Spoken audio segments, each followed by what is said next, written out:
On a spacious office desk, there is a purple book with a delicately decorated cover.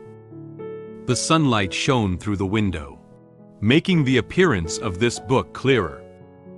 At this moment, a hand wearing black gloves touched the book and caressed it. Subsequently, the voice of an unfamiliar man rang out in this room. There was once a great philosopher who said a sentence: "All death is the beginning of new life." It seems quite reasonable now that I think about it. This unfamiliar man is currently in a luxurious room. He sat on a spacious chair with his coat behind it. He picked up the purple book from his desk and introduced himself. "My name is Moen, and my full name is Moen Campbell. This is my current name." At that moment, the sunlight outside the window revealed the appearance of the man named Moen. He had blonde hair and a pair of blue eyes. He held his chin in his right hand and held the book in his left hand, moving gracefully like a beautiful boy. Moen went on to describe the special nature of his identity. "That's right, I'm a traveler, and my way of traveling is..."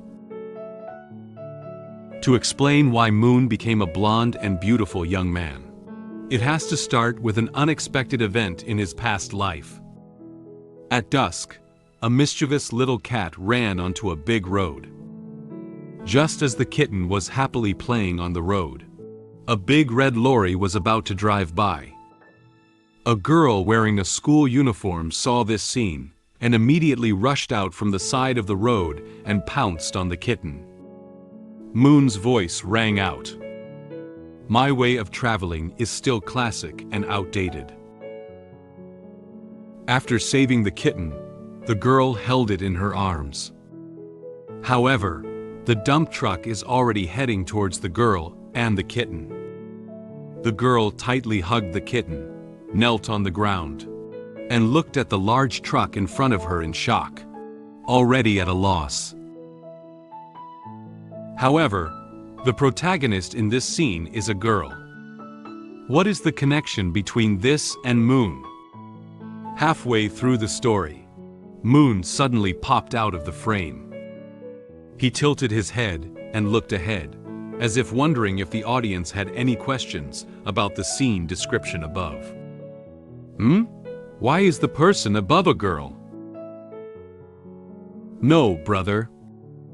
Returning to the scene just now, the driver of the dump truck noticed that someone had not had time to escape, so he suddenly turned the steering wheel to avoid them.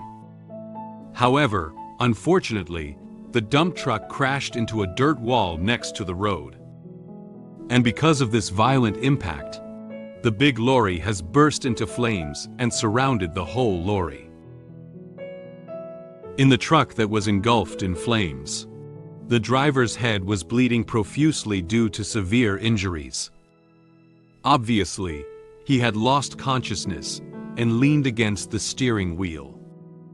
His body was also surrounded by flames. That's right, this male with yellow hair and wearing blue work clothes is Moon's past life. This is me.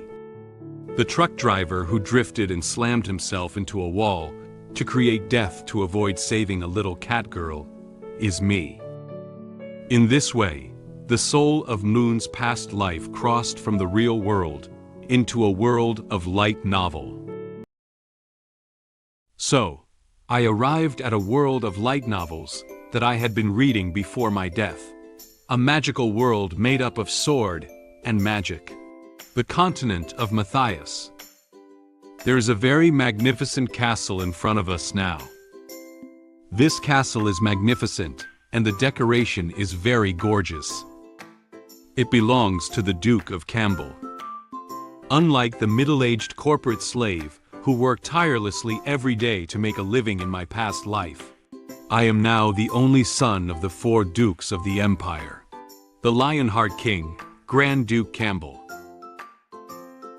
In the castle, a blonde woman in a black halter nightgown happily hugged Moon tightly in her arms and kept stroking his head with her hand. Moon was a bit overwhelmed by the impact of her twin peaks, but was not in a position to struggle out of her embrace. A man stood silently behind them, watching their interaction with kindly eyes. The Duke and Duchess, who are considered to be of high status in this world, are my parents who love me so much. This is a brief introduction to Moon's family background. Next, Moon will introduce one by one the partners he has met. The third princess of the Empire, known as the Pure White Girl, and the future Queen of Ice. The third princess of the Empire mentioned by Moon is named Cecilia Leopold. She has long white hair and a pair of blue eyes. She was wearing a white dress that could reflect her figure, perfectly embodying the unique temperament of a princess. And this gentle and elegant princess is about to become the most important person in Moon's life. She is my future wife. She lay shyly on the ground, her eyes dodging, but there was also a hint of expectation inside. She seems to have a side that we don't know about. The girl to be introduced next is named Anna Kablin. She has long black hair with a red hair tie tied to the left of her hair.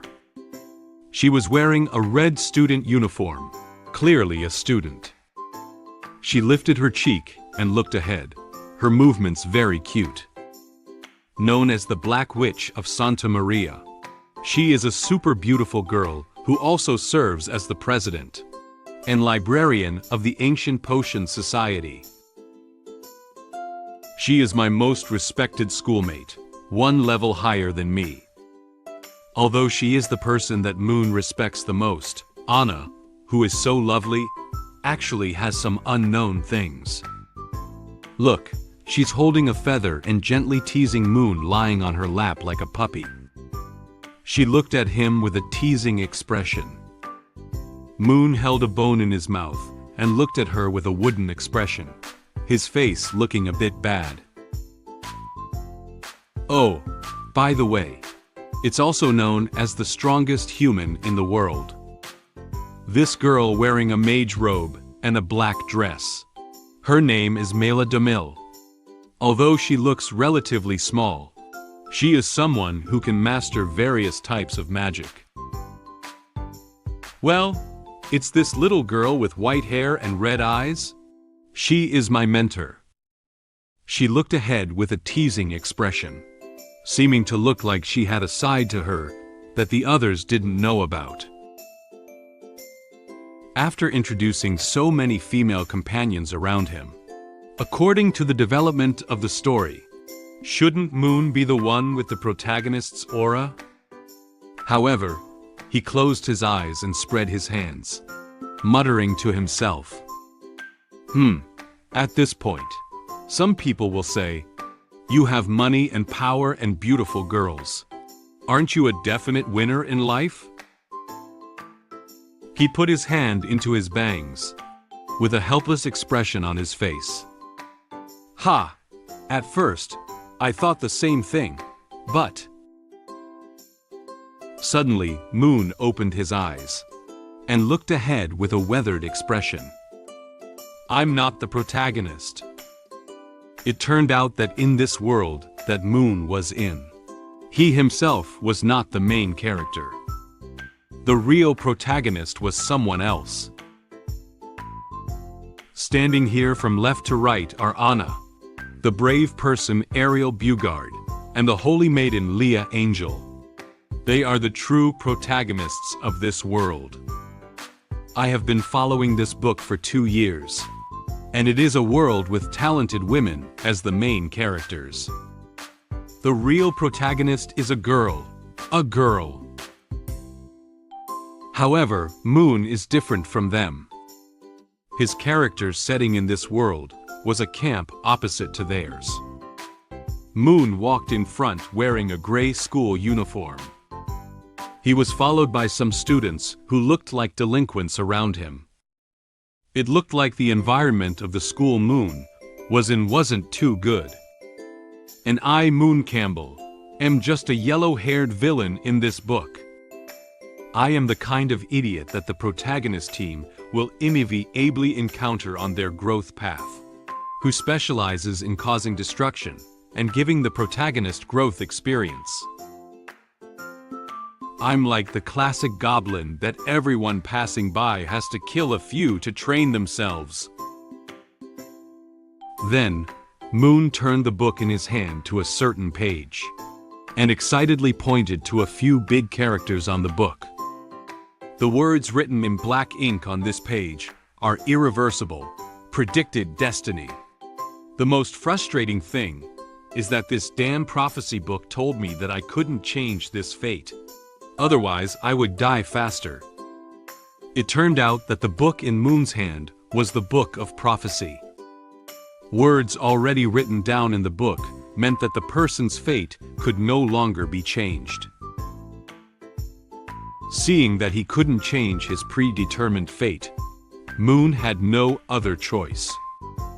He sighed, closed the book, and stood up from his seat. This doesn't work. That doesn't work. Then I have no choice but to use my trump card. Moon left his desk and sat on his arse, sitting on the sofa next to him. He lay down on the couch in a crooked position, with a tired expression on his face. He tossed the book of prophecy onto the bed behind him in one fell swoop. I've completely given up, guys. The ship will sink naturally at the bridgehead. Let me enjoy my time as a noble young master before my inevitable fate comes. Suddenly, Moon thought of such a thing. He touched his chin and looked ahead with contempt.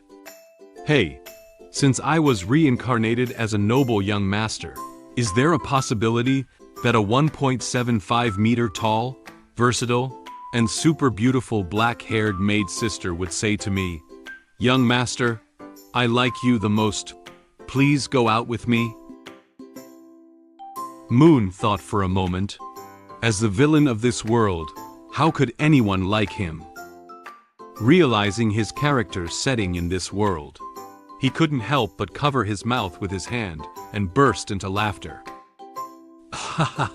How can this be possible? The original owner of this body is the Empire's notorious, everyone crying scum. How could anyone possibly like that? At this moment, a maid walked into Moon's room. "Young master." Upon hearing the sound, Moon was a bit scared and immediately turned around to look at her. He seemed unaware that someone had walked into his room. The woman wearing a maid outfit that reflects her figure is named An. She looked at Moon and said to him seriously, "And likes young master." Moon seemed somewhat surprised by Anne's words. He closed his eyes and lightly tapped his forehead with his hand, as if trying to conceal his embarrassment. Ah, really? He doesn't know if anyone really likes him. He whispered in his heart, "I didn't expect someone to really like me." Suddenly, Anne activated his own magic. She lifted her hand forward. The red energy emanating from the surroundings enveloped her body. Subsequently, these red energies formed chains and flew towards Moon. Yes, technically, my feelings for the young master are not fondness. Moon was directly bound by these chains. He looked at the chains on his body in horror, then looked up at Anne, not knowing what had happened now. At this point, Anne continued speaking what she had just said. "It's love." Moon watched as Anne took a step towards him, feeling that the current situation seemed a little bad. While launching her magic to control the chains, and took her long black silk legs and slowly walked towards him. "I will fulfill all the capricious requests of the young master." She walked up to Moen and suddenly stuck one of her legs between Moon's two legs. Moen was clearly startled by her actions. "I will eliminate all the insects around the young master." So, she approached Moen, her twin peaks tightly pressed against his body. She reached out a hand and lifted Moon's chin, forcing Moen to look at her. Moen was at a loss for words, not knowing what to say for a moment, but could only stare at this maid, who was behaving strangely in front of him, and softly uttered that heavy sentence. "You become something that belongs only to me." Perhaps it was due to the use of magic that Anne exhaled a warm breath. This made Moon's face itch. She gazed at Moen with deep affection and tenderness. But little did she know, her eyes contained a strong desire to monopolize Moen, and she had long wanted to take Mu for herself. "Young master." She softly called out Moen in a tone containing special emotions. "My name is Moen Campbell. As you can see, after a car accident, I traveled from the real world to the world of light novel. When I feel pain from being stabbed by a knife, many memories flood into my mind. I turned out to be the yellow-haired villain in the novel. When I was still feeling lost because I was the villain, a purple book fell from the sky. Is this some mysterious prop? The weather today is quite sunny, with sunlight shining on Duke Campbell's castle. The clear sky and mountains set off the castle in a magnificent and towering manner. In one of the very luxurious rooms of the castle, a blond young man had just woken up and sat up from bed.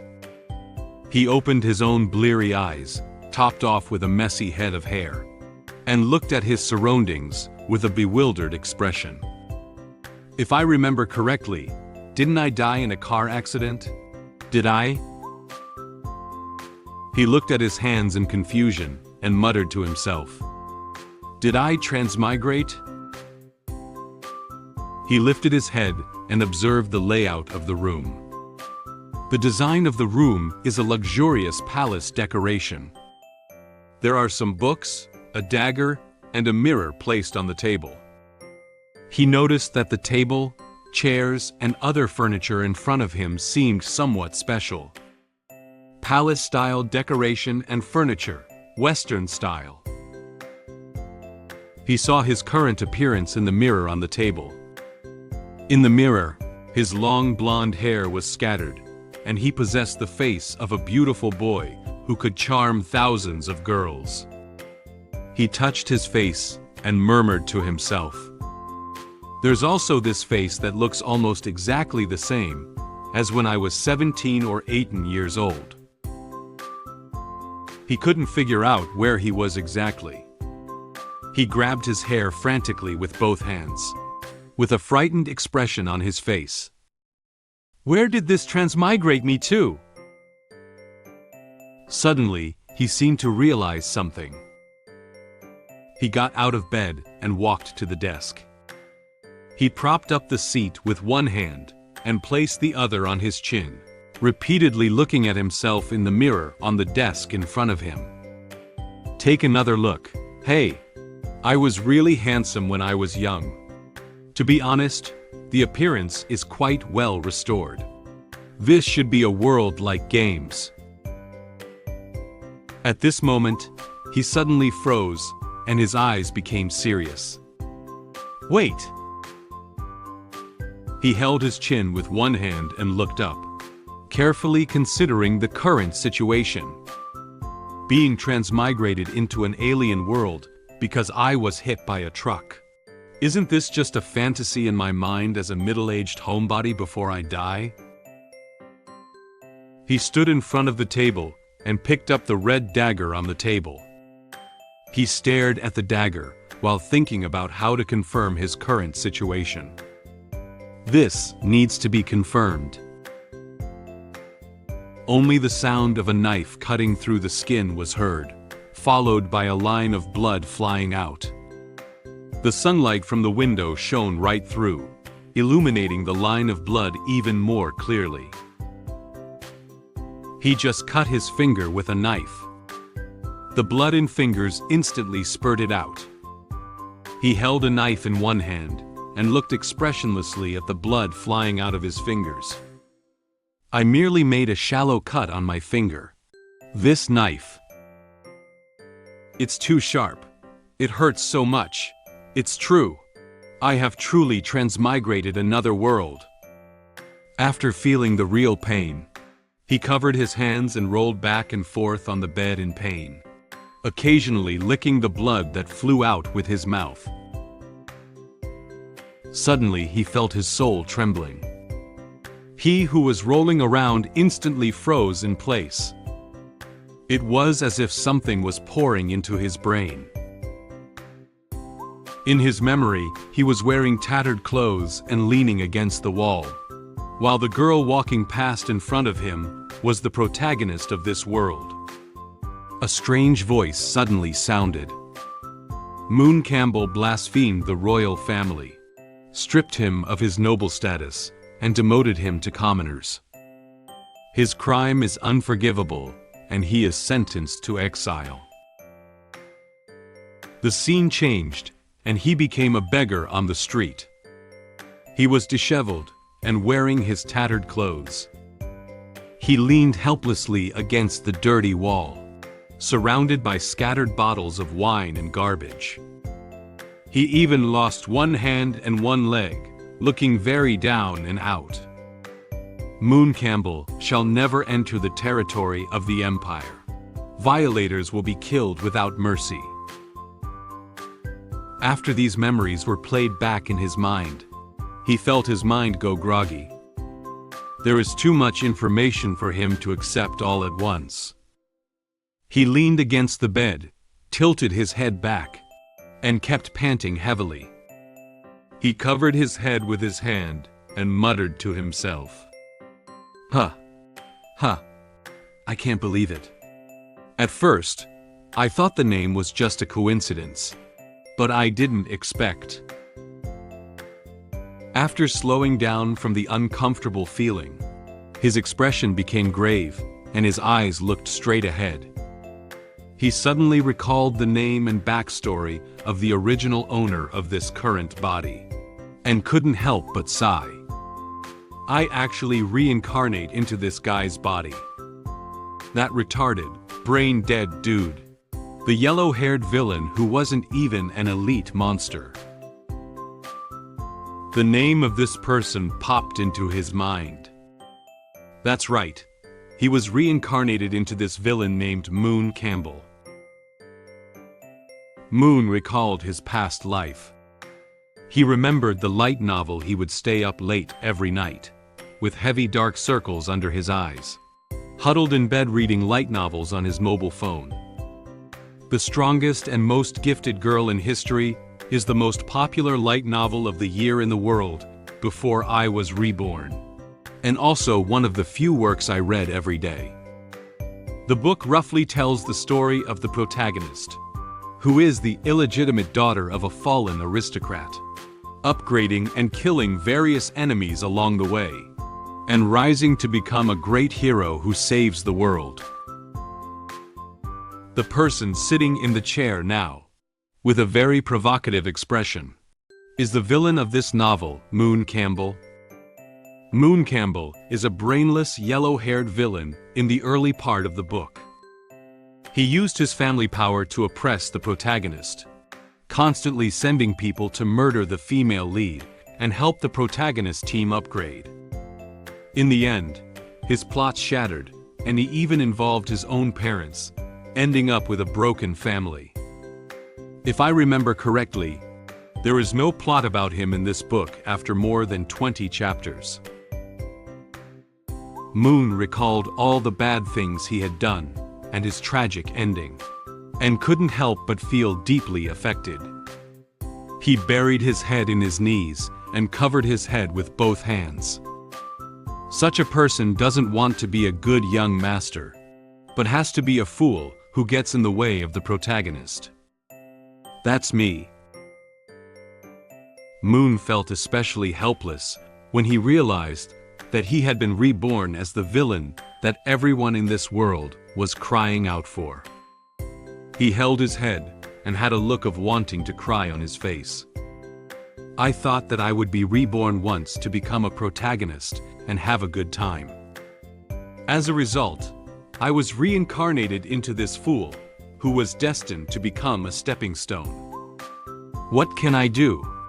It's over now. While Moen was still in a state of anxiety over the fact that he was the villain, a knock suddenly came from outside the door. A maid knocked on the door of his room. Noticing that someone was about to enter the room, Moen hurriedly wiped the tears on his face with his sleeve so as not to let others notice his current appearance. After adjusting his emotions, he spoke towards the door. Come in. The door to the room was opened, and a very pretty maid came in with a small suitcase and a graceful step. She is the maid of Duke Campbell's mansion. Her name is Anne, and stood in front of Moen and greeted him first. Young master. When Anne first came in, Moen didn't think of her name for a moment. He stammered out the name of the person that happened to pop into his head. Oh, you're Anne. What's up? And held up the small box in his hand and showed it to him. Young master's formal attire for tomorrow's banquet has been delivered. Madam asks me to bring it to you for a try. Moen sat on the bed, scratching his head and awkwardly replying to Anne's words. He doesn't want others to know that the current Moen is no longer the same as before. Okay, I know. Put it over there. At this moment, Anne frowned slightly. She stared at Moen as if sensing something unusual about him. She leaned down slightly and noticed bloodstains on Moon's fingers. She asked him softly, "Young master, are you injured?" Moen lifted his hand and looked at it, only to find that his fingers were still bleeding. He smiled lightly and replied to Anne's question. "Yes, I accidentally broke my skin just now. It's okay. Do you have any medication to stop the bleeding or a band-aid?" Band-aid? Apparently, Anne didn't know what exactly was the band-aid that Moen was talking about. There didn't seem to be such a thing in this world. Anne knelt on one knee in front of Moen and pulled his injured hand, as if preparing to do something. Anne doesn't know what the young master is saying, but if it's just about stopping bleeding, I can still do it. Moen looked at her with some confusion. He thought Anne was going to use healing magic to stop his bleeding. Oh, Anne, you know how to treat. However, in the next moment, Anne held Moon's hand with both hands and gently licked his injured finger with his tongue. She made this gesture expressionlessly, as if she didn't find it strange.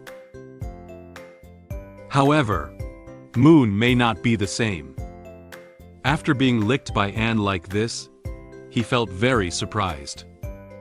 Moen can intuitively feel the touch of Anne's tongue. He froze on the spot, his face instantly turned red like an apple. He hadn't expected her method of stopping the bleeding to be in such a way. After licking it several times in a row, the bleeding had slightly stopped. Anne's mouth opened slightly, leaving Moon's fingers. His fingers were left with a small amount of her saliva. The bleeding has stopped. Every drop of the young master's blood is very precious. Please do not easily injure yourself. And gently wiped his mouth and offered a kind reminder to Moen. Her cheeks also blushed slightly, as if the previous action had made her a little excited. Moen had a reddened face and eyes wide open, still not having eased up from what he'd just been through. He stammered and replied to Anne, "Okay, I'll remember," and stood up, turned around, and prepared to leave Moon's room. She calmly said to Moen, "If young master has no other needs, I will go out to work first." Moen nodded stiffly. Thank you. Sorry to have worried you." When Anne left the room and heard her footsteps gradually fading away, Moen finally couldn't help it. The blush on his cheeks has not yet faded. He tightly held his hands and was about to lose control of his emotions. Suddenly, he held his face in both hands and felt very excited. "Oh my God, she is too cute." He excitedly rolled on the bed while recalling what Anne had done to him just now. He has never received such treatment before. Black-haired and gentle maid sister, just now she's so cute. While Moen was still excited about what had just happened in the room, and outside the door did not notice the sound in the room. As she walked, she was still thinking about how Moen had just made her feel a little off. This seems quite different from the usual Moen. Young master. She frowned slightly, doubting Moen and his behavior just now. Did he just say thank you to me? Moen, who was rolling back and forth on the bed, felt a little tired at this moment. He lay flat on the bed, staring at the ceiling, recalling the plot of his story in this novel. He didn't understand why Moen Campbell, whose family background was so good, still had to provoke the protagonist. The son of a duke, with high status, handsome appearance, a family that is not short of money, and a maid sister to take care of him. Why does he have to provoke the protagonist? If I remember the plot correctly, it seems that the Duke's mansion was raided because he drugged the princess during his coming-of-age ceremony. It was as if Moen had thought of a way to avoid going towards the destruction of his family. He sat up from the bed with a confident smile on his face. Since I know the problem, it's easy to handle. As long as I try not to provoke that protagonist, and don't do anything stupid at the coming-of-age ceremony. I, Moen, still have a chance to change my destiny against all odds. Moen held his chin with one hand, pondering how he should continue to live in this world in the future. In order to still be a wealthy playboy in the future, I need to plan carefully and carefully. Speaking of which, when was the coming-of-age ceremony? Suddenly, he remembered that Anne had just brought his coming-of-age gown to his room, and seemed to have mentioned the time of the coming-of-age ceremony. Anne just gave me the formal dress for the coming-of-age ceremony. Tomorrow. Tomorrow? Knowing that the coming-of-age ceremony would be held tomorrow, Moen was completely stunned. He didn't expect to face his own ending so soon. He couldn't help but howl loudly in his room. Damn it! He crumbled onto his bed, hugging his thighs and weeping silently. System, are you there? The old man? Goddess? Cupid? Moen shouted out these names one by one, trying to be able to summon someone to help him with the difficulty at hand. However, unfortunately, no one appeared in front of him out of thin air. He cried in despair while muttering to himself, Anyone? Can anyone hear me? Does Elle really not have any cheat abilities? It's not like Elle only got a 10 pull with 5 golds in my last life. Even if it was a lucky draw, it should not be like this. Right? Knowing that the course of events had been irrevocably changed, Moen sighed in resignation. Tomorrow is the coming-of-age ceremony. It's already too late. I don't know if apologizing to the protagonist in person tomorrow can solve the problem. She probably wouldn't make any excessive demands, such as publicly licking her feet to forgive her. In Moon's fantasy, he was fiercely stepped on by a long leg, wearing black stockings, and was unable to move. Moon, you can do it. A true man is born to face the world, able to endure pain and overcome difficulties. An insult like licking feet is nothing compared to having my family broken up. I just need to bear this humiliation alone. Of course, it would be even better if she could wear black stockings tomorrow. Moon, who had decided on a solution, clapped his hands, smiled, and comforted himself. It's decided. As soon as I meet with the protagonist tomorrow, I'll rush up and slide on my knees at light speed and kowtow 3 more times. At this time, what Moon didn't know was that a mysterious portal quietly appeared from behind him. Immediately afterwards, something seemed to fall from the portal and hit his head. He shouted in pain. He covered his head while angrily turning back, wanting to see what hit him. What exactly is it? It hurts so much. Is this going to smash my head through? He fixed his eyes on his bed, and a book with a purple cover suddenly appeared out of nowhere. There was also a strange pattern on the cover of the book. This is... Moon walked towards the bed and reached out a trembling hand to pick up the book. Could it be? Could it be?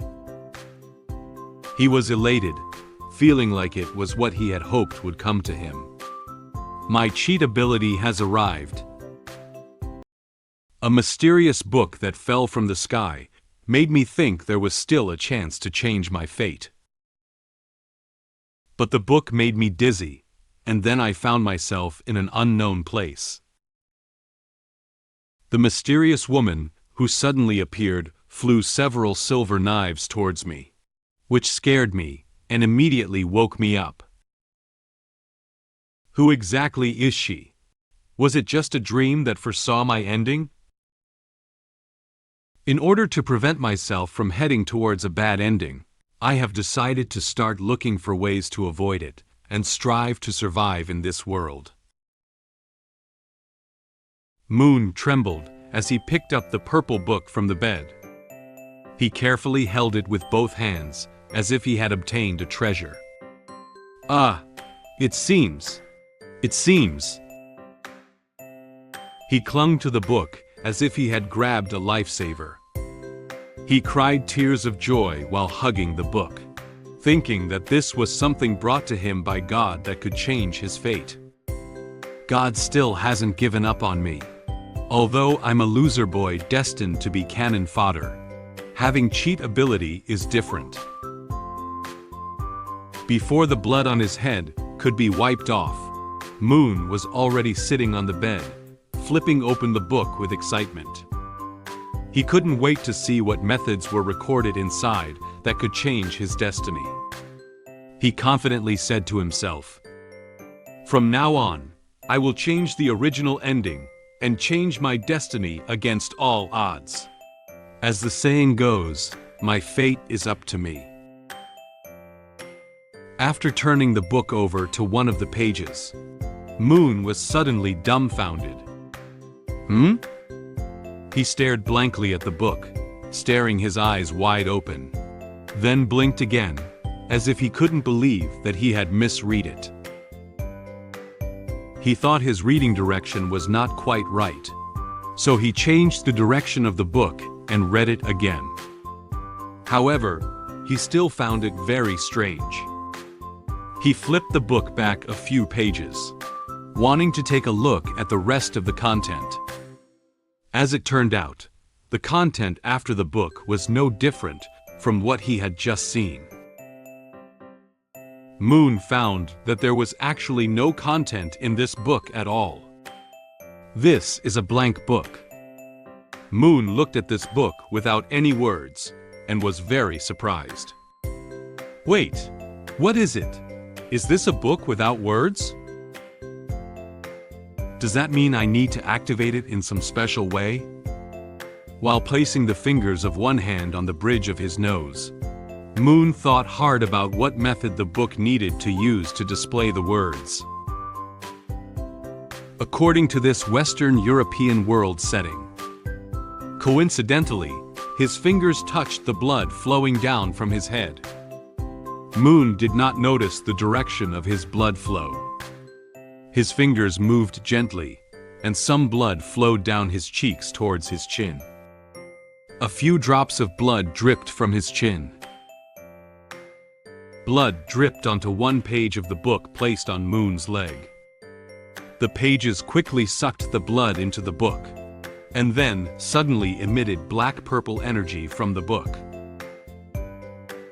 At this moment, Moen realized that something was wrong. He lowered his head and looked at the book, noticing that it emitted a strange light, and the black-purple energy emanating from it surrounded him.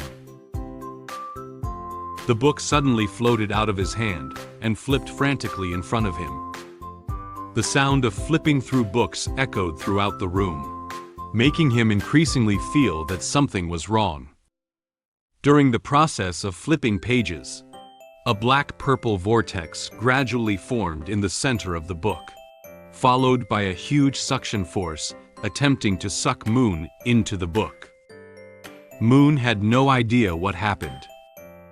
He looked at the strange book in front of him in surprise and cursed loudly. Damn it! What's going on? The book frantically flipped through pages while absorbing the blood that had flowed down Moon's head. My blood. He crossed his hands in front of him to block it and tried to lean back to prevent himself from being sucked in. However, the suction force is too strong, and Moon's hair is about to be sucked in. He looked at the current uncontrollable situation and felt somewhat helpless. Soon, due to the large amount of blood absorbed by the book, Moen felt unusually weak. His eyes were almost closed, and the scene in front of him gradually blurred. He could only see his own blood flying past his eyes and dripping into the book. After a while, he closed his eyes and lost consciousness. Unsure of what had happened, Moen seemed to have been transported by the book to an unknown place. His hands were secured to a wooden board, and there were many bruises and cuts on his hands.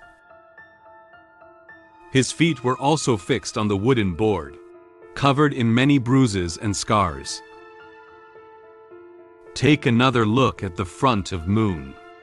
He was stripped of all his clothes and had a collar and chain around his neck. Not only the face, but even the body was covered with many red wounds. These terrible scars and bruises are so numerous that he seems to have been abused. His body was trembling, apparently due to a physical reaction caused by excessive pain. Moen woke up from a coma. He slowly opened his eyes. He looked around in a daze and realized he was in a place he didn't know. It was pitch black around him, and he couldn't see anything clearly. Where is this? Suddenly, the voice of an unfamiliar woman sounded somewhere. Oh! This mysterious woman appeared from nowhere and suddenly approached Moen. She looked at him with a very frightening expression on her face. She opened her red eyes wide, as if trying to reflect everything about Moen in her eyes. You finally woke up. I've been waiting for you for a long time." Moen was startled by her sudden appearance. He looked in surprise at the unfamiliar woman in front of him, who couldn't see her exact appearance. "Who are you?" Then, Moen realized that his entire body was bound by chains, and he couldn't move. He tried to break free of these chains, but found that whenever he moved, he pulled at the wounds on his body. He was in so much pain that his whole body was trembling. "Ah, it hurts so much." The strange woman stood next to him, with no intention of trying to free him from the chains. She said to him in a relaxed tone, "Pain is inevitable. It's all to make you remember." She extended a finger and gently brushed it across Moon's abdomen, then across Moon's chest. This made him feel very uncomfortable. Her fingers touched the scars on his body, causing him to tremble in pain. "You don't know how heartbroken I am at this moment. You shouldn't be like this. How evil, how cruel, and how selfish you are." Moen wanted to refute her, but had to give up because the wound was aching faintly. He could only close his eyes, bite his teeth, and try to endure. You should bring pain to others instead of tolerance, and make everyone hate you. Only then can you belong to me alone. But you have changed. You have changed your heart. Changing your heart is not acceptable." She propped her hand on her cheek. Her red eyes looked like they were radiating a ghastly red light. She stared at Moen with eyes like she was staring at prey. With a voice that was completely different from the one she had just used, she said the most possessive words to him. "But don't worry. No matter how much time it takes, I will purify you thoroughly with my love over and over again." She held several silver knives, and her eyes curved upwards. "We will be together forever. Even death cannot separate us." She flew all the silver knives in her hand towards him, who was fixed on the wooden board. Moen felt fearful of her behavior. He opened his eyes wide, looking at the silver knives that were about to stab him with a frightened expression, and couldn't help but shout out loudly, "No, no, no!" Startled, Moen suddenly opened his eyes and immediately struggled to sit up from the bed. He observed the surrounding environment and found himself still in his room. He was panting heavily, with sweat all over his face. He still felt a bit dazed and hadn't recovered from his tense state just now. Who? That was just... Moen slowly calmed down. He covered his head, unable to believe that everything he had just experienced was just a simple dream. A dream? He lowered his head and looked at his hands, only to find that they were still trembling involuntarily, and he could vaguely feel the pain in his body. The scene just now seemed to be real. The pain still lingers on the skin. The dream had been too real.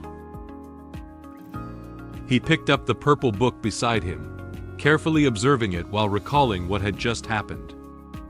Before I fainted, I remember this strange book flipping through pages frantically and sucking away a lot of my blood. If it is really the precognitive dream brought by this book, was the tragic ending caused by something I did wrong? He opened the book, trying to find clues about what had just happened. As soon as he opened the book, he suddenly froze. The book of prophecy emits black-purple energy outward.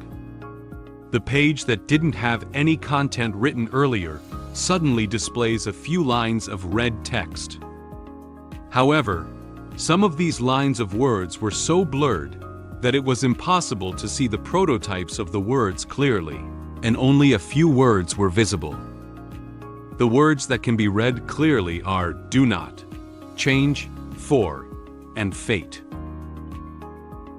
Before Moen could figure out what the other words on the page were writing, the book of prophecy turned into a black light and entered his forehead. However, without having to read the remaining words clearly, Moen could roughly infer the meaning that these few lines wanted to convey to him. He touched his forehead, furrowed his brow gently, feeling somewhat distressed about his current situation. Is this a warning to me not to change the original plot? Otherwise, I will have that kind of ending. But why? Wouldn't that end badly?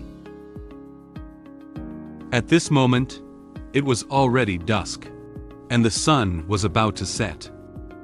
The sunlight of the setting sun shone into his room, and the gentle breeze outside the window blew the curtains gently. Moen walked to the window, and a gentle breeze blew his hair. He looked out the window at the sunset and muttered to himself. So in the end, all my ideas were just wishful thinking. In order to survive, I can only choose to actively move towards destruction. He leaned his chin with one hand and fell into thought. Suddenly, he came up with a good idea based on the ending of Moen Campbell in the novel. Wait a minute. Actually thinking about it, the ending of him in the original book doesn't seem so bad. At least he was still alive in the end. That useless young master lacks the ability to make a living, and can only become a beggar after being exiled. But I am different.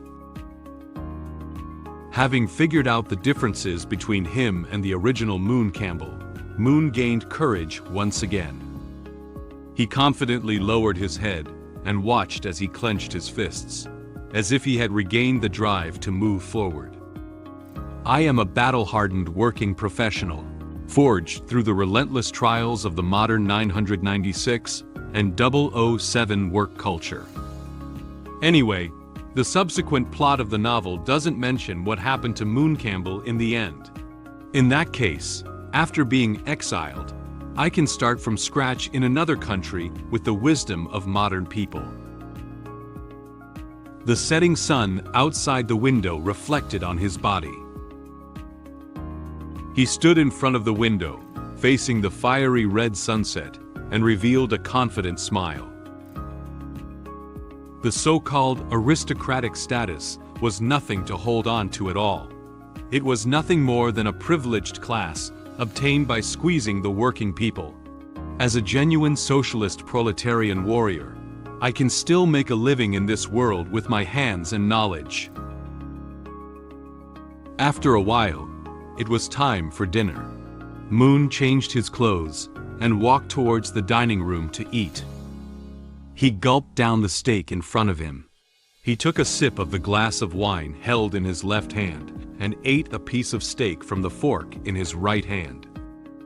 He enjoyed these delicious foods that he had never been able to eat in his past life, and temporarily put aside what he had just said in the room.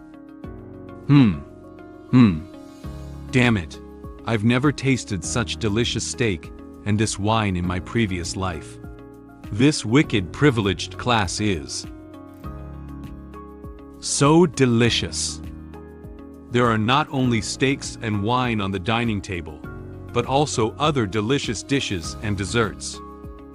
In his past life, he had never been able to eat so well. Moen ate these delicious foods and felt like he was in heaven. He covered his cheeks, enjoying these delicacies with a look of intoxication. The elegant and mature woman sitting next to Moen is the Princess of Campbell Noyce Campbell, who is Moon's mother. She noticed that her son's mood today was a bit different from before, so she put down the knife and fork in her hand and asked him with a smile, "What's going on here? Moen seems very happy today." Haha, he must be looking forward to tomorrow's coming-of-age banquet. After all, that was one of the most important banquets in Moon's life. the slightly dignified man sitting on the other side of the princess. He is the Grand Duke of Campbell, Ron Campbell.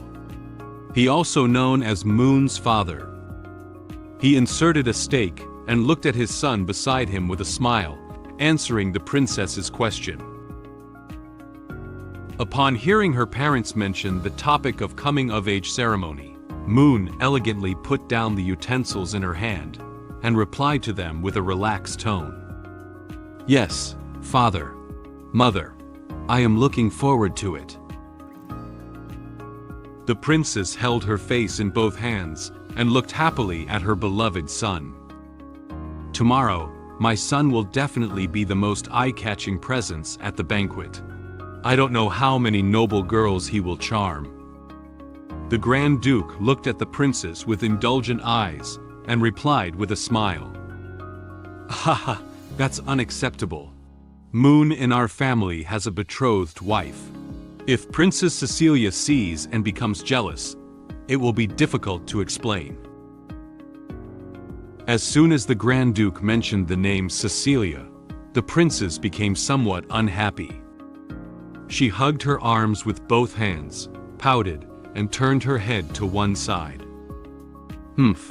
I don't like Princess Cecilia. She is cold and not cute at all. She is simply not worthy of our little Moon." The Grand Duke comforted her and explained to her. "You can't say that. If even Princess Cecilia is not worthy of him, then no one is worthy." Moon supported his chin with both hands and smiled as he watched the interesting interaction between his parents.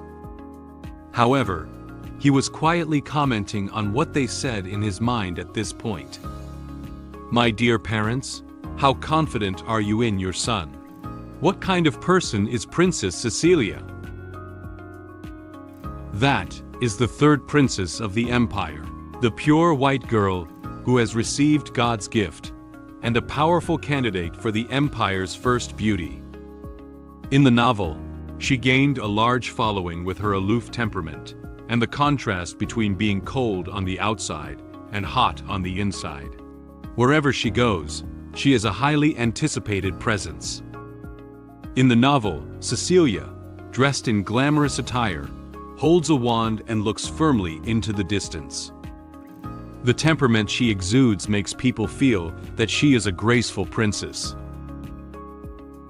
Moon looked at his parents, who knew nothing, and shook his head gently. He was a bit speechless about his parents' current behavior. He recalled the bad things done by Moon Campbell in the novel and his bad character, and knew that he was not worthy of Cecilia at all.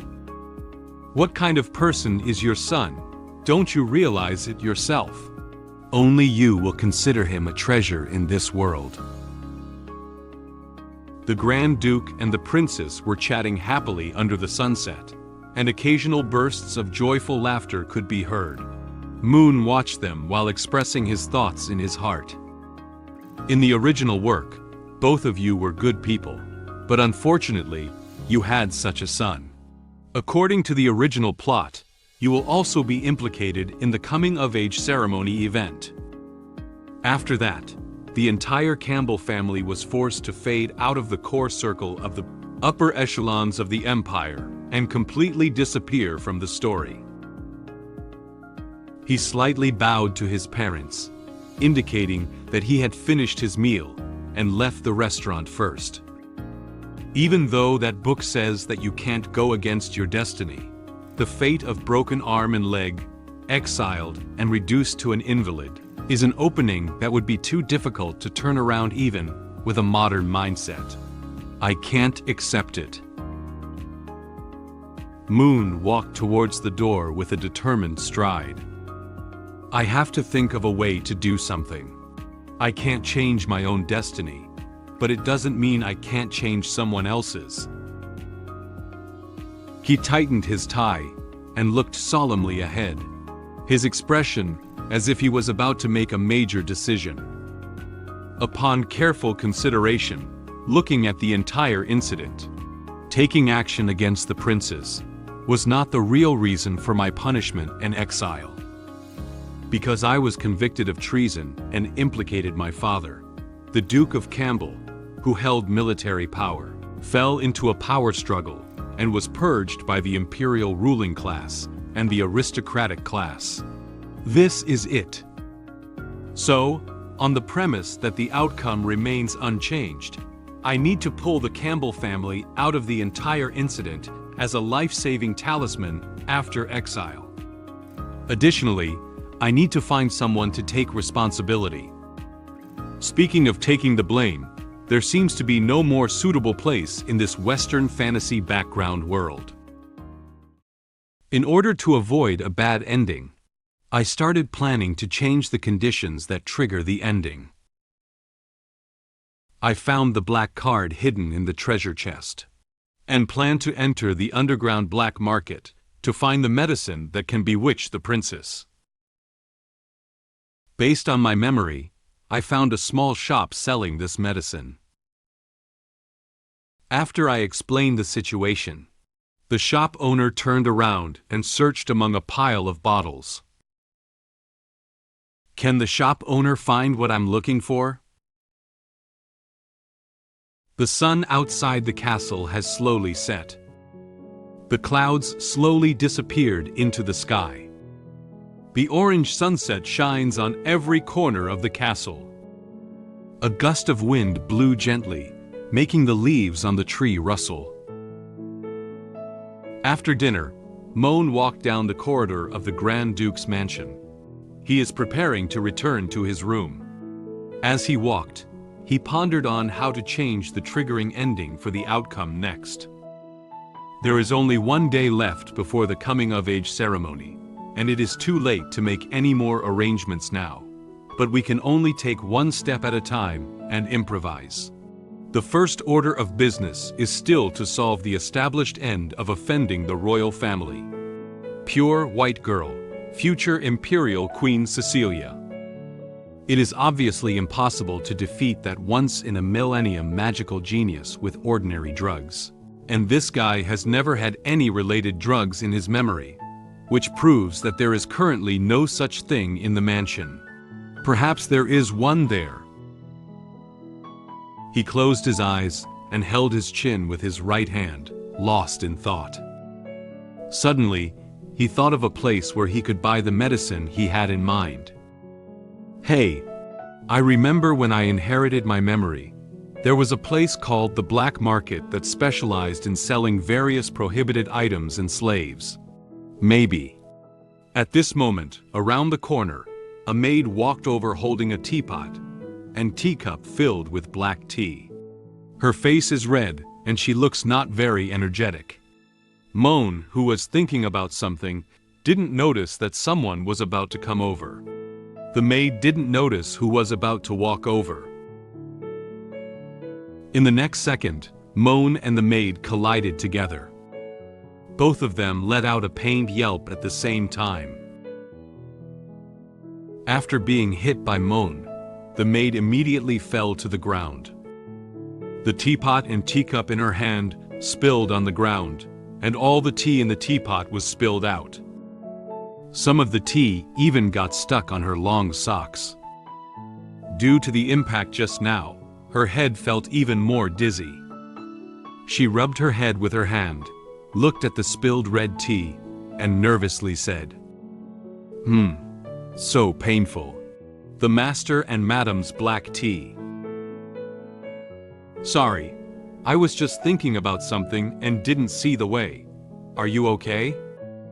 Moen, who had already stood up, saw that the maid who had been bumped into was still sitting on the ground, so he reached out his hand and tried to pull her up. The maid raised her head, and after seeing the person standing in front of her clearly, the expression on her face suddenly turned to fear. She backed away in fear and stammered. You are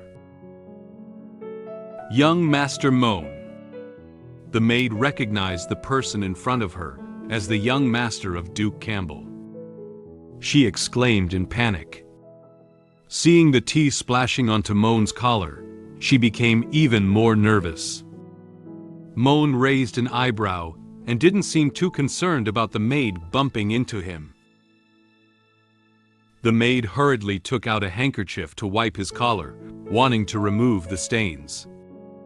She nervously said to him, "Young master, I'm sorry. I'll help you now." Moen looked down in confusion and realized that his collar was a bit dirty. He raised his hands, intending to give the maid some space to easily wipe his collar. He was surprised by the maid's nervous mood. However, the white collar was getting dirtier as she wiped it, and the traces of tea were getting bigger and bigger. Seeing the dirty collar unable to be wiped clean, the maid panicked. She cried nervously, "It's ruined." She turned her back to Moen, quickly hugged her head with both hands, and crouched down. She felt like she had committed a heinous act. "Young master, I'm sorry. I really didn't mean to. Please don't hit me, don't strip me naked, and throw me on the street. I will definitely not do it again next time. Ah, young master, spare my life." She was so scared that tears couldn't stop flowing, and her face turned red from being too nervous. Moen stood behind her and didn't say a word. From the maid's words, Moen roughly inferred the original Moen Campbell's attitude towards the household servants. He looked at the trembling maid, sighed, and looked speechless, not knowing where to say the original Moen Campbell. Just spilled a cup of tea, scared the little girl like this. How bad is the impression of the original Moen Campbell in the eyes of others? Moen leaned slightly down and reached out to support the maid's arm, wanting to help her up. He said softly to her, with a gentle expression, "Okay, it's just a small issue. I won't punish you. Get up." The maid turned her head slightly and found that Moen not only did not punish her, but also took the initiative to pull her up. She looked at him with teary eyes, somewhat puzzled. At this moment, Moen, who touched the maid's arm, felt that her body temperature was slightly higher than that of ordinary people. He asked her with a caring tone, "Speaking of which, are you okay? Your body is so hot." Then, the maid felt a pulling force pulling her over. She opened her eyes wide. Moen held the back of the maid's head and pulled her into his arms. He pressed his neck against the maid's forehead, testing her temperature, and found that it was indeed very high. "Sure enough, your body is so hot. Don't you even know that you have a fever? Your forehead is so hot that you can cook eggs. Why don't you go rest? Young master." The maid raised her head and looked at him nervously. She didn't know why Moen did this to her. She was flushed and couldn't tell if she was now blushing, because of the fever or because of Moen's behavior. Because tomorrow is the young master's coming-of-age banquet, and there is currently a shortage of manpower in the household. So, Moen's voice sounded above her head. "Even so, you can't work while sick." Just as he released the maid in his arms, Anne walked over from the other end of the corridor. She saw Moen standing with a maid and expressed confusion about it. "Young master?" Moen and the maid turned their heads together and noticed Anne walking towards them. "Ah, Anne, you came just in time. Arrange for her." He suddenly remembered that he hadn't asked the name of the maid in front of him yet. He supported her shoulder and asked her with a smile on his face, "By the way, what's your name?" The maid looked up blankly at Moen and whispered her name. "Young master. My name is Noel." Moen gently patted her shoulder and said to Anne standing behind her, Arrange for Noel to rest." regarding the arrangement mentioned by Moen, and explained the current situation expressionlessly. "But young master, tomorrow night is your coming-of-age ceremony, and now every maid in the mansion has her own responsibilities. If Noel takes a break, the workload of other maids will increase significantly." Without hesitation, Moen immediately gave an answer. "Recruit people from outside. Our Grand Ducal mansion cannot afford to hire even a few people." Moen turned around and prepared to return to his room. He looked at Anne with a firm gaze. He said softly to her, "That's how it was decided.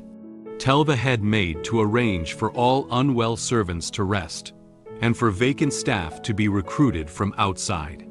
I don't want a large group of mentally confused patients to cause inconvenience to the guests at tomorrow's coming-of-age ceremony."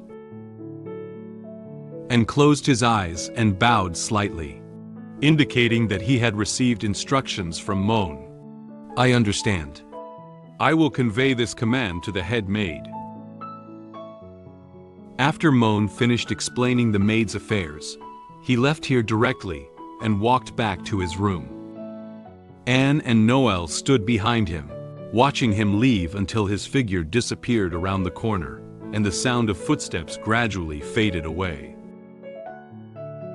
Noel looked at Moen's back, feeling a little confused about his behavior and what had just happened. She asked Anne, who was standing next to her. "Anne, I remember the young master said before that he didn't want dirty outsiders to dirty the Duke's mansion, so he didn't let the maid master recruit foreign aid? Today's young master," and seems to know what she wants to ask. She didn't give a direct answer, but asked her to go rest quickly. "Don't overthink. Follow the young master's orders and go rest quickly." Although Noah was still confused about the current situation, Anne said so, and had no choice but to comply. "Okay." Noel turned around and took a step back to his room to rest. However, Anne remained standing still, seemingly pondering something. She turned around with a meaningful expression and looked towards a certain part of the hallway. Compared to before, there have indeed been some subtle changes. In order to avoid uncontrollable situations, it seems that the plan must be brought forward. After returning to the room, Moen searched for something in the room. He threw out some jewelry, and then threw the scroll he found on the ground.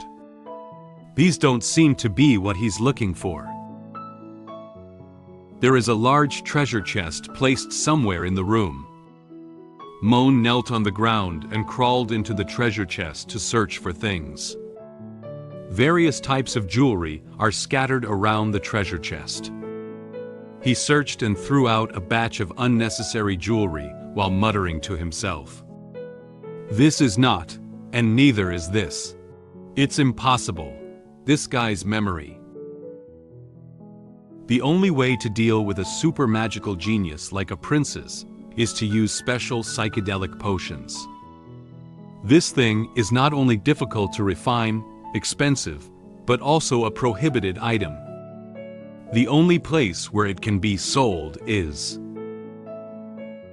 "I found it. This guy is really a scumbag. In the novel, I remember it was quite difficult to get this thing." After searching for a while, Moen finally found a black card in the treasure chest. He crawled out of the treasure chest and also dropped some jewelry. He had several strings of precious jewelry hanging on his head and shoulders, some of which even fell to the ground. However, Moen didn't care about those. When he found the card, a satisfied smile appeared on his face. The black card in Moen's hand is also decorated with gold borders. Although it may seem ordinary, this card is very useful. This is a proof of access to the underground black market. A VIP pass for the underground black market. That evening, Moen rode in a luxurious carriage through several brightly lit streets, and then crossed a bridge, preparing to enter the city gate. Probably because it was nighttime. The people on the bridge and near the city gates were a bit sparse. In no time, the carriage stopped in front of a very luxurious and magnificent building. This building is called the Chasford Chamber of Commerce. Moen got off the carriage, and the guards protecting him followed closely behind. He instructed them, "Wait for me here for a while. I'll go buy some gold and silver jewelry for my father and mother to wear tomorrow."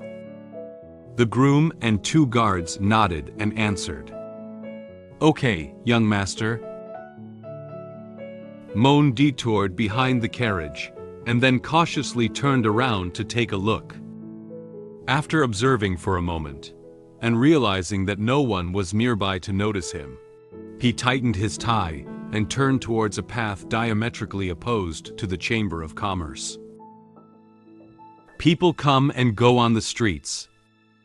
Some people were walking and chatting, while others were hurriedly searching for their desired destination. They didn't notice that a person with yellow hair quietly left the street and quickly walked into a small path next to a house. After entering the small path, Moen entered the sewer below the city of the Empire. The water in the sewer flowed slowly, occasionally emitting a foul odor. He pulled out a black cloak from somewhere and put it on his body. He walked while searching for a route to enter the underground black market. According to the route in memory, the outer ring of the royal city, deep in the sewer of Belland City. He wears a mask and covers his head with the hat on his cloak to conceal his true appearance and identity. He held a torch and slowly searched along the route in his memory. In no time, he found a door guarded by someone. He held up the torch and shone it around, confirming that this should be the entrance to the black market. This should be the place. The person guarding the gate is also wearing a black cloak and a mask on their face. It seems that people here have a very high sense of confidentiality. He could see someone walking towards here from a distance, very cautiously questioning the other party. "Stop. Who are you?" Moen answered the man's question in front of him according to the secret language he had memorized. "The mice in the sewer." "What are you doing here?" Moen took out the black card from his clothes.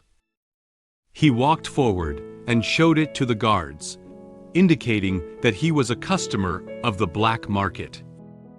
"Search for carrion. This is my pass." The guard leaned in to observe the black card. After determining that it was a pass exclusive to the black market, he gave way and bowed slightly. "Honored guest, please come in."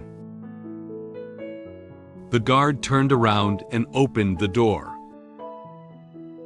Some light shone out from behind the door. Moen's eyes widened slightly, a little excited and curious about what the black market looked like. What Moen didn't expect was that there could still be such a large black market in the space of the sewer. The black market is shrouded in a dark atmosphere. Except for the shops where the lights are on, there is not much light in the entire black market. This is the underground black market of the Empire, the Leopold Underground Black Market. As Moen walked, he observed the various mysterious things placed outside by the shop owners. He saw many bottles containing magical herbs on the shelves of a shop.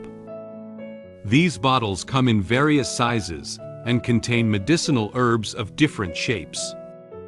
Magical herbs material. He looked at another shop again.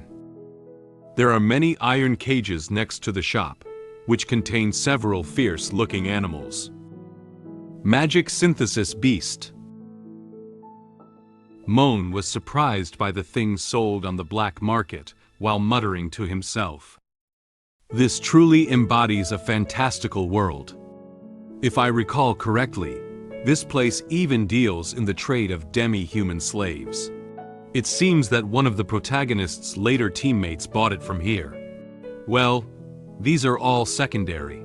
Let's focus on the main task at hand. Moen found a small shop based on the address in his memory.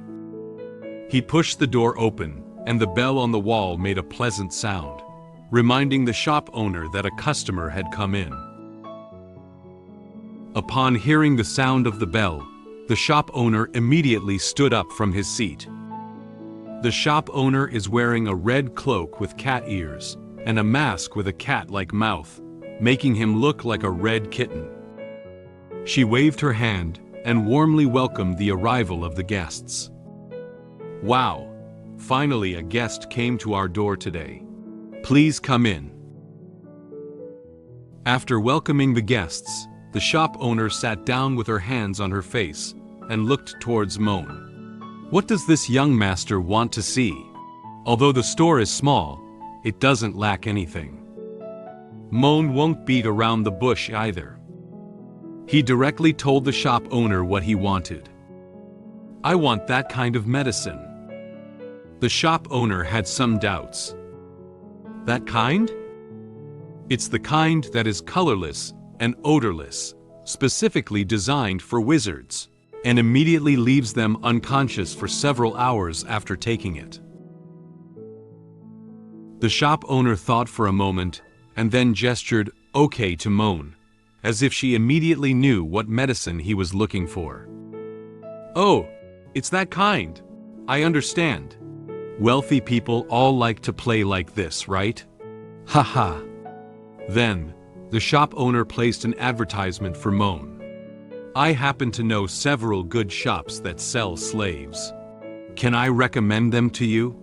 Just need to pay some referral fees.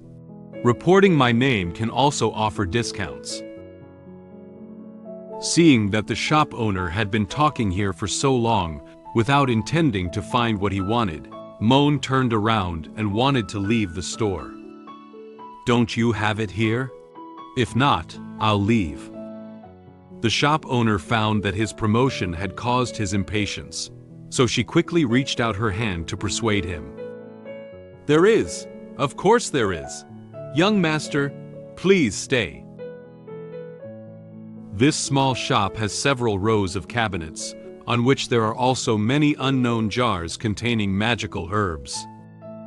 The shop owner hurriedly got up and walked towards the cabinet at the back, pointing to it and saying to Moen, "But this treasure is a scarce item. I need to look for it. Young master, please wait for me for a moment." The shopkeeper opened some bottles and jars on the cabinet, searching for the medicine that Moen wanted. Moen stood still, watching the busy movements of the shop owner, silently analyzing in his heart. This person has camouflage magic on their face, and voice has been processed by magic, making it difficult to distinguish whether male or female. However, the tone and demeanor. And this amazing figure. The shop owner searched for a while, but still couldn't find the bottle that stored that medicine. Oh no, the 2 bottles of medicine that were refined 2 days ago. I remember they were placed in this box. Where did they go? Through these, Moen roughly determined the gender of the shop owner.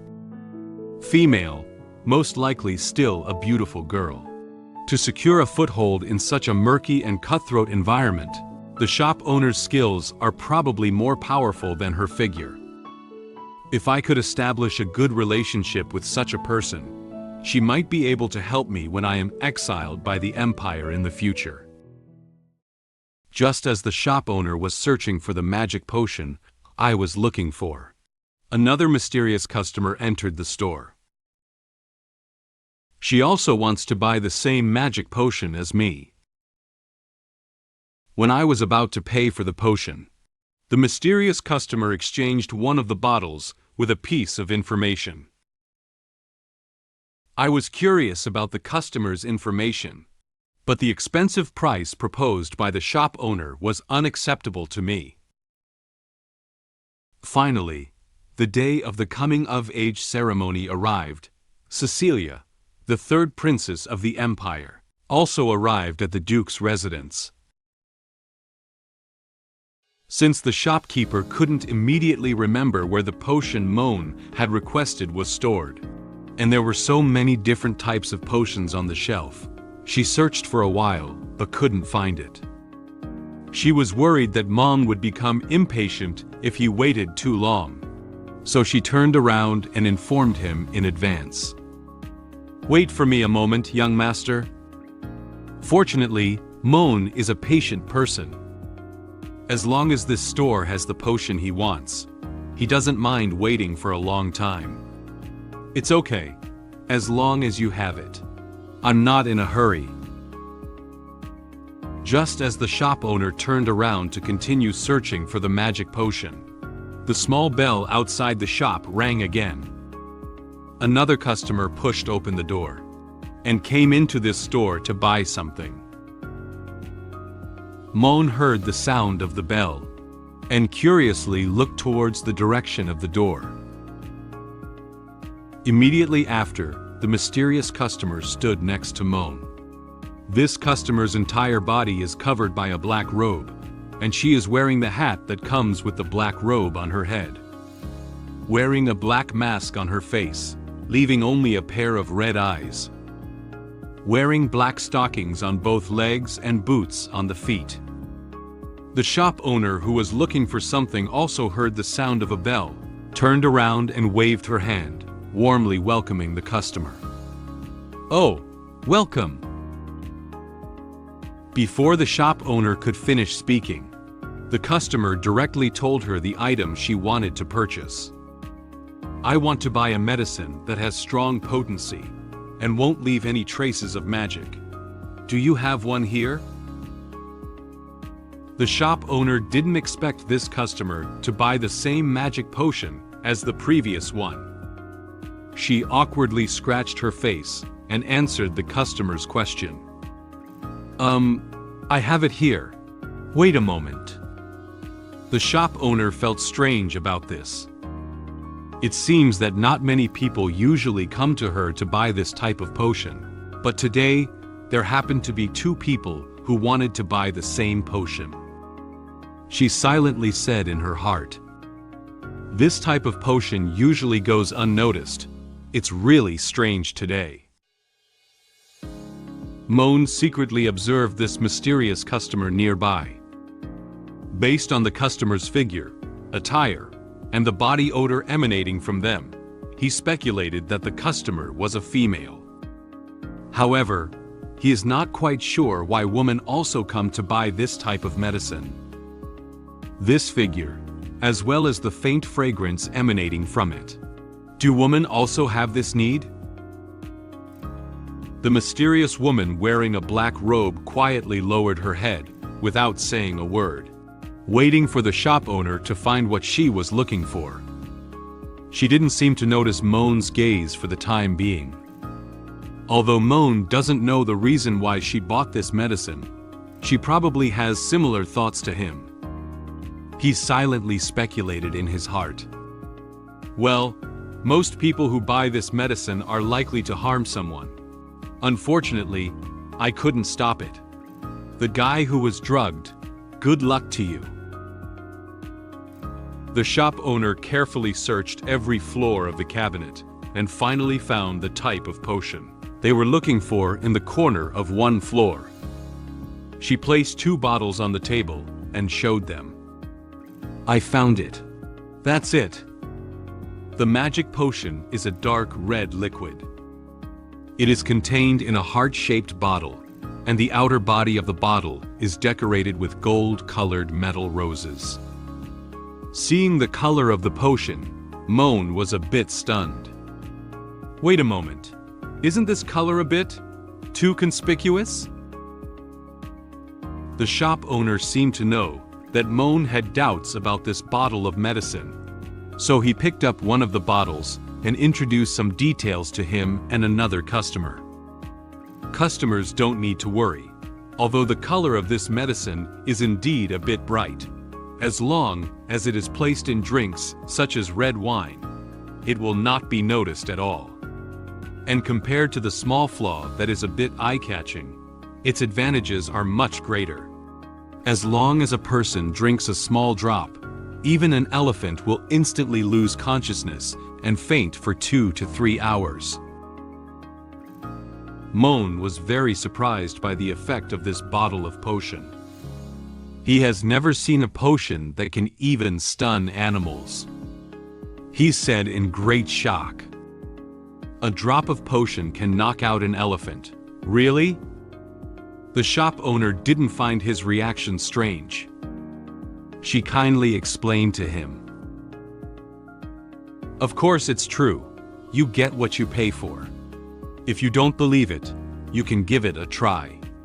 I declare in advance that if you fall asleep here, you will be charged 5,000 Amir's sleep fee per hour." Moen smiled awkwardly. He doesn't want to bear such a strange expense. He waved his hand in refusal. That's not necessary." The mysterious customer picked up one of the bottles of magic potion. She didn't speak to them, just quietly turned the bottle in her hand, observed it thoroughly and carefully, and then placed it on the table. The shop owner spread out his hand and told Moen and the mysterious customer the price of this potion. Specially made sleeping potion, priced at 130,000 Amir, no price negotiation allowed. Would you two like to pay by crystal card or cash? Moen reached into his black cloak and prepared to take out his card to make the payment. He planned to pay by card. Swipe. Just as he was searching for his card, the mysterious customer standing in front of him spoke to the shop owner first. She calmly said to the shop owner, "I don't have enough Amir, and I don't plan to use Amir to pay the bill." She also reached into her black robe, as if searching for something. Judging from her actions, it seems like she has no intention of buying the potion without paying. Then she continued to talk to the shop owner. "I can sell you an information as an exchange for a potion." Although the shop owner's expression was invisible, she seemed very interested in the information that the customer was saying. However, is just one piece of information enough to be worth 130,000 Amir? She touched her face, thought for a moment, and replied to the customer with a playful tone. "Oh, I have to remind you, 130,000 is not a small amount." The customer took out a sealed envelope and handed it to the shop owner. She was very sure of the value of this piece of information. She confidently told the shop owner, "This information is definitely worth 130,000 Amir. Even for different people, its value is far more than 130,000 Amir." The shop owner took the envelope and took out the letter containing the information to read. "Okay, let me see what kind of information it is." She quickly browsed through the information on the paper, seeming a little skeptical of the content. She brought the letter closer and read it carefully again. Based on the content on the letter, she seemed to infer what might happen next. She said to the customer with a slightly surprised tone, "Well, it's interesting. Are you sure this information is true?" The mysterious customer did not directly state the authenticity of the information. Whether it is true or not, based on your abilities as the shop owner, you can easily find out. The shopkeeper put down the letter and acknowledged the customer's understanding of her abilities with approval. "Oh, this guest really trusts me. However, as you said, This information is indeed worth 130,000. She pushed a bottle of magic potion over to her. Take it. This bottle of magic potion is yours now. Thank you. The mysterious customer left a thank you and didn't say much more. She took a bottle of magic potion directly and stuffed it into her black robe, leaving the shop without looking back. The shop owner waved her hand and watched her leave. Take care and see you next time. Standing beside, Moen watched the entire transaction between the shop owner and the customer. He didn't say a word throughout the entire process and had doubts about such a transaction. The shop owner turned his head and looked at Moen, who was still standing there, asking about his payment method. Young master, how about you? Moen still watched in the direction where the customer left. He handed the black crystal card to the shop owner and answered her absent-mindedly. I swipe my card. The shop owner picked up the crystal card with both hands and answered cheerfully. Okay. After the payment is completed, the owner will return the crystal card to Moen. At this moment, she took out another bottle of white potion from the cabinet and placed it next to the red potion. Young master, please keep the crystal card. This white bottle is a small gift for you.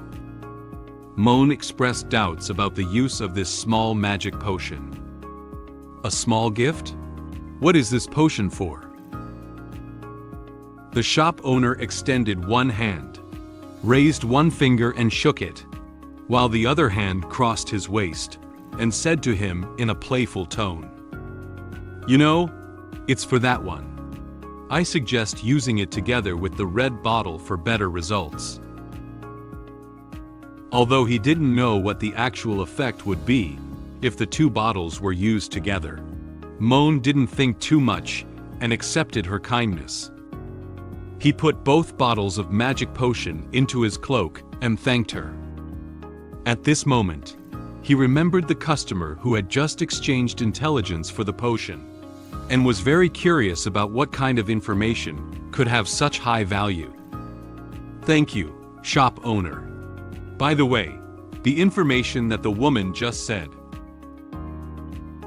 Noticing that Moen was also interested in the information just now, the shop owner quickly sat down. Her body moved slightly forward, her hands supporting her face, and her eyes shining brightly as she looked at him. Moen was startled by her sudden movement, and instinctively took a step back. She excitedly said to him, Oh, is the young master also interested in this information? Since we're old acquaintances, I'll sell it to you at this price. The shop owner reached out and made a 9 gesture. Moen knows that the prices on the black market are generally not cheap, let alone just a small piece of information. He carefully inquired about the price of the information. 90,000? The shop owner gestured with one hand and covered his mask with the other, calmly stating the true price. 900,000. When Moen heard this price, he directly froze on the spot. Afterwards, he turned around without hesitation and walked directly towards the door. No, thanks. It's not worth spending so much money just to know a small piece of information. Moen closed his eyes and was speechless at the expensive price offered by the shop owner. Damn it, earn me 9 times the price difference in front of me. This move is really underhanded. No, this black market is full of profit-driven people. Even if I spend money, they are likely to not only fail to help me in the future, but also add insult to injury. The cooperation object still needs to find someone who is honest and trustworthy. He pushed open the door and walked out directly. The shop owner waved his hand behind him and said in a lively tone, "Take care, young master. Welcome back next time." After confirming that there were no more people in the store, and that no one would be coming in for a while, the owner took off her hat and exposed her long black hair. She took off her mask and muttered to herself, "I thought tomorrow was just the coming-of-age ceremony for that useless young master from the Campbell family. I didn't expect that the third princess would also attend." However, at this critical moment, the Duke's mansion had to recruit outsiders due to a shortage of manpower. Who should I sell this information to? I'm so distressed. After taking off the mask, it was the face of a young and beautiful girl. In fact, the real identity of the owner of this store is a student, and her name is Anna Kablin. She held a mask and looked at something with interested eyes, revealing a mischievous smile. I remember that the second prince seemed to have always disliked his excellent sister, and the Duke Raymond, who has always been at odds with the Grand Duke Campbell. This is such an interesting thing. Why don't I sell it well on both sides? Anna tapped her lips with her finger and said with a smile, "Playing both sides. I'm really bad." Time came to the next night, the day of Moen's coming-of-age ceremony. Night falls over the entire Duke Campbell's mansion, accompanied by stars and the moon. This is the backyard of the Duke's mansion. On the road, there were many nobles dressed up and traveling together to attend the coming-of-age ceremony of Moen at the Duke's mansion. Inside the Duke's mansion, many nobles were chatting and laughing with each other, discussing the arrangements for tonight's coming-of-age ceremony. Grand Duke Ron and Moen greeted every guest who arrived with a smile on their faces. Moen also bowed to each and every one of them, expressing his greetings. At this moment, a marquis greeted them with his daughter. The marquis gently patted his daughter and introduced her to them with a smile. "Duke, this is my third daughter. Come on, greet to the Duke." The daughter of the marquis seems very nervous and shy. She lowered her head, bowed slightly, and greeted them in a small voice. "I have met Grand Duke Campbell. I have met." When she lifted her head and met Moen's gaze, the expression in her eyes was not happiness, but fear. She gently covered her mouth with her hand, her body trembling uncontrollably. Moen also felt her emotions at this moment from her eyes, but he couldn't say anything either. The daughter of the marquis quickly turned around, picked up her skirt, and ran away with her eyes closed. She ran while speaking. "My mother is calling me. Sorry, I'll excuse myself first." The marquis felt embarrassed as he watched his daughter run away impolitely. The Grand Duke and Moen watched her run away in a daze, unable to inquire about what had happened. The marquis awkwardly touched his head and apologized to Moen on behalf of his daughter. "Sorry, Moen. My daughter is quite shy. I apologize on her behalf." Moen waved his hand, indicating that he did not care about her daughter's behavior just now. He said to him with a smile, "It's okay. I didn't take it to heart. We didn't greet each other properly. Please take a seat." After seeing off the marquis, he continued to greet the guests with a smile. However, he could clearly feel that the atmosphere inside the Duke's mansion was not quite right. Sure enough, not only the daughter of the Marquis Hill, everyone's eyes are almost the same. Due to the Marquis's daughter running away in front of him just now, there was some minor disturbance at the scene. Everyone's eyes peeked at Moen. Their eyes were filled with distrust, even disgust, towards him. It is obvious that they are very wary and afraid of him. Moen sighed. He closed his eyes, supported his forehead with his hand, and had a helpless expression on his face. For the actions of the original Moen Campbell, he also had no choice. Ultimately, it's because the original owner's reputation is too bad. The Grand Duke seemed to sense Moen's emotions and reached out to touch his head, expressing comfort. He said to him in a relaxed tone, "You performed very well today." Moen raised his head and expressed surprise at his father's behavior. He looked at his father and said in confusion, "Father?" The Grand Duke looked at Moen with a loving gaze and a smile. He confidently said to him, "I was a little worried before, but now it seems unnecessary.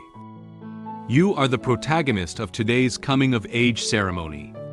From now on, you are no longer a boy, but a true man of the Campbell family. Keep up the good work." Encouraged by his father, Moen's previous feelings of disappointment were swept away. He looked ahead and confidently replied, "I'll try my best." The lights in the Duke's mansion shone on him, as if to illuminate his future. At this moment, a group of guards arrived at the door. They are neatly arranged at the door. A guard said to everyone at Duke Campbell's mansion, "Everyone, please be quiet." The Grand Duke and Moen noticed the sound at the door. They looked out the door together, surprised by the numerous guards. A young girl was surrounded by numerous guards and escorted into the Duke's mansion. The guards continued to announce to everyone, "Let us respectfully welcome the third-in-line heir to the Leopard Empire. The pure white child blessed by the ice and snow goddess." The nobles who were chatting near the door just now all made way and bowed together to the girl in the middle. Cecilia, the third princess of the empire. Cecilia walked quietly into the Duke of Campbell's mansion under the protection of the guards. She was wearing a deep blue and black interwoven dress, exuding the noble temperament unique to princes. She walked with an expressionless expression, exuding a cold elegance. She is like an elf in ice and snow, peaceful and noble. The third princess of the empire, Cecilia, came to my coming-of-age ceremony, and I personally welcomed her. As I was chatting with her, the tone of her speech sent chills down my body. At the same time, the brave Ariel and the holy maiden Lee also came to my coming-of-age ceremony. Although Ariel finds my personality changes strange, she is very wary and doesn't want me to get close to Lee. Then, the ball began. I invited Cecilia to dance with me, and hope she can come to my room. After welcoming Cecilia, other dukes also arrived one after another. Grand Duke Ron is going to greet the other dukes. He patted Moen's shoulder and said to him with a smile on his face, "I'm going to receive the other two dukes. I leave it to you. Remember not to neglect the Royal Highness Princess." Moen confidently said to his father, "I understand, father." Moen placed one hand on his chest, bowed to Cecilia, and walked towards her direction. Cecilia also noticed the protagonist of tonight's coming-of-age ceremony, Moen, from a distance. She took the initiative to talk to him. "Long time no see, young Master Moen." Moen smiled at her and praised her outfit for today. "Long time no see, Princess Cecilia." You are extraordinarily beautiful today. Cecilia didn't feel happy because of his words. She coldly replied to him. Is that so? Thank you for your compliment. But it's really rare to hear such praise from young Master Moen's mouth. Then, she lifted her skirt with both hands, leaned forward slightly, and bowed to Moen. Her movements flow smoothly, elegant, and beautiful, perfectly showcasing the princess temperament she possesses. Moen smiled politely, covered his chest with one hand, and bowed slightly, performing a return salute. He seemed to be able to hear that Cecilia was talking about his bad personality. Aha! Your Highness, what you're saying makes me seem like the kind of rude person who can't even control their mouth. Don't you think so? Suddenly, Cecilia looked at him with a cold gaze, and even lowered her tone when talking to him. Moen didn't know how to reply to her for a moment. He felt a chill from her tone of voice, spreading throughout his entire body. To ease the embarrassment, Moen smiled and immediately changed the topic. He reached out his hand and gestured for her to rest in the nearby rest area first. Haha, Your Highness must be tired from coming from the royal city. Why don't you go take a break first? The banquet won't officially start until a little later. Cecilia didn't say anything more about the topic just now. She followed his instruction and turned around to walk towards the rest area. Well, that would be appreciated. As Celicia's figure gradually faded away, Moen's tense emotions finally eased. He exhaled a breath and scratched his head with his hand. He was really a bit overwhelmed by the icy aura that Cecilia emitted. He silently said in his heart, "She's finally gone. Beautiful is really beautiful. Scary is also really scary. Worthy of being the first female lead in the novel, this aura is really scary." Cecilia walked towards the rest area and met two nobles again.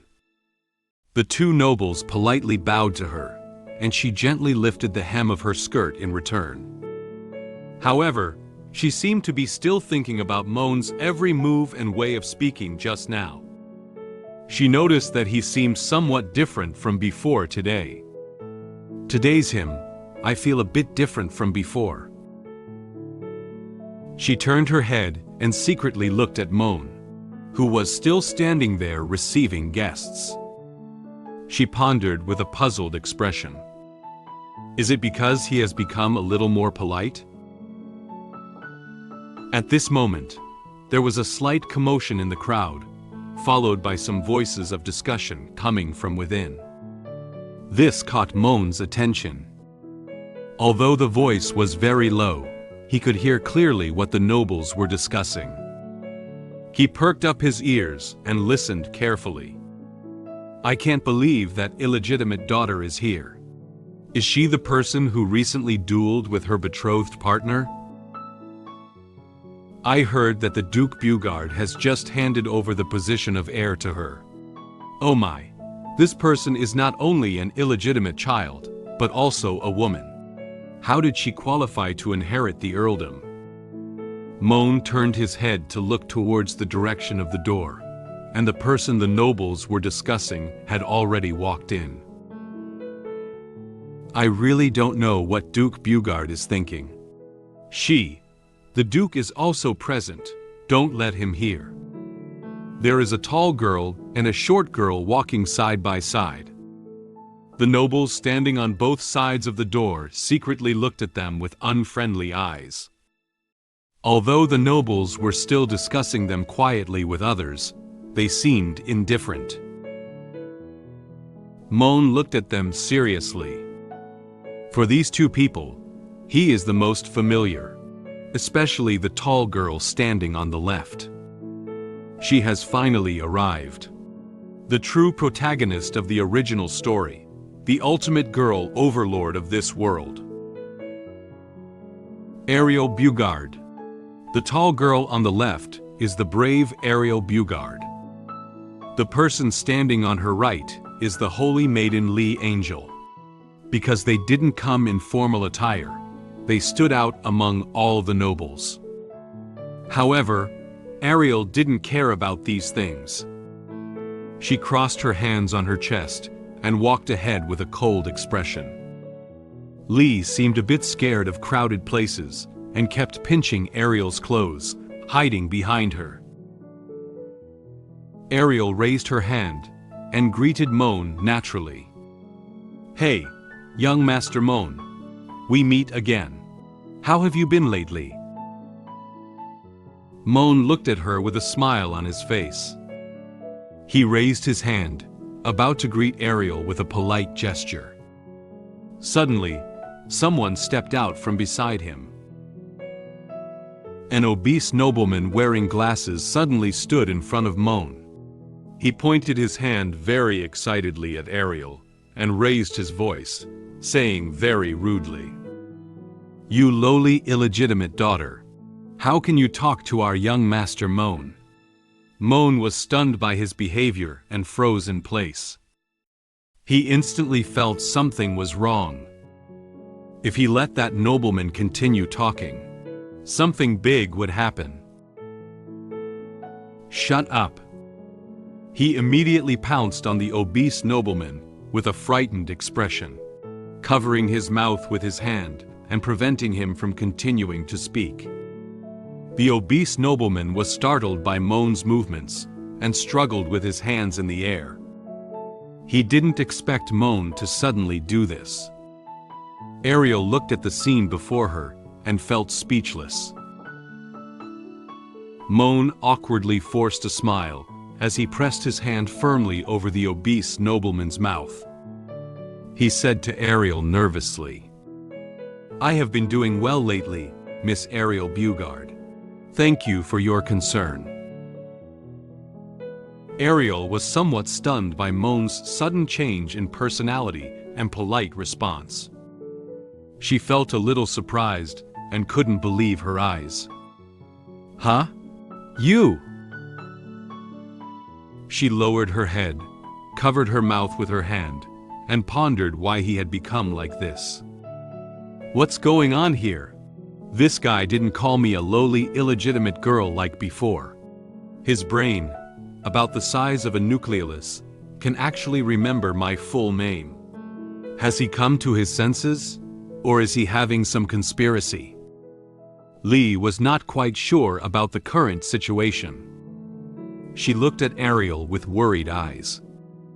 "Ariel." Suddenly, Moen greeted Lee.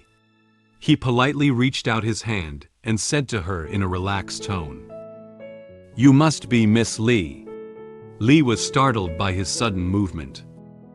She looked at him with fear and said in great surprise, "Ah, young Master Moen actually knows my name?" Moen slightly bent down and extended his hand forward, wanting to shake hands with her. He said to her gently with a smile on his face, "Of course. How could I not know the names of the important guests tonight? Miss Lee Angel." Just as Moen wanted to shake hands with Leah in a friendly manner, his hand was slapped away hard by Ariel. Moen was somewhat surprised by Ariel's behavior and stared at her blankly. She looked at him warily and said to him in an unkind tone, "What would you do?" She seemed to be under the mistaken impression that Moen was going to do something out of the ordinary to Lee. However, in reality, he didn't do anything strange. Lee looked at them nervously, feeling uneasy about the current situation. The nearby nobles heard Ariel's voice and looked towards them. Ariel approached Moen very angrily, her whole body pressed against Moen's chest. Moen felt that her emotions were not right and awkwardly leaned back.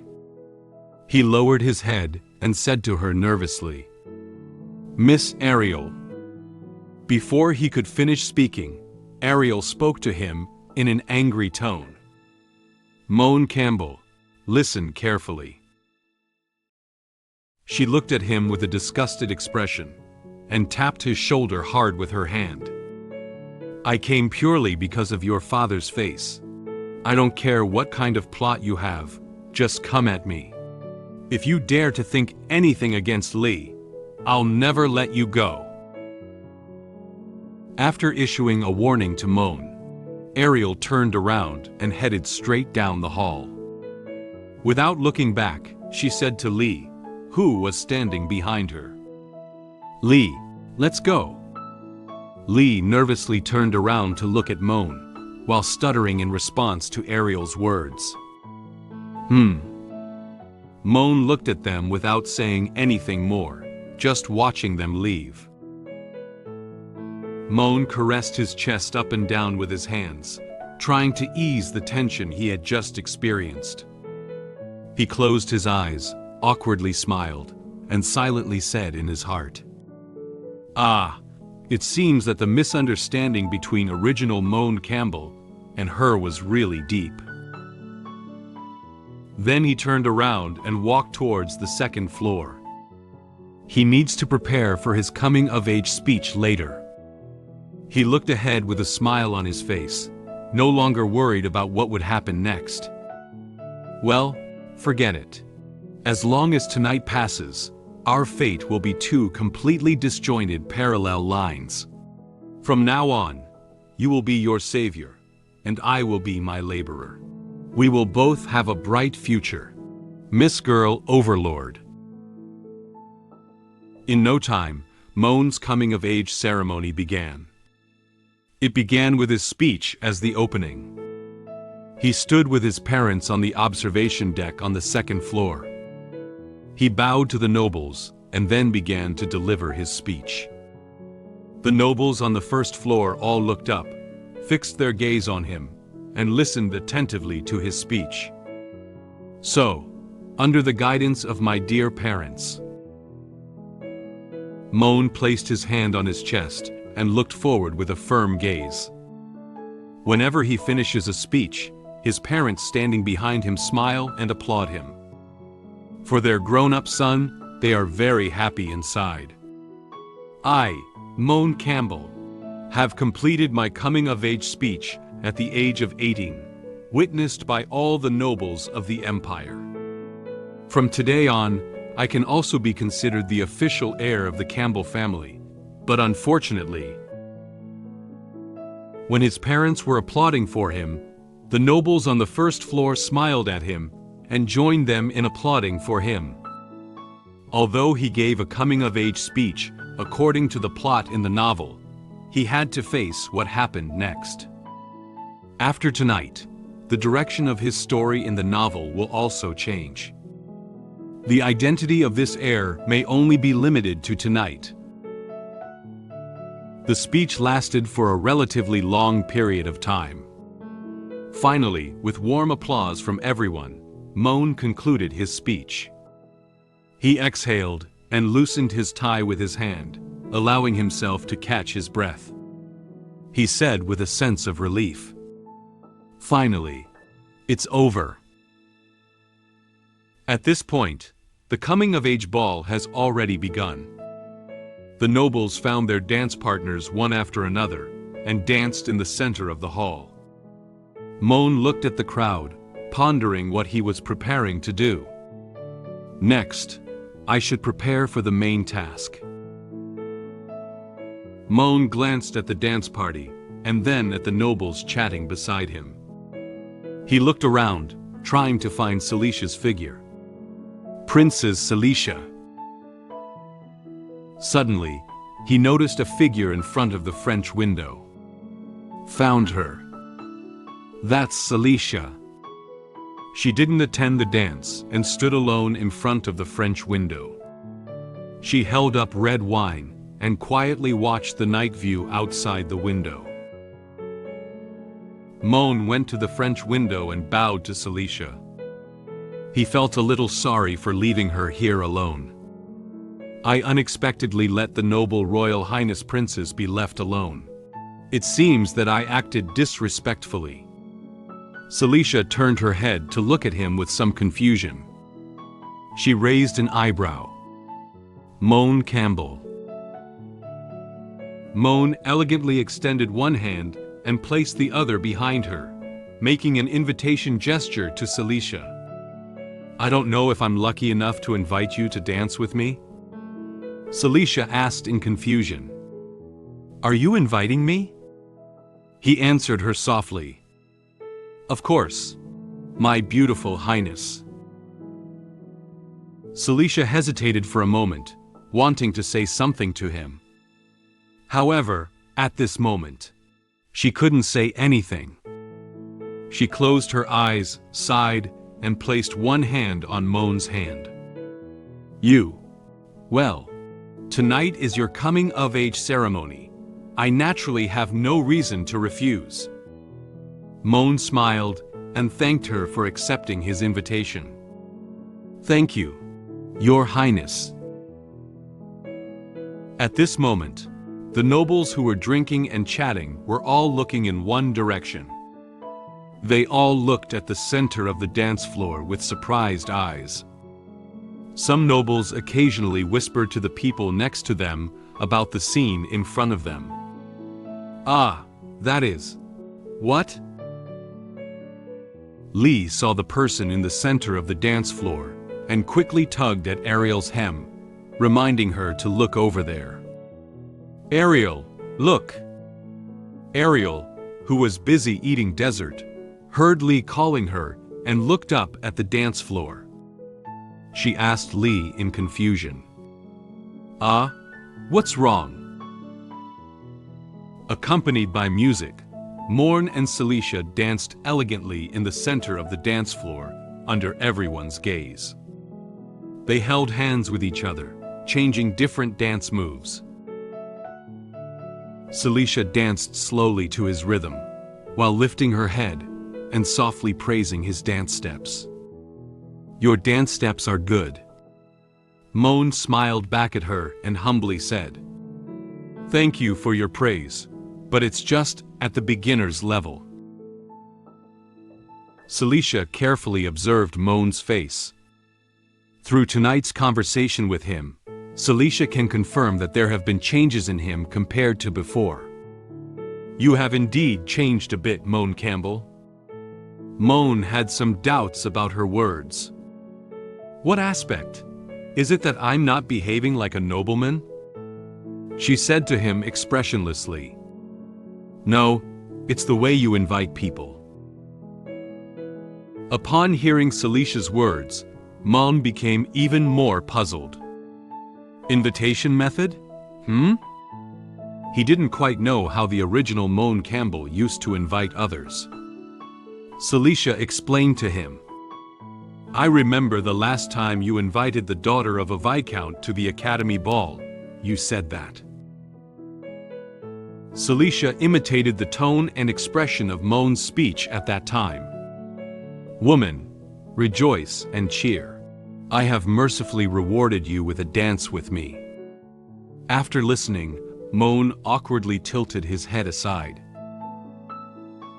He didn't expect the original Moen Campbell to say so. He stuttered. No, wait.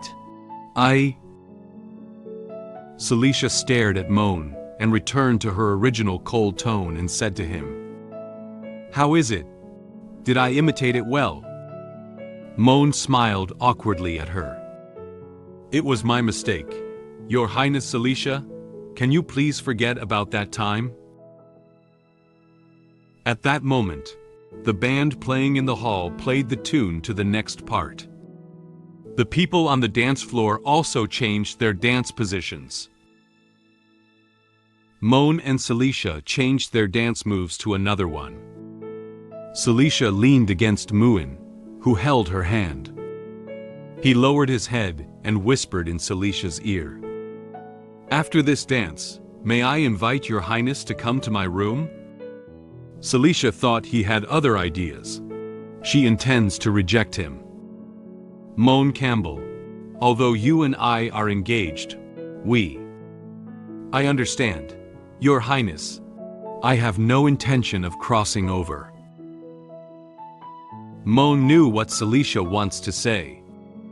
In order to prevent her from rejecting him, he came up with a reason.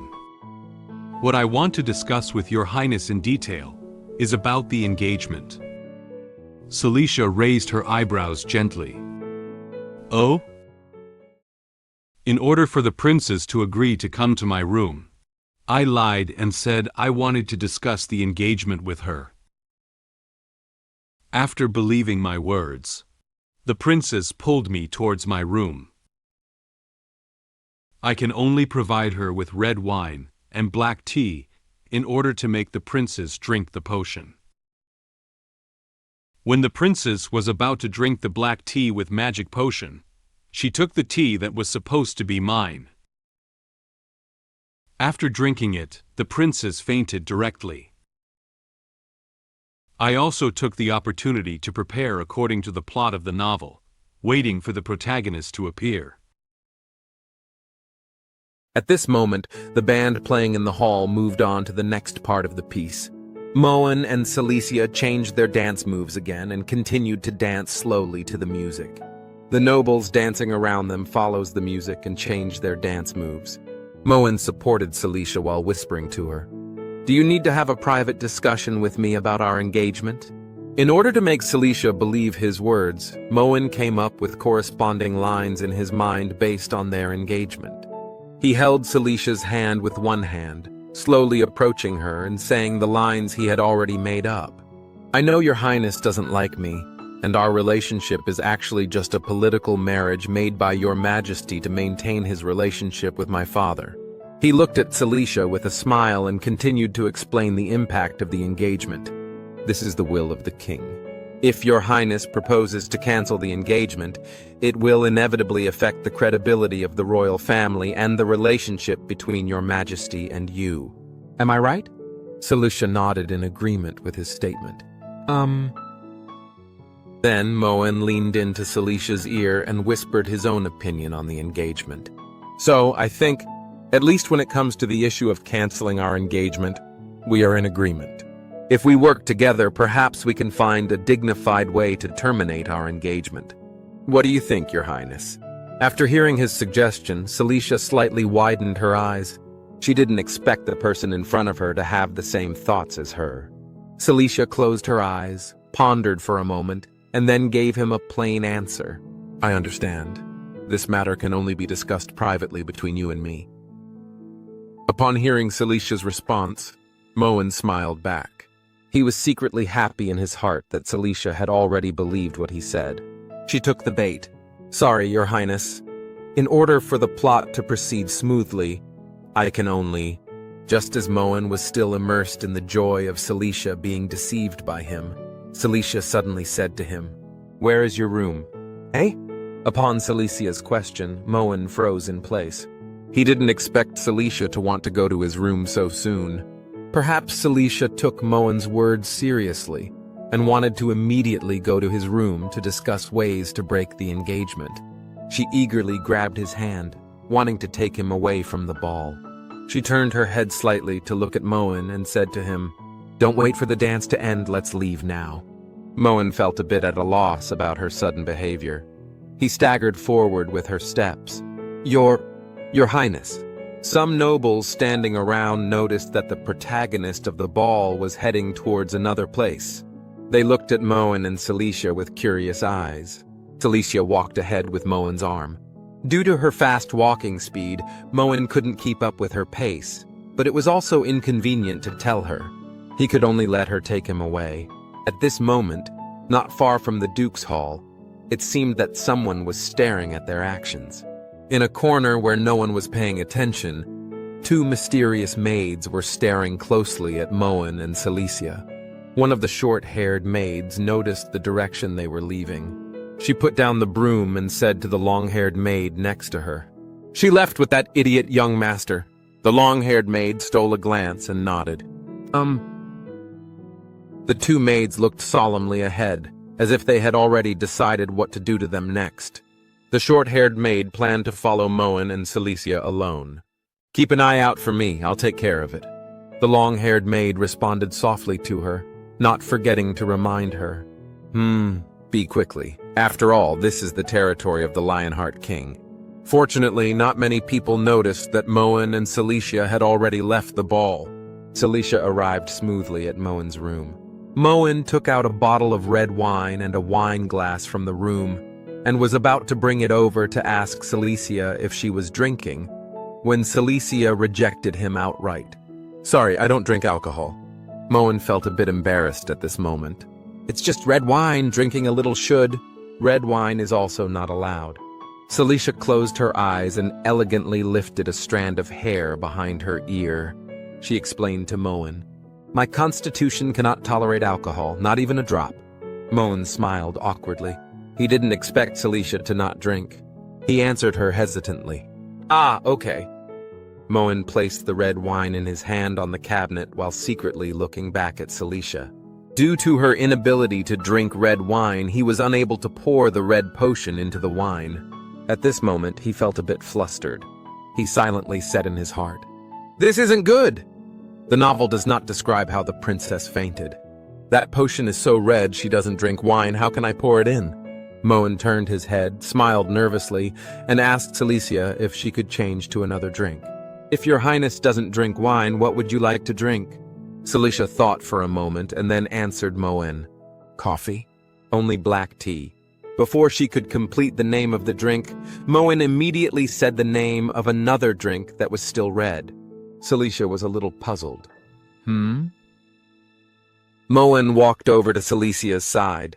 He touched his chest with one hand, bowed slightly, and made an apologetic posture. "Due to some uncontrollable factors, no other beverages are available here tonight except for red wine and black tea, so..." Although the lie was told, he still looked at her nervously, afraid that she would see something wrong. Cecilia covered her chin with her hand and lowered her head to think for a moment. "Is there only black tea? Then I'll have that." She didn't seem to think too much, so she asked Moen to brew her black tea. After Cecilia agreed to drink black tea, Moen happily searched for the black tea leaves in the cabinet. He said to her with a hint of joy, "Okay, I'll go get it now." Cecilia watched as Moen happily searched for tea leaves and brought a teapot and teacup to brew tea. Feeling a bit speechless, she watched his back expressionlessly and silently said in her heart, "Is brewing tea such a joyful thing for this guy?" Moen poured the brewed black tea into 2 teacups and placed them on the counter. He turned his back to Cecilia and blocked his entire body in front of the 2 teacups. He peeked back and, realizing she wasn't looking this way, snuck the 2 potions out. He nervously opened the lid of the red potion and dropped a few drops into one of the cups of black tea. He was worried that these few drops of magic potion might not be enough to make Cecilia faint, so he added a few more drops. Although a drop of alcohol can knock down an elephant, it's better to add a few more drops when facing a super powerful magician like Cecilia. Then he looked at the white potion in his left hand. "I don't know what this white bottle is, I still don't want..." At this moment, Cecilia suddenly poked her head out from behind the wall. She asked expressionlessly, "Is the tea ready?" Moen was startled by Celicia's voice and accidentally pulled out the lid of the white potion. He exclaimed in surprise, "Ah!" Moen quickly turned around, his hands behind his back, and hid the 2 bottles of magic potion in his hands. He was worried that she would discover these 2 bottles of magic potion. He awkwardly smiled at her and said nervously, "Almost done." Cecilia stared at him for a while but didn't seem to notice anything strange about him. "Please wait for a moment, Your Highness." While talking to her, he secretly poured some magic potion into 2 cups of tea. Since she still needs to wait a little longer, she decided to go back to the sofa. She nodded to Moen, turned around and walked towards the sofa, continuing to sit and wait for his black tea. Moen was scared and broke into a cold sweat. He stared closely at Celicia's movements. When she returned to the sofa, he quickly turned around to face the cabinet. He closed his eyes, wiped the cold sweat off his forehead with his hand, and exhaled a breath. He was almost caught by Cecilia doing something inappropriate just now. Fortunately, he quickly reacted. Phew, scared to death. Fortunately, this potion doesn't have any magical fluctuations, otherwise I would have been caught by her. At this moment, Moen lowered his head as if he had noticed something on the floor. There is a red water stain on the floor, which seems to be the same color as the potion just now. He was very surprised, thinking that he had accidentally spilled the potion on the ground just now. He held his head in both hands sadly and screamed in his heart, "No!" At the thought of such an expensive magic potion being wasted by himself, Moen's entire body froze directly in place. He crumbled and reached out his hand towards the puddle of water stains, saddened by the fact that he had lost the opportunity to make money. Originally, this was an important material that I was going to make my first bucket of money by watering it down and dividing it into 10,000 portions to sell to others as sleeping pills after I was exiled. It's all gone. He could imagine the gold coins that were about to arrive flying away from him just like that. Young Master Moen? Cecilia called out his name and urged him again whether the black tea had been brewed. Moen quickly put 2 cups of black tea into the tray, holding it while responding to her call. "I'll be right there. Sorry for keeping you waiting." Moen walked towards the sofa with 2 cups of black tea. At this moment, they didn't notice that a black figure was secretly watching them outside the window, and then disappeared into the night. When Cecilia received the black tea, she lowered her head and her expression suddenly became somewhat serious. She seemed puzzled by the appearance of the black tea in her hand. The heat of the black tea drifted onto her face, making her feel even more strange about this cup of black tea. She hesitated for a moment and then said to Moen, Young Master Moen, your black tea? It's so red and it seems to glow?" She held a teacup in one hand and carefully observed the black tea. Unlike regular black tea in white porcelain teacups presents a bright red color similar to blood, and there is also something like glitter floating in the tea water. She has never seen this type of black tea before. After hearing Celicia's evaluation, Moen's mood suddenly became tense again, to the point where cold sweat broke out on his forehead again. He looked nervously at the ceiling and hesitantly explained the reason to her. This is a newly procured precious tea species from the Eastern Kingdom at my home, called Big Red Robe, right, that's the name." Cecilia didn't seem to care too much about Moen's statement. With a cold expression, she gestured for him to drink his tea first. "Is that so? Well, young Master Moen, you drink first." Moen thought Cecilia might have noticed that he had added something else to the black tea. This made him even more nervous. "Does your highness suspect that I have added something to my drink? Would I be the one to do such a thing?" Actually, Cecilia did not doubt him. She calmly said to him, "Young Master Moen is too sensitive. As the host, you should have tea first. This is the basic etiquette of nobility." Moen dare not continue thinking. Since Cecilia doesn't believe him, he can only take a gamble. "Okay, since your highness doesn't believe me, then I can only—" He picked up the teacup and was about to touch it with his mouth when Cecilia suddenly said to him, "Wait a moment." He stopped and looked at Cecilia. He didn't know why she suddenly stopped him.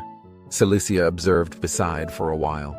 Then she took the teacup from Moen's hand. She seems to be more interested in his tea. "Young Master Moen's tea seems to be a bit better than mine."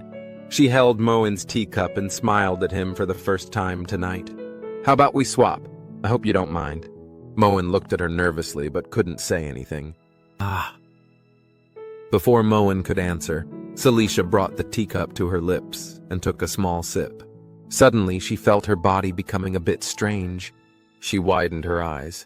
Moen noticed that she suddenly froze in place, motionless. He reached out and tried to call her name, wanting to ask if she was okay. "Your Highness." Then Celicia's body became unsteady. Her eyes became hazy and her face suddenly turned red. She looked at Moen in a daze but couldn't say the complete words. She felt her body lose strength and immediately collapsed towards the sofa. Her black tea didn't hold steady either. It slipped directly from her hand and fell onto the floor, spilling all over. She was lying on the sofa, her eyes closed, obviously unconscious. Moen was so scared that he quickly stood up. He remained silent and looked at her quietly for a while before realizing that she had stopped moving. It seems that the potion has already started to take effect. He was surprised by the effectiveness of this potion. Fortunately, I was smart enough to put the potion in both cups. Otherwise, I would have almost gotten into trouble. It's worthy of being a secret potion that can charm an elephant with a single drop. The merchant who sells magic potions didn't deceive me about its quality. However, it seems that the original text did not mention that the princess cannot drink alcohol. Could it be that Moen Campbell in the book also poured the potion into the tea? Am I just getting it right? Moen pinched his chin with his hand and began to recall the original plot of the novel. No, now is not the time to talk about this. In the original plot, not long after she fainted, Girl Overlord would come over. I need to prepare quickly. He messed up Celicia's clothes according to the plot of the novel. He gently pulled down her stockings a little. Pull down the stockings a little. Maybe I should also loosen her skirt a bit. He untied her skirt a little, but was also worried about her physical condition. This doesn't seem very good. If I untie the bottom, she will reveal her belly. This will catch a cold. Maybe I should just mess up my hair a little bit. After everything was ready, Moen found that his clothes had not been taken off yet. Oh, there are also my own clothes. He tried to take off his clothes according to the modern way of taking them off. However, this aristocratic outfit seemed somewhat difficult for him. Why is this outfit so difficult to take off? Phew, I finally took it off. After several attempts, Moen finally took off his clothes. He also got his hair loose. He hugged his chest with both hands and looked at the current scene with satisfaction. Cecilia lay unconscious on the sofa, with her clothes and socks taken off a bit. Moen has recreated the scene according to the plot of the novel. Now there is only one final step left before he is caught. Great success has been achieved. The rest is waiting for that girl Overlord.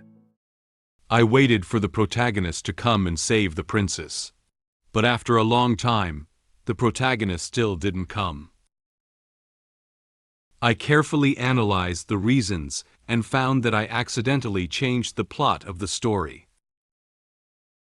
When I was still thinking of a solution, the princess suddenly pounced on me. Outside the room, the brave, who was supposed to come to the door of my room, was also guided back to the Duke's mansion hall by the maid.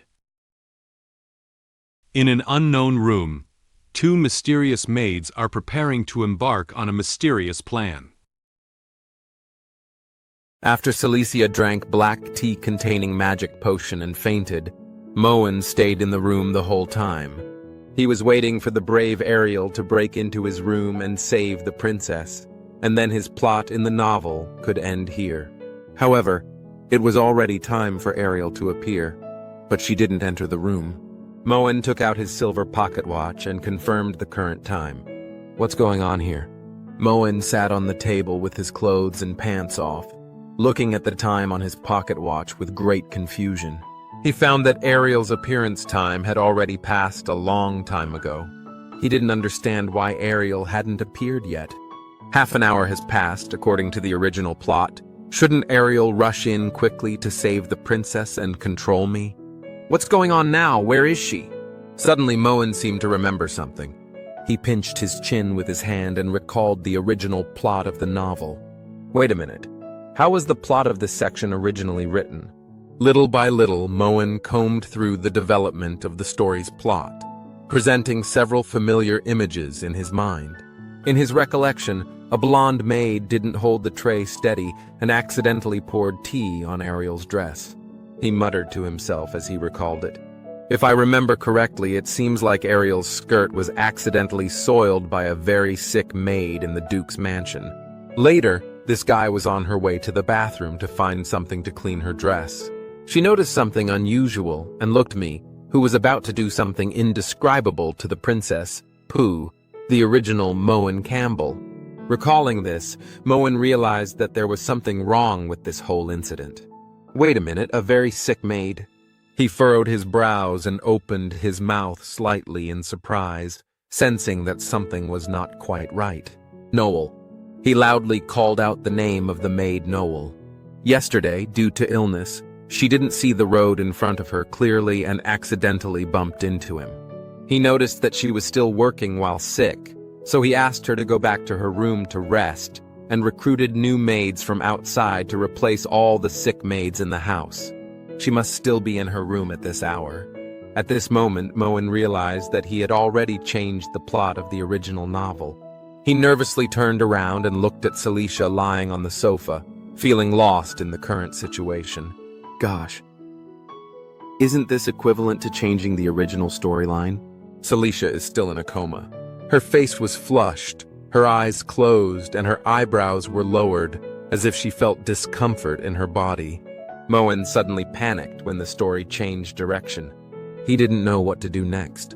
If the original storyline is not followed, there is a high possibility that major events will occur in the subsequent development of the story. This is a huge problem, he called out softly. He turned his head and sat in place, anxious. However, at this moment, Cecilia opened her eyes groggily. She unconsciously activated the ice magic, emitting a terrifying chill, and slowly sat up from the sofa. She stared at Moen's back with very terrifying eyes and walked towards him. At this moment, Moen was still immersed in his own world, not realizing that Cecilia had already woken up. He lowered his head, covered his mouth with his hand, and quickly thought about the next solution. Calm down. Although something went wrong unexpectedly, the most crucial princess had already fainted. There must be a remedy now. Celicia's ice magic has spread behind Moen. At this moment, he felt that the temperature in his room seemed a bit different. The room that was originally somewhat hot was slowly starting to get colder at this point. He turned his head to the side and said in confusion, Why does the temperature seem to suddenly drop? The summer shouldn't be. Before Moen could finish speaking, he saw a pair of hands stretched out in front of him. He was very surprised and opened his eyes wide. Suddenly, Cecilia unconsciously unleashed ice magic of greater intensity. The blue magical energy blasted all the furniture in Moen's room away. The entire room was instantly enveloped in a large amount of coldness. Due to the overly powerful magic she unleashed, Moen's room was covered in ice crystals everywhere. The temperature of the room instantly plummeted to the same as an ice cellar. Moen didn't have time to react just now before he was already pounced on by Cecilia. Her entire body was now pressed on top of him, and from time to time, she was still emitting some cold air. Moen was frightened by Celicia's sudden action.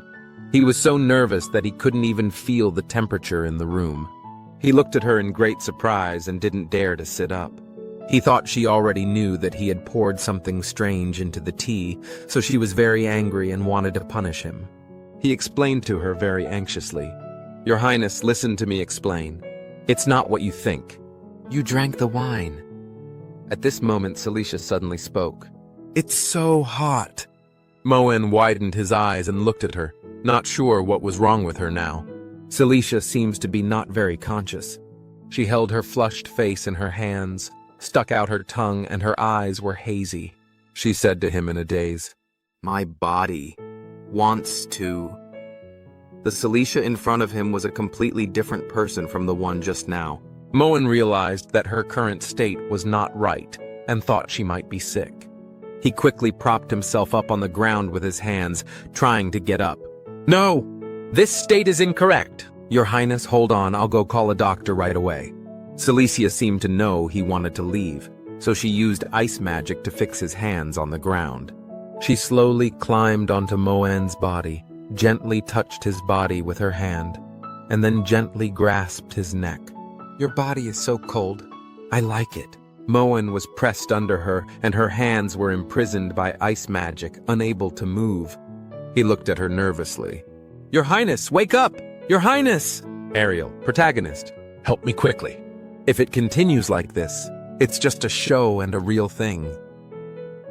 Suddenly, Cecilia bent down, pressing one hand on his shoulder and the other on his neck, and forcefully kissed Moen. Moen was extremely shocked, and a slight blush also appeared on his face. He never expected such a thing to happen.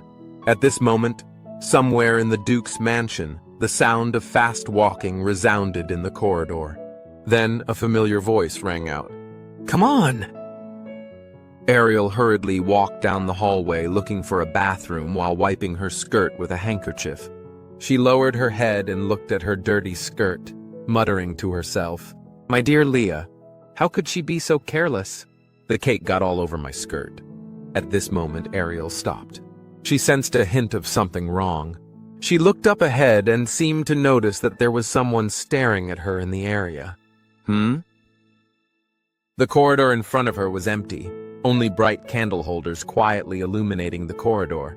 The doors of the rooms in the hallway were also tightly closed, as if no one was here. However, Ariel could clearly perceive that there was indeed someone's aura here. She looked around carefully for a moment and then asked a question towards the hallway. "Who is it? Who is here?" At this moment, a maid slowly walked out of one of the rooms. "Excuse me, miss." Anne closed her eyes, touched her chest with one hand, and politely bowed to Ariel. She kindly reminded her not to go any further. "This is a forbidden area of the Duke's mansion. Please turn back." Ariel expressed doubts about this. Is there any place in the vast Duke Campbell's mansion that guests cannot enter? She didn't know she had gone where she shouldn't have gone. Forbidden area? She continued to inquire curiously. "What kind of forbidden area is this?" Anne looked at her with a smile on her face and calmly answered her question. "Sorry, this is a confidential matter of the Duke's mansion. I'm not authorized to explain." Upon hearing that Anne was unable to provide her with clear information, Ariel hugged her chest with both hands and looked at Anne with a slightly unhappy expression. She whispered a sentence. How stingy. At this moment, Anne noticed the stains on Ariel's skirt. She squatted in front of Ariel and observed her dress.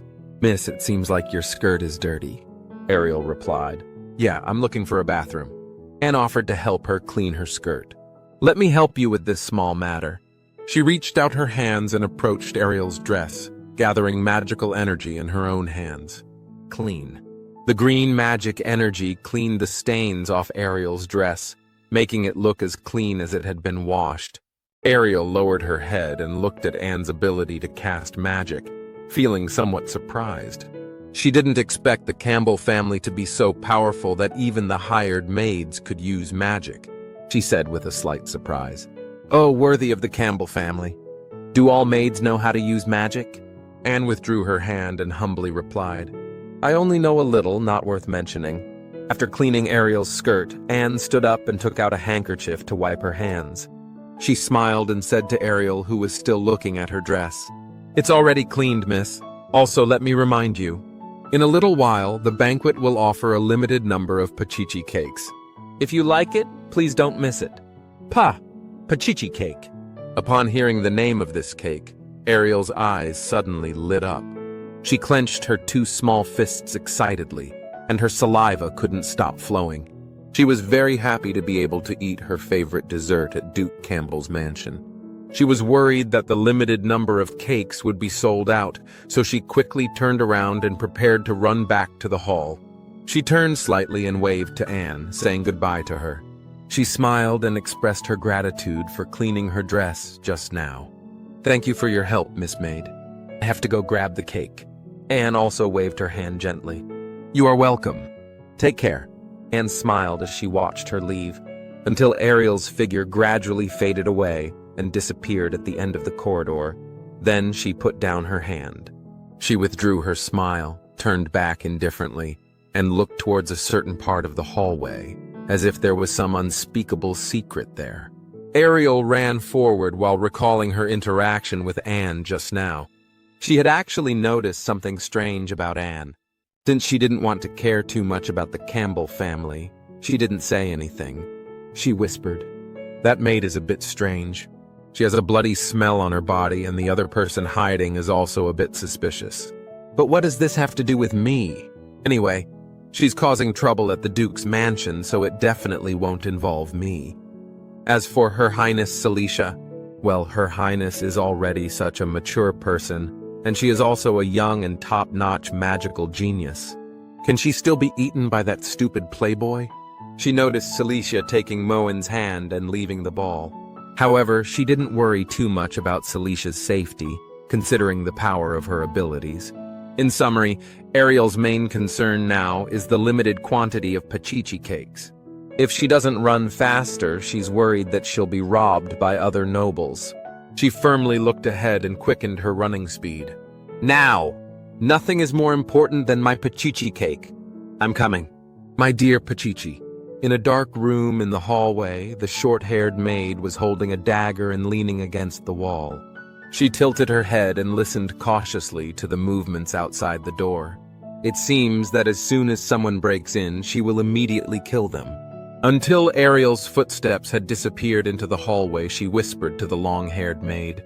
That girl has left. Is she also your mission target?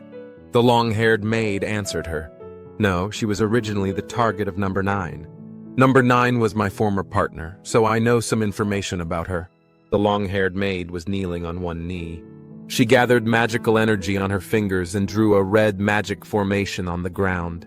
She seemed to be trying to invade the Campbell house through the magic circle. When the short-haired maid heard her mention the code name, she remembered something that happened earlier. Number 9, I remember it was a mission failure. The long-haired maid knew what she was talking about, so she continued her words. Right, it's that girl who surpassed her by 2 great realms but was killed in return. After confirming that there were no more people outside the corridor, the short-haired maid retracted the dagger at her waist. As soon as the maid with long hair reminded her, she knew who she was referring to. Then she realized that the long-haired maid had been drawing magic circles for a bit too long. She turned her head and frowned slightly, reminding the long-haired maid to pay attention to the time. It turns out to be her. By the way, how much longer do you need? There is not much time left for us. The long-haired maid answered her. Soon. After all, it was something laid down by the Lionheart King Ron Campbell. Although it is a massive object covering the entire duchy, it is not so easy to quietly open the gap without disturbing him. The short-haired maid seems a bit anxious. She urged the long-haired maid to move faster. We need to hurry up. If Moen Campbell or Princess Cecilia suddenly come out, our mission will be considered a failure. Due to the fact that drawing magic circle consumes a lot of her energy, the long-haired maid cannot immediately invade the Campbell family. Some sweat dripped down her face as her fingers sped up the drawing of the magical array. However, she doesn't seem to be worried about not having enough time.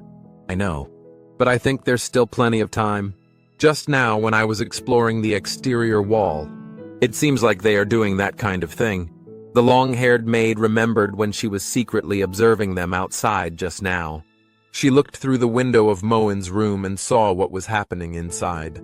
The short-haired maid didn't understand what she was saying for a moment. She asked her in confusion. That kind? At this moment, in the room, Cecilia, who was unconscious, was lying on Moen's body and forcibly kissing him. Moen was pinned down by her, unable to move at all. He was still in shock from her kiss. After a period of intense biting, the princess finally calmed down. However, the princess was very angry about this matter and intended to punish me. I had intended to calm her emotions first, but the princess refused to listen to my explanation. Just then, a maid with short hair came to the door and claimed to be delivering dessert. Just as I was suspecting the identity of the maid, she rushed straight towards the princess. The princess is currently in crisis. Moen lay on the ground, with a weak face and a lot of sweat flowing from his body. Celicia's white stockings were casually thrown on his head by her. He gasped for breath while silently saying in his heart, "Finally, it's over." Just now, Cecilia, who had drunk black tea containing magic potion, crazily vented her emotions to Moen. She not only nibbled on Moen's chest and arms, but also left one red scratch after another on his body. After a while, Cecilia finally calmed down. He recalled Cecilia venting on him just now. He kept dodging the attack from Cecilia just now. finally restraining himself from doing something that would lead him to that extent. I tried my best to dodge her and finally saved my pure body. Otherwise, if I take the last step and really do something like that to the princess, the outcome that awaits me is probably not exile, but really ruin. But now it seems that the situation is also similar. Moen closed his eyes, feeling helpless about the current situation between him and Cecilia. At this moment, as he was still immersed in his own world, he did not notice that a sword had appeared on his face and pointed at him. Cecilia held a sword condensed from ice magic, pointing with a serious expression and angry emotions towards Moen, who was still lying on the ground. She said coldly, "Say your last words, Moon Campbell. This is your last chance before you die." Just now her clothes had become a bit tattered due to her emotional outburst against Moen. However, it didn't matter. She was very angry at Moen for pouring an unknown drug into her tea. Seeing Cecilia, who was clearly not in the right mood, Moen got a little nervous. He braced his hands on the ground and slowly stepped back while smiling awkwardly at her, intending to muddle through. "So if I don't say it, I won't." Upon hearing that Moen had no intention of saying her last words, Cecilia decided to kill him directly. She cast her own ice magic, emitting a stronger frost aura. "Since you have no last words," Moen noticed that what he had just said not only did not stabilize Celicia's emotions, but also made her even angrier. He took a few steps back in fear and raised a hand, trying to stop her from using magic. Wait a minute! I do. Let me think about it. For the current situation, Moen feels at a loss. Due to Celicia's extreme anger now, Moen was worried that she would rush towards him with her sword in the next second. This is too bad. If I hadn't managed to calm her down, I wouldn't have had to wait for the guillotine. I'd have been done for right then and there. I don't know if there will be a second chance of rebirth. He had to calm her emotions first. He was rapidly thinking of a solution in his mind. Given the circumstances, I can only use my modern wisdom to take a gamble. Moen lifted his head and spoke the modern language he had thought of to Cecilia. Once there was a sincere love in front of me that I didn't cherish properly. I didn't regret it until I lost it. Cecilia lowered her head, still holding her sword towards him. She frowned slightly and heard Moen saying something she had never heard before. "If God could give me another chance?" Moen looked at Cecilia with sincere eyes and deep affection. He placed one hand on his chest, as if it would make him appear more sincere. He hoped that Cecilia could stabilize her emotions due to his modern language. Unfortunately, Cecilia was not moved by his words. She wrapped the entire sword in ice magic. She raised her sword and swung it forcefully towards Moen's head. In an instant, several strands of his hair were cut off by the sword. He raised his hands and looked at the top of his head in great fear. He was so scared that he let out a scream. Yikes! Cecilia narrowed her eyes slightly and looked at him, her expression becoming more serious. She had no faith in what he said about love. She thought he could realize his mistake, but ended up wasting her time with such a long piece of nonsense. She felt even angrier about his lack of remorse. She held up her sword and augmented the ice magic on her body quite a bit more. "I see, is this your disgusting reason?" Moen's eyes flicked to the side. He scratched his head and smiled at her, trying to diffuse the awkwardness of the situation. Disgusting? In a sense, this can also be considered a very sincere emotion, and in fact, we haven't taken that step forward. So today, do you call this dirty, nasty tactic sincere? What are you joking about, Moen Campbell? Cecilia shouted at him loudly. Hearing Moen say such words so unashamedly, she felt extremely angry. For someone like him who drugged her and turned her into that unpleasant appearance just now, how could there be any genuine emotions? She didn't approve of this kind of dirty person who would do anything to make him like her. If you really like me, you should stand in front of me openly and honestly, and use your character, your strength, and your sincerity to impress me like a real man. If I still don't like you after you do that, maybe in the end, I will also follow the engagement and become your wife. Moen froze in place, slightly widening his own eyes to look at Cecilia.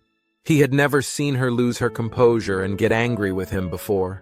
But you chose to poison this most despicable and shameless means. Although Cecilia was still pretending to be strong, her heart was hurt by Moen. Her emotions could no longer be controlled. She lowered her head slightly, tears streaming down her face. She gently wrapped her hand around herself, trying to calm her emotions at the moment. She couldn't forgive Moen for doing something that made her angry and sad. Seeing Cecilia so heartbroken, Moen also felt a pang of guilt, realizing that he might have gone too far. At this point, he had no other choice but to apologize and come clean with her. "I'm sorry, Cecilia. I need to be honest with you. I had no other choice but to act this way. I just wanted a result, and had no intention of doing those offensive." However, Cecilia could no longer listen to any of Moen's words now. As soon as Moen intended to stand up, she immediately swung the sword in her hand towards him. She said angrily while shedding tears, "Shut up, kneel down." Just as Celicia's sword was about to touch Leon's body, there was a knock on the door outside the room. Cecilia noticed the knocking on the door and cautiously looked towards it. Moen, who was kneeling on the ground, also looked towards the direction of the door. Cecilia put down her sword, grabbed Moen's neck with her other hand, and lifted him up forcefully. She coldly issued a warning to him. "Tell the people outside to leave." Moen was choked by him, and his whole body was trembling with discomfort. He raised his hand, wanting her to loosen it a bit, but he didn't dare to struggle casually. He answered her intermittently. "No, this room is soundproof. No sound can come in except for knocking on the door, and the sound inside cannot get out." Cecilia felt somewhat dissatisfied. She didn't want anyone outside to come in and know what had happened in this room, but now she couldn't stop it either. She lifted her head and showed a disdainful expression towards him. Cecilia released the hand that was holding onto Moen's neck and threw him to the ground. She gave him orders coldly. "I'll spare your life for now. Put on your clothes and open the door." Moen suddenly lost his balance and fell to the ground.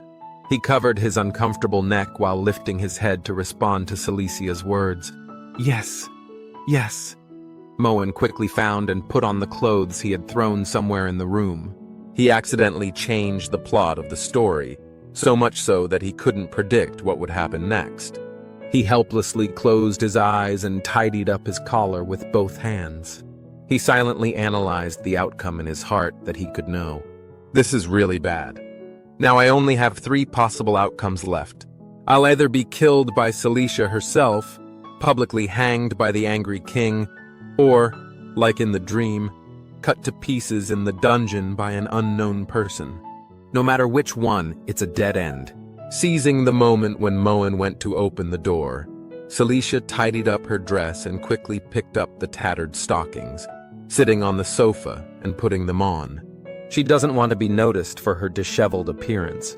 Her eyes remained cautiously focused on the direction of the door, paying attention to any movements there.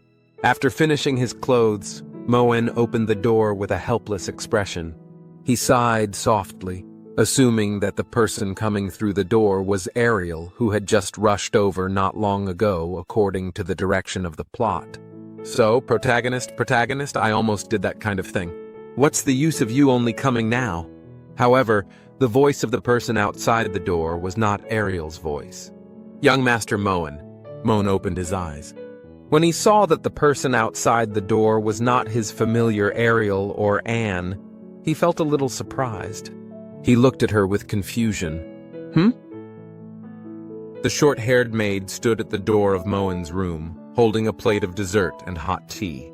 She smiled at him and expressed her intention of coming here. "The madam saw that you talked with Royal Highness Princess for a long time and thought you should be hungry. She specially asked me to send some dessert. It turns out that the maid just came over to deliver some food." Moen's tense mood relaxed a bit. He expressed his gratitude to the short-haired maid. "Oh, thank you."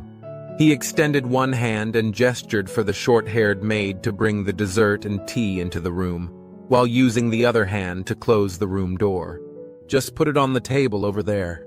The short-haired maid smiled and turned around, indicating that she had received instructions from him. "Okay." The short-haired maid carried a tray and walked towards the nearby table. At this moment, Moen felt that the maid in front of him was not very familiar. He seems to have never seen her at home. He stood behind her and observed for a while, then said to her in confusion, "Hey, wait, how come it seems like I've never seen you before?" Upon hearing that Moen seemed to have doubts about her, the short-haired maid stopped. She closed her eyes and still smiled at him. She explained to Moen, "I was only elected to the Duke's mansion last night. It's normal for young Master Moen not to know me." Moen recalled yesterday's incident, and indeed she had told Anne to let the sick maids rest in their rooms and recruit new maids to cope with the shortage of maids in the Duke's mansion. However, when he saw the maid's attire, he remembered what Anne had said to him yesterday. "Oh, are you here to help with the banquet?" But I remember Anne said that because there were no extra maid uniforms, they only hired ordinary servants. Is that so? The next second, the short-haired maid opened her green eyes and her expression quickly changed from a smile to a cold one. Since Moen has discovered it, there is no need for her to continue acting. The short-haired maid cast her magic, enveloping herself in black magical energy and using it to charge into the room. Due to the intense magic she unleashed, the desserts and tea in her hands were thrown out. Moen was also influenced by her strong magical fluctuations and was blown to the position at the door of the room. He just realized that the short-haired maid was not an ordinary person. An assassin! He bumped into the door and fell to the ground. This made his back feel a wave of pain. However, he opened his eyes and noticed that the maid was rushing into the room instead of towards him. Just as he was pondering why, suddenly he realized that Cecilia was still sitting on the sofa. He looked at the sofa in shock. "Wait, it's not for me, then it is." "Cecilia." Cecilia looked at the commotion in the direction of the door in shock. Then, a maid with strong magical energy rushed towards her at a very fast speed. However, she just sat quietly on the sofa waiting for Moen to open the door, without taking any protective measures. The short-haired maid jumped into mid-air with the help of magical energy and raised 2 daggers hidden around her waist, cutting at Cecilia. The strong magical aura she emitted made people feel scared. Immediately afterwards, the black magic energy collided with the blue magic energy, emitting a huge energy shockwave, causing some of the furniture in Moen's room to be blasted away. Moen crossed his hands again and raised them in front of him to protect himself. Their magical aura caused a gust of strong wind, even so intense that it was about to blow him away. The strong wind blew some furniture debris towards him, forcing him to close his eyes. He tried to lean against the door and maintain his body balance. Due to concerns about Celicia's condition, he slowly opened his eyes to confirm if she was safe now. "Cecilia." Then a sound of weapon impact echoed through the room. When Cecilia realized that the purpose of the short-haired maid was her, she immediately summoned the ice sword and blocked her 2 daggers. The short-haired maid is not to be outdone. She clenched her weapon tightly and pushed towards Cecilia with all her strength. Cecilia didn't provoke anyone tonight. How could an assassin suddenly come to kill her? She guessed in her heart that there would be no one else besides the brother who hated her. She tentatively asked the short-haired maid, "Did my foolish brother send you here?" The short-haired maid sneered disdainfully. She doesn't need to tell Cecilia too much information. Then she put down harsh words to Cecilia. "Sorry, the employer's information is top secret, and you don't need to know, Your Highness. Today you will surely die here." Suddenly, for some unknown reason, several golden magic circles appeared on the walls of Moen's room. These magic circles condense magical energy into golden orbs of light. Then the short-haired maid loudly announced to Cecilia, "The 3rd princess of the Empire was assassinated at the Duke of Campbell's mansion. This is your finale." Subsequently, these light balls transformed into one lightsaber after another and shot towards Cecilia. The golden light shone on Cecilia, making it difficult to see how she would respond to them. The assassin summoned the magic circle with the intention of killing the princess. But the princess blocked the attack with her own magic. I was powerless and planned to escape, but found that the door was locked by an assassin. I'm wondering if I've changed the story plot once again, because of myself. The princess and the assassin are fighting fiercely, and the assassin is about to be suppressed. At this moment, the assassin pulled out a mysterious potion and suppressed the princess's magic. The princess without magic is about to be killed by the assassin.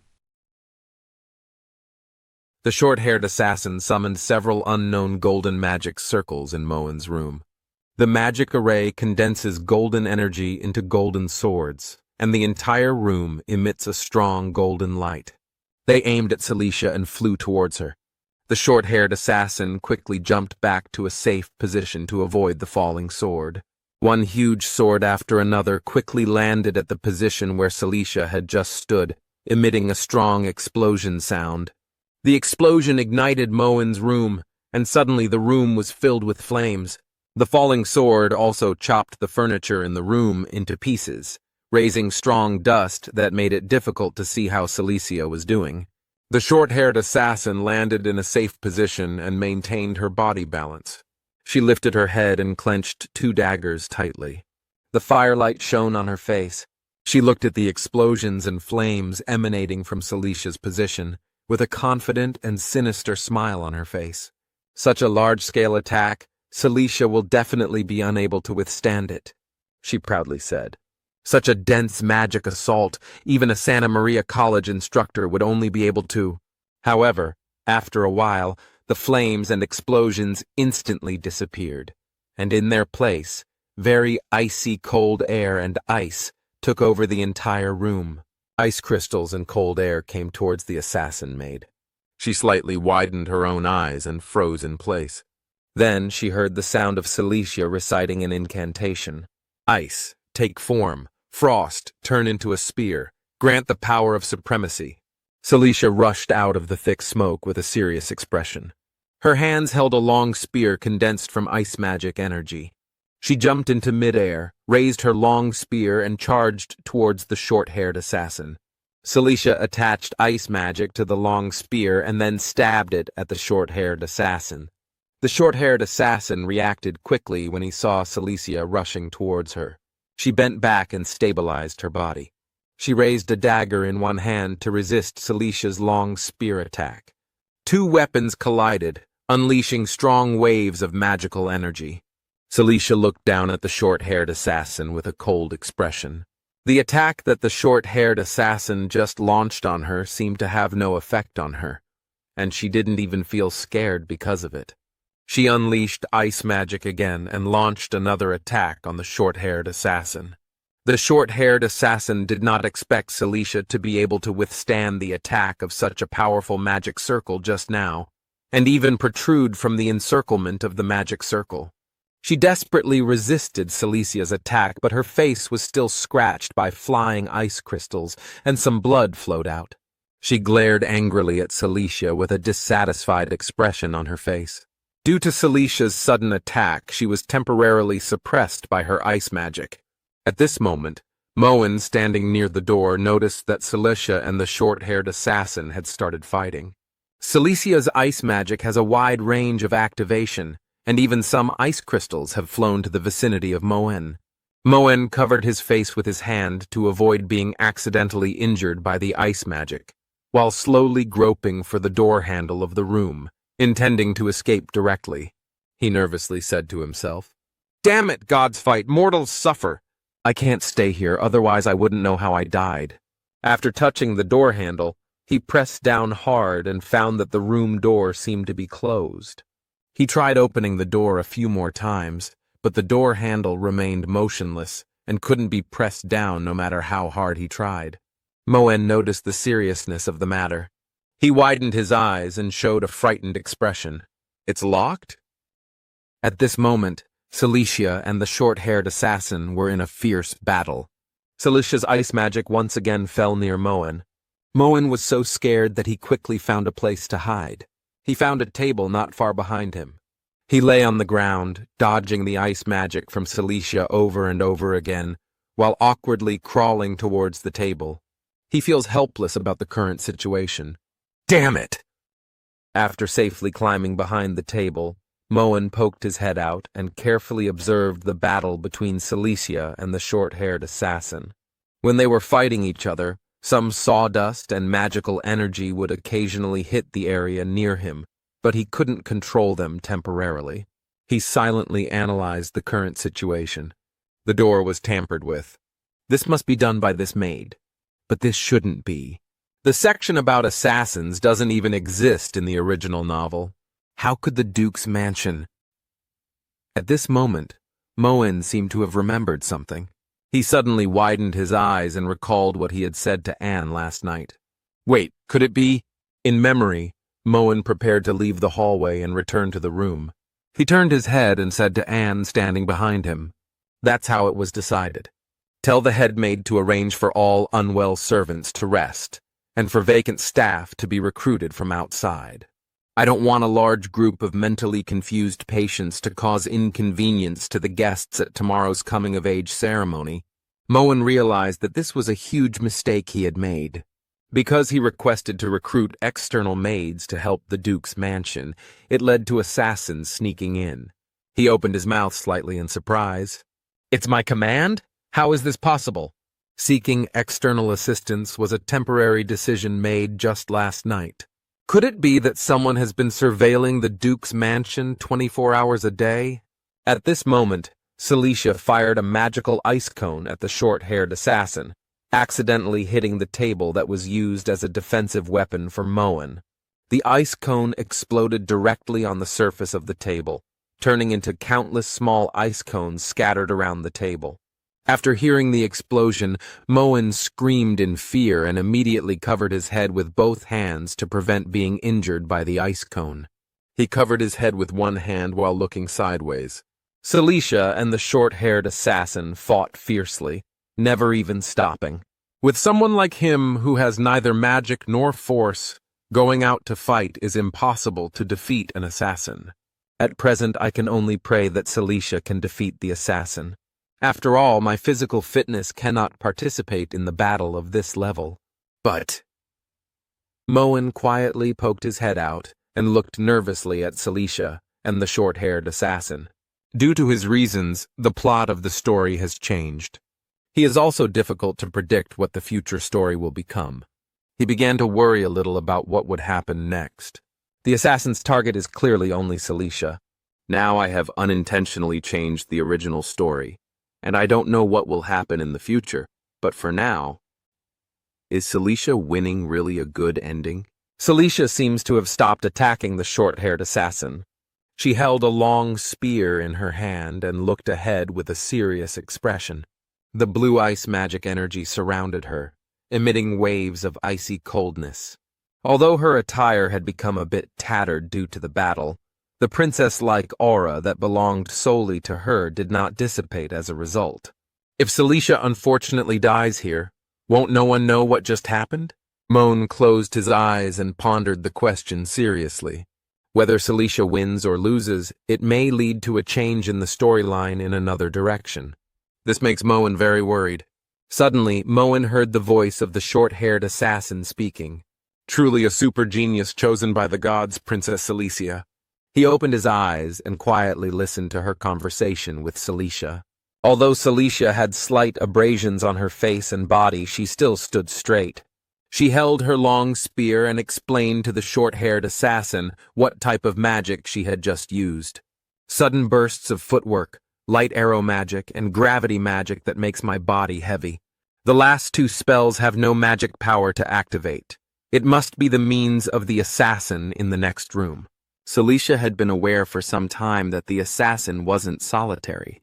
Another lurked in a separate room. "You can see through our magic at a glance, just like what was rumored. No, the hearsay is not accurate enough. I have also killed a magical genius. Even in the realm of genius, you can be considered a monster." Cecilia was able to quickly recognize the magic she was using, and the short-haired assassin praised Celicia's insight. Although her clothes had become a bit tattered due to the battle with Cecilia, Frost had formed on some parts of her face and clothes. It seems that the magic of ice magic is very powerful. Cecilia unleashed ice magic, transforming her long spear into an energy of ice magic, which then condensed into a long sword. She clenched her long sword tightly and pointed at the short-haired assassin, saying coldly to her, "Tell the person behind the scenes who instructed you, and I will spare you from death." "Is that so?" The short-haired assassin doesn't seem to intend to reveal the name of her employer. She found Celicia's demands ridiculous. She clenched 2 daggers tightly and raised her hand, making a gesture of wanting to attack. She gave a sinister smile and then said to Cecilia, "Actually, as an assassin, I shouldn't have talked too much nonsense with you, but sometimes, even an assassin, I also need to stall, don't I?" She opened her green eyes and looked at Cecilia. She showed an expression that her plan had already succeeded. Her words seemed to be about to carry out some unknown and sinister plan. At this moment, a sudden vibration came from Moen's room. Some gravel and dust fell from the ceiling. Not long after, a dazzling golden light suddenly appeared on the wall. The long-haired assassin hiding in the next room knelt down with her hands on the ground and activated the golden magic circle. Due to the fact that this magic circle consumes a lot of her strength, she loudly reminded the short-haired assassin, "The room is completely sealed. Hurry up! I can't maintain this for long." "Got it." The short-haired assassin hid a dagger behind her waist and reached into the pocket of her skirt to search for something. Then she took out a glass bottle from her pocket, which contained some red liquid. The black magical energy emanating from the bottle enveloped the short-haired assassin, making one feel somewhat fearful. She lifted the bottle, looked up at it, and recited a spell in her mouth.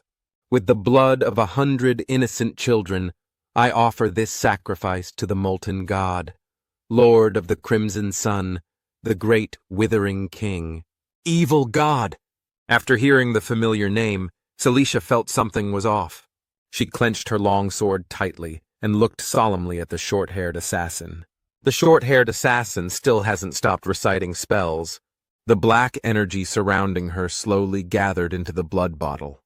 "Please grant us." Realizing that the bottle in the hands of the short-haired assassin was about to burst with immense magical energy, Cecilia rushed over immediately. She activated the ice magic and swung the sword in her hand towards her. She wants to stop her from continuing to cast magic. Unfortunately, it's already too late.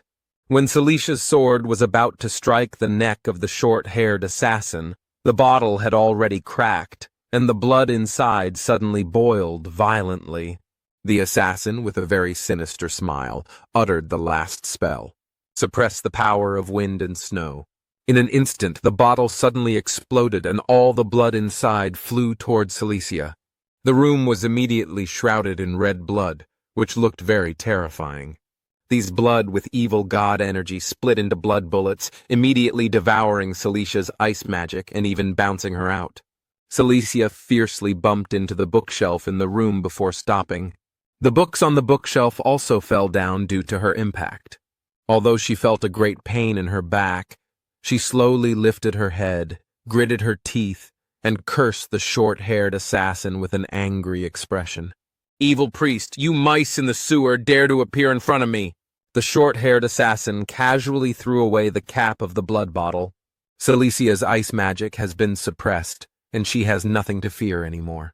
She clenched the dagger in her hand with a relaxed expression and slowly walked towards her. She said contemptuously to Cecilia, "Mouse? Indeed, for Royal Highness Princess, we may seem like nothing more than vermin. But the noble Royal Highness Princess." Suddenly her expression became grotesque and twisted, and she quickly rushed towards Cecilia. "You're about to die at the hands of a mouse!" Cecilia noticed that the short-haired assassin was about to rush over and kill her, so she quickly observed her surroundings. She lowered her head and noticed a dagger with a red blade near her. She quickly grabbed the dagger. "Ha ha ha ha ha ha!" The short-haired assassin showed a crazy expression, laughing wildly while quickly waving the dagger in his hand and cutting towards Cecilia. Her attack speed is very fast, even causing a large amount of blood to splash out. Cecilia clenched the red dagger tightly, desperately resisting her attack. At this moment, she suddenly stopped attacking. She showed an unexpected expression as she looked at Cecilia standing in front of her. Huh? Cecilia trembled and maintained her balance so as not to fall to the ground. She held the dagger. Although she blocked the quick attack of the short-haired assassin, there were many bloody wounds on her face and body. The skirt and socks also became even more tattered in resisting the attack just now. The short-haired assassin commented on her when he saw that she was still standing. Interesting. I didn't expect that besides magic, your swordsmanship is also good, and you managed to avoid all important parts of your body. Since the sharp slash just now failed to make Cecilia fall, the short-haired assassin decided to continue attacking until she had no strength to resist. After all, Cecilia cannot use magic now, and she cannot hold on for too long. The short-haired assassin quickly punched forward, and Cecilia urgently dodged the punch backwards. She said very arrogantly, "But without your ice magic. You're nothing but a helpless lamb waiting for slaughter." The short-haired assassin raised his leg again and aimed a kick directly at Celicia's waist. At this moment, Cecilia was very weak and was kicked out before she could react. She violently bumped into a wooden cabinet in the room again, emitting a strong impact sound. The wooden cabinet was smashed into several pieces, raising thick dust. After the thick smoke dissipated, Cecilia still hadn't fallen. She slowly stood up and walked towards the short-haired assassin. Her body had several bloody wounds, and her blood had already soaked her dress. She bent slightly, panting weakly, and her gaze became somewhat unfocused. She grabbed her arm to maintain her balance. The short-haired assassin saw Celicia's appearance and guessed that she no longer had any power to rebel. She happily turned the dagger in her hand, revealing an arrogant smile. Phew, comfortable. The time is also about the same. Next, princess, your head. I'll be taking it now. The expression of the short-haired assassin suddenly became distorted. She clenched the dagger in her hand and fiercely stabbed Cecilia. She thrust the dagger forward with such force and a lot of blood immediately splattered out. However, she seemed somewhat surprised by the person in front of her. She slightly widened her eyes, somewhat unable to believe what she was seeing. Cecilia stared blankly at the person with yellow hair in front of her. He stood in front of her, and his blood even splattered onto her. Seeing Cecilia in crisis, Moen rushed over and stood in front of her, blocking the knife. His chest was immediately stained red with blood. His gaze became unfocused, and a cold sweat broke out on his face. Cecilia looked at the person in front of her who was blocking her knife in surprise and couldn't say anything. The short-haired assassin was shocked when she saw that her dagger had gone into Moen instead of Cecilia. She shouted loudly, "Moen Campbell!" My appearance prevented the short-haired assassin from stabbing the princess. While I caught the short-haired assassin, I told the princess to hurry up and kill her. After apologizing to the princess with my injuries, I lost consciousness. After opening my eyes, I found myself entering an unknown space. Just as I was still recalling what had just happened, the book of prophecy that suddenly appeared sucked me in again. The long-haired assassin was stopped by my father during her escape. Just as Cecilia was about to be killed by the short-haired assassin, Moen rushed straight to her from the door and blocked the assassin's dagger for her. He tightly grasped the short-haired assassin's hand and dagger with both hands, preventing her from letting go. The dagger had already penetrated his chest, and blood gushed out, staining his noble clothes. When the short-haired assassin realized that Cecilia was not killed, she exclaimed in surprise, "Moen Campbell!" Cecilia, standing behind Moen, was stunned at the scene. Her body was also stained with the blood that had just splattered from him. She didn't understand why someone who poured an unknown liquid into her tea was standing in front of her now to save her. She slightly widened her eyes and trembled all over. She looked at Moen and said to him in confusion, "You, why?" Moen used all his strength to grasp the hand and dagger of the short-haired assassin. However, his trembling body and constantly losing blood also told him that there was not much strength left. He lowered his head and kept coughing, spitting out a big mouthful of blood from his mouth. He listened to Celicia's question and silently said in his heart, "Yeah, why exactly is that?" The way out was right there. Just now, while Moen was hiding behind the table observing the battle between Cecilia and the short-haired assassin, the door behind him suddenly opened. The long-haired assassin hiding in the next room stood behind the door and whispered to him, "Our goal is only Cecilia. You can go now, young Master Moen." Upon hearing these words, Moen felt both nervous and surprised. When he turned his head, the long-haired assassin was no longer behind the door. I could have stood by and watched Cecilia die. But, with a nervous expression, Moen reached into the air as if trying to push it open and escape from here. As long as he can leave this room, he will not be implicated again and can still save his hard-earned second life. As long as he leaves Cecilia here, what happened between him and Cecilia in the room just now will not be known by anyone else. However, he made another choice. I just couldn't do it. He chose to turn around and rush towards Cecilia at the fastest speed, grabbing the dagger that was aimed at her with force and stabbing himself. He recalled what had just happened, lifted his head, slowly opened his gradually blurred eyes, and forced an awkward smile. He couldn't watch a living person die in front of him. Before the short-haired assassin could react, Moen used his remaining strength to tightly grasp her hand again, preventing her from attacking Cecilia again. Now is a good opportunity to attack short-haired assassins. He bent slightly and shouted Celicia's name desperately. "Cecilia! What are you waiting for?" Cecilia was a little surprised by Moen's behavior at this moment. However, she immediately knew that he was creating an opportunity for her to kill the short-haired assassin. She couldn't think of any other way to attack the short-haired assassin besides seizing this opportunity. The short-haired assassin, who had been caught and unable to move, was very anxious at this moment. She opened her eyes wide, her expression turning fierce with anger. She tried to break free from the hand held by Moen, wanting to retreat to avoid Celicia's next attack. However, unfortunately, she only realized now that it was too late. She glared angrily at Moen and cursed him loudly. "Moen Campbell, useless playboy. How dare you!" Before the short-haired assassin could finish speaking, Cecilia had already charged towards her with a dagger. The short-haired assassin lowered her head and was shocked to see a blue shadow passing by her. She realized something was wrong, but she could no longer avoid it. Cecilia passed by the short-haired assassin with a cold expression, but the dagger in her hand was already aimed at her neck. Moen also seized the opportunity and released the hand of the short-haired assassin. The short-haired assassin, who had lost balance, fell backwards. She glanced aside and saw that Cecilia had already swung the dagger towards her neck.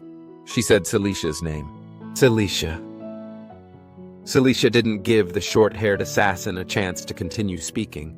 She clenched the dagger tightly and slashed the short-haired assassin's neck with force, her movements flowing smoothly without any hesitation.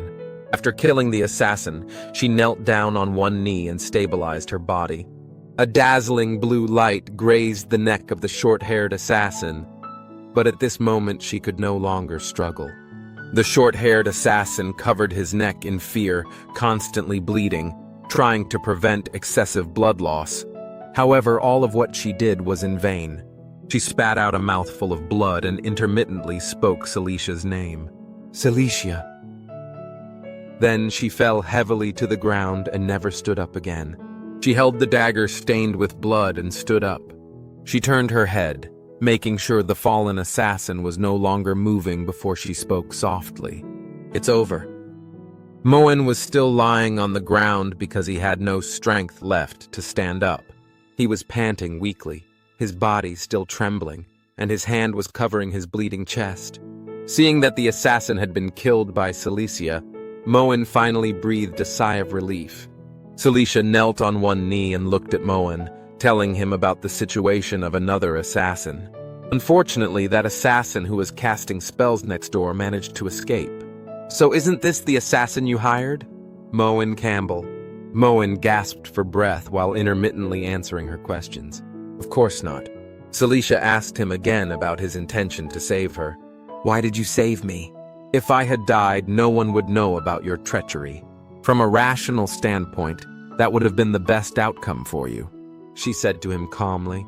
Moen added an unknown liquid to her tea, causing her to do something unspeakable.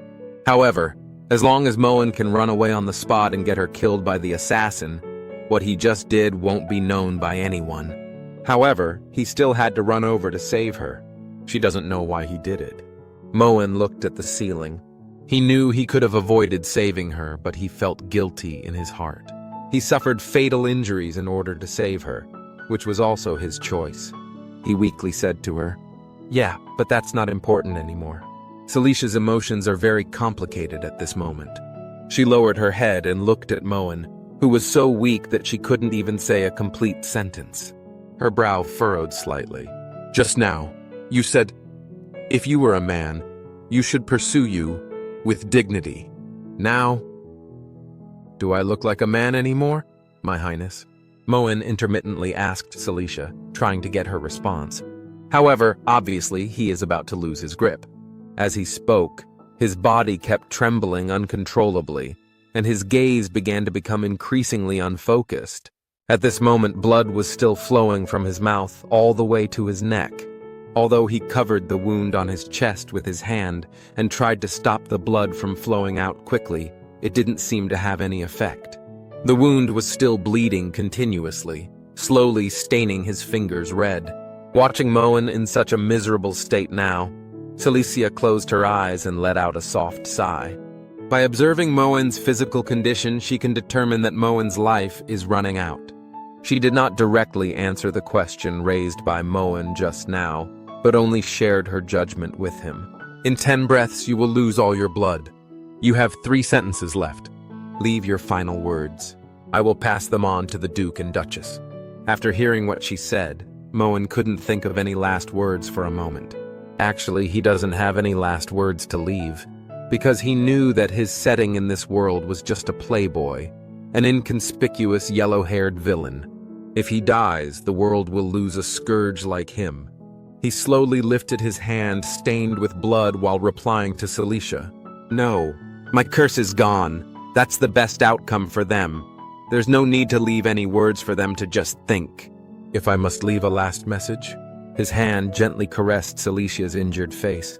Cecilia slightly widened her eyes, somewhat surprised by Moen's behavior. He used all his remaining strength to apologize for what he had done to her. "Cecilia, I'm sorry, and I really like you." Moen's voice was getting lower and lower, and it was getting close to being impossible to hear what the last words he said were. However, Cecilia still listened to what he said clearly. After saying this sentence, Moen slowly closed his eyes, and his consciousness and breath gradually dissipated, until Cecilia could no longer hear his heartbeat and speech, and saw that his body was no longer making any movements. She understood that the person in front of her was already dead. As Moen had lost his strength, the hand that touched Celicia's cheek slowly fell to the ground. Cecilia still maintained a kneeling position on one knee. She looked at the hand at her feet and remained silent for a moment. After a while, Cecilia suddenly said a sentence to Moen. "After doing that kind of thing to me, do you think that your life and apology can make it up to me?" "Moen Campbell!" She called out Moen's name with an angry tone. However, a slight blush appeared on her face and her body trembled slightly. She was also unsure whether her current mood was angry because Moen failed to give her a formal apology, or moved by what Moen had just said. She placed Moen on her thigh and used her ice magic to freeze Moen's still bleeding wound, preventing further bleeding. She won't accept Moen's hasty apology and death. This won't make her forget what he did to her. She cast ice magic on him while saying to him, "I do not accept your apology. You must live to atone for your sins." After an unknown amount of time, Moen slowly opened his own eyes. He found that he had fallen into an unknown space and the clothes on his body had disappeared. However, none of this mattered anymore. He was dead and the pain in his body had completely disappeared. So he casually spread his arms and legs, his body relaxing as he lay in this space. All fatigue, dizziness, and pain have disappeared. It's comfortable. It felt like the body warm. Was this what it felt like after death?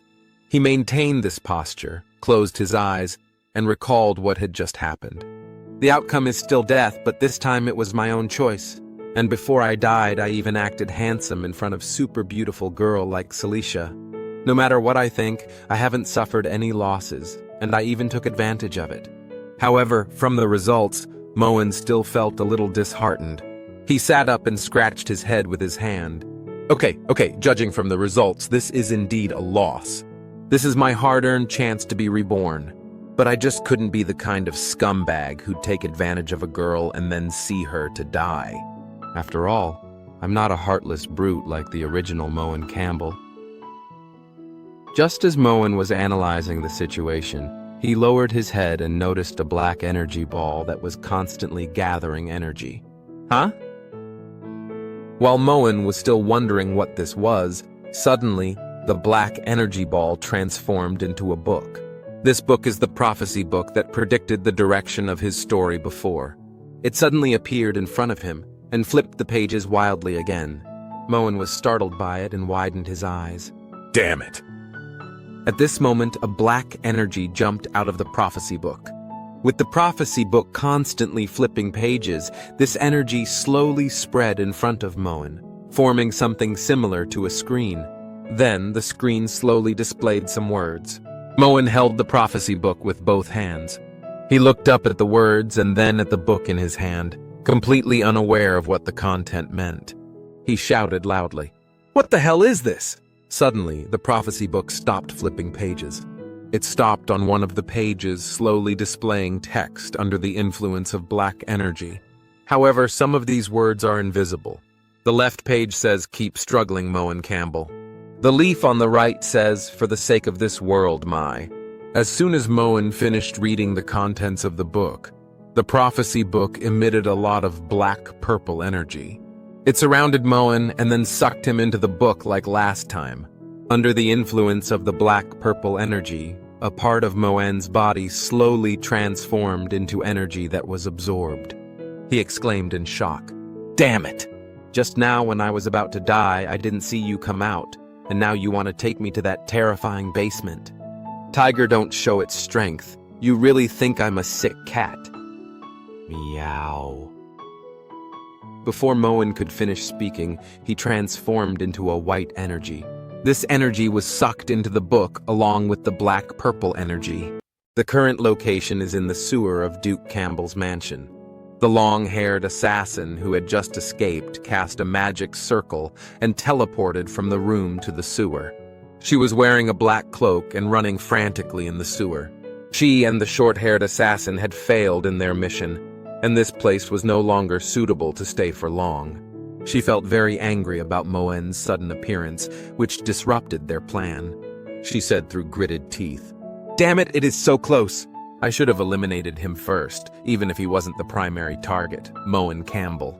I think I heard something about what to do to my precious son." At this moment, the fleeing long-haired assassin heard a familiar voice. She widened her eyes and was somewhat surprised by the sound. Not far from her, a tall man was standing there, blocking her way. The red magical energy he emitted formed a huge red lion, making people feel very intimidated. The long-haired assassin's body couldn't help but tremble slightly when she saw this red lion. Damn it, how could he be here? Although she felt very nervous, she still pulled out 2 daggers hidden around her waist and prepared to fight. She looked at the man warily while revealing his true identity. Lionheart King, Ron Campbell. Ron walked towards her while placing his hand on his sword. "Oh? I didn't expect this guest to know about my insignificant name. But this guest, I remember the Campbell family never invited you. Why did you come uninvited?" He closed his eyes, pulled out his sword, and cast his magic. He couldn't help but get interested when he heard the long-haired assassin mention the content related to Moen just now. "Tell me well, especially the part about what you want to do to my precious son." I will definitely listen attentively. Ron opened his red eyes and pointed his sword at the long-haired assassin. He looked at her with indifferent eyes, emitting the red magical energy once again. The red lion behind him let out a roar, as if declaring war on the long-haired assassin. Due to my serious injury, I was lying in bed and unconscious. After waking up, in order to go to the toilet faster, the maid carried me out directly. I asked the maid about the duration of my coma, and learned from her that I had been asleep for a long time. When I questioned whether my injury had healed, the maid told me that it was the doctor sent by the princess who quickly cured my injury. Then, the maid explained to me the situation of the princess, and the outcome of the assassination incident. At dusk, the setting sun shone into the room from outside the window. The warm sunshine quietly illuminates the somewhat dim room to prevent it from continuing to be so dull. The sunlight quietly shone on Moen lying in bed and Anne sitting next to him, but they didn't seem to notice much. At this moment, Moen still closed his eyes and was unconscious. Anne sat on a chair by the bed, watching over Moen and silently guarding him. The sunlight shone on Moen's face. At this moment, Moen's eyes suddenly moved a few times. Then, he opened his eyes groggily. Noticing Moen's movement of opening his eyes, Anne quickly stepped forward and tried to call out to him. "Young master." Upon hearing someone calling out to him, Moen slowly turned his head and looked at the person standing next to him. "You are Anne." After blinking a few times, Moen's vision gradually became clearer.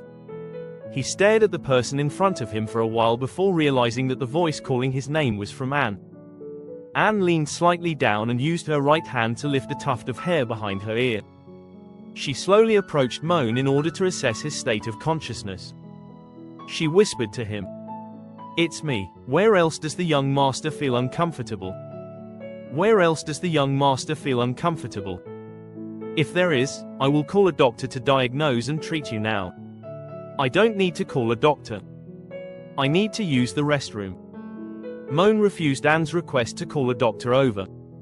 He supported the bed with one hand and, with a trembling body, tried hard to sit up. However, as he has just woken up and is still in a weak state, he does not have much strength at the moment.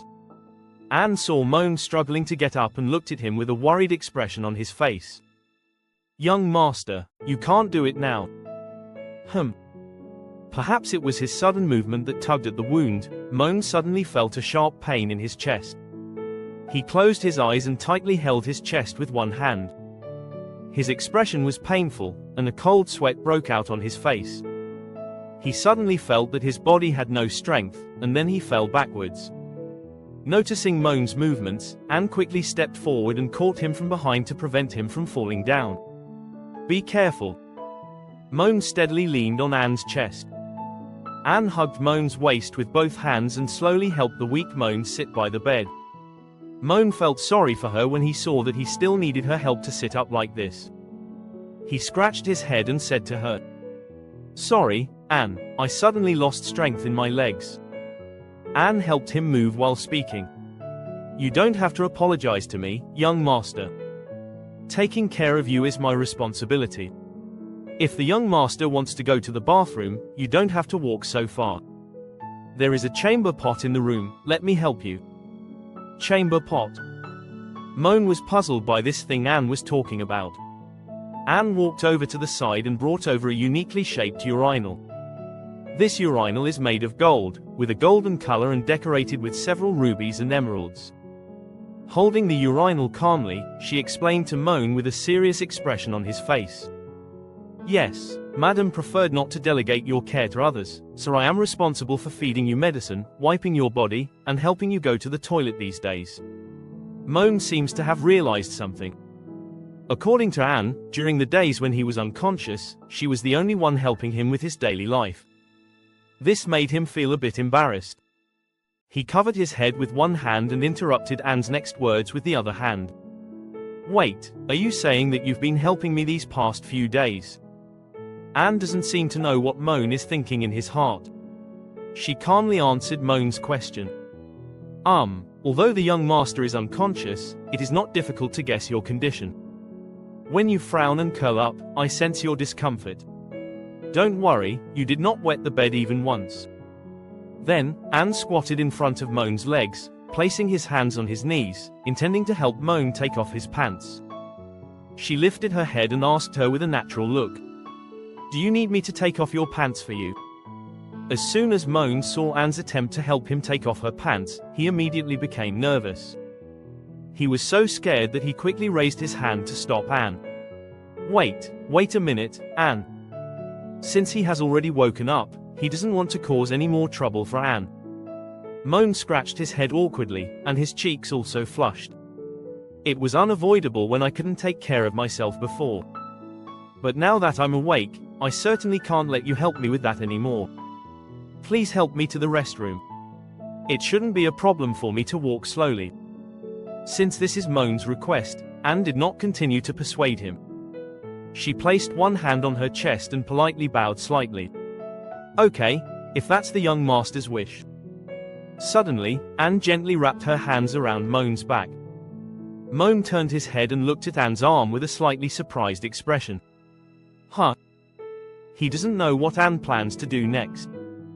Anne exerted some strength slightly and quickly picked up Moen's entire body in a horizontal hug.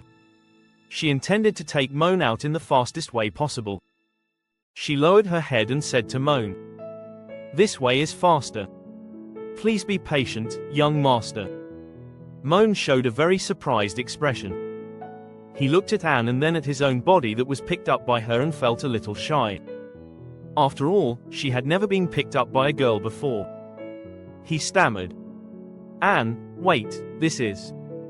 At this moment, in one of the corridors of the Grand Duke's mansion, Noel and other maids were sweeping the corridor together with brooms. Suddenly, there seemed to be a sound of running coming from the hallway. Noticing the sound, Noel turned his head and curiously looked towards the other end of the hallway, wanting to see who was there. Running from the other end of the corridor is Anne. She held someone tightly in her arms. Since Anne was running, he had to hold onto Anne's shoulders to keep his balance. Noel carefully looked at the person running over and murmured to himself, "That's Anne. And young master. Young master is awake. I must inform Madam." Noel got a good look at the person being held by Anne was none other than Moen, who had passed out a short while ago. Seeing that he had already woken up today, Noel felt very happy. Anne looked ahead very seriously, hugged Moen tightly, and ran towards the nearest toilet and the entire floor. Moen feels very shy about being hugged by Anne now. This is too embarrassing. Upon reaching the nearest restroom on this floor, Moen still felt somewhat uneasy. He hesitated for a moment, then said to Anne, Anne." Anne answered him very calmly. "What's wrong, young master? Can you go out for a moment? I will provide you with round-the-clock personal protection. This is the order of the madam." However, Moen would feel embarrassed if a girl came into the men's restroom. "But if you stare at me, how can I go to the toilet?" Anne doesn't seem to care about this detail. She kindly offered help to Moen. "Do you need me to help you take off your pants?" There was really nothing more Moen could do about Anne's kind help. He didn't give her a response. Instead, he opened the door and pushed her directly outside the door. Then, he slammed the door hard behind him, leaving her waiting outside alone. Anne turned her head and looked at the closed toilet door in silence. A short time later, Moen emerged from the toilet and was assisted back into the room by Anne. Moen slowly sat down on the bed. At that moment, Moen remembered that he had forgotten to ask Anne about one thing. He raised his head and asked about her. "How long did I sleep?" After putting down Moen's arm, Anne answered his question. "Young master slept for 3 whole days." Moen was surprised by this time. 3 days? So long? What about my injury? Anne picked up a small tray placed beside Moen's bed, on which was a bowl filled with medicinal soup. She picked up a spoon and planned to give Moen medicine. When she heard Moen's words, she knew that Moen was worried about whether there was still a chance for his injury to heal. She explained his injury. It was Her Highness Cecilia. She summoned the chief physician of the Royal Mage Corps to personally treat you. That night, young master's injury had already healed. But due to excessive blood loss, your brain experienced a period of hypoxia. This is why you have been weak and sleeping for so long. Moen lowered his head and looked at the star-like scar on his chest, muttering to himself. It turned out to be her. He didn't expect Cecilia to save him on the brink of death. He couldn't help but feel guilty when he remembered what he had done to her that day, and Cecilia's anger towards him. He was not sure if Cecilia was still angry about what he had done. He looked aside and nervously asked Anne. So, did Her Highness say anything? Anne answered him very calmly. No. Knowing that Cecilia had nothing else to say about him for the time being, Moen breathed a sigh of relief. He covered his chest with his hand to calm his nervousness. Phew, that's good. It seems that Cecilia has no intention of pursuing. At that moment, Anne looked like she suddenly remembered something. She raised her head and thought for a moment, then said to Moen. Oh, wait, Her Highness seems to have said something to His Majesty. Upon hearing Anne's words, Moen widened his eyes and his emotions suddenly became tense again. He was very afraid that Cecilia would really tell the king what he had done to her that day. He hesitantly inquired about the detailed situation of Anne. What did Cecilia say? Anne told him about what had happened during this period. According to subsequent investigations, the target of this assassin incident is Her Highness Cecilia. The initiator was the underground black market that had been entrenched in Belland for many years. His Majesty was furious about this and sent troops to sweep the black market the next day, arresting and executing many people. Moen covered herself with a blanket and slowly leaned against the bedside, listening attentively as she recounted the outcome of the assassin incident. He is afraid of missing any key information. Anne looked at him with serious eyes and continued to tell him. On another note, although Duke Campbell personally captured 2 disguised assassins that night and extracted a full confession from them through interrogation, as the location of this incident, our Duke's mansion theoretically cannot shirk its responsibility. Before entering the palace, the Duke had already steeled himself to face His Majesty's wrath. However, surprisingly, the Duke returned at noon the next day. Not only did he not receive any punishment, but even when His Majesty sent people to investigate the aristocratic class, he did not investigate our Campbell family. I think it was Her Highness Cecilia who said something to His Majesty and helped us navigate through it. After hearing the outcome of this incident, Moen relaxed completely. Phew, you scared me to death. Could you please be more thorough with your words next time? My heart can't handle such shocks. Anne seems to have sensed Moen's mood. She quickly approached him and placed one hand on the bedboard behind him. She questioned him expressionlessly. Young master is so nervous. Did something unspeakable happen to you while you were in the same room with Her Highness? Moen was startled by Anne's sudden approach. He hesitated to explain. No, A few days ago, Cecilia, who had already been controlled by the potion, pressed onto him and not only kissed him, but also vented her emotions wildly towards him. Moen couldn't help but feel nervous when he thought of the scene of him and her being intimate. In order to prevent Anne from suspecting that he had really done something unspeakable, Moen quickly pondered in his mind how to get this matter over. He turned his head nervously and explained to her. How is that possible? I'm just bad, not stupid. If I dare to do anything to the princess, I will be beheaded, right?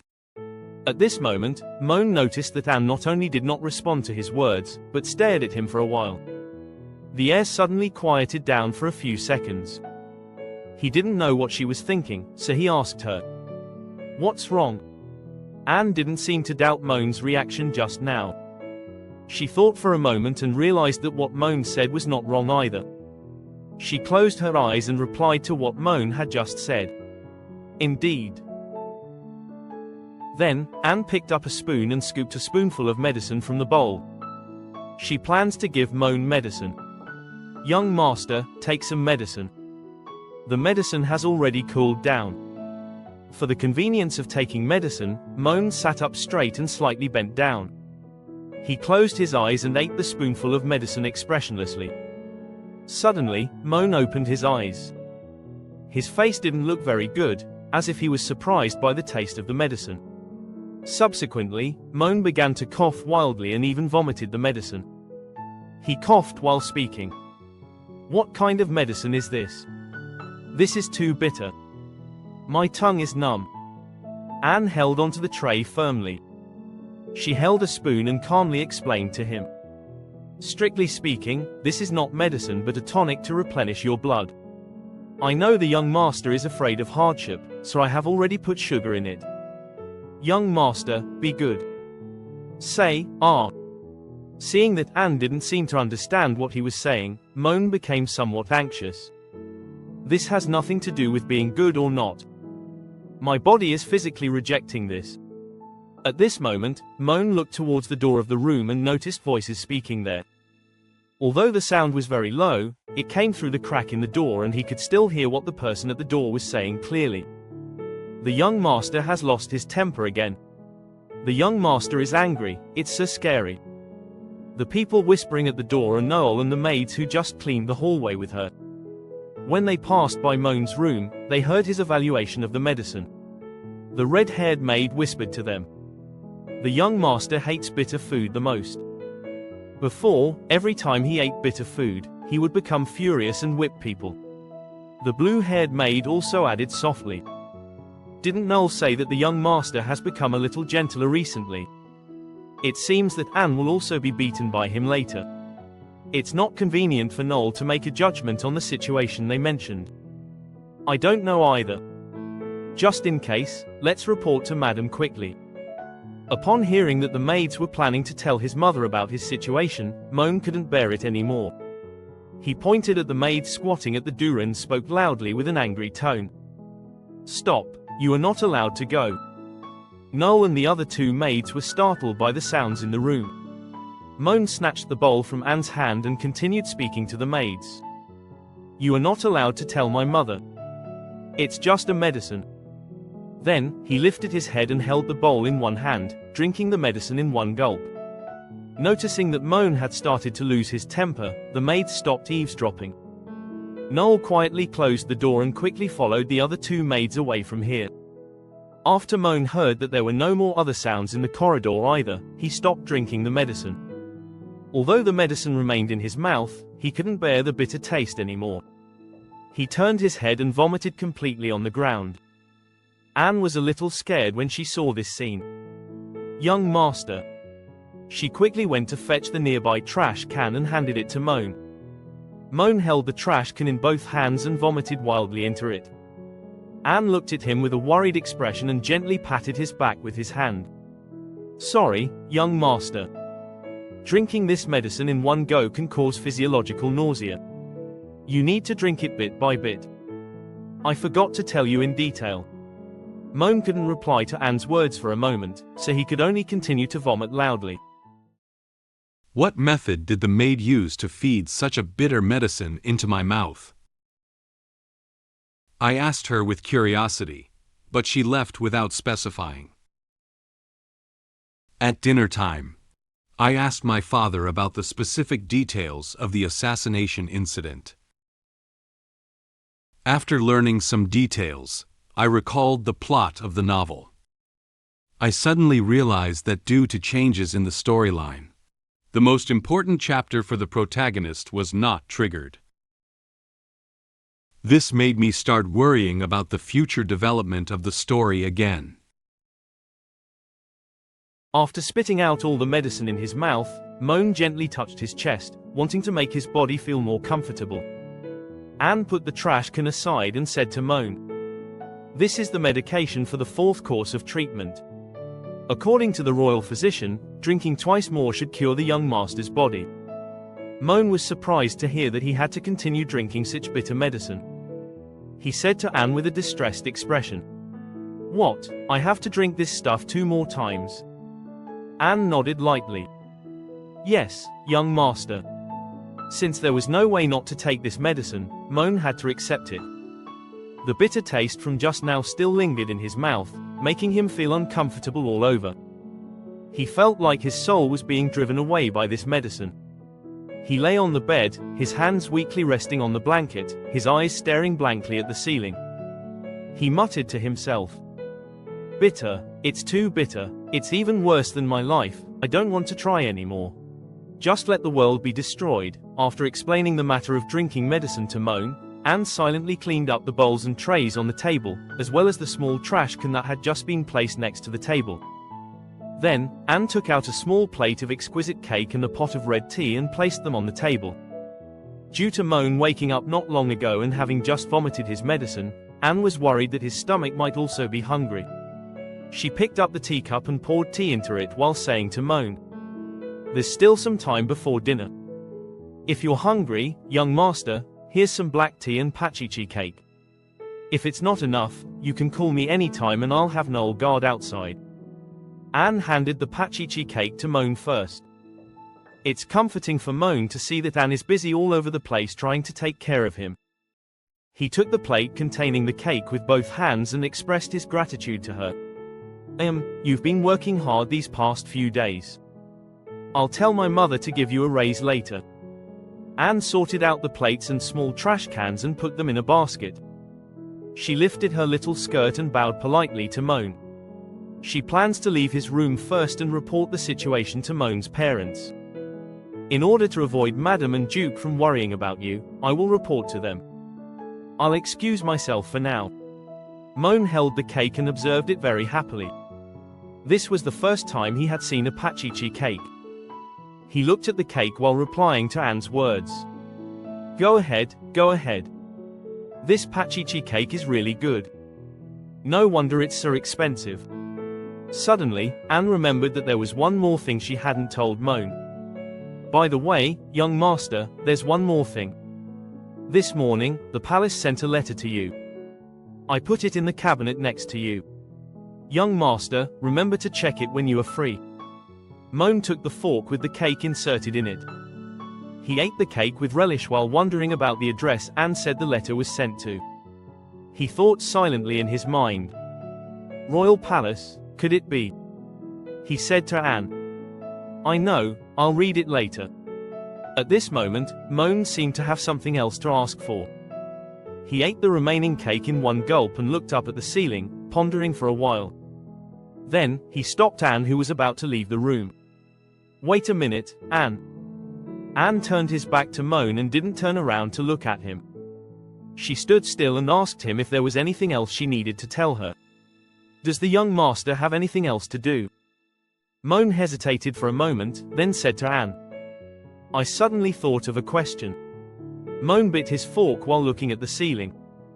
He said the question he had just been thinking about with a puzzled expression. Something as delicious as pachichi, even if I'm unconscious, I can eat 10 in one gulp by instinct. How did you feed me down that kind of bitter as hell medicinal soup? He really couldn't figure out through what method Anne had fed such a bitter medicine into his mouth. He was worried that Anne might misunderstand his meaning, so he quickly said the next sentence as an explanation. I didn't mean anything else. I was just a little curious. There are no devices such as gastric tubes here. How did you give me medication? He reached out and scratched his cheek, feeling a bit embarrassed about the question he asked her. Upon hearing Moen's question, Anne only slightly turned his head and did not immediately answer. She doesn't seem to have much reaction to his question. She pondered for a moment. Immediately after that, she elegantly turned around and touched her lips with her hand. She looked at Moen with affectionate eyes and answered the question just now expressionlessly. Just like the young master thought. I know you can't endure hardship, so I put a lot of sugar in my mouth. Then, Anne walked quickly out of the room and gently closed the door. At this moment, Moen was still immersed in Anne's answer. He doesn't seem to have realized what else she just said. He stared blankly at the closed room door, softly repeating her answer. Oh, so she added sugar. Moen placed the fork in his hand on the plate and slowly leaned against the bed. Just finished eating the cake, he wanted to close his eyes and rest for a while. However, he suddenly remembered what Anne had said in the latter half of his sentence. He slowly recalled Anne's words. Wait, mouth. At this moment, Moen realized that he hadn't noticed this important information in a timely manner earlier. He was shocked. He instinctively touched his mouth with his hand, and his face instantly flushed. He stuttered. Whose mouth? Mine, hers. He was confused for a moment, not sure whose mouth Anne was referring to with sugar. However, he could imagine without much thought how Anne had administered the medicine to him during the 3 days he was unconscious. Actually, the way of feeding the medicine is the same as what Anne said. During the 3 days when Moen was unconscious, she put sugar in her mouth in order for Moen to drink this bitter medicine soup. Then, she took the bitter medicine soup in her mouth and gently hugged his head, feeding him the medicine in the form of a kiss. After learning the truth, Moen shouted loudly in the room. Ah! At that moment, Anne, who had walked out of the room, walked towards one end of the corridor with an expressionless face. She didn't seem to have any reaction to Moen's screams. Moen gripped the quilt tightly, his red-stained face carrying a happy expression. How could he have never thought that he would experience such a lucky thing? He reveled in the pleasure while imagining the picture of Anne feeding him medicine. He chanted in a small voice. Moen, you are a silly man. Powerful dad, beautiful mom, handsome self and her who loves you. Why do you keep bothering Ariel instead of living your privileged life as a young master? What exactly are you after? Mouth to mouth, pretty sister. Speaking of which, this is still my first, wait. Suddenly, Moen opened his eyes as if recalling something. He remembered what had happened before. In order to follow the plot, he poured a potion into Celicia's tea. After drinking tea, she not only frantically vented her emotions to him, but was also forced to kiss him under the influence of the potion. His first kiss had already been taken by Cecilia at this time. Moen spoke softly. My first kiss. It seemed like it was already. Moen remembered that Anne had told him about a letter sent to him from the palace. Right, my first kiss. Although Anne said that Cecilia did not mention to the king what happened between her and him in the room, he was worried that Cecilia would mention it to him in the letter. He hastily lifted the blanket and took the letter that had been placed on the cabinet. Moen sat by the bed and opened the white envelope. He was somewhat surprised when he saw the content written on the letter. He couldn't believe that this was all the content on the letter. He held the letter paper and said blankly, "This is..." A sentence had been written on a piece of brown letterhead with lace. "I'll reluctantly consider you half a man, Moen Campbell." Apart from this sentence, there is no mention of anything on the letter, including what Moen did to her. Cecilia seems to have no intention of continuing to pursue his matter for the time being. After knowing Celicia's thoughts, Moen breathed a sigh of relief. He pressed the letter on his chest and whispered, "It seems that she is not ready to hold me accountable for the moment." Moen smiled helplessly. Due to his reasons, the plot of the story changed and indirectly prevented him from leading to a shattered ending. He looked up ahead and silently said, "I have avoided the worst outcome." After a while, it was time for dinner. With a somewhat weakened body, Moen walked towards the dining room to eat with his parents. Noyce could no longer control her emotions when she saw that her son was able to wake up. "Moen, my precious Moen," she ran over and hugged Moen tightly. She spoke to Moen intermittently, tears streaming down her face. "You finally woke up. You scared my mom to death, do you know? When your father picked you up, you were covered in blood. If anything had happened to you, I wouldn't be able to go on living." Moen didn't know how to comfort her mother for a moment when she saw her so sad. He reached out and gently patted his mother's arm, hoping to stabilize her emotions. "Mother, Mom, it's okay now, it's all over. Look, don't you think I'm still living well now? Come on, don't cry, it's not good for your health." Noyce returned to her seat and took out a handkerchief to wipe away her tears. Although Moen said that his health was not seriously affected, she still felt very worried about his physical condition. "Fine, look at yourself in the mirror." She looked at the star-shaped scar on Moen's chest and felt very uncomfortable. "My precious Moen is so flawless, and now there's such a long and ugly scar. It breaks my heart." Moen lowered his head and looked at the scar, then comforted his mother. "This is just a minor injury, Mom. You don't have to worry too much. Except for a slight weakness, I have basically recovered." Ron reached out and gently patted Noy's shoulder. He looked at her with a smile, comforting her not to feel sad about leaving scars on her son. Moen was right, it's just a small injury. What's wrong with one more scar? Scars are a man's badge of honor. This time, it was also thanks to Moen sacrificing his life to save Her Highness. Otherwise, even if I have made many military achievements, I cannot resist Your Majesty's anger. Upon hearing his father mention the assassination incident, Moen's eyes became serious. He turned his head and asked his father about the specific details of the assassination incident. "By the way, father, this incident." Ron used a fork to pick up a steak and put it in his mouth. He explained to Moen while eating steak. There were a total of 3 assassins involved in the assassination of the Crown Prince. In addition to the one killed by Her Highness on the spot and the one who broke through the barrier, there was another hiding in our mansion's sewer, waiting to assist their escape. The 2 survivors were caught by me and sent to the palace overnight. Those 2 assassins had tough mouths, but we still found many clues from them. These 3 weren't professional death squads or assassins. They were bounty hunters who had been operating in the Belland black market for years, followers of an evil god known as the King of Wither. In the palace dungeon, one of the assassins was wearing thin clothes, with her hands suspended and many marks of being whipped on his back. Her hands and body were trembling. It seems that she was subjected to a very severe interrogation. King of Wither, bounty hunters. Upon hearing the key words in his father's words, Moen murmured to himself. He lowered his head and pondered for a moment. He recalled the plot in the novel and found that there didn't seem to be too much mention of this organization in the novel. He silently spoke in his heart. Indeed, the limitations of novels are still too great. The original text did not mention such an organization. Probably some inconspicuous small group background setting. Ron continued to explain with a serious look in his eyes. According to the Royal Guard's intelligence, these people have been a notorious criminal syndicate for years, committing every kind of atrocity.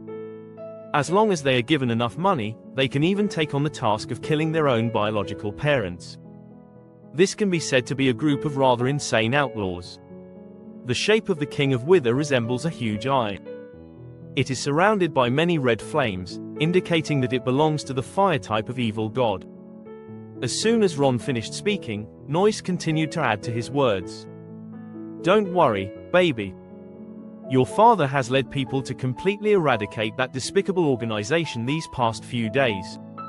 Completely eradicate." Moen was somewhat surprised to hear his mother's words. Noyce put her hands together on the table. She turned around and looked at Ron, saying with a proud smile. "That's right, did you forget? Your father was the first Grand Duke to be promoted with outstanding military achievements after the founding of the country.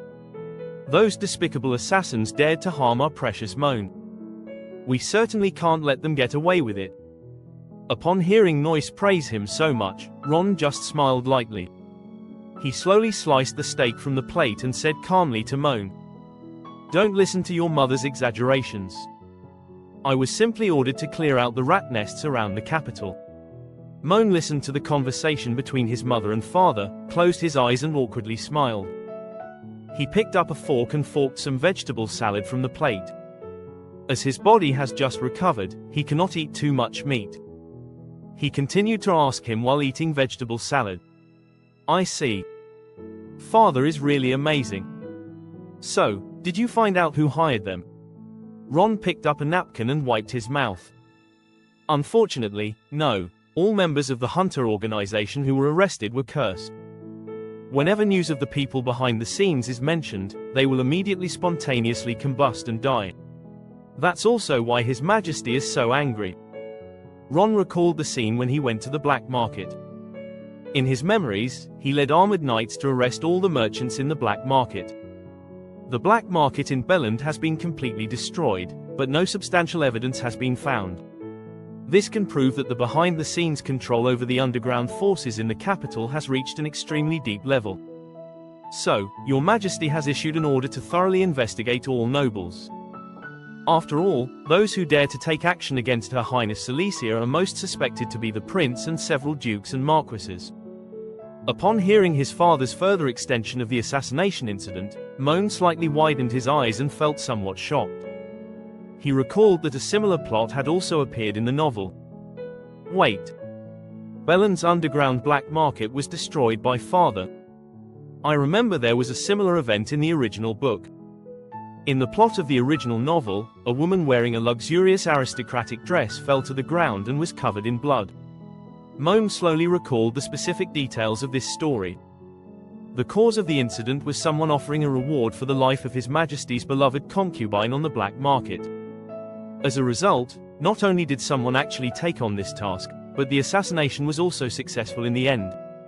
His Majesty was very angry about this and dispatched the royal knights to thoroughly cleanse the underground world of Belen. The brutal purge lasted for 3 months. Due to the large number of deaths, their blood stained the sewers of the royal city red, hence it is also known as the Blood River incident.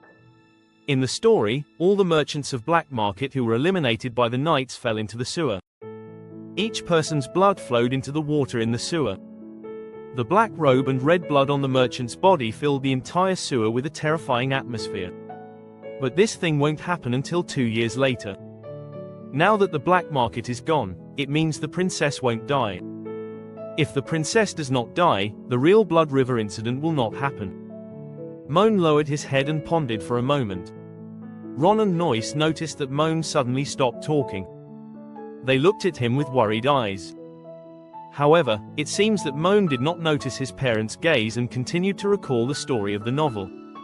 The Blood River incident in the original book was an event that greatly affected the protagonist Ariel in the middle of the story's development. Ariel, who participated in the black market's auction, was caught up in the battle between the royal knights and the underground world. At this time, Ariel, who returned home, took off her shoes and happily shook her legs while sitting on a chair. She ate the pachichi cake with a joyful mood. She happily lifted her face and enjoyed the happiness brought by the pachichi cake very much. However, in the original plot of the novel, Ariel should not have appeared at home. Under several crises, Ariel successfully turned danger into safety with the protagonist's aura, and her strength grew rapidly. The Blood River incident was an important transitional chapter for Ariel's transition from the Academy chapter to the later Salvation chapter, but now, Moen looked up helplessly at the ceiling. An indescribable feeling slowly crept into his heart. I just gave Noel 2 days off, which caused a chain reaction. Everything has become a mess. The original storyline has been completely altered and there is no way to fix it. Late at night, instead of going to bed, I sat at my desk planning my future goals. To survive in this world, I must become stronger. I summoned the Black Book, hoping to find a way to enhance my power from it. However, it sucked me into the book again, and sent a black shadow to slash me with a dagger. I was startled awake, and didn't know what had just happened.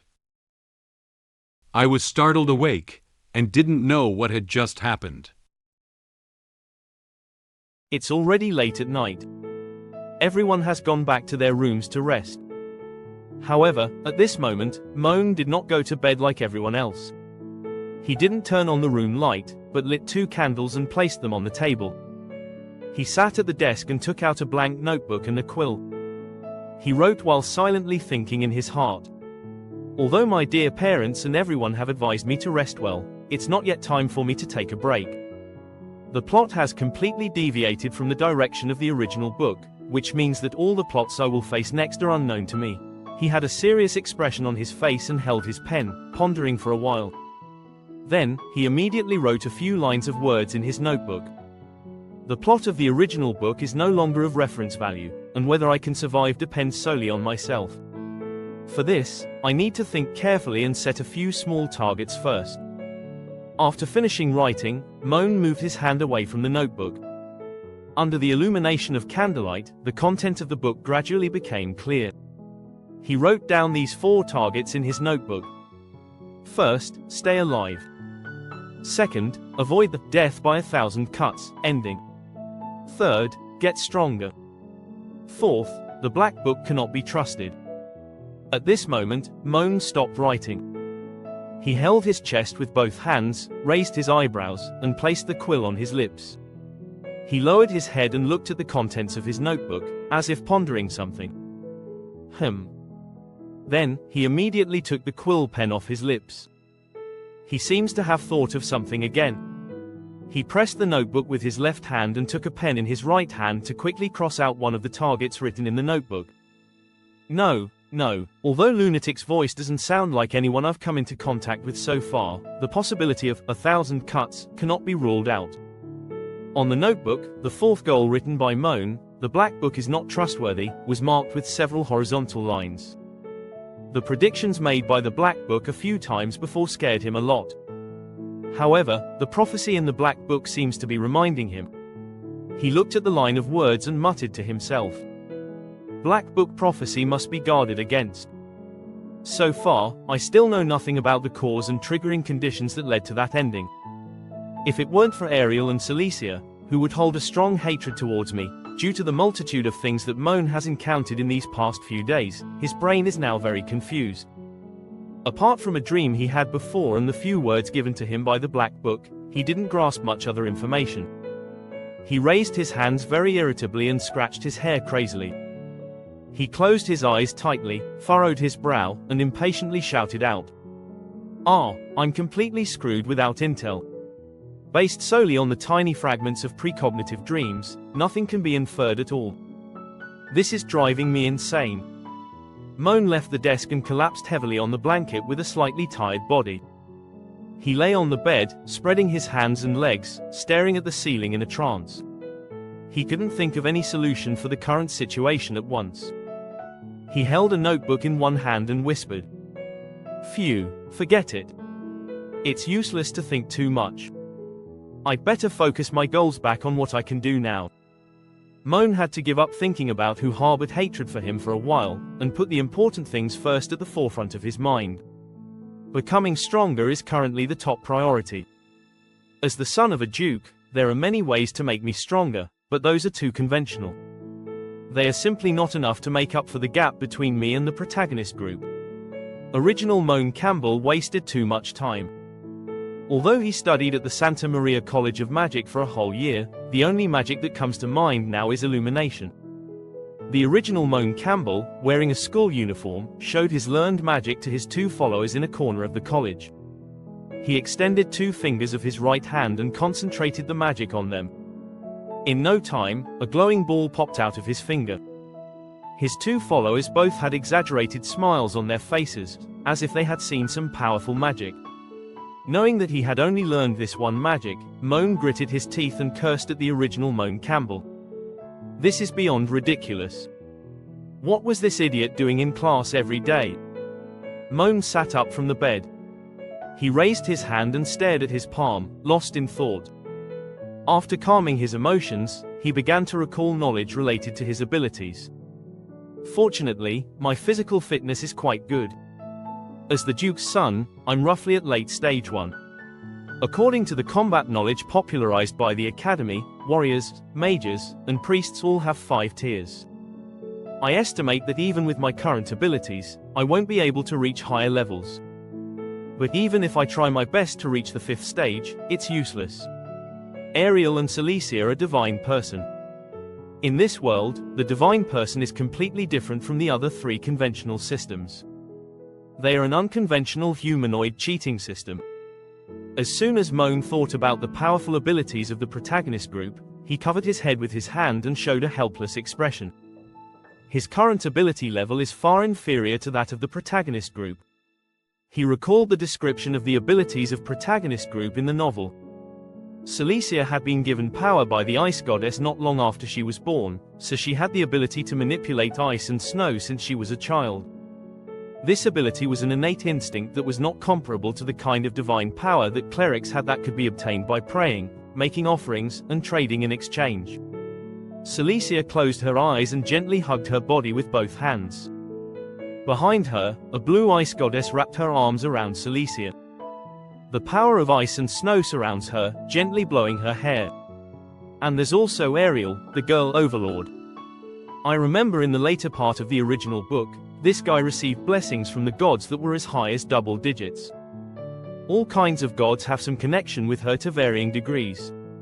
If she can't defeat the enemy, she summons the gods as reinforcements. She's like a female version of Sun Wukong. It's too awesome. Ariel, who has grown up, exudes a mature aura. She carried a big sword on her back and raised her right hand, with a confident smile on her face. Several seemingly powerful deities stood behind her, following her instructions. Although Ariel, like Moen, is still in the low-level stage now, she has already mastered other abilities that are even more powerful than him. Moen continued to analyze her abilities. I won't talk about the future Ariel, even if it's her now, although she should be around the same level as me in terms of strength. This guy not only learned magic but also has divine blessings and various rare props. If she encounters a mage or warrior who is 2 stages ahead of her, it wouldn't be a problem for her to use her current strength to defeat them, let alone someone like me who is a novice. I can't even beat her. After recalling Cecilia and Ariel's abilities, Moen sighed. He closed his eyes and closed his notebook. Based on the current situation analysis, the answer is obvious. He held his notebook and pondered for a while. Then, he opened his eyes as if he had made an important decision.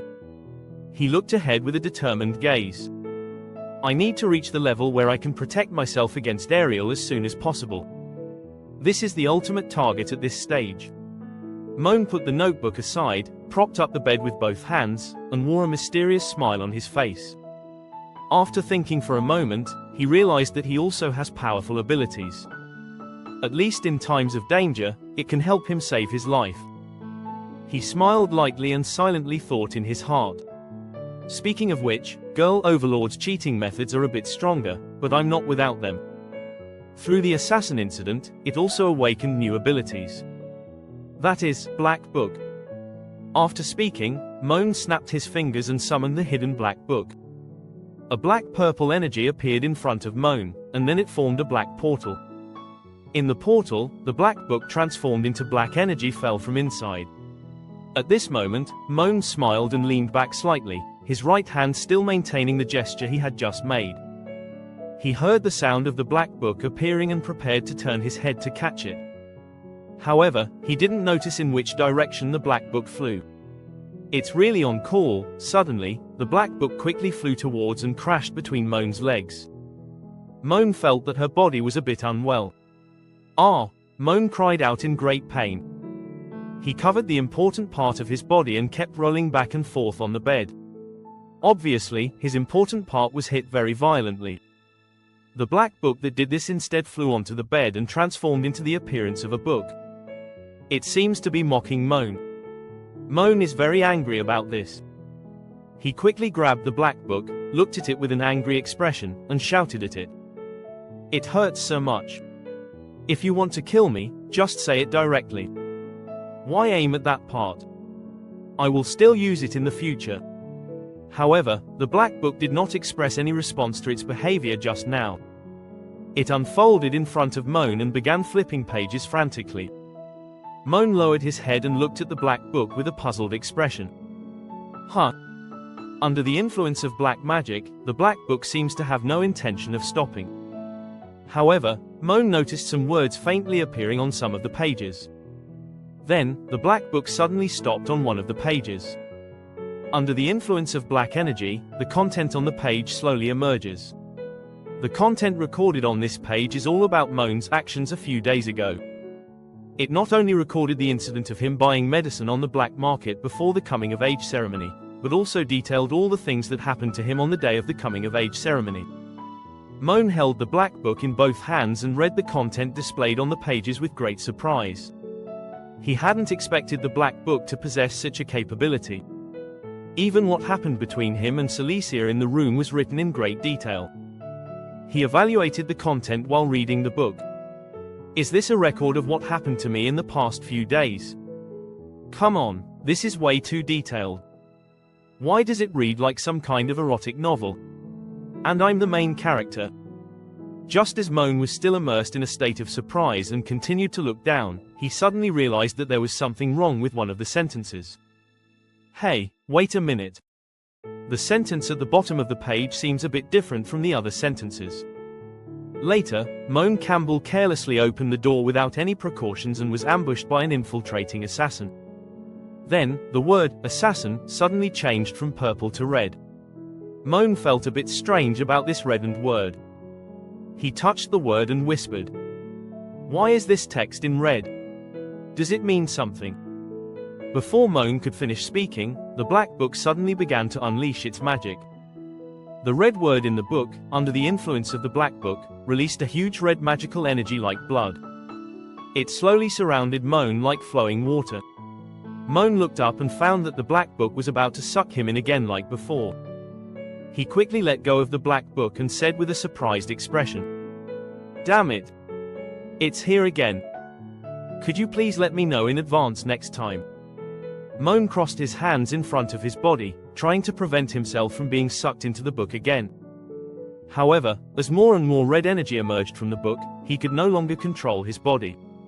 In no time, he was completely engulfed by the red magic energy. When Moen is transported to a specific destination, the red magical energy gradually disappears from around him. Moen maintained his previous movements and slowly opened his eyes. He was not tied to a wooden board like before. He spoke slowly. "Where am I?" He looked up and observed his surroundings, realizing that the place he was in was completely different from before. He arrived at a place similar to a gladiatorial arena.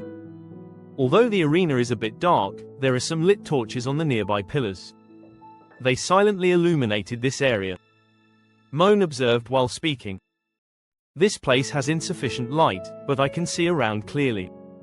This is not the dungeon from before. Is this the space in the black book?" Suddenly, a black figure appeared behind Moen. This shadow carried a weapon and slowly walked towards Moen. At this moment, Moen heard faint footsteps behind him. He slightly widened his eyes and immediately became alert. He nervously turned his head quickly, wanting to confirm who was standing behind him. "Who is there?" Before he could finish speaking, he heard the figure make the voice he was most familiar with. "Shadow step." He widened his eyes in surprise at the sound. Then, a woman emitting black magic held a dagger and rushed towards Moen. With a swift, practiced motion, she drew the dagger across Moen's neck in one clean slash.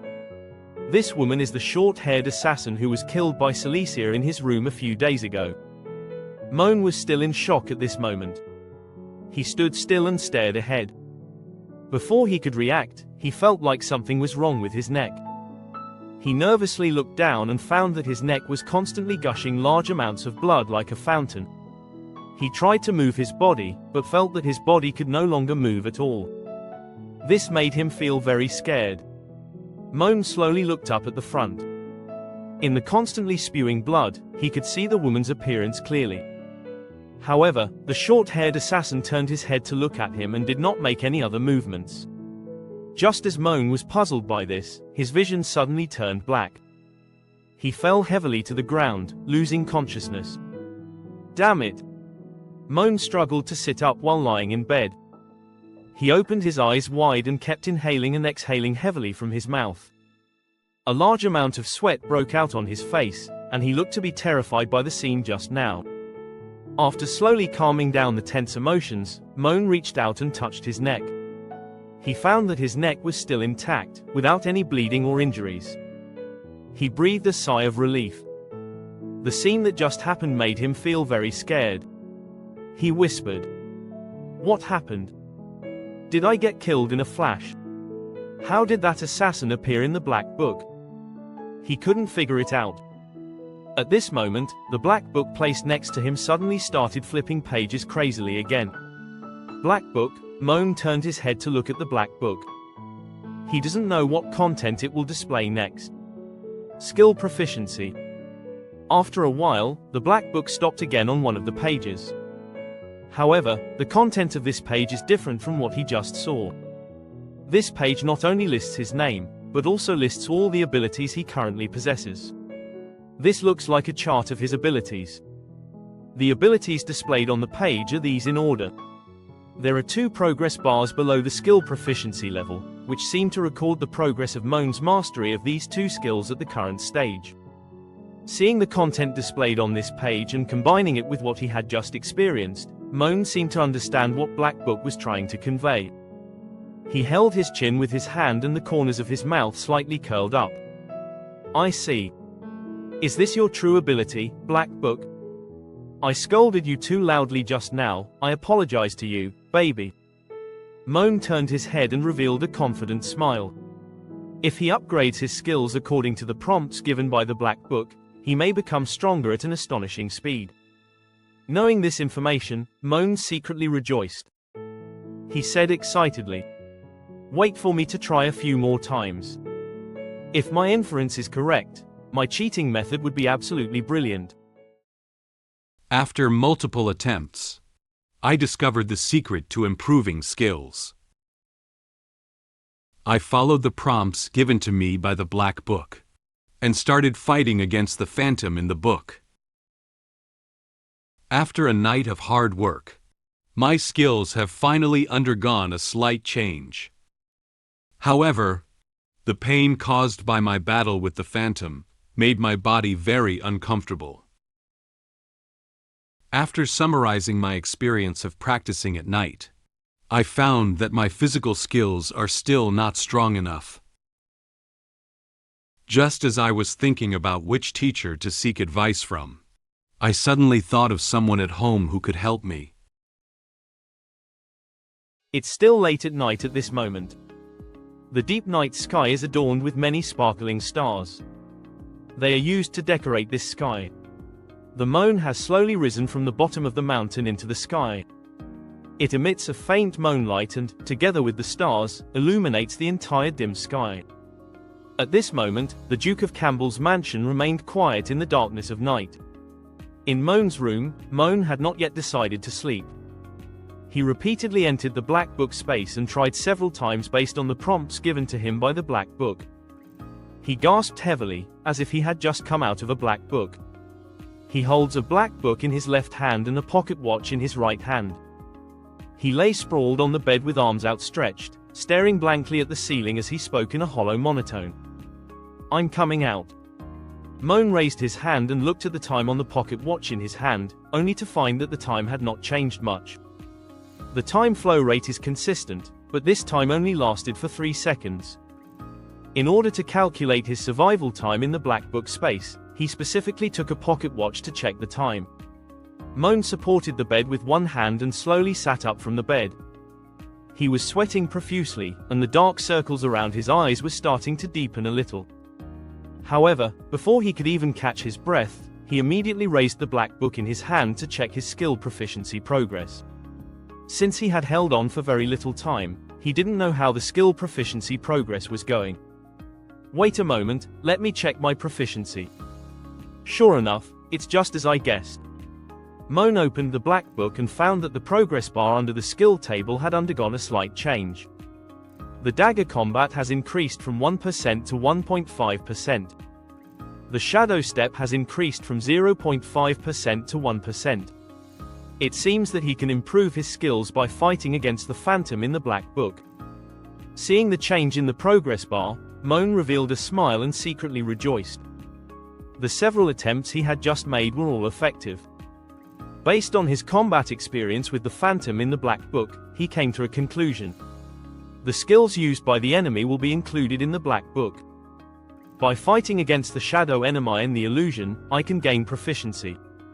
This is equivalent to me being able to obtain all the skills I have seen for free through this method, without even having to pay tuition fees for learning skills. It's a good way to make him more powerful quickly. Moen remembered that he saw the short-haired assassin in the space of the Black Book. Her agile movements and proficient spell casting excited him greatly.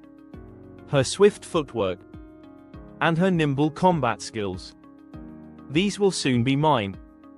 With such a powerful cheating system, should I still be afraid of the protagonist? Moen excitedly imagined the feeling of holding these powers in his hand, while lying on the bed and pulling the blanket to cover himself. He didn't expect the Black Book to provide him with such a timely way to become stronger. Just now I said I needed strength, and the cheating system came. I really shouldn't have lost my life. Although it is not yet known what the increase in proficiency is related to, but now.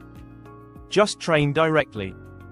After finding a comfortable position to lie down, Moen picked up the black book placed next to him and threw it directly in his face. The black book activated its magic and immediately brought him into the space within the book. After entering the book, before Moen could stand firm, the short-haired assassin felt the enemy's invasion. She immediately rushed to Moen and lifted her leg, quickly kicking him in the neck with her high heels. Moen received a fierce blow from her very directly, and a lot of blood flowed out. Not long after, he fainted to the ground and lost consciousness. He was taken out of the book's space again. After entering the book again, Moen still couldn't immediately dodge the attack of the short-haired assassin. She crossed her hands and gathered magic into her hands. She quickly arrived in front of Moen and used a cross-slash on him. At that moment, two black energies rushed directly into Moen's body. He was seriously injured and blood splattered everywhere. Under her attack, Moen lost consciousness once more. After entering the book for the third time, Moen still couldn't persist in front of the short-haired assassin for too long. She took out the dagger placed on his waist this time. She clenched the dagger tightly and slashed at him. Moen was powerless against the quick response and skilled killing techniques of the short-haired assassin. He shouted loudly, "What the?" Soon, his body was cut in two by her. He lost consciousness again. Just as Moen entered the space of the black book again, Anne arrived at the door of his room. She held a tray with a medicine bowl in one hand and lightly knocked on the door with the other hand. "Young master." Anne didn't hear Moen's voice, so she opened the door and walked in. After closing the room door, she walked towards Moen's bed holding a tray. "Young master, it's time to take your medicine." That's when she noticed that something didn't seem quite right with the covers on the bed. Moen, who was supposed to be lying in bed, wrapped himself in a blanket. From Anne's perspective, it looks like there is a ball moving around on the bed. However, she was unaware that Moen was engaged in a fierce battle with the short-haired assassin in the black book at this moment. Due to being in the space of the book, he was temporarily unable to perceive the outside world and did not realize that the blanket had been messed up by him. Seeing Moen wrapping himself up like a baby, Anne's mouth slightly curved upwards. She seemed to recall things from the past. "Even after all these years, you still sleep just like when you were little. You are so cute." Anne praised Moen softly. She lifted her head, and a large blush quickly appeared on her face. She gazed at the blanket with infatuation, feeling her heart melted by his cuteness. She showed a faint smile. She loves both Moen when she was a child and Moen when she grows up now. Whether it was Moen as a child or Moen all grown up now, she liked him. Anne quietly placed the medicine for Moen on the cabinet next to him. Then, she reached out and gently touched the bowl. The entire bowl instantly emitted a faint red magical glow. Seeing that Moen had already rested, it wasn't convenient for her to wake him up to drink the medicine. So, she cast the can make food keep warm magic to keep the medicine from getting cold so quickly. She whispered, "He should have just fallen asleep. I won't disturb him for now." Then, Anne walked out of Moen's room gently. Moen didn't notice that Anne had already left his room. He is still fighting. Suddenly, Moen lifted the blanket and quickly sat up. It seems that he has once again lost to the short-haired assassin. He lowered his head and stared at his important parts with wide eyes, his body trembling slightly. He was sweating on his forehead and face, and there were still some tears at the corners of his eyes. He seems to have been kicked in an important part by the short-haired assassin. He covered that area with his hand while loudly cursing at her. "Ha, damn it, crotch kicks." He clenched his fists in anger and expressed dissatisfaction with the attack from the short-haired assassin. "She is so much stronger than me and still plays tricks. This is too cunning." Even in the face of such a strong opponent, Moen does not want to choose to give up. In order to become stronger, he needs to continue fighting. He lay face down on the bed and quickly pulled the covers over himself. He rolled himself into a ball again with a blanket. He said angrily, Once more, I don't believe I can't touch her once. In the repeated battles between Moen and the short-haired assassin, time slowly passed from night to morning. The sky outside the room changed from black to azure. The white clouds gradually increase, adding some decoration to the open sky. The gradually rising sun dispelled the darkness and shone on the Duke Campbell's mansion. Moen, who hadn't slept all night, lay in bed. He had thick dark circles under his eyes and stared blankly at the ceiling with bloodshot eyes. He gasped weakly and drooled from the corner of his mouth. "It seems that he is really exhausted," he said with a trembling voice. "The 185th time. I finally managed to hold on in front of that guy for 30 seconds. Ah!" Suddenly, Moen widened his eyes. He struggled out of bed as if he had felt an electric shock. He shouted out in pain. He waved his hands around and tried to grab onto the cabinet, but accidentally knocked over the medicine Anna had placed on it. With nothing to support him, Moen fell off the bed in one fell swoop. The medicine that Anne had given him to drink also all spilled all over the floor. However, he was no longer in the mood to pay any attention to it. He desperately tried to suppress the pain in his body. He curled up on the floor in pain, covering his head with one hand and pounding the floor with the other.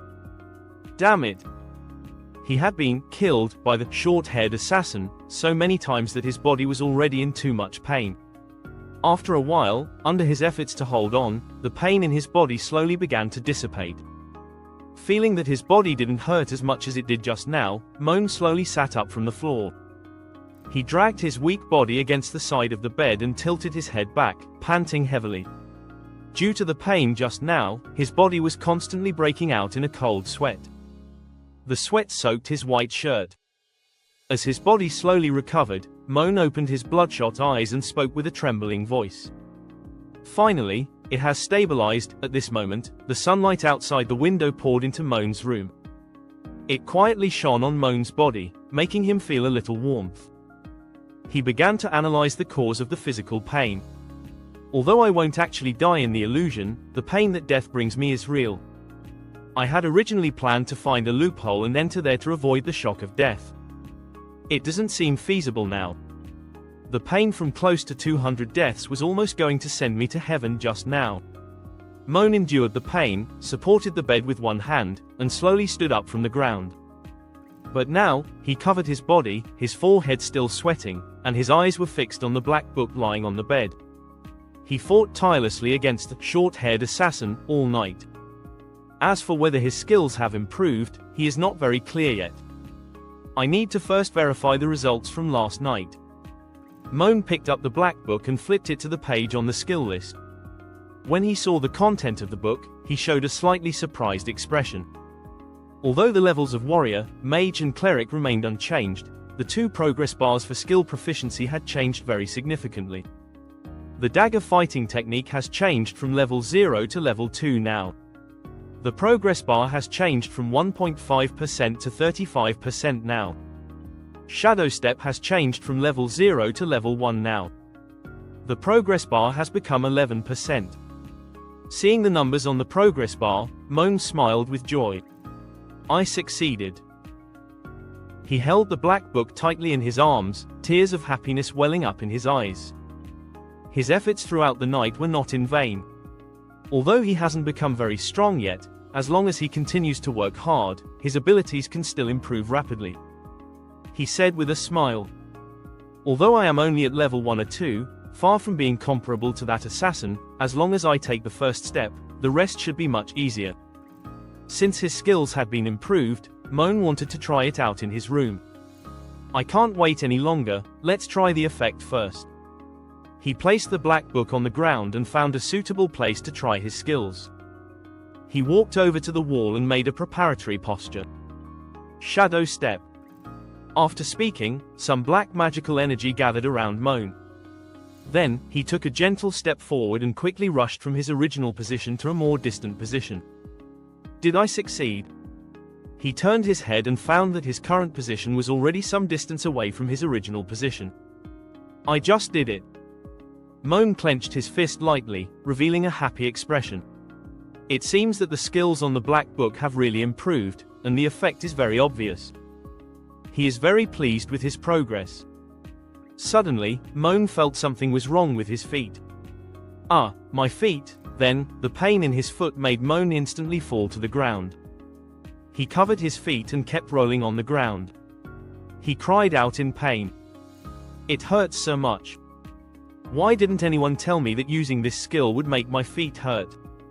How did the assassin remain expressionless and indifferent to the pain in her feet during the fight with Cecilia?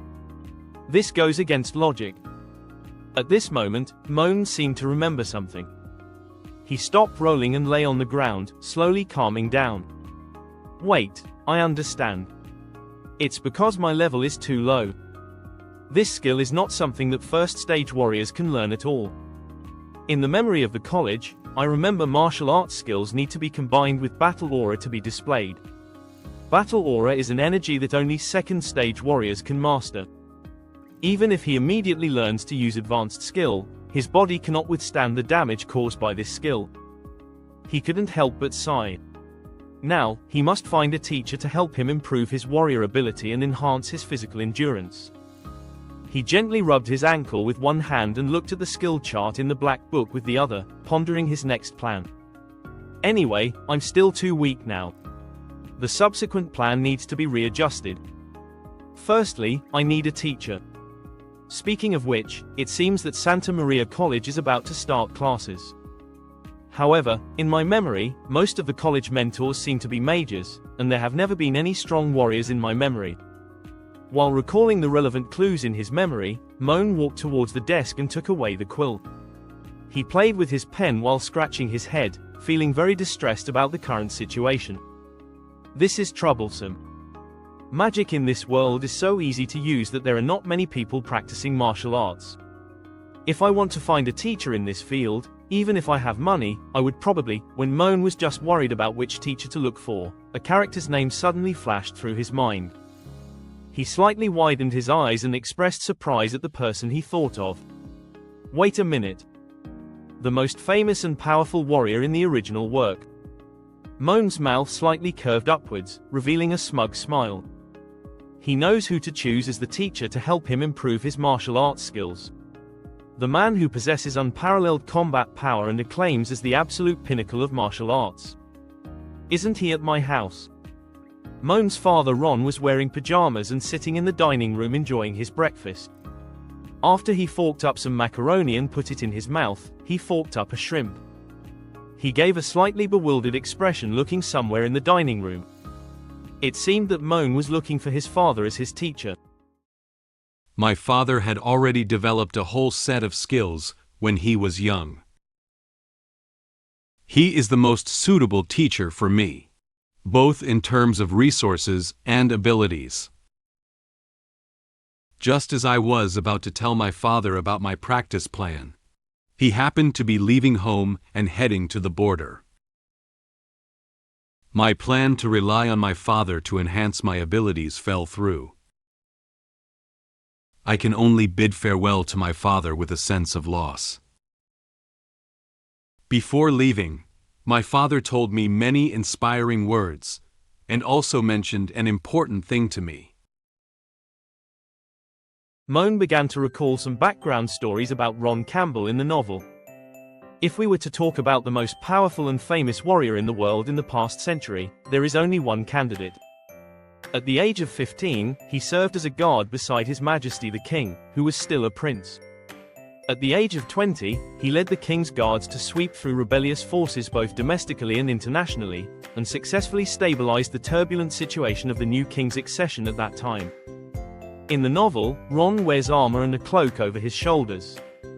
He walked up the steps with firm steps. On both sides of him, there were many nobles standing. They all bent down slightly and bowed to him. The person standing above the steps is the king. He served as the imperial marshal at the age of 25 and defended the border, fighting several battles that shocked everyone on the continent. At this point, the entire empire not only clarified its territorial map, but also made neighboring countries and demons retreat and dare not invade for nearly 20 years. He returned triumphantly at the age of 32 and was awarded the title of Lion Heart King by His Majesty the King. This is the only imperial duke who has been promoted through outstanding military achievements since the founding of the empire. This man, undefeated throughout his life, whether against kingdoms, demons, remnants of the old regime, or rebellious border cities, anyone who posed a threat to the empire, he'd crush them, even if they were just a passing dog. He is my father, my dear father. Moen couldn't help but admire him. After recalling the relevant content in the novel, he closed his eyes and sat on the bed. He spreads his hands and shakes his head, lamenting how the original Moen Campbell had failed to recognize the remarkable people by his side. He gave a mocking smile and muttered to himself. Moen Campbell, how pathetic your fate is. You've got a treasure mountain but don't even realize it. Who needs St. Maria College, or teachers? I don't need any of that. From today onwards, I'll just stay at home and let my father teach me. Perfect, that's decided. Moen smiled smugly and nodded with great satisfaction. He believes that with the guidance of his father, his abilities will definitely be greatly improved. He has already started imagining the scene when his father guided him. Just then, there was a knock on the door of his room. Then, a familiar voice came in. Young master, are you awake? Moen raised an eyebrow, turned his head with a puzzled expression, and looked towards the door. Who had come to his room to find him? He opened the door of the room and found out that Anne had come to find him. He calmly said to her, I woke up very early. What's up? Seeing the room door open, Anne walked in. She approached Moen and bowed gently to him. Then, she told him what she wanted to convey. Duke is looking for you. Moen was a little surprised by her. Father? Moen was just thinking about discussing with his father about improving his abilities. He didn't expect his father to find him so soon. He placed his hands on Anne's shoulders and gently pushed her out of the room. He showed a very happy expression and said to her, As it happens, I have something to discuss with father too. Let's go. Anne felt a bit confused about Moen's actions. She didn't know why Moen looked in a good mood. She walked out and said in a daze, Young master. After leaving the room, Noel and another grey-haired maid passed by Moen's room. Noel was holding a broom. She seems to be going somewhere to clean up. They saw Anne and planned to greet her as usual. Anne. I mean, the head maid. Noel seems to have remembered something important. She corrected her immediately and bent slightly with the grey-haired maid, bowing politely to Anne. Anne did not blame her for Noel's small mistake. As she walked forward, she gently waved her hand to Noel, indicating that she wouldn't mind this. It's okay, you can continue working. Moen, who was following behind Anne, was surprised when he heard Noel's words. He leaned out half of his body, slightly widened his eyes, and curiously asked Anne. Head maid, Anne, did you get promoted? Anne didn't react much to Moen's words. She still maintained a calm expression and took Moen to see his father. Yes. As she walked, she explained the situation to Moen. The former head maid resigned due to personal reasons. Not long after the young master woke up, I was appointed as the new head maid by Duke. Upon hearing Anne's explanation, Moen looked awkwardly aside and placed one hand on his forehead. He didn't expect the demands he made to the head maid to trigger a series of events that followed. He said to Anne with guilt, Personal reasons. I'm so sorry. It's all because of my orders. I remember my father saying that the head maid had been taking care of him since he was very young. They were nominally master and servant, but in reality, they were more like family.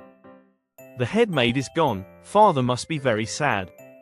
Anne, who was walking ahead, turned his head calmly and said to him, Young master, there's no need to apologize. It's not your fault. Moreover, the head maid only resigned from her management position and did not leave the Campbell family. You'll find out later. In no time, Anne took Moen to the backyard of the Duke's mansion. Noyce stood there in a black nightgown waiting for Moen. When she saw Moen walking over, she was very happy. She immediately hugged him tightly in her arms. "Moen, my dear." Moen was a little surprised by his mother's enthusiasm. He accidentally bumped into her, Twin Peaks. "Mother." Noise caressed Moen's head while affectionately pressing her face tightly against Moen's and rubbing against her. Her face was tinged with a slight blush of joy. "Seeing that you have recovered well, I feel relieved. And how many times have I told you, don't call me Mother. You can call me Mom or Mommy." Moen felt a little shy because of his mother's intimate interaction with him. After listening to Noise's words, he didn't know his mother turned out to care about what he called her. He quickly apologized to her. "I'm sorry, Mom, that's right." At this moment, Noise gently hugged Moen's head and moved it to the position of her belly. "Come on, squat down and let you feel it." Due to the fast movement, Moen immediately felt the twin peaks of Noise pressing down on his head. His face instantly took on more blush. He was puzzled by his mother's actions. "Feel it." At this moment, Moen felt as if something was moving inside his mother's belly. He slowly lifted his head and leaned against his mother's twin peaks, carefully asking, "Feel your belly, Mom, are you?" Noise looked at him with a smile on her face. "Yes, very soon, you will have a little brother or sister." Upon hearing the news, Moen immediately stood up. He happily said to her, "Really?" Noise placed her left hand on her stomach and reached out her right hand to gently stroke Moen's face. She nodded, indicating that what she had just said was true. "I've been feeling a bit heavy lately. Last time you were treating your injury, your father had that royal physician also examine me. It's true." Moen was very excited and discussed with her mother about the baby in her belly. "I'm going to be a brother. This is amazing. Do you want a brother or a sister?" "It's okay, I like it all. I know, I just told your dad that our Moen is the best. Either a brother or a sister, you'll love it." Ron crossed his hands in front of his chest and sat quietly at the table. He looked at Moen and Noise happily chatting together with a kind smile. Moen gave Noise a hug with a happy mood. Noise held onto him with a happy smile and gently stroked his head. This is simply a very heartwarming scene. Noticing that Noise's excitement was difficult to calm down, Ron said to her, Okay. Moen has just recovered from a serious injury, and the younger one is also very fragile. Our family is already very small, don't get too excited. Moen, sit down. I have something important to tell you next. The weather is very nice today. The Moen family is located in a pavilion in the backyard of Duke Campbell's mansion. It's very quiet here, suitable for them to talk together. A butterfly flew over from somewhere and curiously watched what they were doing. Moen stood beside the table and carefully listened to what Ron said to him. What? Father, you're going back to the battlefield? Moen was very surprised by this news. Just now, he was still immersed in the joy of his mother having a baby, and couldn't accept such important information for a moment. Ron placed his hands on the table and continued to speak to Moen with a serious look. Yes, I will depart for the battlefield front this afternoon. Considering that you will start school in a month, only your mother will be left in royal capital. So, your mother and most of the maids will also depart with me in the afternoon. I will send her back to our Campbell territory to rest and prepare for the birth. Then, Ron gently turned his head and said to the mature-looking maid wearing glasses, Sister Faye, take care of Noise for me while I'm gone. Faye placed her hand on her chest and bowed to him, indicating that she had received the order. Don't worry, Duke. I will take good care of Madam. This maid named Faye is the resigned head maid that Anne mentioned to Moen just now. Moen is clearly feeling a bit flustered. He leaned forward slightly and said to his father with a pleading expression, Father, can you stay? Besides you, there should be many generals in the Empire who can lead troops to fight. It doesn't necessarily have to be you, right? Ron took a sip of tea and then explained to Moen. The situation is urgent, and I have no choice. After more than 10 years, in the abyss to the west of the border, there are signs of the damned demon race stirring again. After leaving this time, I estimate that I may have to station at the border for 3 years. Abyss demons, Moen felt a bit familiar with the word he mentioned. At this moment, he slightly widened his eyes. He suddenly remembered the relevant information about the Abyss demons in the novel. Wait, I remember it. This paragraph was mentioned in the original book. At first, the invasion of the demon race was just a feint attack. Their purpose is to confuse the human world and lay the groundwork for a plan 3 years later. And 3 years later, it is the beginning of the protagonist's official entry into the world-saving chapter of the novel. In the novel, the adult Ariel is attacking monsters of the Abyss demons. She gathered her magic onto the big sword, then waved the sword in her hand and launched an attack on the demons attacking her. The orange magic flame instantly knocked down demons to the ground. If his father is not around, he cannot rely on his father's experience to help him train. In this way, his plan to rapidly improve his abilities was ruined. At the thought of these, he felt very anxious. He slightly opened his mouth, nervously thinking. 3 years. Father is leaving for 3 years. What about my plan, my teacher, my safety? My plan to stay home and shock the world after I emerge. Over, it's over. Moen stared blankly at the sky, holding his head with both hands and screaming in pain. He is unwilling to accept this fact. He tried to remain calm in front of his parents and suppress his inner emotions. However, he still sat nervously in the chair, his hand holding the teacup trembling. The degree of trembling was as if all the black tea was about to shake out of his teacup in the next second. Soon, it was afternoon. The weather is very clear and there are relatively few clouds. At the entrance of Duke Campbell's mansion, a brown griffin is sitting on the ground grooming the fur on its legs. A white carriage was parked next to the griffin, seemingly prepared for Noyce. It seems that Ron and Noyce are both ready to set off. Ron changed out of his usual attire and once again put on the armor and red cloak that had accompanied him for many years. He placed his hands on Noyce's shoulders and comforted her emotions. All right, you've always been a crybaby. Crying too much isn't good for our little Campbell on the way. Noyce kept sobbing while covering her face with her hand. If it weren't for the little baby, I wouldn't have gone back to our territory. The thought of having to wait until the academy is on holiday before I can see Moen, At this moment, Moen had no intention of listening to his parents' conversation. He bent over and looked ahead in a daze and despair. At this moment, Ron turned around and said to Moen with a serious tone. Son. Moen lifted his head and looked at his father with a disappointed expression. Ron placed his hands on Moen's shoulders and looked at him with a determined gaze. You sacrificed your life to save His Highness in the matter of the assassin, which proves that you do not lack courage in your bones. You live up to the Campbell name. In fact, when Moen remembered what had happened during that time, he felt that his father's praise for him was a bit excessive. Father, actually, I'm not as good as you said, listen to me. As men of the Campbell family, it is our duty to defend our country and our responsibility as the 4 major ducal families of the empire. Then, Ron showed Moen the golden badge on his chest.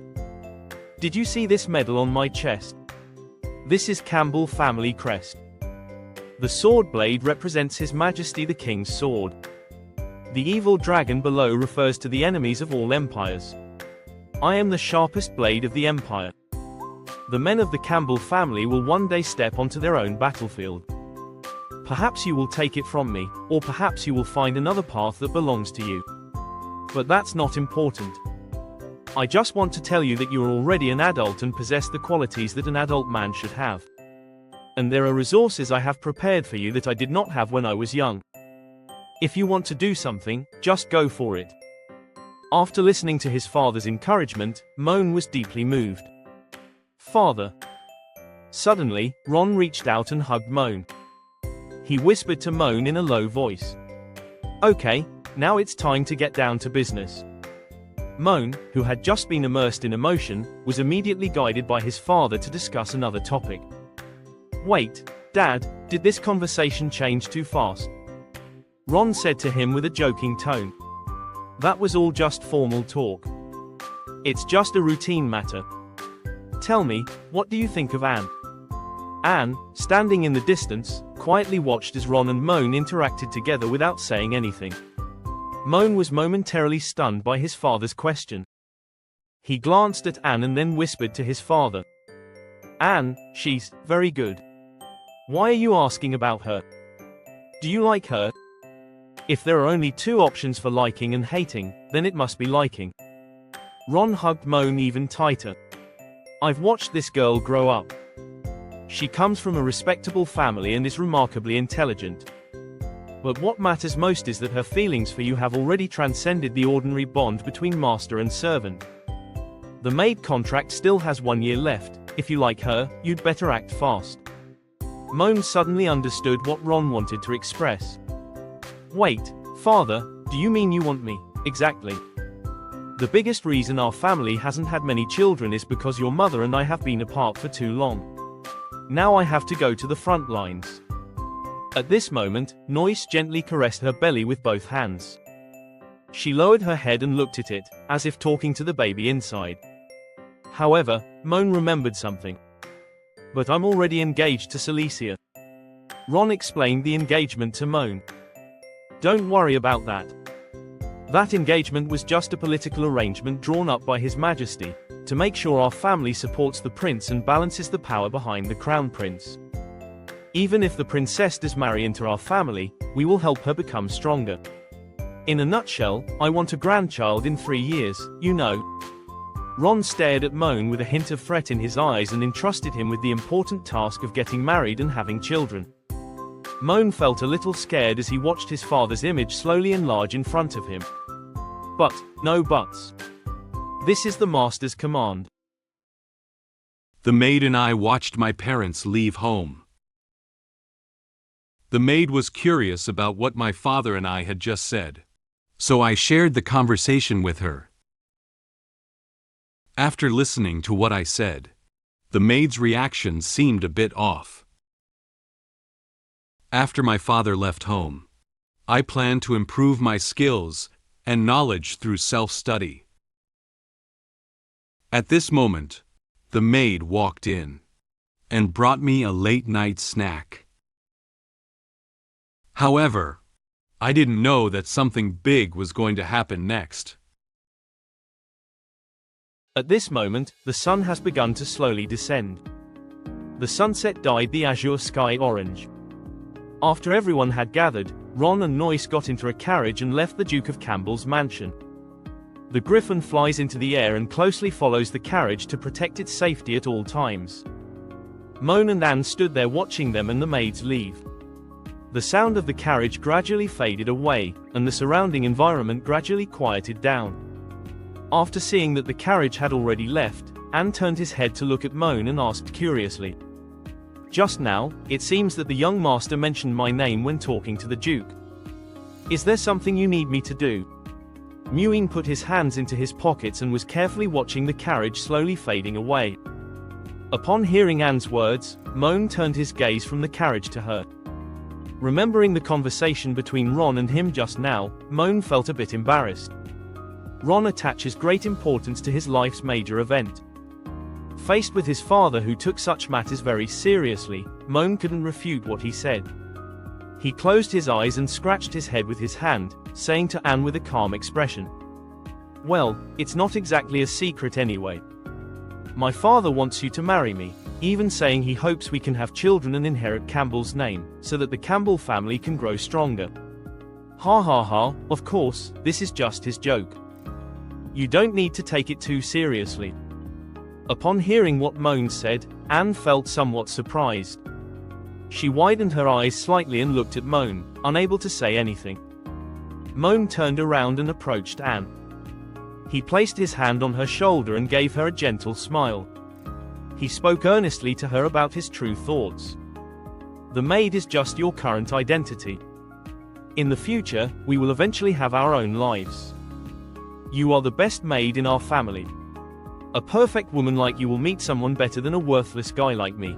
Although Anne's face remained calm and was still listening attentively to what Moen said, her eyebrows seemed to furrow slightly.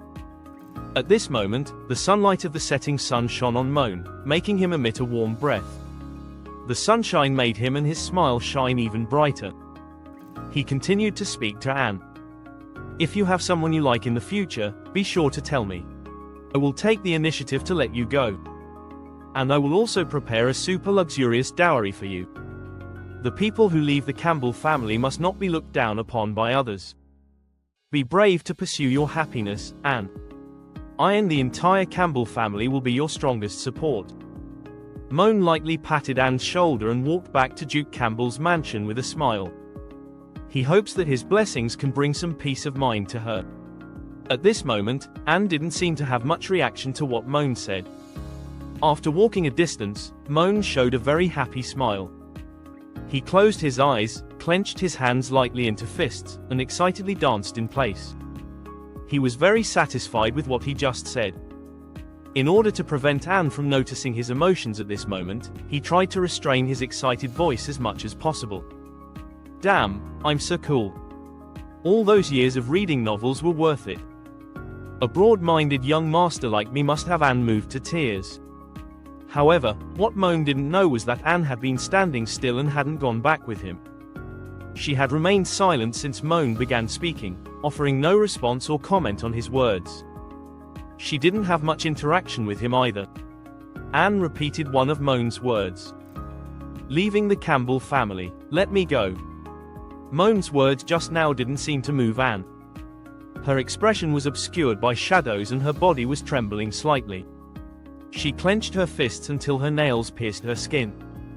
Some blood flowed out of her hands. However, she doesn't seem to be aware of the pain. She was very angry about Moen's words. She said softly, "You are indeed different from before, young master." She turned her head and stared at Moen's back with a very indifferent gaze, as if watching her prey. A very dark aura emanated from around her. In an emotionless voice, she uttered a cryptic phrase. "I can't wait any longer.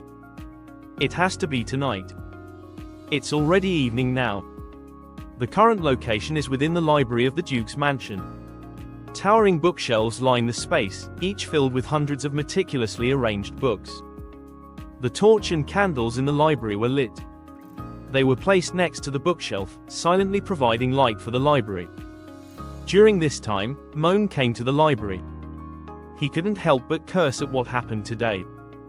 Damn it, that old saying really applies, plans can't keep up with changes.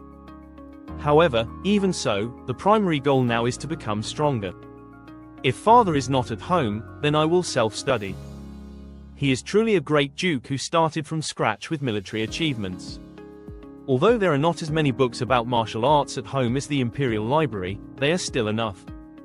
Moen is sitting at the desk and carefully reading a book.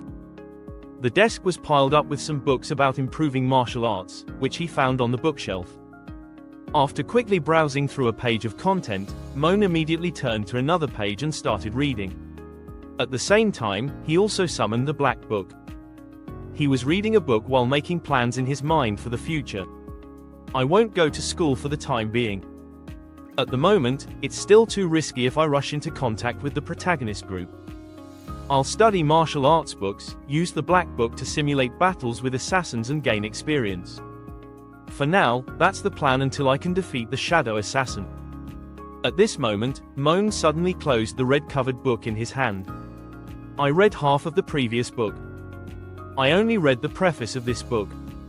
Let me check again." He raised his hand and grabbed the Black Book hovering above him, trying to look at the knowledge recorded. He held the Black Book in both hands and looked at it with a serious expression. Black Book unleashes its black magic energy and flips the book to the page that Moen wants to see. Sure enough, these books don't need me to memorize them all. Any book whose name I have personally read will be fully included in the Black Book.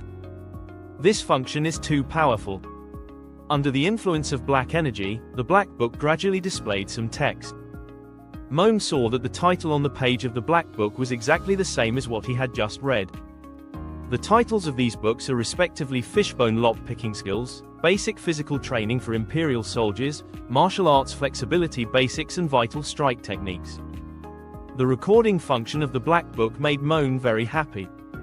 As long as he can use it reasonably, he can learn more knowledge effortlessly. This is also a way to quickly improve his skills. He raised the black book with both hands, closed his eyes, and praised it. Don't take to heart the things I said before that you were useless. I love you so much, baby. He gave Black Book a kiss, expressing his love for it. At this moment, there was a knock on the door of the library. Then, holding a tray, Anne quietly pushed open the door and walked in. Anne saw Moen still reading at the desk.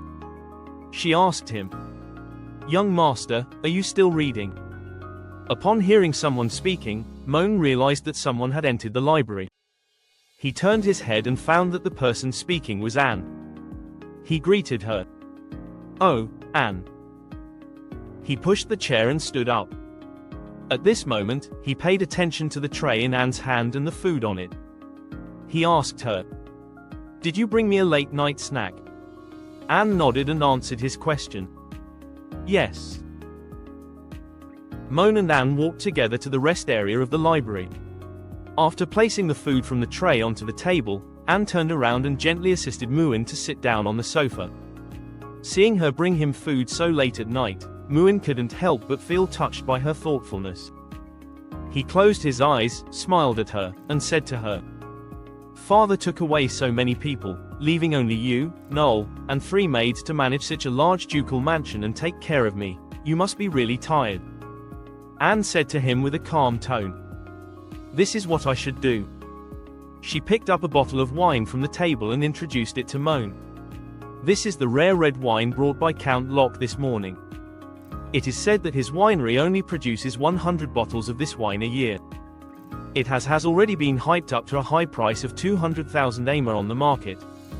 Do you want to try it, young master?" Moen is holding a plate of cake in his left hand and a fork in his right hand. He forked a small piece of cake with a fork and put it in his mouth. The sweetness of the cake relaxed his brain. Upon hearing what Anne said, he pondered for a moment. He chewed the cake while speaking to her in a plain tone. "Wine, I don't drink. I still need to read for a while. I don't want to fall asleep just after I start reading for a while." Upon hearing that Moen refused to drink, Anne seemed very angry. She tightened her grip on the red wine in her hand slightly. The body of the wine bottle cracked under her grip. However, in front of Moen, she still needs to remain calm. She restrained her anger and asked him, "So, young master, what would you like to drink?" "Coffee, it will help me stay awake." However, it seems that there is no coffee in Anne's tray. She closed her eyes and leaned slightly over. She picked up the teapot and poured black tea into a teacup. She explained to Moen, "Sorry, young master. For some reason, the only drinks left tonight are red wine and black tea." After finishing the cake, Moen bit the fork with his mouth and slightly puffed up his cheeks. At this moment, Moen seemed to feel that there was something wrong with his conversation with Anne. He turned his head in confusion, squinted his eyes slightly, and silently said in his heart, "Hey, wait, why does this sentence sound so familiar?" Anne handed the teacup containing black tea to Moen. Due to a maid's carelessness, the bag of coffee beans was gnawed open by rats, who devoured a considerable amount. The new coffee beans can only be purchased tomorrow. Young master doesn't want to drink coffee that has been crawled over by mice, right? Moen didn't have too much suspicion towards what Anne just said. After hearing her explanation, he furrowed his brow slightly, expressing his disgust towards mice. He could imagine the scene of mice eating coffee beans. He took the teacup and said to her, "Yeah, this is also an unavoidable matter. Black tea is also fine. Anyway, it'll keep me awake." Moen put the teacup to his mouth and took a sip of black tea. He closed his eyes, wanting to enjoy the warmth brought by black tea. At this moment, he suddenly opened his eyes wide and felt an abnormality in his body. His hands were trembling due to physical discomfort, and he couldn't even hold the teacup firmly. The teacup fell from his hand to the ground and shattered, and the red tea splattered everywhere. And, before his vision gradually blurred, Moen reached out and tried to grab Anne, but he gradually felt the strength of his body slowly disappearing. Seeing Moen feeling unwell, Anne did not immediately call a doctor or implement any emergency measures. She still gazed at him with great composure. "Why did you betray?" Moen questioned Anne with a breathless tone. However, Anne didn't answer him right away. Just as he was about to collapse onto the sofa, she immediately walked over and held him up. Anne placed one hand on his back and the other on his shoulder. She gently held Moen in her arms and placed his head on her twin peaks. Anne gently leaned her head against his and looked at him with a gentle expression. She whispered, "Don't worry, young master. I will never betray you. Never." She approached his ear and whispered to him, "Sleep well now." Anne, just as Moen was about to say something to her, he had already fainted in her arms and lost consciousness. "How painful it is now. I loved you so much, but how could you say such things? You've changed. So, I must purify you with my love. Accept my love. Moen, my young master. We will always be together, until the end of the world." At this moment, upon hearing the familiar voice in his mind, Moen was startled and opened his eyes. He was panting heavily, with cold sweat coming from his face and body. He remembered having encountered such a situation before. He was in an unknown place, surrounded by a dark environment where nothing could be seen. His hands and feet were fixed to the wooden board with iron handcuffs. He exerted all his strength to break free from the iron handcuffs, only to find that everything was in vain. What he is experiencing now is exactly the same as what he saw in the Black Book at that time. The person he saw in the prophecy of the Black Book is now right in front of him. He said with great surprise in his heart, "This place. The person in the prophecy, it's you." Moen never expected that the person who did such a thing to him would be Anne. At this moment, Anne untied his headband and put down his usually tied hair. She knelt on Moen's waist, one hand supporting Moen, while the other slowly took off the maid costume she was wearing. Her face was flushed with excitement. She looked at him with a sickly smile and muttered to herself, "That black market merchant didn't lie to me. This medicine works well." Moen looked at Anne with a very fearful expression and stuttered as he asked, "Anne, what do you want to do?" Anne did not directly answer his question. "What? Young master, aren't you very clear about it?" Anne clamps her legs around Moen's body and grinds them repeatedly. She spoke possessive words to him. 10 years ago, when young master was 8 years old, I came to your side. From that moment on, I existed solely for you. I belong only to you. Of course, young master belongs only to me. What I am doing now is just bringing the broken young master back on track." However, at this moment, Moen was frightened by Anne's behavior. He was so scared that he had no other thoughts to think about what she meant by what she said. He looked at her with wide eyes and said to her very nervously, "What are you talking about? What's on track? I completely don't understand. Anne, please let me go first. We can talk about this."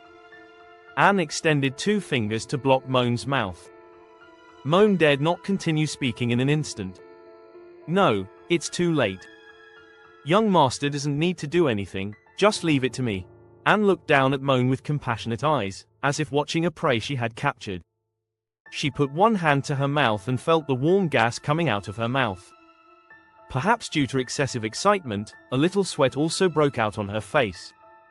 She had already taken off half of her maid uniform, and the intimate clothing inside were clearly visible. She touched Moen's face and said to him, "After tonight, from head to toe, inside and out, from your flesh to your soul.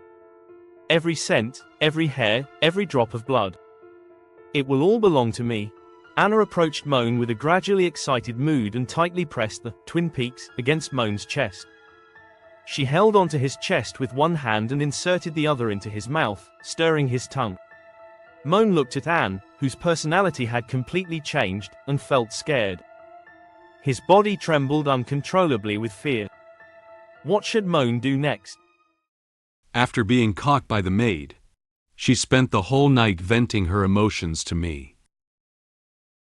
I also learned at this time that the person who turned young master in the novel into a useless person was the maid. After waking up, the maid joked with me. and found my reaction very amusing. However, she still has no intention of letting me go. After the maid left, I tried to leave the room, but was unsuccessful. Just as I was troubled by this, the black book suddenly appeared. Finally, is it over? I don't remember how many times this has been. But after the 10th time, my consciousness began to blur a bit. Moen slowly opened his eyes. He had very deep dark circles around his eyes and some blood streaks in his eyes. It seems that he didn't get a good rest all night. His expression was very haggard, his eyes staring blankly at the ceiling above his head. He exhaled slowly, feeling particularly exhausted. He not only has many big and small kiss marks on his body, but also some scratch marks. However, he had no intention of paying attention to the marks on him now. The situation he is facing now is something he has never encountered before. He silently thought in his heart, I didn't expect my pure body to be taken away in this form, and what I didn't expect even more was the initiator who secretly fueled and guided me to become a scumbag, and the person who imprisoned me and chopped me to death in the prophecy, were actually both done by Anne. Moen turned his head to look at Anne. He didn't expect Anne, who was usually gentle towards him, to have such a crazy side. Because she had engaged in a night of intense exercise with Moen, she was already somewhat exhausted at this point. She leaned against Moen and fell into a deep sleep. She had taken off all her clothes and was simply covered with a white blanket. The quilt quietly outlined her slender figure and white, twin peaks. Last night, Anne secretly imprisoned Moen in a secret room. Then, she climbed onto Moen's body and began to do further things to him. She twisted her waist, continuously conveying her love for Moen. She could feel her body receiving his warmth. This made her even more excited. She accelerated the speed of twisting her waist. Due to her intense movements, her body was struggling to withstand them in the short term. She straightened her waist and lifted her head, letting out a soft moan. Anne frowned slightly and raised her hand to cover her mouth. Her face was tinged with a large blush due to the intense exercise. She stretched her neck, and the expression on her face seemed a bit painful.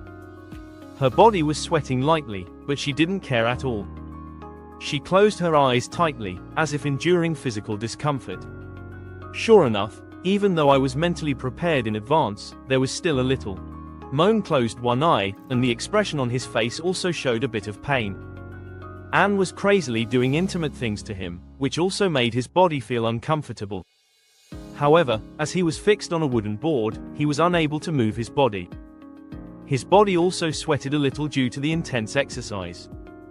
He lifted his head and noticed the change in Anne's expression. He tried to persuade her. Anne, you don't have to force yourself. You untie all my shackles. Before Moen could finish speaking, Anne extended 2 fingers and pressed them against his lips. She asked him not to speak for now. Moen was a little surprised by her actions. He stared blankly at her fingers, feeling puzzled. Anne doesn't think that her physical discomfort will make her feel uncomfortable, she said to Moen with a trembling voice. No. Compared to the long wait of the past decade, this pain is nothing at all. She looked at Moen with a sickly smile. Although her eyes looked lifeless, there was a shadow of Moen in her eyes. This makes her feel very at ease. Anne lay on top of Moen. Her twin peaks were tightly pressed against Moen, as if trying to make him feel her warmth in this way. Then, she leaned in close to his ear and whispered to him in a sticky tone. Over the years, I have been protecting you, doting on you, guiding you, and making you arrogant, conceited, and ignorant. I turn you into a useless young master who makes everyone scared, disgusted, and even run away when they see you. Seeing Anne pressing him under her, he dared not move around casually. He listened quietly to her talking. In order to make the young master belong only to me, I have been preparing all the time for this moment in the past decade. So, do you understand, young master? No matter what you say, I will never let go of you tonight. After hearing what she said, Moen slightly widened his eyes. What? It's Anne. He was a little surprised by this truth. In addition, he also learned that the mysterious person he saw in the prophecy of the Black Book was Anne. He was overwhelmed by Anne's madness. Recalling what happened last night, Moen let out a soft sigh. He didn't know that Anne would have a side he didn't know about. He closed his eyes and whispered. Who would have thought that the most beautiful, gentle, and charming maid in the family would not only be a super crazy person, but also the mastermind behind turning the protagonist into a scumbag? Even though yesterday, well, it was great, according to the Black Book's prophecy, I will definitely die at Anne's hands in the end. Damn, I managed to avoid the banishment storyline. How can I just die like this? I have to find a way to leave. Moen clenched his hands tightly into fists. He exerted all his strength to break free the shackles that held his hands in place. Young master, Anne's voice reached Moen's ear from the side. Huh? Moen was startled by Anne's voice. He widened his eyes and looked sideways. He didn't expect that just a slight movement would wake her up. He was worried that his plan would be discovered by her. Anne slowly opened her ruby-like eyes and looked at Moen. She supported her head with her left hand and placed her right hand on Moen's chest. Due to her movements, the blanket on her body slipped a little, and white, twin peaks, were faintly exposed again. She asked him with a curious expression. What do you want to do? In order to prevent Anne from realizing that he wanted to escape, he quickly concocted an excuse to deceive her. Ah, Anne, you're awake. It's nothing. I just feel a pain in my hand, so I'd like to stretch it. Oh, it's already noon. Well, it can't be helped then. The blanket fell off Anne's body. She pressed her twin peaks tightly against Moen's chest, seemingly lightly rubbing him a few times. Her action seemed to be a bit reluctant to part with Moen. Then, she left him and got up from the wooden board. She walked over to the side and picked up all the clothes she had taken off last night one by one. Even though I really hate to part from young master, I still need to handle the matter of the Duke's mansion, otherwise others will become suspicious. Anne said this to Moen while putting on the maid dress. She stood in front of him and put on her close-fitting clothes and maid uniforms one by one. She didn't care if he looked at her whole body. After all, she showed him everything last night. Moen listened quietly to what Anne said with a slightly scared expression. Then, Anne picked up her sheer black stockings and drew them slowly over her long, shapely legs. She was thinking about something while wearing it. She muttered to herself in a leisurely tone. Oh, since young master already belongs entirely to me, then the people of the Duke's mansion, how about cleaning him up? She casually uttered those murderous words to Moen. Clean him up. Upon hearing these words, Moen immediately became nervous. He widened her eyes and looked at Anne with a very surprised expression. He struggled to get up, but due to his hands being handcuffed, he could only lift his head with all his might. Last night, Anne was already so crazy about him that with her personality, he couldn't imagine what terrifying things she would do to the other maids in the Duke's mansion. He felt very scared about it. He immediately shouted at Anne. Don't do this kind of thing. At this point, Anne had already tied her hair and put on her maid uniform. She straightened the folds of her maid gown while pulling her long stockings up to her thighs. Upon hearing Moen's voice, she turned her head and showed a slightly surprised expression. Oh? Anne slowly approached Moen and reached out to repeatedly stroke his face. She looked at him with a mysterious smile and asked him. Besides me, does young master have a favorite maid? Who is it? Could it be Noel? Moen dares not look directly at Anne's face now. He turned his head to the side and nervously said to her. No. Don't guess randomly, suddenly, Anne chuckled softly. She seemed to find Moen's reaction very interesting. You. Moen looked at Anne in surprise. He didn't know why she suddenly laughed. Did he say something that made her happy just now? Anne closed his eyes and covered his mouth with both hands, laughing happily. Her action can reflect her cuteness, making Moen forget for a moment the crazy look she had last night.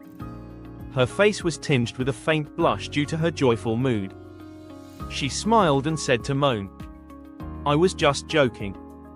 Young master, there's no need to be so nervous. As long as you are obedient, young master, I will not take action against the people of the Duke's mansion unless necessary. Knowing that Anne was just joking, Moen breathed a sigh of relief. Since Anne is in such a good mood at this moment, Moen wants to do something now. He tried to break free from the iron handcuffs on his own just now, but he didn't succeed and was even discovered by Anne. He plans to make a suggestion to her. Well, can you please untie this shackle for me first? You say you like me, but do you really want to keep me shackled like this for the rest of my life? Of course. Anne agreed to Moen's request. She smiled at him and reached out her hand, snapping her fingers in the air. In a moment, her magic was applied to the iron handcuffs that had bound Moen. Under the influence of magic, all the iron handcuffs on Moen's hands and feet were untied. At this moment, she seemed to be able to guess what Moen wanted to do after he untied the handcuffs. She said to Moen, "Also, I have to advise young master not to try to have any ulterior motives. The core of this room is a sealed space made of stainless steel by me. The door lock is also specially made by a master craftsman, and there is only one key. I spent a lot of time and effort creating this secret room under the Duke Ron's nose." Moen sat up from the wooden board and moved his stiff wrist to relieve the discomfort. When he heard what Anne said, he furrowed his brow slightly. Although he is able to move freely, he still cannot walk out of this room. He felt a little unwilling about it. Even if Anne imprisons him here, the rest of the Duke's mansion will notice Moen's abnormality. At this point, Moen lifted his head and expressed the idea to Anne. "I suddenly disappeared, can't the people in the mansion not suspect me?" Anne had long guessed that such a situation would happen. She slowly approached Moen, with a smile on her face. She explained to him, "I tell them that the Duke and Duchess have both left. Young master feel lonely at home, so he has already returned to the college early. The maids are not surprised by this." Then, Anne squatted down gently beside Moen. She gently grabbed his hand with both hands and placed it on her cheek. She lifted her head and looked at him with affectionate eyes. "Don't worry, young master, no one will find out about your stay here. I will personally deliver your 3 meals a day. Aside from the fact that you belong entirely to me, everything else will stay the same as before. I'm still your most trusted maid, Anne." Suddenly, Anne reached her hand into Moen's blanket and took the opportunity to touch his abdomen a few times. Moen was startled by Anne's actions. He tilted his head and let out a soft grunt. His face was tinted with a light blush from Anne's actions. Anne withdrew his hand and placed it on her twin peaks, as if feeling the warmth from Moen. She looked at Moen with a satisfied smile. She seemed to be checking if his body had recovered just now. She said to him, "As my favorite young master, you have recovered so quickly. I would also love to continue doing what I did yesterday with young master, but unfortunately, I have to go." Then, Anne walked towards the door of the room. At this moment, she suddenly remembered that she had something else to say to Moen.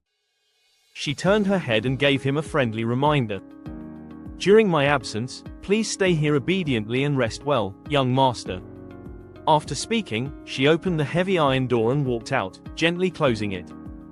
The sound of the iron door closing reminded the person in the room that he no longer had the opportunity to leave. Seeing that Anne had already walked out of the room, Moen remembered that there was something very important for him now. He didn't have time to step off the wooden bed to stop Anne from leaving. He reached out his hand to the door with a nervous expression and shouted loudly, "Wait a minute. At least return my clothes to me." Unfortunately, after the iron door closed, a clear sound of locking the door came from outside. Anne didn't seem to hear Moen's request. Moen is currently facing the most severe situation. He not only couldn't leave this sealed room, but also couldn't get the clothes he needed to wear.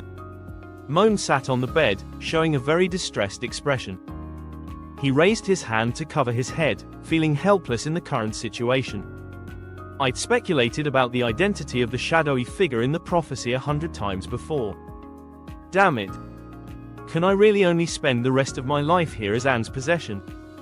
No, although yesterday was really great, it's like this more than 10 times a night every day.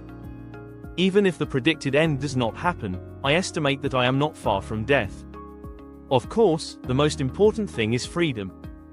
What's the difference between a person without freedom and a salted fish? Moen placed his hand on his face. He peeked out an eye from between his fingers. He looked ahead with a determined gaze. It seems that I can only give it a try. Moen lifted his head and looked at the heavy iron gate. He has already made a decision. He must escape from here. Moen wrapped the blanket around his waist and made a simple piece of clothing to cover it. Then, he immediately got out of bed and ran to the iron gate. He stepped on the iron door with both feet, tightly grasped the handle of the iron door with both hands, and pulled it open with force. He maintained this movement and tried several times, but there was no sign of the iron door moving. Moen tried another method. He took a few steps back, then suddenly charged forward and forcefully hit the iron door with his arm. However, the iron gate still did not move at all, and there were no signs of impact left on it. "Ah, it hurts so much." Moen showed a very painful expression and shouted loudly. He was frantically rolling on the ground while covering his injured arm. He didn't expect this iron gate to be so sturdy. It seems that he cannot rely on such rude methods to open the door. After the pain in his arm eased, Moen took a few breaths lightly. He opened his arms like a deflated ball and lay on the ground. He murmured to himself, "This door is really made of steel, even the walls and behind the rocks are made of pure steel. I thought there was a super cheating system called Black Book that could try to reverse fate. Now, it's really over." Moen closed his eyes and felt a little tired. At this moment, Black Book seemed to hear Moen summoning it. A black-purple energy suddenly appeared on his head. Subsequently, this black-purple energy turned into a black book and fell beside Moen. However, Moen is not in the mood to see it now. He opened his eyes and stared at the ceiling with a helpless expression. He whispered to it, "No, buddy, I don't call you. Don't joke with me at this moment. Anne's ability to manipulate metal is not something that regular magic can achieve. She is clearly a chosen person of the same level as Cecilia. Even if I enter the space and practice hard now, it's too late." Moen closed his eyes again, not wanting to say too much to the Black Book. Black Book did not leave him because of Moen's words. It just stayed quietly beside him. It seems to also want to help him solve the current crisis. After a while, Moen turned his head and found that the Black Book was still here. He stared at the Black Book and pondered for a moment. Moen sighed. He sat up from the ground. He crossed his legs and placed the Black Book on his lap. He closed his eyes, scratched his head with his hand, and opened the Black Book. Okay, I'll practice. I would rather go inside to relax and be killed once than stay in this oppressive space." When he was about to enter the space of the Black Book, he happened to see the content displayed on the page. At this moment, his act of flipping through the book stopped. He was somewhat surprised by the content on the page. "Wait. The book I read last night. This is the equation leading to victory." Moen showed a victorious smile. His eyes were filled with joy. He felt like he saw hope alive in a black book. During the time I was imprisoned by the Maid, I have been exercising to improve my physical fitness. At this moment, the Maid brought me food and a bathtub for bathing. Without hesitation, I ran to take a shower. However, the various behaviors of the Maid still make me feel uncomfortable. Suddenly, because I ate the food given by the Maid, I lost consciousness once again. After waking up, I felt very angry, but the Maid was willing to fulfill my small wish. 198, 199, the sound of counting echoed in the room. In this narrow and dim room, Moen is doing push-up. Sweat dripped from his body onto the floor. Because Anne didn't give him any clothes, he could only casually wrap the white sheet around his waist and make a simple piece of clothing. For the convenience of doing push-up, he also tied up his hair. 200. Moen lifted his head and straightened his hand to support himself. He held this position for a short rest. He has already shed a lot of sweat on both his face and body. After a period of exercise, it seems that the muscles in his arms have increased significantly. After a while, Moen felt very tired in his body. After finishing his physical exercise, he lay down very casually on the ground. He closed his eyes and kept panting. At this moment, he opened one eye and raised his left hand. He looked at his left hand, panting and speaking. Fortunately, this body is still in good condition. The cultivation space of Black Book can only improve skills, and it is also easy to damage the brain. To increase physical strength, I can only use this primitive method, and Cecilia is like this. Anne is like this. Damn it, from now on, I must never be oppressed by someone again. I want to be up there. Moen closed his eyes and clenched his fist tightly, as if he had made a major decision. Tears of unwillingness flowed from his eyes. He needs to rely on improving his physical fitness to escape his fate of being ravaged by Anne. I feel relieved seeing the young master so spirited. At this moment, Moen heard a familiar voice coming from outside the door. Immediately after, the sound of the key turning came from the iron gate. Then, with a slight noise, the iron door was slowly opened by someone. He sat up from the ground. He turned his head and curiously looked towards the direction of the iron gate. He said somewhat surprised, "Anne, you're back." The person who walked into the room was Anne. She stood at the door of the room with a smile on her face. There are some items floating on both sides of her. She activated her magic and easily brought metal plates, utensils, and iron bathtubs into the room. Because she saw Moen again, her mood was very happy. She said to him, "Yes, the work has been completed. What you just said, young master, sounds exactly like a wife greeting her hard-working husband coming home. That's really cute." Before entering the room, Anne seemed to have heard what Moen had said. She found Moen's words very interesting, so she giggled gently a few times. She closed her eyes and raised her hand. She touched her lips with her fingers, as if feeling very happy at this moment. "I brought dinner, medicinal soup, and a bathtub for the young master to take a shower. I have already adjusted the water temperature, which is what the young master likes." The pink magical energy envelops the dining plate and bathtub. Under Anne's control, they were all gently placed on the ground. The hot water in the bathtub still emits a faint steam, and it doesn't seem too hot. Seeing the bathtub placed in the room, Moen smiled happily. "Oh, that would be great. Speaking of which, I haven't taken a shower for 2 days either." At this moment, Anne suddenly said to Moen, "Yes, so, young master, do you want to take a shower first, or eat me first?" Anne shyly turned her head to one side, her face tinged with a slight blush. Her eyes were filled with tenderness and seduction. She raised one hand and unbuttoned the maid's uniform. The white, twin peaks, and close-fitting clothing are slightly exposed. She gently twisted her body, and the twin peaks also swayed gently with her movements.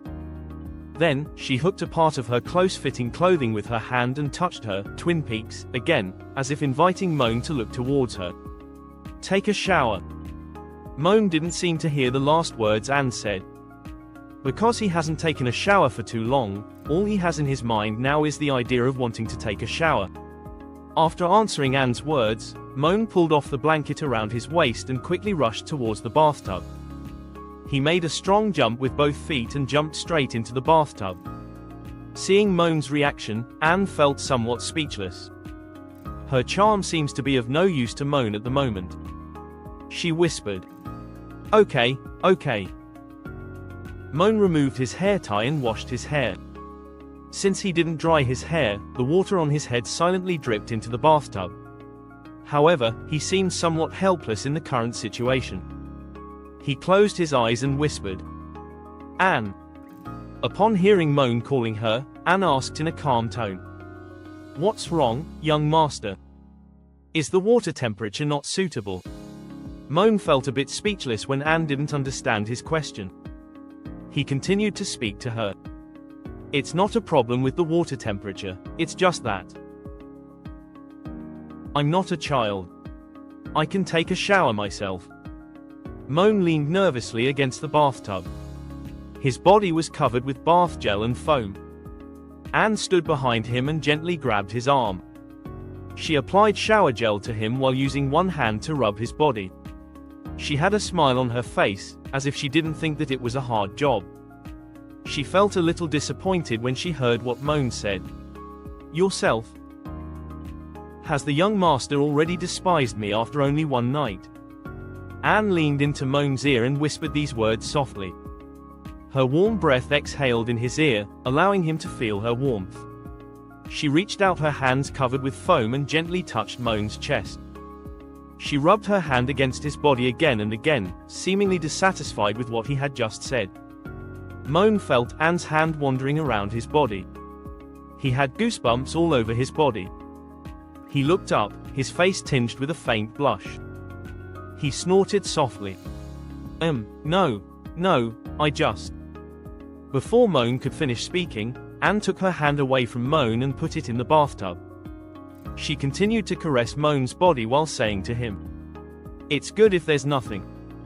The young master is now something that belongs only to me. It is my duty as a guardian to clean every inch of the young master's body. At this moment, she said with some surprise. Oh. Do you want to? It's okay. In my place, young master doesn't need to suppress yourself. I'm always been here.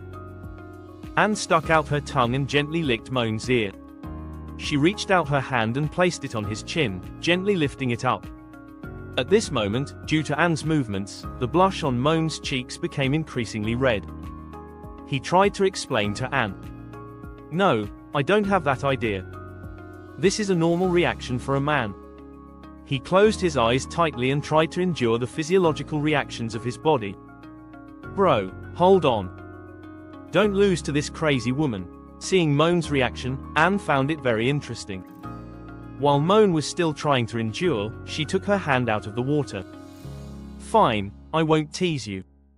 Then, she squatted down, picked up the silver plate that was lying on the ground, and uncovered the lid placed on it. There is meat of different colors on the plate.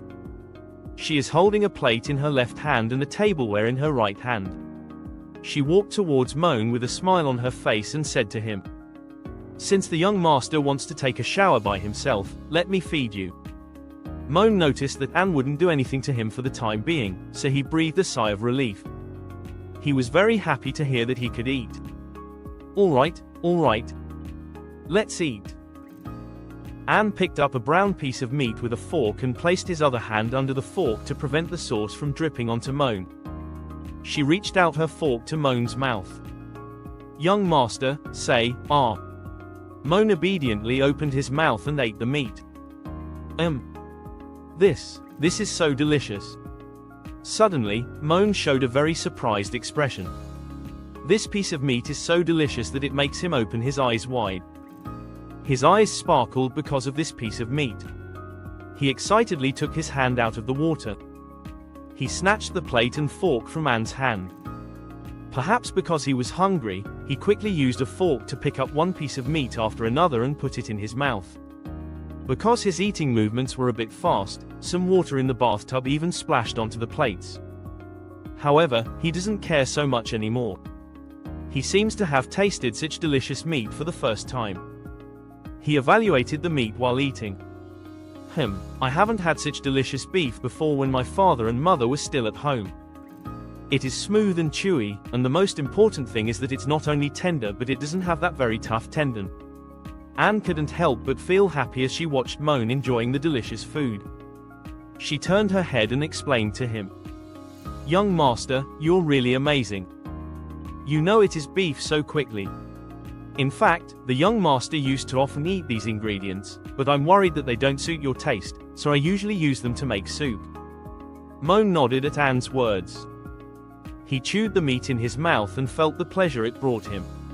Noticing that the corners of Moen's mouth were stained with sauce, Anne took out a handkerchief and helped him wipe his mouth. Moen is very curious about this delicious meat. He turned his head and asked Anne, What part of the cow is this delicious beef from? Is it the tenderloin or the neck? It's an ox genital. At this moment, Anne calmly revealed the location of the meat. Ox genital. Upon hearing Anne's words, Moen was greatly shocked. He was immediately stunned. He stared blankly ahead with his mouth wide open. He couldn't believe that such delicious meat actually came from this part of the cow. He accidentally sprayed out a little minced meat from his mouth. Anne doesn't seem to care about Moen's reaction. She closed her eyes and continued to explain to him. It's the Mogratha giant bull. I heard that their abilities in that area are particularly strong. When male giant cows go into heat and cannot find a mate, many tree holes will appear near their habitat after one night, so they are also known as the tree-boring divine bull. At this moment, after listening to Anne's explanation, Moen felt that he had completely petrified himself. He cannot accept this truth at all. Due to his excessive shock, he did not hold the fork firmly. His fork fell into the bathtub. He could imagine a giant bull looking ahead with very terrifying eyes. It also emits a strong golden light from a certain part of its body. He felt very nauseous. He can no longer tolerate the meat he eats being from this part of the cow. He grabbed the edge of the bathtub with both hands and turned his head down, vomiting violently on the ground. Anne is very calm about this situation. She picked up the nearby trash can to catch his vomit. She continued speaking to him. In addition, there are tiger whips, bull whips, goblin whips, troll whips, and so on. If it wasn't for the fact that dragons were relatively rare within the Empire, dragon whip would actually be excellent. Moen, who had just vomited, didn't want to hear the meat Anne was talking about for a moment. He kept coughing. He hasn't recovered from the vomiting process yet. He spoke intermittently. Stop. Stop. So, why are you doing this? Is this something that humans can eat? Anne did not hide anything from Moen. She said to him very directly. Of course. Actually, I have been secretly adding these things to your diet for a long time. However, considering that at that time, that's enough. I can't bear it anymore. Before Anne could finish speaking, Moen couldn't suppress his anger. He clenched his hands into fists and suddenly stood up from the bathtub. His face showed a very angry expression. He completely forgot that he was still taking a shower and not wearing clothes. However, he was so overcome with anger that he no longer wanted to care about such details. You imprisoned me in such a dark place and made me eat this kind of thing. Anne squatted down and held her face with both hands. She lifted her head and calmly watched as Moen got angry with her. She was like a patient audience silently listening to him speak. Moen reached out his hand and angrily pointed at Anne. He can no longer tolerate anything she did to him just now. He cursed loudly. Damn it. Ox genital. Is a bullwhip something that humans can eat? Let me tell you, if you don't let me out again, I'll. Before he could finish speaking, Moen suddenly felt his body unusually tired. His eyes were about to close, as if he was about to fall asleep. Anne noticed Moen's physical abnormality, but she did not immediately take emergency measures. She crouched beside him and silently watched him as if she knew he would experience such symptoms. She muttered to herself. Sure enough, just one drop is enough. At this point, Moen had already lost consciousness. He gradually couldn't maintain his body balance. He gently fell forward, ready to fall from the bathtub to the ground. Upon seeing this situation, Anne immediately stepped forward and hugged him. You're right to be mad, young master. I completely understand how painful it is to lose your freedom. However, if giving you that freedom means losing you forever, I could never allow that. So, sleep well, young master. Leave everything to me. Anne whispered these words in Moen's ear. She gave a satisfied smile. She approached Moen and pressed her face tightly against his. She raised a hand and repeatedly stroked his head, as if soothing a sleeping person. The night is still long. Outside the Duke's mansion, the moon has slowly risen into the sky. It silently gazed at this large mansion. However, what it didn't know was that something was about to happen in a room of the Duke's mansion. Time seems to have passed for a long time. At this point, Moen had already awakened from his coma. He slowly opened his eyes and breathed lightly. He could still feel a slight discomfort in his head and body. He was lying in bed, with his body covered in a blanket. This may be something Anne helped him with. Anne picked up the clothes she threw on the ground last night and put them on one by one. The black stockings outlined her slender legs. Noticing that Moen had already woken up, Anne, who was wearing close-fitting clothes, turned his head to look at him. "Young master, you're awake. Yesterday, it was too intense. I'm worried that the young master's body would be too tired, so today I only did it twice." Anne explained to Moen while putting on the maid's uniform and buttoning it up. After putting on a complete set of clothes, Anne patted her maid's uniform with her hand and brushed off the dust stuck on it. Then, she straightened the folds of the clothes. After confirming that the clothes were fine, she walked over to the bed and leaned slightly down to ask Moen, "Does the young master feel any discomfort?" Moen pursed her lips and turned her head to one side. He neither wants to see nor talk to Anne. He is still angry about what Anne did to him. Anne didn't feel angry when she saw Moen's reaction. She approached him and patiently continued to ask, "Is the young master still angry with me?" However, Moen still maintained this posture and did not intend to speak face to face with Anne. He furrowed his brow slightly and showed an unhappy expression. Seeing that Moen still didn't choose to forgive her, Anna pondered for a moment. Then, she came up with an idea. "Considering that the young master has been very obedient these past few days, I can fulfill a small request from the young master. It's that okay?" Upon hearing Anne's words, Moen slowly turned his head to look at her. He whispered with a puzzled expression, "A small request?" Moen directly expressed his thoughts. "I want freedom." "That's not possible. I need clothes." "No way. This is not acceptable, that is not acceptable. How small are the small requirements you mentioned?" Moen is getting impatient with Anne. He doesn't understand what kind of demands she can fulfill. Anne lifted her hand and touched her lips with her fingers. She looked up at the ceiling and made a cute, thoughtful gesture. Let me think. Probably to the extent that you can decide what to have for lunch and dinner every day." Moen seemed to have suddenly thought of something. His eyes widened slightly. In order to temporarily allow the maid to leave the Duke's mansion, I sent her out to do something. Although the maid doesn't want to leave me, she is willing to do this for me. After seeing her leave the room, I summoned the Black Book to continue secretly practicing my skills. After arriving at the corresponding location, the maid happened to encounter a major event. The relevant personnel attempted to stop her, but were stabbed by her magic. How will she respond next? Moen sat up from the bed. He raised his hand, scratched his head, and pondered for a moment. Suddenly, he seemed to have thought of the food he was going to eat. He said to Anne, "You can let me decide what to eat. This requirement is really small enough.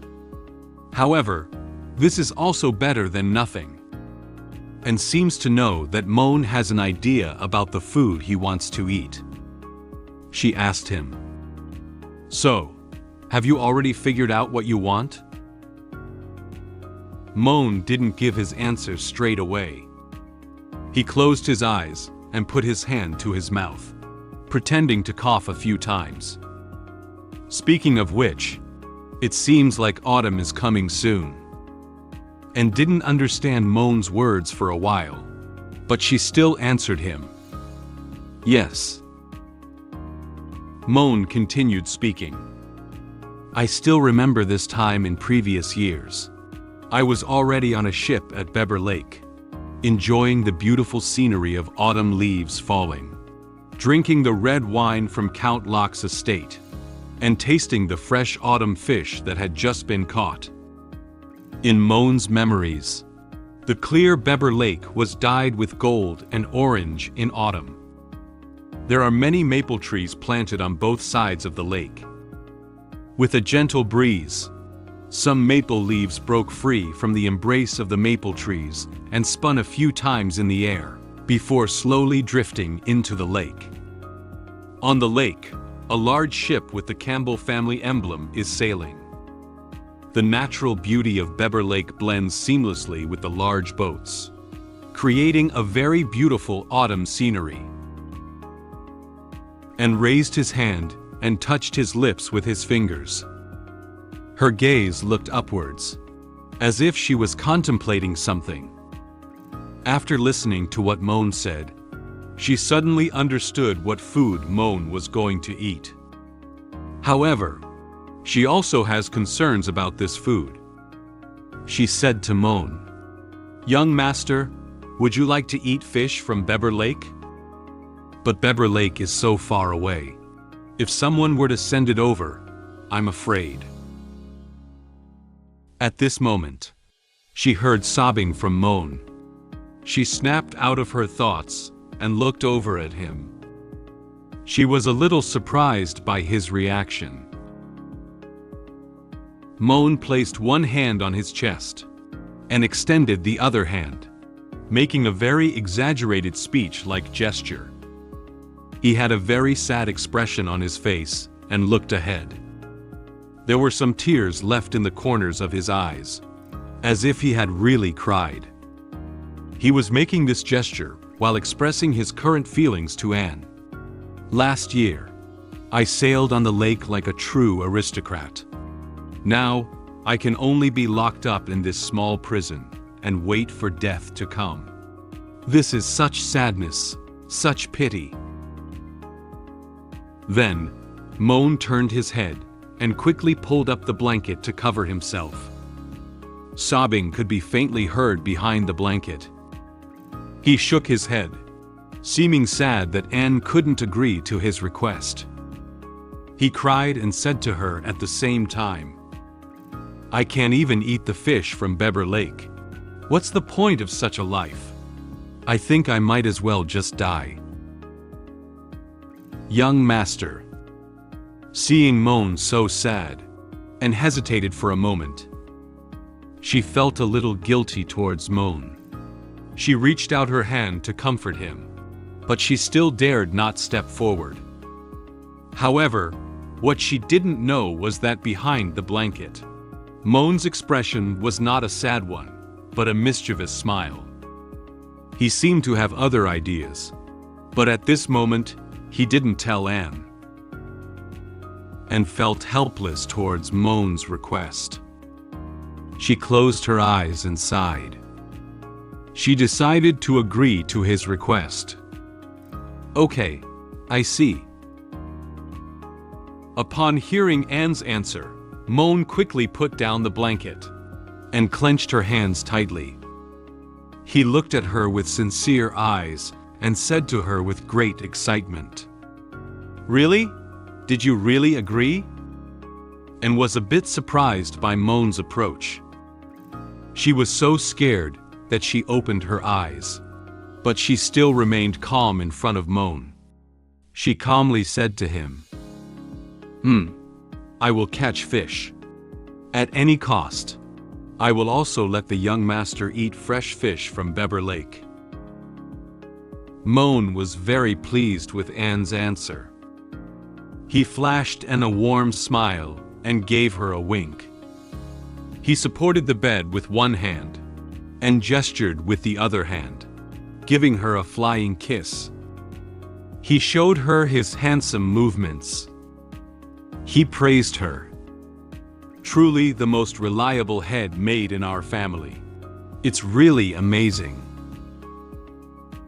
Go get them. I'll be waiting for you at home." And slowly widened her eyes and raised a hand to cover her mouth. Her face instantly took on a large blush. She was deeply fascinated by Moen's actions. Her heart was like being hit hard by an arrow he shot. Her heart was beating wildly due to his movements, like a reaction that a girl deeply in love would have. At this moment, Anne suddenly approached Moen. Moen slightly widened his eyes. He doesn't know what Anne is going to do next. Then, Anne gently grabbed Moen's shoulder, closed his eyes, and gave Moen a kiss. She couldn't resist the excitement in her heart about this kind of Moen. Moen felt as if time had come to a standstill at this very moment. He was very surprised by Anne's behavior. He opened his eyes wide and calmly looked at Anne in front of him. He didn't understand why she suddenly did such a thing to him. The kiss didn't last long. After a while, Anne pressed onto Moen's shoulder and slowly distanced herself from him.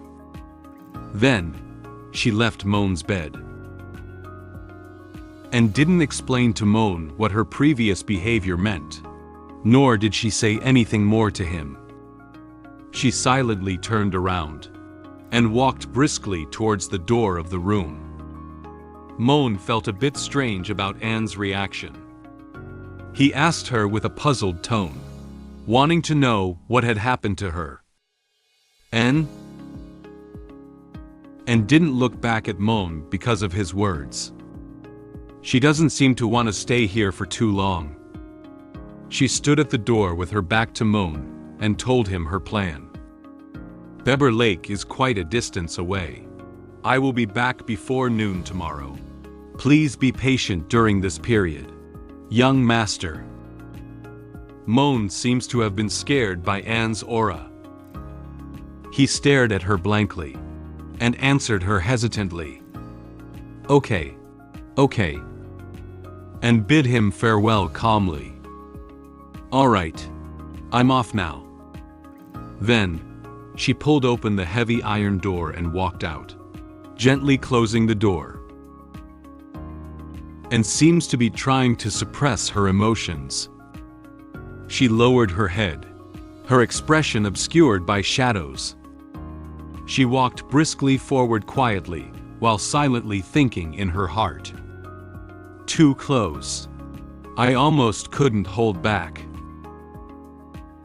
Young master is really the cutest in the world. I need to catch the fish quickly, so that I can have more time to spoil him when I come back. In fact, Anne's inner excitement was already almost uncontrollable. She showed a shy expression. Her face was once again flushed, and even some nosebleeds were coming out of her nose. She hurriedly lifted her hand to cover her nose, trying to stop the rapid flow of nosebleeds. Moen made such a handsome gesture towards her, which made her feel very happy. Although she still wants to do more for Moen. In order to get the food, she must go to Beber Lake. Seeing that Anne had already left his room, Moen breathed a sigh of relief. He muttered to himself, "She finally left. Although I was tormented by her for another night, I finally found my chance. Next. Black Book. My baby." Moen lifted his left hand. At this moment, a black-purple energy gathered in his hands. Upon hearing Moen's call, the black energy immediately transformed into a book and appeared in his hands. In fact, Moen asked Anne to go to a place particularly far from home to look for food for him, just to sidetrack her. Since Anne is no longer here, Moen can implement his real plan. He asked the Black Book, "Besides that evil assassin, you should be able to create other simulation experience spaces, right?" The Black Book floating in his hand shook up and down, indicating that it could fulfill his request. Moen showed a confident smile. "Perfect. based on the book I have read before. Help me create an experience space with 1,000 locks. Before Anne comes back. I'm going to master that divine skill. At this moment, the book floating above Moen's hand fell into his hand. Upon hearing his request, the black book quickly flipped through the pages and released its magical energy. These energies immediately rushed towards Moen. However, Moen did not feel as scared as before. He sat cross-legged on the bed and clenched his fists tightly. He entered the space of the black book with anticipation and began a long skill practice. At this time, on the border of Beber Lake, the weather changed unusually. The sunny weather, which had been cloudless, suddenly clouded over and rained heavily. A gust of wind rattled the woods around the lake, as if to roar its fury at them. In the distance, a thunderclap rang through the sky, and a bolt of lightning illuminated the dimly lit Beber Lake. Anne was wearing a black robe and covered her head with a hat. She also put on an eye mask to prevent anyone from recognizing her. She has now arrived at the border of Beber Lake. Beber Lake is experiencing strong winds and heavy rain, and the weather is extremely bad. However, this cannot stop her from moving forward. At this moment, a forest ranger wearing a raincoat saw Anne walking towards Beber Lake and immediately walked up to her, trying to stop her. "Miss, I said it. Beber Lake is very dangerous now. You cannot approach it." And expressed confusion about his behavior. She asked him, "Why?" The forest ranger doesn't seem to want to give too much explanation to Anne. He approached her, wanting to grab her hand and take her away from here. "This is not something you should know. Hurry up." Noticing the actions of the forest ranger, Anne immediately became alert. She looked at him with indifferent eyes. Then, Anne cast her magic on the ground. In an instant, several sharp pieces of metal appeared on the ground and stabbed the hands of the forest ranger. His hands immediately splattered with blood. The forest ranger shouted loudly, "Ah!"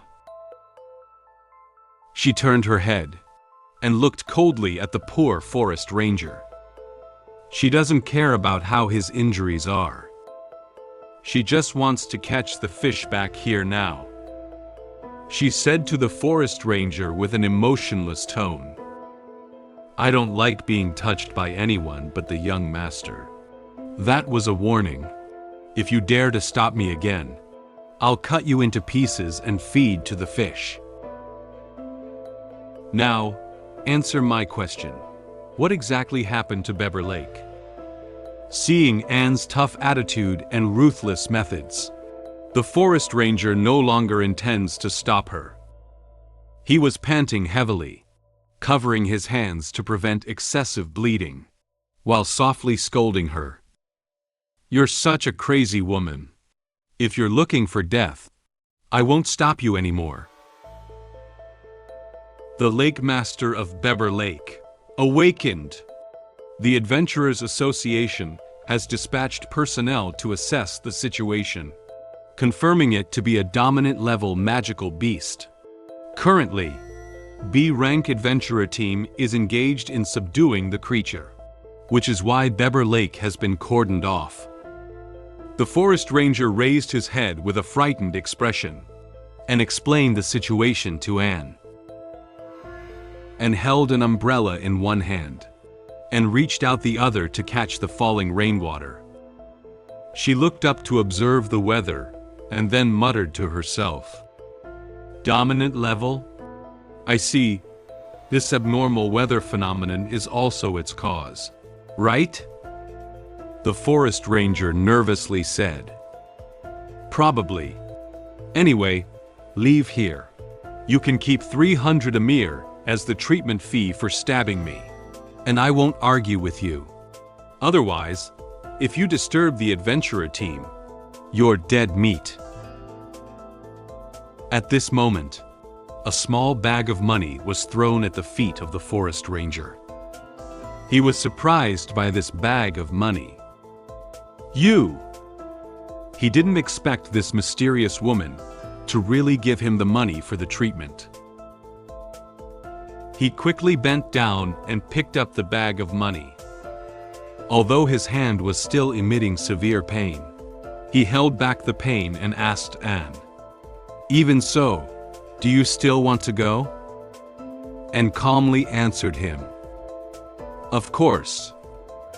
He expressed confusion about her behavior. He didn't understand why she still risked her life to insist on entering Lake Baikal. You are very crazy. Knowing there is danger ahead, you still need to go over. What exactly makes you so persistent? What for? And walked slowly forward while holding an umbrella. Despite the exceptionally bad weather, she still persisted in her decision. Because she promised Moen that she would catch the fish he wanted to eat. Of course, it's for love. Suddenly, a fierce gust of wind struck Anne, blowing her hat right off her head. At this moment, out of sight of the forest ranger, she showed a gentle smile. She lifted her hand and held onto her hat to prevent her from being blown away by the wind. Her ruby-like eyes shimmered with a light known as love. She would do anything for Moen. The bad weather is still ongoing. The storm is even more intense than before. A small team is braving strong winds and heavy rain to suppress the owner of Beber Lake. At this moment, a girl wearing a red cloak stood behind her teammates. The heavy rain soaked her clothes and cloak, but she still stood quietly in place. She held her wand tightly, as if contemplating something. If this keeps up, that person will be taken away. Rod, I can't let that happen. All right, let's do it this way. After I finish this mission, I'm going to tell him how I feel. The girl in the red cloak lifted her head and looked ahead with a gentle expression. As soon as she thought of the person she liked, her face was tinged with a faint blush. It seemed she was preparing to pour out her heart to someone after this. In order to be braver, she needs to complete the task of suppressing the Lake Master of Beber Lake well. Aluca, what are you staring at? The girl named Aluca was suddenly startled by her teammate's voice. She quickly snapped out of her daze. She was just thinking about something about her, and almost forgot that she was still on a mission with her teammates. A boy wearing armor and a girl wearing a purple cloak stood at the forefront. He held a sword and shield, trying to block the lake water that was pouring towards them. The girl wearing a purple cloak standing next to him maintained the movement of casting spells and remained alert to the surrounding environment. Noticing that Aluca had not yet activated her magic to help, he found an opportunity to turn his head and loudly urged her to come over and help him quickly. Hurry up! Use healing magic now! I can't hold on any longer. Aluca nervously answered him. Okay. Aluca closed her eyes and raised her hand, softly reciting the spell. Spirit of life, I implore you.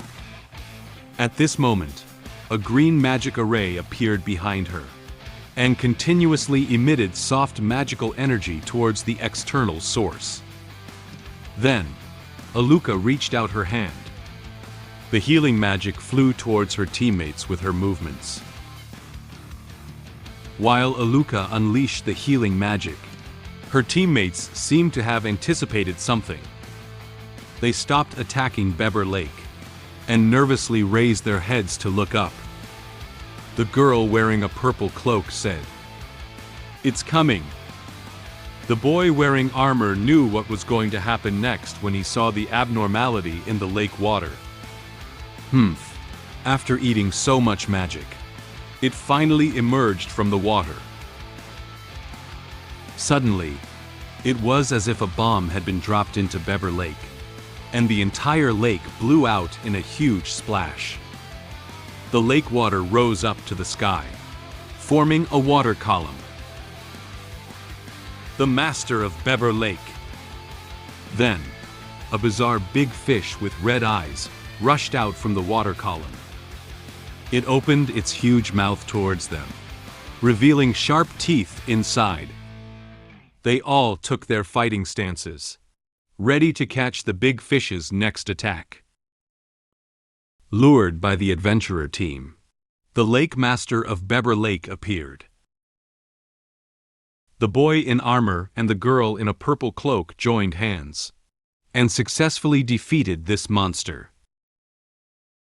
However, the girl wearing the red cloak did not feel happy about it.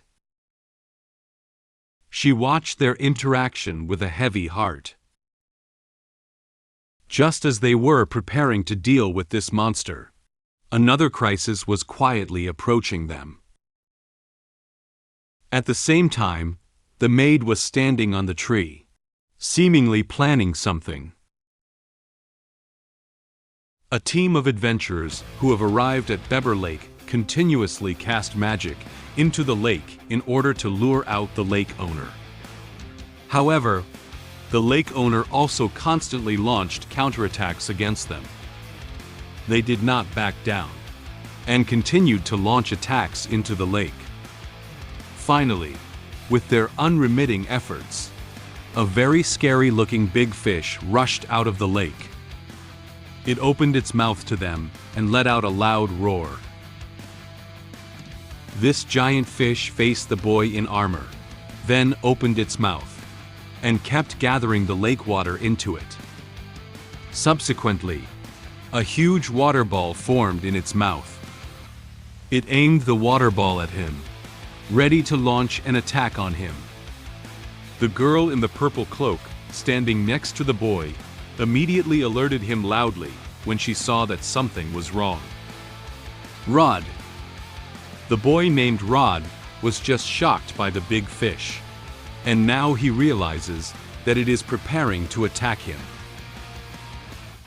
However, Rod did not feel afraid of this big fish. He looked ahead with a determined gaze and raised the shield in his hand.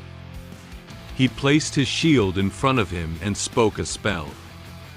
Blessing of the Earth. At this moment, his shield instantly emitted a golden glow. Suddenly, the lake master of Beber Lake forcefully threw a water ball at them. The water ball instantly forms a giant water column. Just as the water column was about to attack them, the light emitted from Rod's shield quickly formed a huge protective shield, protecting him and the girl. The protective shield successfully resisted the attack of the lake master. Under the blessing of the spell, its attack temporarily did not cause fatal damage to them. Rod felt that he was about to be kicked away by the lake master. He gritted his teeth and tightly gripped his shield, trying to resist its attack.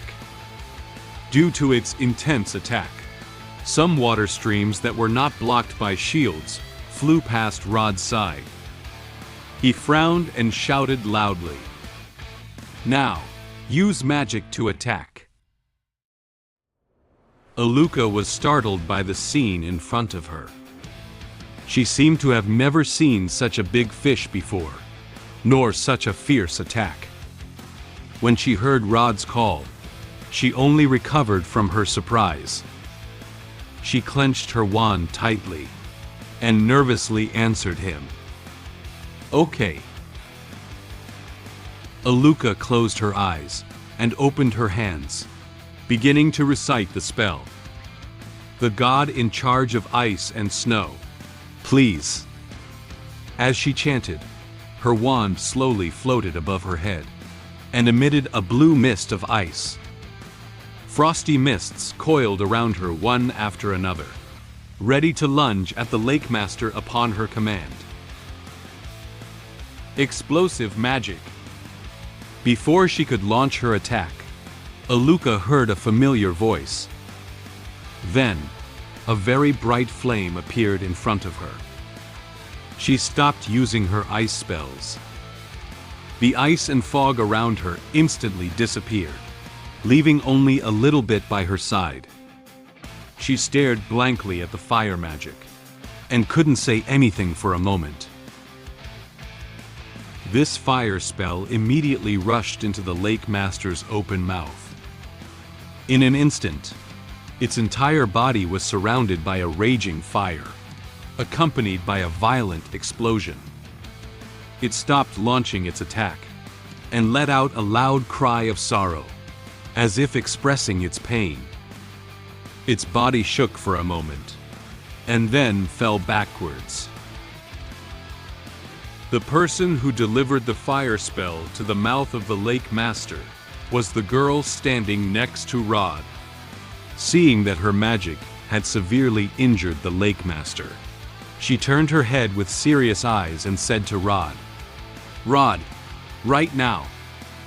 In order to create an opportunity for Rod to attack the Lake Master, she cast her fire spell to attract the Lake Master's attention and inflict huge damage on it.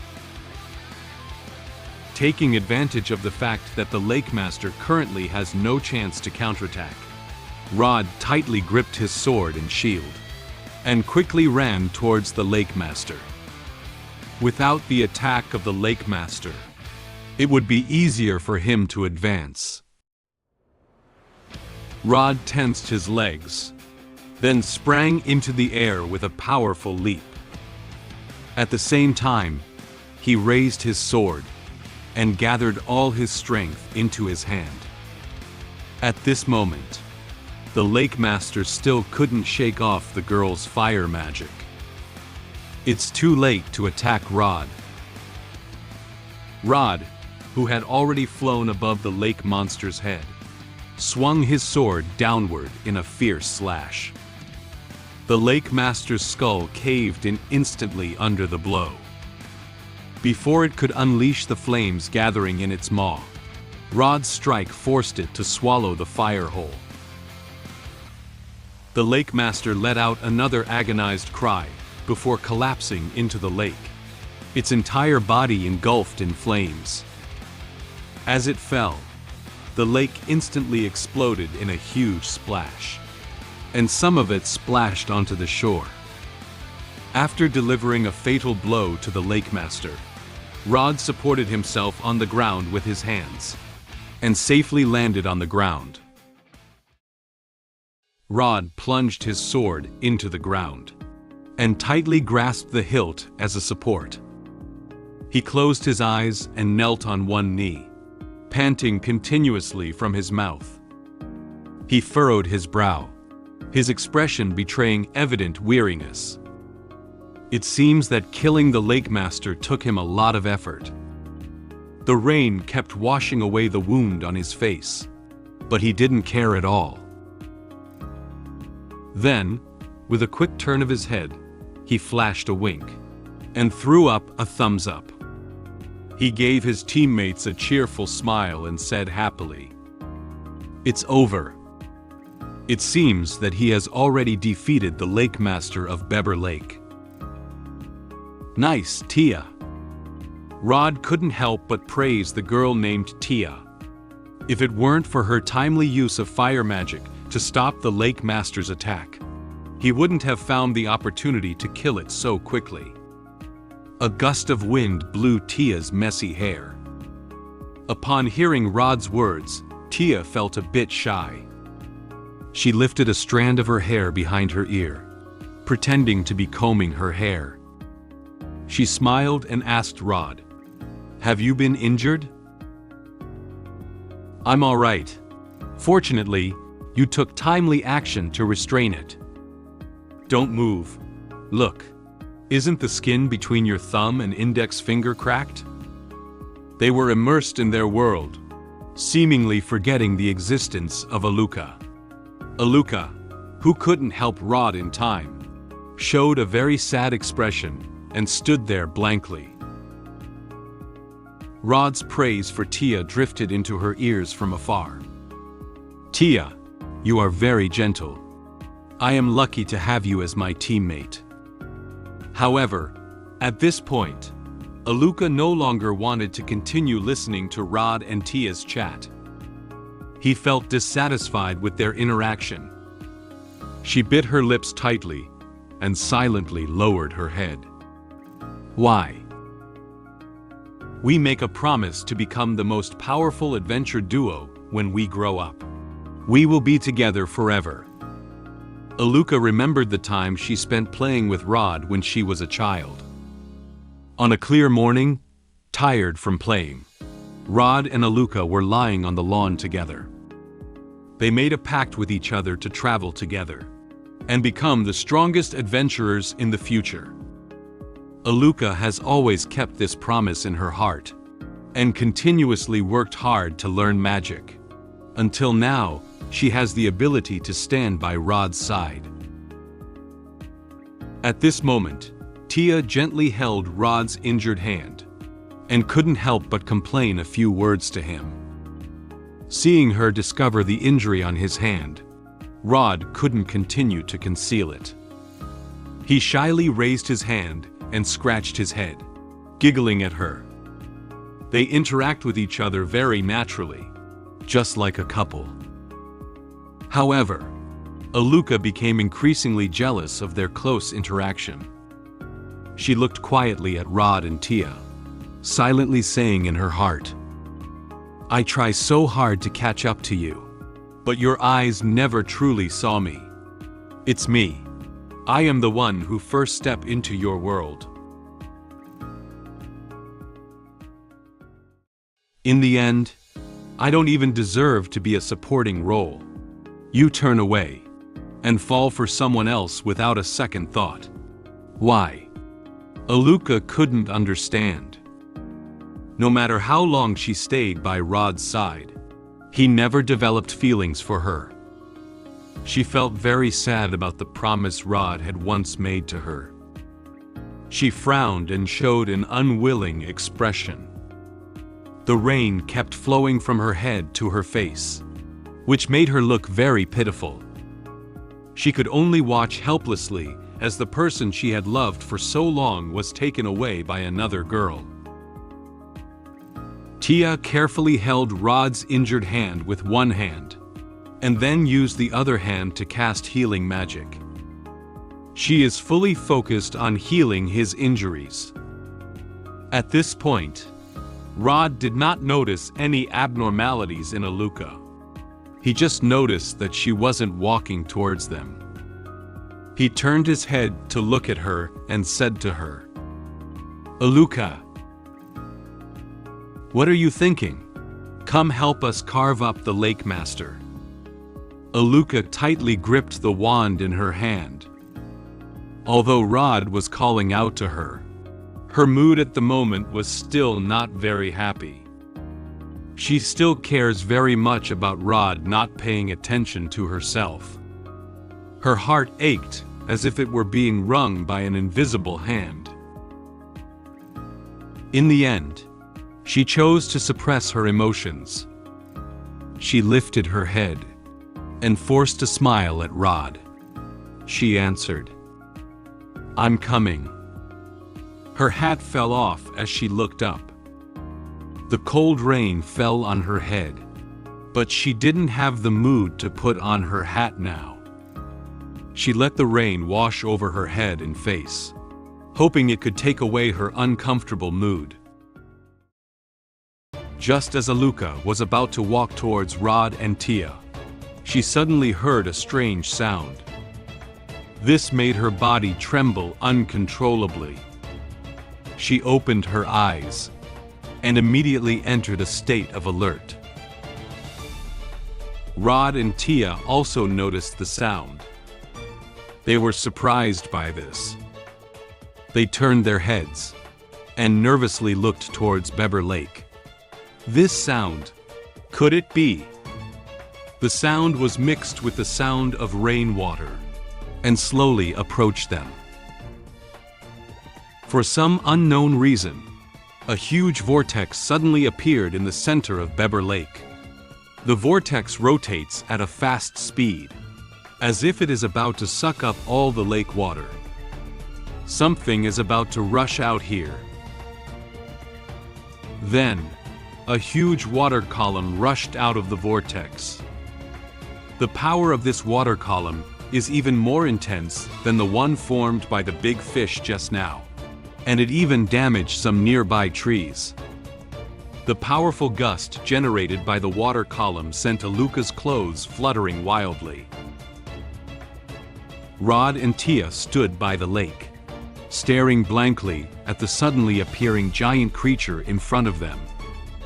The shadow of this huge creature enveloped them, causing them to feel a bit panicked. Tia couldn't help but lean closer into Rod's embrace. Rod widened his eyes, completely unable to believe what he was seeing in front of him.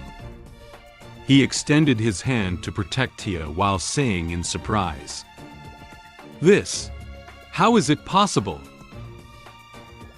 Another lake master. A huge monster appeared from the water column with an extremely strong sense of oppression. It is the true owner of Beber Lake. The size of this lake owner is even bigger than the big fish that Rod killed just now. Its entire body is black, and it has a red horn on its head. It still has many scars on its face, which seem to be from previous battles. It looked ahead with its red eyes and opened its big mouth, as if trying to swallow everything in front of it. Tia didn't back down because of this huge monster. She plans to use the same spell to attack it. She reached out her hand and uttered the incantation loudly. Explosive magic. A red magic circle appeared in front of her. Under the blessing of the spell, the magic circle shimmered with red light and continuously emitted flames. She waved her hand upwards, and the flames spewed out from the magic circle immediately flew towards the lake master. The flames hit the face of the lake master and caused an explosion. However, unlike the huge blow caused to the big fish before, Tia's flames did not cause serious injuries to the lake owner. Her attack did not leave any scars on its face. To the colossal creature, her flames were nothing more than a trivial attack. At this moment, the lake master looked down and noticed the flames on its face. It feels very angry about someone attacking it. It opened its mouth and let out a loud roar. Then, it gathers magical energy onto its horns and continuously emits red lightning outwards. When Rod saw its horn glowing red, he instinctively felt that something was wrong. Magic! Soon, the lightning emitted by the lake master landed where Rod and Tia were standing. Red lightning kept jumping on the ground, splitting it into many broken stones. In an instant, a huge cloud of dust rose up here. Due to not being able to dodge the lake master's attack in time, Rod and Tia were instantly blasted away. Tia seems to have been accidentally struck by lightning from the lake master. She shouted loudly, "Ah!" Rod was also struck by lightning from the Lake Master. He flew out of the dust in an instant. He couldn't help but scream in pain. Ah! Seeing Rod's figure, without hesitation, Aluca immediately rushed forward and hugged him, preventing him from flying further away. Rod. Due to the strong force received by Rod, Aluca was unable to stand firm immediately. She slid backwards for a distance before slowly stopping. Although Rod was caught by Aluca, his body was still trembling uncontrollably. Instinct told him that they definitely couldn't defeat the current Lake Master right away. He gasped heavily while speaking to Aluca. Aluca, this is no longer a monster we can deal with. Hurry up and leave here. Aluca is very concerned about Rod's physical condition at this moment. She reached out her hand to try to comfort him, but she still dared not touch his shoulder. She asked him in confusion, "What about you?" Tia, who was attacked by the Lake Master, has fallen to the ground and lost consciousness. She has big and small wounds on her face and arms. Rod doesn't want to abandon his injured teammate and leave here. Tia is brought into the team by me. I must protect her safety. At this moment, Rod plunged his sword into the ground and gripped the hilt tightly to support him as he slowly stood up. He has a head injury and is still bleeding outwards. However, Rod had no intention of dealing with the wound on his head anymore. He only wants to rescue the injured Tia now. He also made up his mind because of this. He looked forward with a serious expression and muttered to himself, "Even if the ending is death, I also want to die with her." Upon hearing what Rod said, Aluca was completely stunned. Her eyes lost their radiance, and her mouth slightly opened. She seemed to feel the light shining in her heart disappear. Tia. Before Aluca could react, Rod had already raised his sword and quickly ran towards Tia's direction. At this moment, wearing a black robe, suddenly appeared here. She stood on the tree and quietly watched everything that happened here. The Lake Master of Beber Lake. I see. Is this the dominant level? She took off her hat and eye mask with one hand and extended the other hand to cast magic.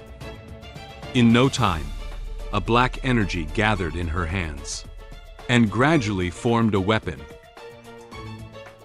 If the level of a dominant monster is only at this level, it seems obtaining the dragon's whip for young master won't take me much time. She gave the weapon a deft twirl in her hand, executing a fluid knife-flipping maneuver. She silently stared at the Lake Master of Beber Lake, as if she had developed some interest in it. Just as the adventurer team was about to be eliminated by the Lake Master, the maid appeared in time and saved them. Then, the maid cast her magic and killed the Lake Master. After the crisis was resolved, the maid was troubled by choosing delicious fish. At this moment, the girl wearing the red cloak came over to help her and taught her some knowledge about fish. After catching the fish, the maid thanked her and prepared to leave. However, the girl stopped her. After Tia's flame magic attacked the Lake Master, it was completely enraged. At this moment, the Lake Master lifted its head and let out an angry roar. It gathered magical energy towards the horn above its head, preparing for a second attack. The energy ball on its horn is getting larger and constantly emitting red lightning. It seems that the power of this attack will be even more fierce than the first time. The red lightning near the horn of the Lake Master gradually converged into a ring, with a huge energy ball in the middle of this ring. If humans were hit by this huge energy ball, the consequences would be unimaginable. Rod quickly ran to Tia's side and planned to take her to a safe location to avoid the Lake Master's attack. However, Rod lifted his head and noticed that the Lake Master was about to launch a red energy ball at them. He didn't have time to escape with Tia. He cursed loudly. Damn it! Rod held the injured Tia tightly in his arms.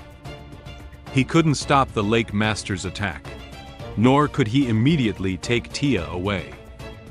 In this desperate situation, all he can do is try to protect Tia. At this moment, the energy ball was flying towards them at a fast speed. The red light is getting closer and closer to Rod. He closed his eyes tightly and silently accepted the attack from the Lake Master. Defense. At this moment, and gently said a spell. She reached out her hand and gathered magical energy into her palm. She waved her hand, and the magical energy was emitted outwards. Then, a very bright light rushed into Beber Lake from the sky. Immediately afterwards, a very loud explosion sounded from the shore of Beber Lake. The explosion was accompanied by red lightning soaring into the sky. In an instant, the entire Beber Lake was covered in yellow light. Due to this sudden attack, the entire Beber Lake was shaking and splashing a very large amount of water. The light was so dazzling that it was hard to see what was happening on the lake. Rod nervously closed his eyes and turned his back to Beber Lake to resist the Lake Master's attack. However, at this moment, a loud noise came into his ear. Then, a strong wind blew over. With this sound, some lake water splashed onto him. Some burnt leaves drifted past him. He neither felt Lake Master's magic attacking his body, nor did he feel any pain on his body. After hearing the sound, Rod opened his eyes. He is very puzzled about the current situation. He turned his head, wanting to know what had happened, and confirm the situation of the Lake Master. However, the scene in front of him surprised him greatly. He opened his mouth slightly, wanting to say something, but couldn't say a word. This is... Rod looked up and noticed a huge black wall suddenly appearing by the lake. The walls still pulsed with intermittent flashes of red lightning. The Lake Master's attack was blocked by this wall. Rod and Tia did not suffer any fatal injuries under the protection of this wall. They are temporarily safe. Behind the wall, the Lake Master seems to be under attack. It opened its mouth, let out a mournful cry, and tilted its body back a little. Aluca was so scared that she sat on the ground. She was also stunned by the scene before her. She couldn't believe what she saw. Incredibly, this single wall managed to withstand such a powerful assault. She stared blankly at the injured Lake Master and the black wall, stuttering. Has the attack of the Lake Master been blocked? Have you been injured? At this moment, a voice came into Aluca's ear. Aluca was so focused on observing the strange phenomenon happening at Beber Lake that she didn't notice that someone had already appeared before her eyes. She came to her senses and noticed a lady wearing a black cloak standing in front of her. She answered hesitantly, I'm fine. Who are you?"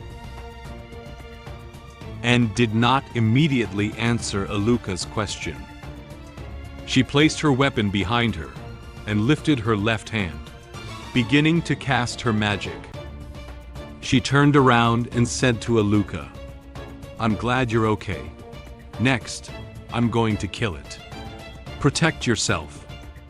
Aluca was a bit surprised by Anne's approach. Although she didn't know how the unfamiliar lady was going to kill the Lake Master, she quickly nodded and replied, "Okay," and extended his left hand, and looked ahead with a firm gaze. Then, she uttered a spell. Imprisonment! In an instant, all of her magical energy transformed into black metallic objects and appeared around her. She shook her hand, and all the metal objects followed her movements, quickly flying towards the Lake Master.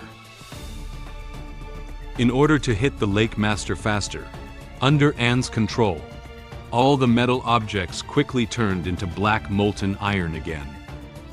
Aluca lifted her head and stared blankly at the countless metal weapons flying over her head. She was once again stunned by the scene before her. She silently said in her heart, "Iron tools. They have all turned into liquids. What kind of magic is this?" After reaching the vicinity of the Lake Master, the black molten iron quickly turned into countless iron spikes and forcefully plunged into the body of the Lake Master. The Lake Master didn't have time to respond with an attack. It tried to break free from the iron spikes that troubled it, but unexpectedly more spikes penetrated deeply into its body. It twisted its body very painfully and lifted its head, emitting a painful howl, and shook her hand. She manipulated her magical energy, gathering a portion of the molten iron and forming a staircase. This staircase extends all the way to Beber Lake. Finally, the staircase stopped extending near the Lake Master, and clenched her weapon tightly and walked up the stairs. Her footsteps were firm and powerful, seeming to carry a hint of anger. She muttered to herself, "Since just now, you have been screaming incessantly. You scared away all the fish I planned to bring for the young master." Then, and lifted the black scythe in her hand, and concentrated the magical energy onto it. The sickle became very large after being strengthened by Anne's magic. She closed her eyes and took a deep breath. "For that sin, you'll pay with your life." She opened her eyes and looked at the Lake Master with a cold gaze, and clenched his sickle tightly and quickly swung it, slashing fiercely at the Lake Master. The Lake Master let out a very loud and painful howl again. In an instant, blood gushed out of the Lake Master's face like a fountain, and completely covered its entire body. The body of the Lake Master was cut in half by Anne's sickle and fell heavily into Beber Lake. Due to the enormous size of the body of the Lake Master, a huge splash of water was stirred up in Beber Lake. Part of the lake water was even splashed onto the shore, wetting nearby trees and grasslands. The lake water also splashed onto the location where Rod and Tia were located. Their bodies were all wet from the lake water, and there were some seaweeds stuck to their cloaks. Some fish carried ashore by the water kept jumping on the ground, and even a few small fish fell on Rod's head and near Tia. However, Rod doesn't seem to care about these. He lifted his head and stared blankly as the body of the lake master silently sank into Beber Lake. He was stunned by the scene in front of him. He said in a daze, "Lake Master, is that how it died?" Confirming that there is currently no danger, Aluca quickly ran towards Rod and Tia from a distance. She asked them about their injuries with a slightly worried tone. "Rod, are you okay?" Hearing Aluca calling out to him, Rod turned his head and said to her, "I'm fine." At this moment, Tia tightly closed her eyes and still showed no signs of waking up. She still has some wounds on her face, and her expression looks a bit uncomfortable. It seems that she has suffered quite serious injuries. Rod hugged Tia with one hand and took out a bottle of red potion with the other. Rod observed her injuries and then said to Aluca, "Tia has suffered significant injuries, but I still have a healing potion here." While treating Tia, Rod suddenly said to Aluca, "Aluca, I need you to go do something for me." Upon hearing what Rod said, Aluca felt a bit puzzled. She looked at him and said to him, "Do something?" Rod showed a cheerful smile to Aluca. "Yes, that lady hasn't left yet. Confirm if she is an adventurer and if she has joined the team. If she hasn't joined, ask her if she wants to join us. She killed the Overlord level monster with just one attack and possessed that magical power. If she is willing to join us, we can take on higher level bounty missions in the future." At this moment, Anne was squatting on the ground and watching the fish still jumping in the puddle. She is selecting the fish to bring to Moen for food. She picked up a colorful fish with her left hand and a fish that was all red with her right hand. She carefully observed the two fish, trying to distinguish which one looked better. However, she doesn't seem to understand these fish.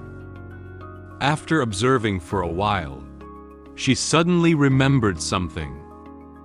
If I remember correctly, the previous year's fish were all taken care of by the boatmen from fishing to serving. What kind of fish does the young master want to eat? And closed his eyes and let out a gentle sigh. She said with some disappointment, "I can't believe I make such a basic mistake. I fail to know even young master's favorite fish. How incompetent of me as a maid." Just as Anne was struggling to find delicious fish, a voice came into her ear. Excuse me." Aluca quietly walked up behind Anne. She seemed to notice that Anne couldn't distinguish the types of fish in the puddle. She placed her hands on her thighs and slightly bent down. She smiled and introduced the relevant knowledge of these fish to Anne. "The two fish in your hand are both inedible. The crimson fish meat is hard in texture and has a strong fishy smell. Colored fish are highly toxic. The two fish in front of you on the left can be eaten. They are a very famous fish species in Beber Lake." And raised an eyebrow, feeling a bit surprised that Aluca was able to learn about these fish. And picked up a fish and stood up. She turned to face Aluca and curiously asked her, "Do you know much about fish?" Aluca nodded and said to Anne, "Yes, my village is just across the lake. Every autumn we'd come here to fish with my family. Nobles love the fish from Beber Lake. We could always sell them for a good price. Can I ask you for advice on how to cook this fish?" "Of course." Next, Aluca taught Anne the cooking methods she had learned. and took out a pen and notebook, carefully listening to Aluca's explanation while quickly writing down these methods. Charcoal grilling or steaming. After marinating with coarse salt for 15 minutes, add ginger slices and cooking wine to remove the fishy smell. I see. Thank you for your guidance. It is a great help. Upon hearing Anne thanking her, Aluca felt a bit shy. Ah, it's nothing. Compared to saving us from the Lake Master, this is nothing. Aluca noticed that Anne, as a woman, had come to such a far place alone. She asked nervously, "Miss Anne, are you here from such a far place to catch fish for the person you like?" And didn't have much reaction to Aluca's question. She lifted her head and said calmly, "Yes, my lover wants to eat the fish here. That's why I came here. To offer your love something so heartfelt. Your beloved must be incredibly happy." Upon hearing Aluca's words, and stopped taking notes, she looked up at a certain spot in the sky, as if she was contemplating something. She recalled what had happened between her and Moen before. In the room she had carefully crafted, she sat on top of Moen and placed her hand on his chest, enjoying the time of doing intimate things with him. Under her, there was already a lot of sweat left on Moen's body. However, he did not show a happy expression like Anne did. His head tilted to the side, as if he had already passed out. Yes, he is very happy, after he fully understands my deep love. And did not tell Aluca what she had done to Moen. She slowly stood up, holding a bucket filled with fish in her hand. With the help of Aluca, she has caught many fish. She thanked Aluca. "Thank you for your help, Miss Aluca. The fish has been caught. I should go back now." After listening to Anne's explanation, Aluca hesitated a bit. She put her hand on her chest, seeming to feel a little nervous. Just as Anne was about to leave Beber Lake, she gathered her courage and said to Anne, Miss Anne, just a minute, please," and turned his head and looked at Aluca with confusion. I have a small doubt about love. Can I confide in someone as mature as you for a moment?" The blush on Aluca's cheeks was even redder than before. She doesn't seem very confident about issues related to love. She lowered her head slightly and held her face with both hands, feeling very shy. Upon hearing that Aluca had doubts about love and did not reject her, she placed the bucket on the ground and said to Aluca, "Emotional issues are indeed one of the few difficult problems in this world without a fixed answer. As a gift for teaching me how to cook, you can ask me. I will try my best to provide you with experiential assistance based on my own experience." And calmly raised her hand and asked Aluca to speak out her inner thoughts. Aluca nodded and said to Anne with a nervous tone, Well, I have a friend. She's liked someone for a very long time, but she doesn't know if the person she likes her or not, because that person is particularly slow and gentle towards everyone around them." As Aluca spoke, she turned her head to look at Rod sitting not far away. After listening to Aluca's description, and thought for a while, a fireplace-type man, the kind who glows and heats up for everyone, Aluca answered her, "You understand it correctly. My friend was originally planning to confess their feelings, but at this moment, Another woman appeared and raised an eyebrow, but she was not surprised by this kind of love. A love triangle? Aluca lowered her head slightly. So, recently, my friend has been wavering, because the person she likes is obviously better off towards the newly emerged woman. She wondered if it was better to give up. After all, they were in love with each other, but she was just his childhood friend, and seems to have understood what Aluca was saying. She closed her eyes and said calmly to her, "I understand your troubles, so I'll ask directly. Miss Aluca, how much do you like that man?" Upon hearing Anne's words, Aluca clearly panicked. She nervously raised her hand and waved it, trying to deny that the person Anne said was not her. "No, it's not me. It's my friend." Aluca lowered her head helplessly. She closed her eyes and raised her hand to her forehead. She let out a soft sigh and confessed to Anne. "Okay, I'll just admit it. I really like him. I have liked him since I was young. I have liked him for over 10 years. And asked Aluca, "Are you willing to give up your life for him?"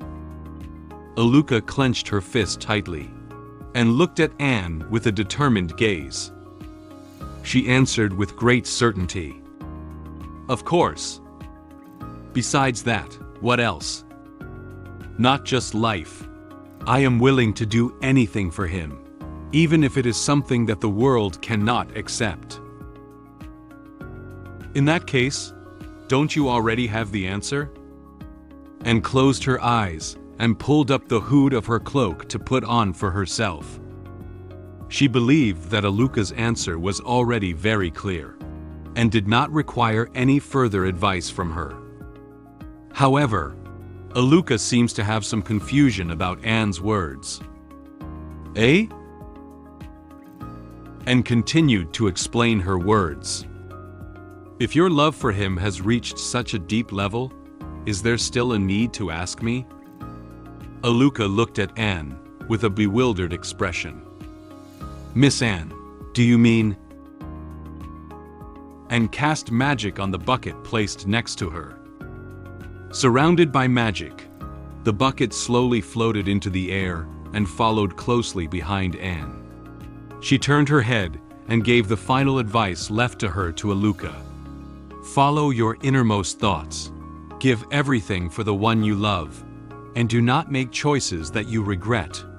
This is my small suggestion for the current predicament you are facing. Good luck, Miss Aluca." After giving some advice about love to the girl in the red cloak, the maid left Beber Lake. As she watched the maid leave, she suddenly felt very uncomfortable. A voice seemed to be guiding her to do something, but her teammates didn't notice her abnormality. The next day, the maid returned to Duke Campbell's mansion and cooked the fish she caught for me to eat. This fish is very delicious, and I can't stop praising it. However, at this moment, a small accident occurred. After giving some advice about love to Aluca, and left Beber Lake with an iron bucket filled with fish, a gentle breeze blew by and blew off the hat she had just put on. She lifted her hand, gently put on her hat, and then continued walking forward. Aluca turned around and stood there, gazing at Anne from afar, until Anne's figure disappeared at the end of the road. She watched Anne's back and muttered softly, "Give everything for the one I love. Follow my innermost thoughts." Although Anne did not tell Aluca what specific actions were needed to help her find true love, she silently accepted Anne's advice. She looked ahead expressionlessly still hesitating whether she really wanted to give up expressing her true thoughts to Rod. At this moment, a flame interwoven with black and red suddenly appeared inside Aluca's body. It kept spinning in circles inside Aluca's body, slowly gathering more flames and constantly releasing heat. Suddenly, Aluca felt something was wrong with her body. She widened her eyes and looked ahead, feeling her chest slowly burning. My chest. Aluca suddenly knelt on the ground and tightly covered her chest with her hands. Some flames even emerged from her body, exacerbating her pain. Her expression looked very uncomfortable. At this moment, a voice suddenly sounded in her mind. "Are you really going to give up? Aluca?" Aluca endured the pain in her body while trying to speak. Before Aluca could finish speaking, this mysterious voice spoke to her through flames. "You, who can even sacrifice morality, law, and life. You, who would sacrifice everything for him." Noticing that something was wrong with Aluca, Rod was a little worried about her. He furrowed his brow slightly and reached out his hand, wanting to inquire about her situation. He called out her name softly. "Aluca?" In Rod's arms, Tia, who had just drunk the healing potion, slowly regained consciousness. She placed her hand on her chest and repeatedly caressed it, trying to relieve the discomfort in her body. They didn't seem to hear any voices talking to Aluca, nor did they notice the flames on her body. "Do you really want them to be together?" The strange flame kept asking for Aluca's opinion. It seems to know that she has feelings of dissatisfaction and jealousy towards the interaction between Rod and Tia. Perhaps it was because her body was in too much pain. Or perhaps the issue with the flames had touched something she didn't want to face. Aluca silently shed tears. She tightly grasped the clothes on her chest and tried to refute. "No, I really don't want to at all. If Rod ever got with someone else, I'd go crazy with jealousy. Especially Tia, that despicable person. If only she had died." Aluca lifted her head and showed a very angry expression. Perhaps under the influence of the flames, one of her eyes suddenly turned red. Tears streamed endlessly from her eyes like a faucet that couldn't be turned off. She didn't want to give Rod to anyone, nor did she want anyone to come and take Rod away. At this moment, a flame emerged from Aluca's body. It drifted toward her, murmuring enticing words to sway her. "It seems that you already understand. Go, Aluca. Follow the deepest desire of your heart. Conquer him, possess him. Leave your mark on him, and make him something that belongs only to you." Aluca stood up slowly from the ground. She still seems to feel physically uncomfortable, but in order to fulfill her desires, she must take action. She whispered to the flames. "But Rod is very strong. What should I do?" Flames kept rising from her chest. Some evil aura surrounds her body, seeming to guide her to continue doing the next thing. The flames comforted her. "Don't worry, kid. No matter how powerful a man is, as long as you break his limbs and put a collar on him, he'll be nothing more than a cute pup that whimpers only for you. For this, I will lend you my strength." Suddenly, a bright flame appeared on Aluca's chest. The flames kept burning her chest, but she didn't feel as painful as before.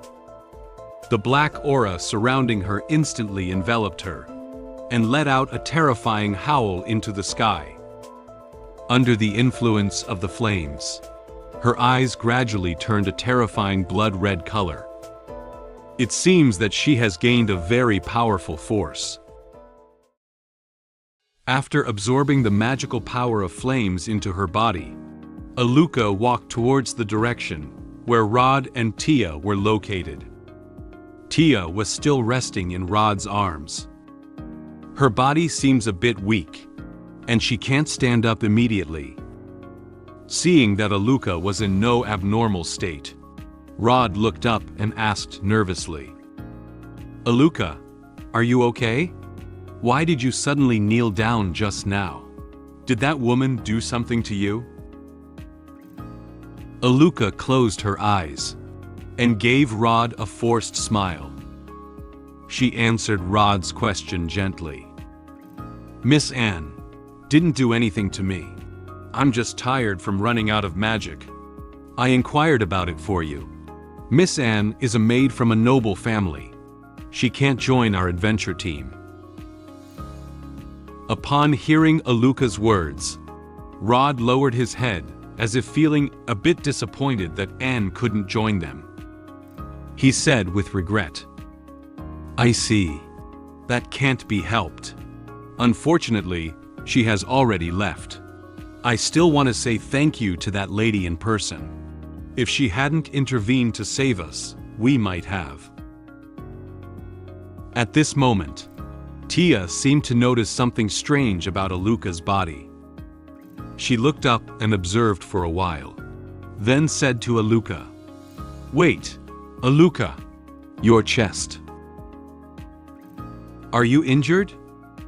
Upon hearing Tia's words, Aluca froze in place. She nervously looked down at her chest. A red mark appeared on the exposed skin. The most obvious feature of this mark is that it has an eye in the middle, and the nearby lines are like blazing flames. This mark seems to have suddenly appeared on Aluca's chest, and it also emits a slight red light. Aluca hurriedly pulled up the unburned part of her cloak to cover this eerie mark. She explained to them hesitantly and tried to shift the topic. "I'm fine. This one was just burned by the Lake Master's electric shock. Speaking of which, it may not be very safe here. We don't know if there will be a third Lake Master here. Let's hurry back to the guild to report. Tia's injury also needs to be handled properly." Rod didn't seem to take Aluca's abnormality to heart. He placed his hand on Tia's back and under her thigh and forcefully lifted Tia up. He said to Aluca, "You're right. Let's quickly find a place to rest." Tia was a little surprised to see Rod suddenly do this to her. She covered her mouth with her hand and asked him, "Rod, what are you doing?" "Put me down. I can walk by myself." Tia lightly hammered Rod's chest with her fist, expressing some dissatisfaction with his approach. Rod didn't think there was anything inappropriate about his approach. At times like this, don't be stubborn. With your weight, I could hold you all day without any trouble. Realizing that Rod didn't understand her, Tia said angrily, "Idiot, this is not a matter of weight." All right. You got hurt when you saved me, didn't you?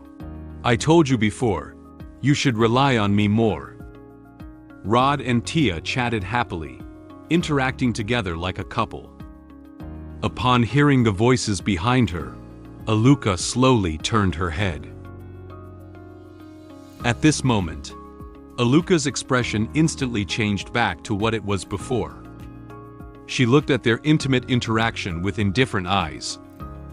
The jealousy slowly eroded her heart. Around her, a black aura once again enveloped her. Her eyes flickered with a strange red light, as if she wanted to do something to them.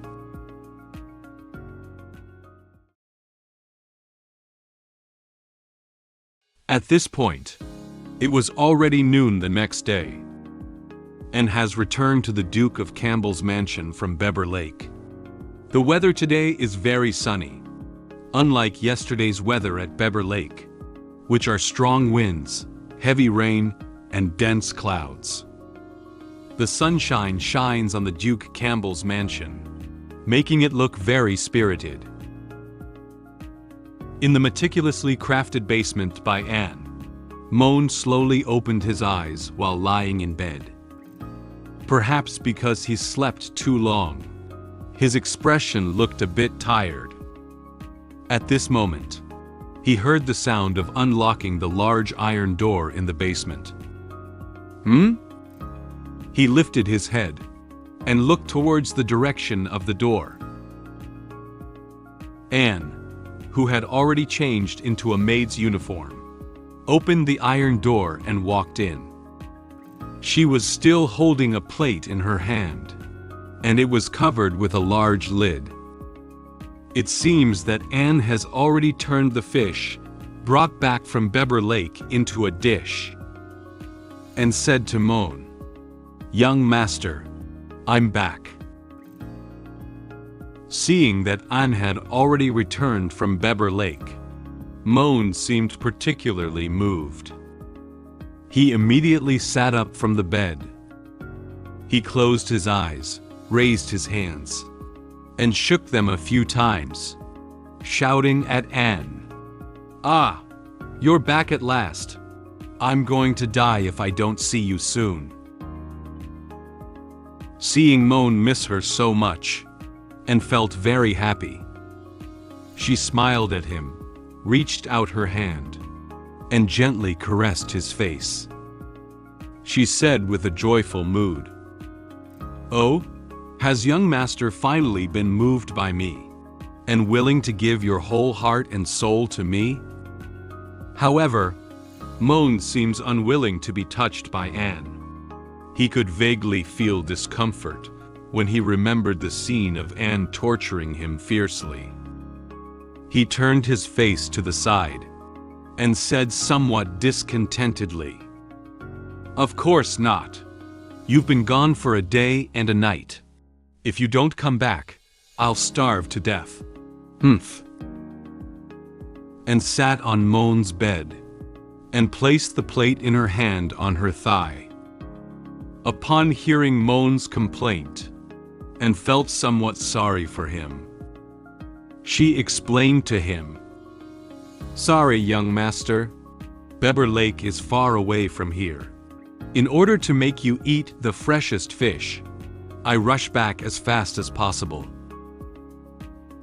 Here, your fish, young master."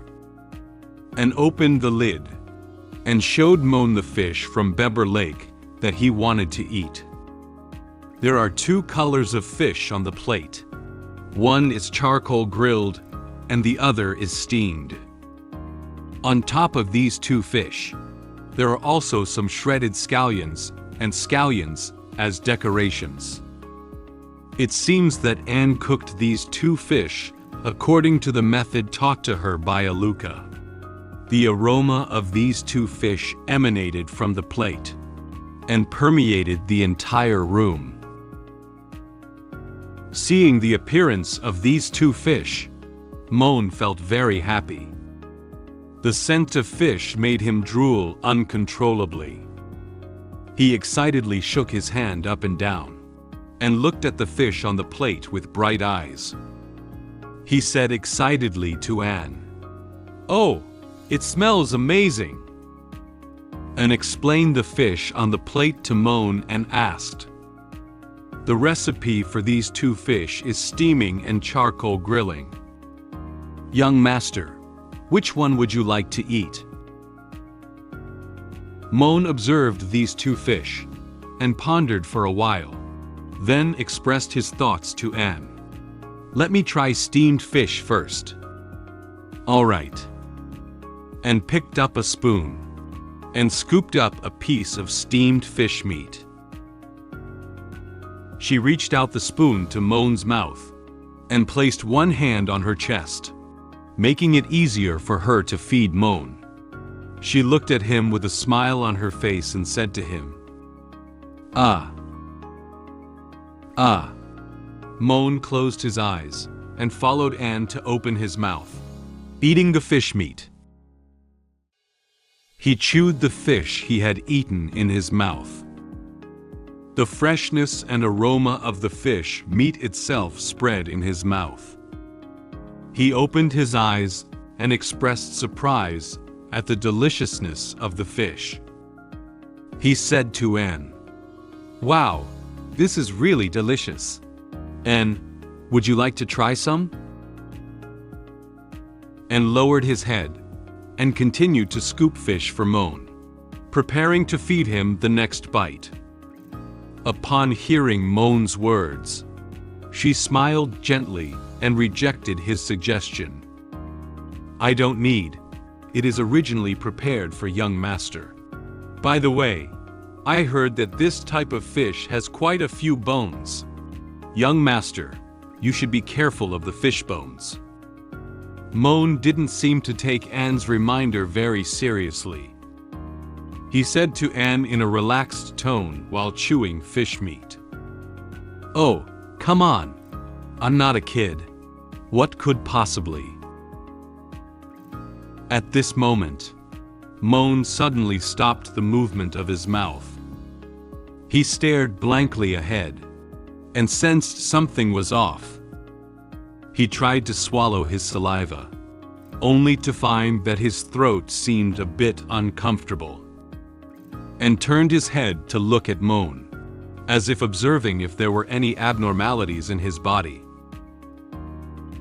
Moen finally realized that a fishbone had fallen into his throat. He looked up with a distressed expression and reached out to cover his neck. He said nervously to Anne, "I think I have really got stuck on a fishbone, and doesn't seem to be worried about this kind of thing," she said to him in a relaxed tone. "Really? There's no helping it." And put the plate aside, and quickly climbed onto Moen's bed. Seeing Anne approaching him more and more, Moen felt a bit flustered. He instinctively took a few steps back, but behind him was the bedboard. He has nowhere else to retreat. He nervously asked Anne, Wait a minute. What do you want to do?" As Anne approached him, she said to him, "I want to kiss young master." "Now?" Upon hearing Anne's words, Moen was greatly surprised. However, Anne had no intention of giving up kissing. She lightly licked her lips, as if trying to devour Moen in one bite. She narrowed her eyes slightly and raised her hand to gently touch her lips, as if tempting Moen. She said to Moen with a seductive tone, Isn't the young master stuck by a fishbone? When kissing, I will pinch your nose and inhale. With my lung capacity, I can quickly help you suck it out." Moen was startled by Anne's words. He put one hand in front of him, wanting to continue blocking Anne from approaching him. He said in great shock, "You want to suck out fish bones through kissing? Are you joking?" And can't wait any longer. She quickly pounced on Moen and reached out to hug his body tightly. The sound of kissing echoes in this small basement, and kissed Moen while constantly caressing his sturdy body, and then slowly moved down her body to touch other places. Moen was caught off guard by Anne's behavior. He shouted loudly, "Ah, wait a minute! Your hands, don't do it." He hurriedly raised his hand and shook it in the air a few times, trying to struggle to escape from Anne's embrace. However, it seems that he no longer has a chance to evade Anne's attack. With the maid's efforts, she successfully helped me suck out the fish bones through kissing. I felt a bit shy about the maid's behavior, and asked her to hand me the fish to eat for myself. After finishing the fish, just as I was about to rest, the maid wanted to do something intimate with me. I quickly stopped her, and told her to come back to the basement tonight. After the maid left, I used the skills I learned to try to unlock and escape. Can I smoothly execute my plan? After climbing onto the bed, in order to help Moen solve the problem of the fishbone getting stuck in his throat, and used a kiss to suck out the fishbone, she gently placed her hand in Moen's palm and kissed him earnestly. However, Moen was not as calm as Anne. His hands were trembling slightly, as if Anne's behavior had made him very nervous. As Anne kissed Moen, a large blush slowly spread across her face. She looked at Moen with very affectionate eyes, and tried hard to suck out the fishbone from Moen's throat. She gently pressed her hand against Moen's chest, so that she could exert her strength. She narrowed her eyes slightly, seemingly enjoying the process of kissing. However, at this moment, Moen's expression looked a bit uncomfortable. He tightly grasped Anne's arm, while forcefully enduring Anne's persistent drawing of a large amount of air from his mouth. His face was getting redder, and he felt like he was about to lose oxygen. Finally, the kiss is over, and reluctantly distanced himself from Moen. A silver thread with a first-class mouth connected her and Moen's mouths, looking very ambiguous. It's like she just finished a very happy thing with Moen. They were all constantly panting, letting their bodies feel the fresh air. Moen gasped heavily while speaking to Anne. "Can you let me know in advance before you pounce next time? I can make some psychological preparations in advance." And stuck out her tongue, panting while apologizing to Moen. "Sorry, leaving the young master for too long. I couldn't hold back. However..." "Young master, look, the fishbone is here. Young master can eat with peace of mind. No matter how many times you get stuck with fishbones, I will suck them out for you." And looked at Moen with a gentle expression. She stuck out her tongue and showed him the fishbones on it. She successfully sucked the fishbone out of his throat. At this moment, Moen's cheeks still had a slight blush. He felt a little shy. He turned his head aside and raised his hand to cover his mouth. As he had just finished kissing, he dared not look directly at her for the time being. He said nervously, "Well, thanks. Give me that plate. I can eat it myself. I won't get fishbones stuck in my throat." And handed the plate placed next to Moen. Moen picked up a spoon, quickly dug out the fish meat, and put it into his mouth. He ate one bite after another. Due to his fast eating, his cheeks bulged. In no time, the two fish quickly ate half of it. Watching Moen eat so well, and felt very happy, she showed a gentle smile. Soon, Moen finished both delicious fish. He handed the plate to Anne sitting by the bed, then closed his eyes, and lay down on the bed very casually. He contentedly touched his bulging belly, and then let out a soft burp. He couldn't help but praise these two fish again. No wonder this is considered the Empire's most famous dish. The taste is really good. And held a plate filled with fish bones in one hand, and covered it with the lid in the other. At this moment, she suddenly mentioned something to Moen. Since the young master has finished his meal, shall we do that thing? That thing? Although Moen was calmly talking to Anne in bed, he felt a little uneasy in his heart. Following the orders of the head of the family, Duke Ron, young master and I will soon give birth to a child for the Campbell family. And seemed to want to do this the moment he entered Moen's room. She quickly unbuttoned her clothes.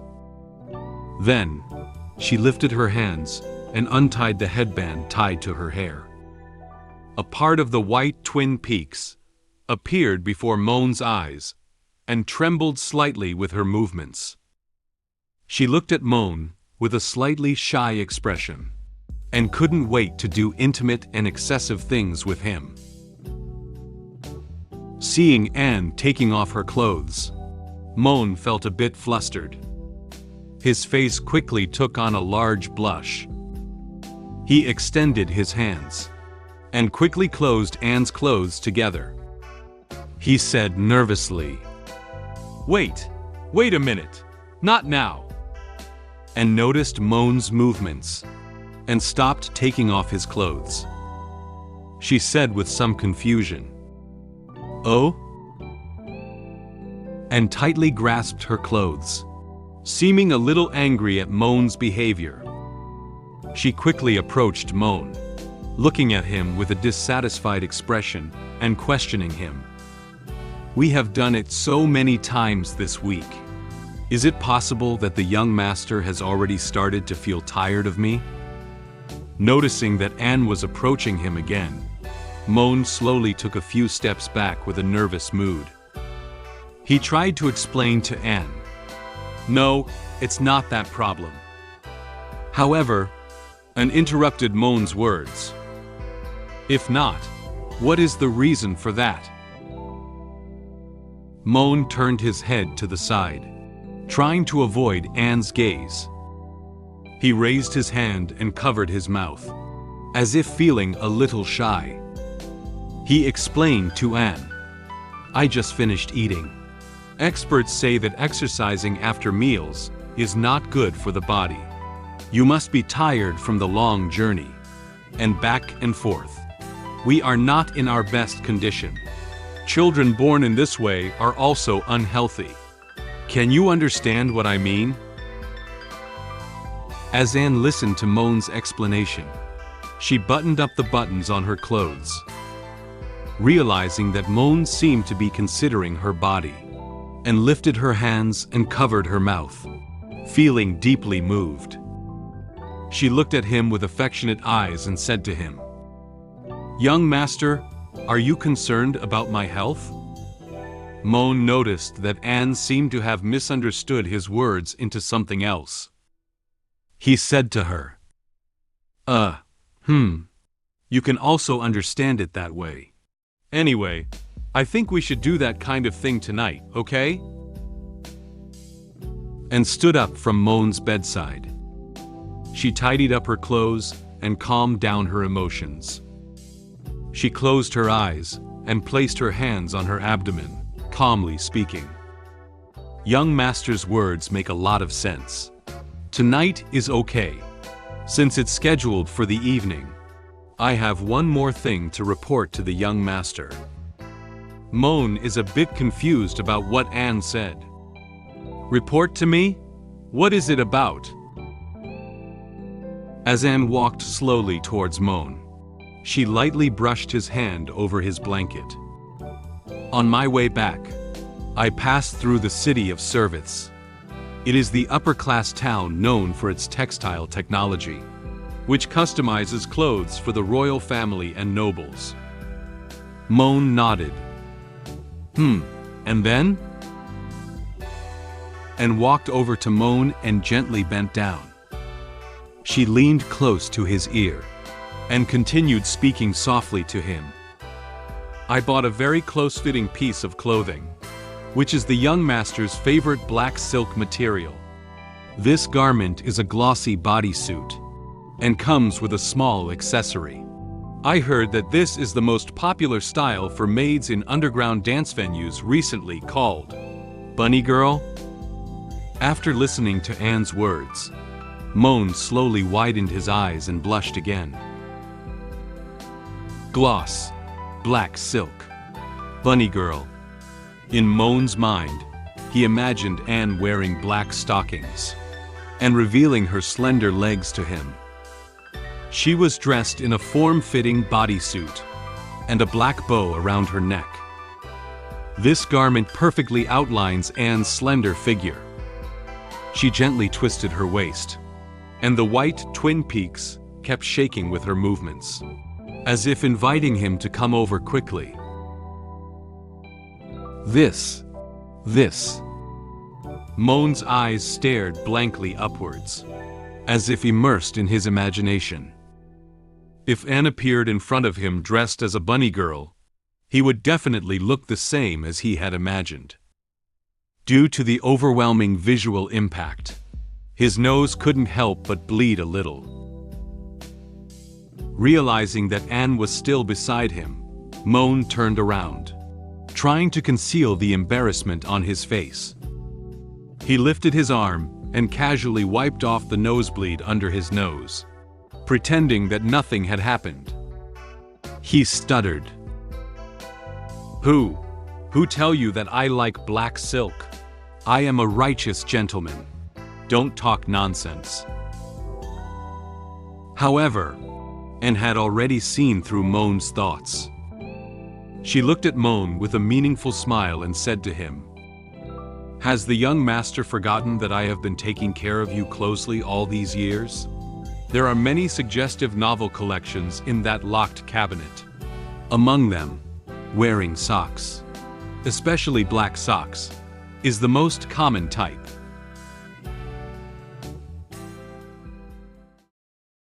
Didn't the young master notice? I have been wearing black socks since you were a child. I only have black socks in my wardrobe. It's all because of you. As Anne spoke, she gently pulled up the black stockings on her legs and showed them to Moen. The long stockings clung snugly to Anne's thighs, accentuating the elegant curve of her legs. It was a whisper of elegance, an understated allure. She even changed her clothing to his favorite style in order to attract Moen's attention.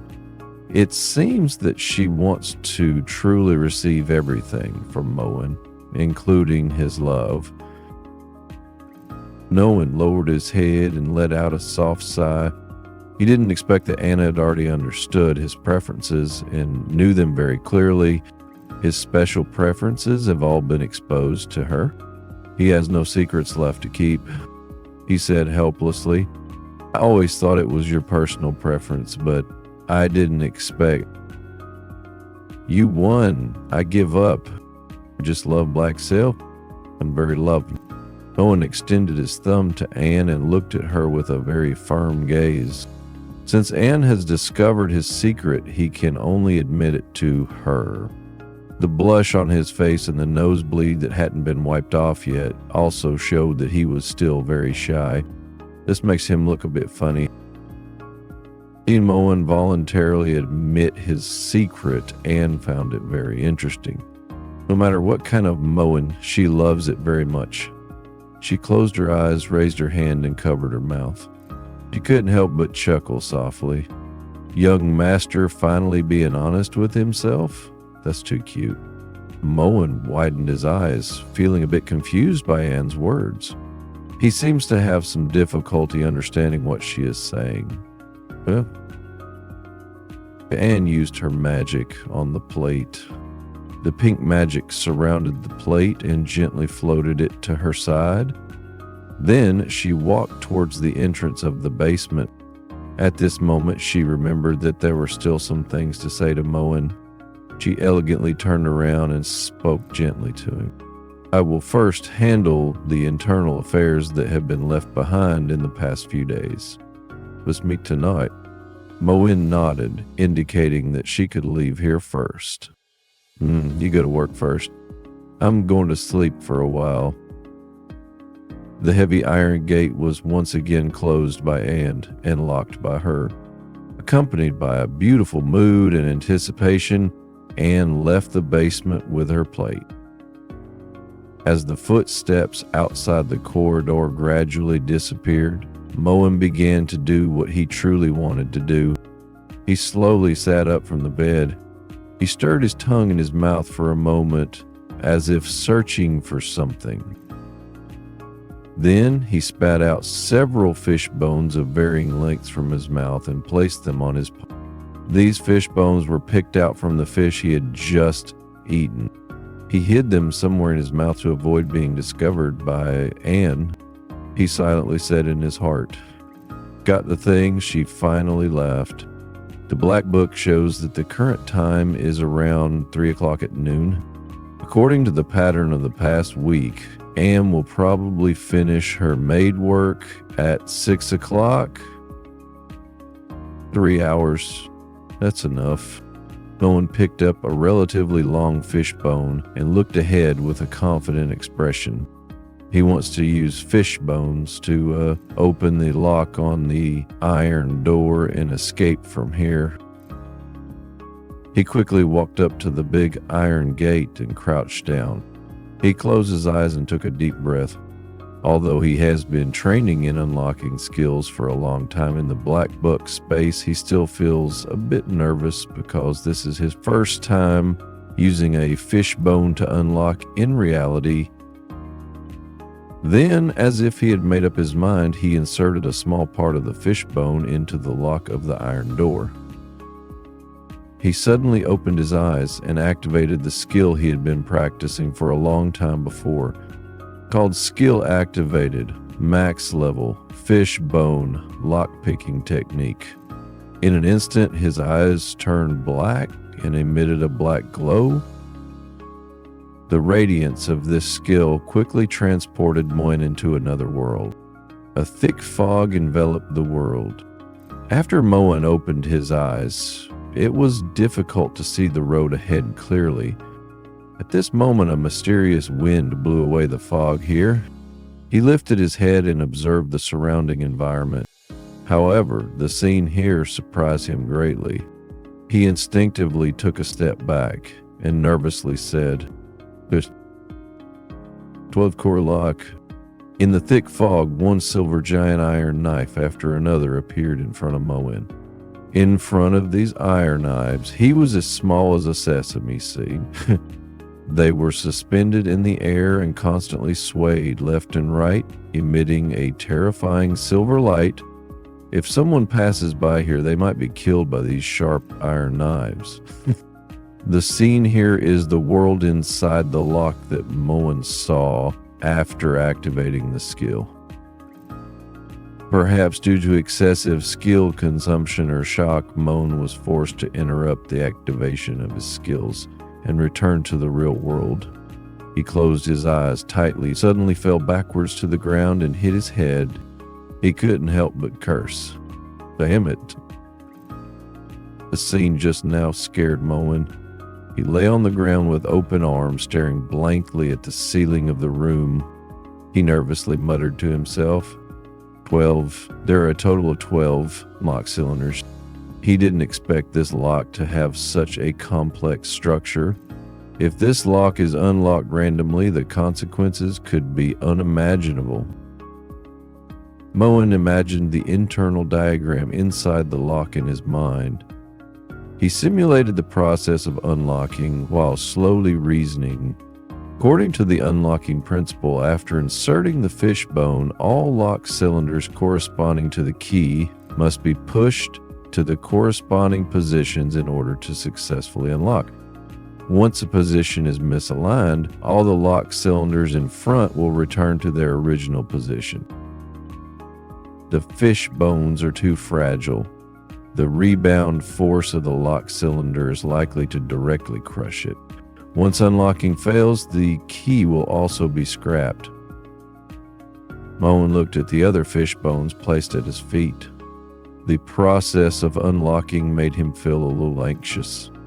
I only have 4 fish bones on my hand that match the length and hardness, but none of the above is the worst part. He looked at the iron gate in front of him and kept panting. Due to his extreme nervousness, both his face and body began to sweat. Based on the principle of unlocking, he analyzed the worst-case scenario. The most desperate point is that once the unlocking fails, when Anne comes back, she will definitely find the fishbone in the lock. In the future, this method cannot be used again. That is to say, there is only one chance to escape from here.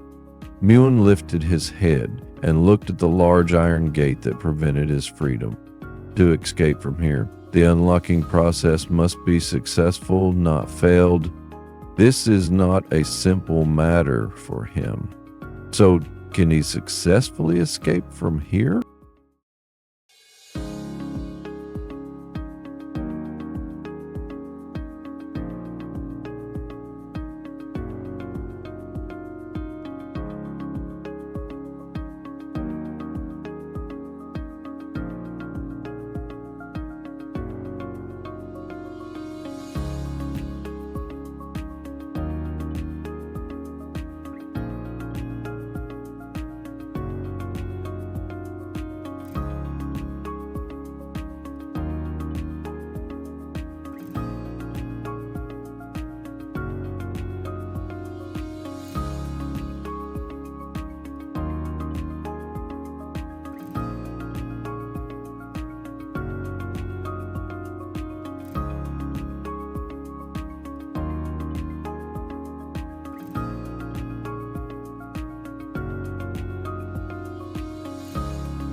With my efforts, I have become familiar with the lock cylinder of the iron door.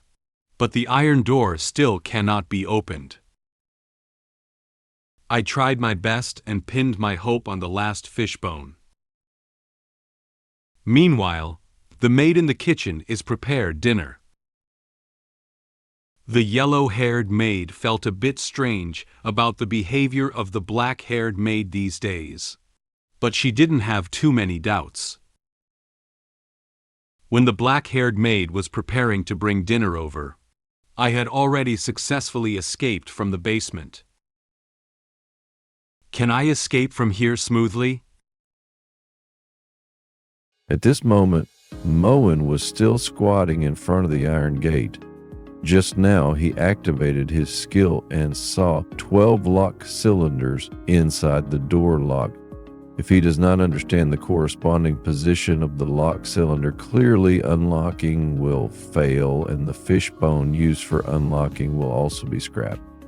He held onto the door with one hand and inserted a fishbone into the lock with the other, continuing to try to use the fishbone to unlock the door. He was fully focused on the door lock and dared not let his hands stop to rest. Moen gently turned the fishbone in his hand, constantly testing where the lock cylinder was located. Just as he cautiously touched one of the lock cylinders, he heard a crisp sound coming from inside the door lock, very clearly. Once again, Moen nervously took the broken fishbone out of the door lock. He stared at it with wide eyes, unable to believe that he had failed to pick the lock yet again. 3 lock cylinders. Only the last 3 lock cylinders are left. Damn it. Moen shouted a few times in despair. He quickly threw away the fish bones and lay down directly on the ground. He scratched his head with both hands and rolled wildly on the ground, trying to ease his emotions at this moment. He has tried several times to open the door lock and has already figured out where the lock cylinder should be located. However, this time, his fishbone still couldn't hold on for too long. This made him feel very anxious. After a while, Moen slowly calmed down. He breathed lightly, opened his arms, and lay on the ground very casually. Due to the significant amount of energy required to unlock, he was already sweating profusely. He stared at the ceiling with a despairing expression and said weakly, "An hour and a half of hard work was in vain. The craftsman who made this lock, I wish you good health, family wealth. Damn it, I'm so angry." Moen had to sit up from the ground. After all, it's useless for him to continue lying on the ground. He lifted a hand and placed it on his forehead, forcefully stabilizing his emotions. He sighed helplessly and then casually spoke into the empty basement. "Black Book." At this moment, Black Book responded to Moen's call. The black magical energy spun and condensed behind Moen, slowly forming a book and falling into Moen's hands. Moen opened the black book and looked up the content displayed on its pages. It's 5:30 p.m. now, about an hour before Anne comes to deliver the food. He lifted his hand and scratched his head while reading the book. He looked at the content with a serious expression, as if he was thinking about something. Only the last fishbone remains. Beside Moen's hand, there is a complete fishbone and a broken fishbone. It seems that he has used all the fishbones he had in his hand, but none of them were able to successfully open the large iron door. If he still can't open the door with the last fishbone, then he won't have a chance to escape. Moen doesn't want to easily give up the opportunity to escape. He looked at the iron door in front of him with a determined gaze. Due to his intense focus on the fishbone and door lock, his eyes had turned slightly red and he felt very dry. However, he no longer cares about this. His only thought now is to successfully unlock the door lock. He picked up the last fishbone and gently gripped it, as if placing all his hope in it. "It's okay, I've already fully figured out the first 10 lock cylinders. This is the last hope. This time it will definitely succeed." Moen put down his hand and activated his unlocking skill once again. Fishbone lock-picking technique, full firepower.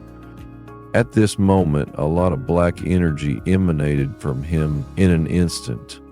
His eyes suddenly turned black and emitted a dazzling light. He concentrated all his magic on this fishbone and began his final attempt to unlock.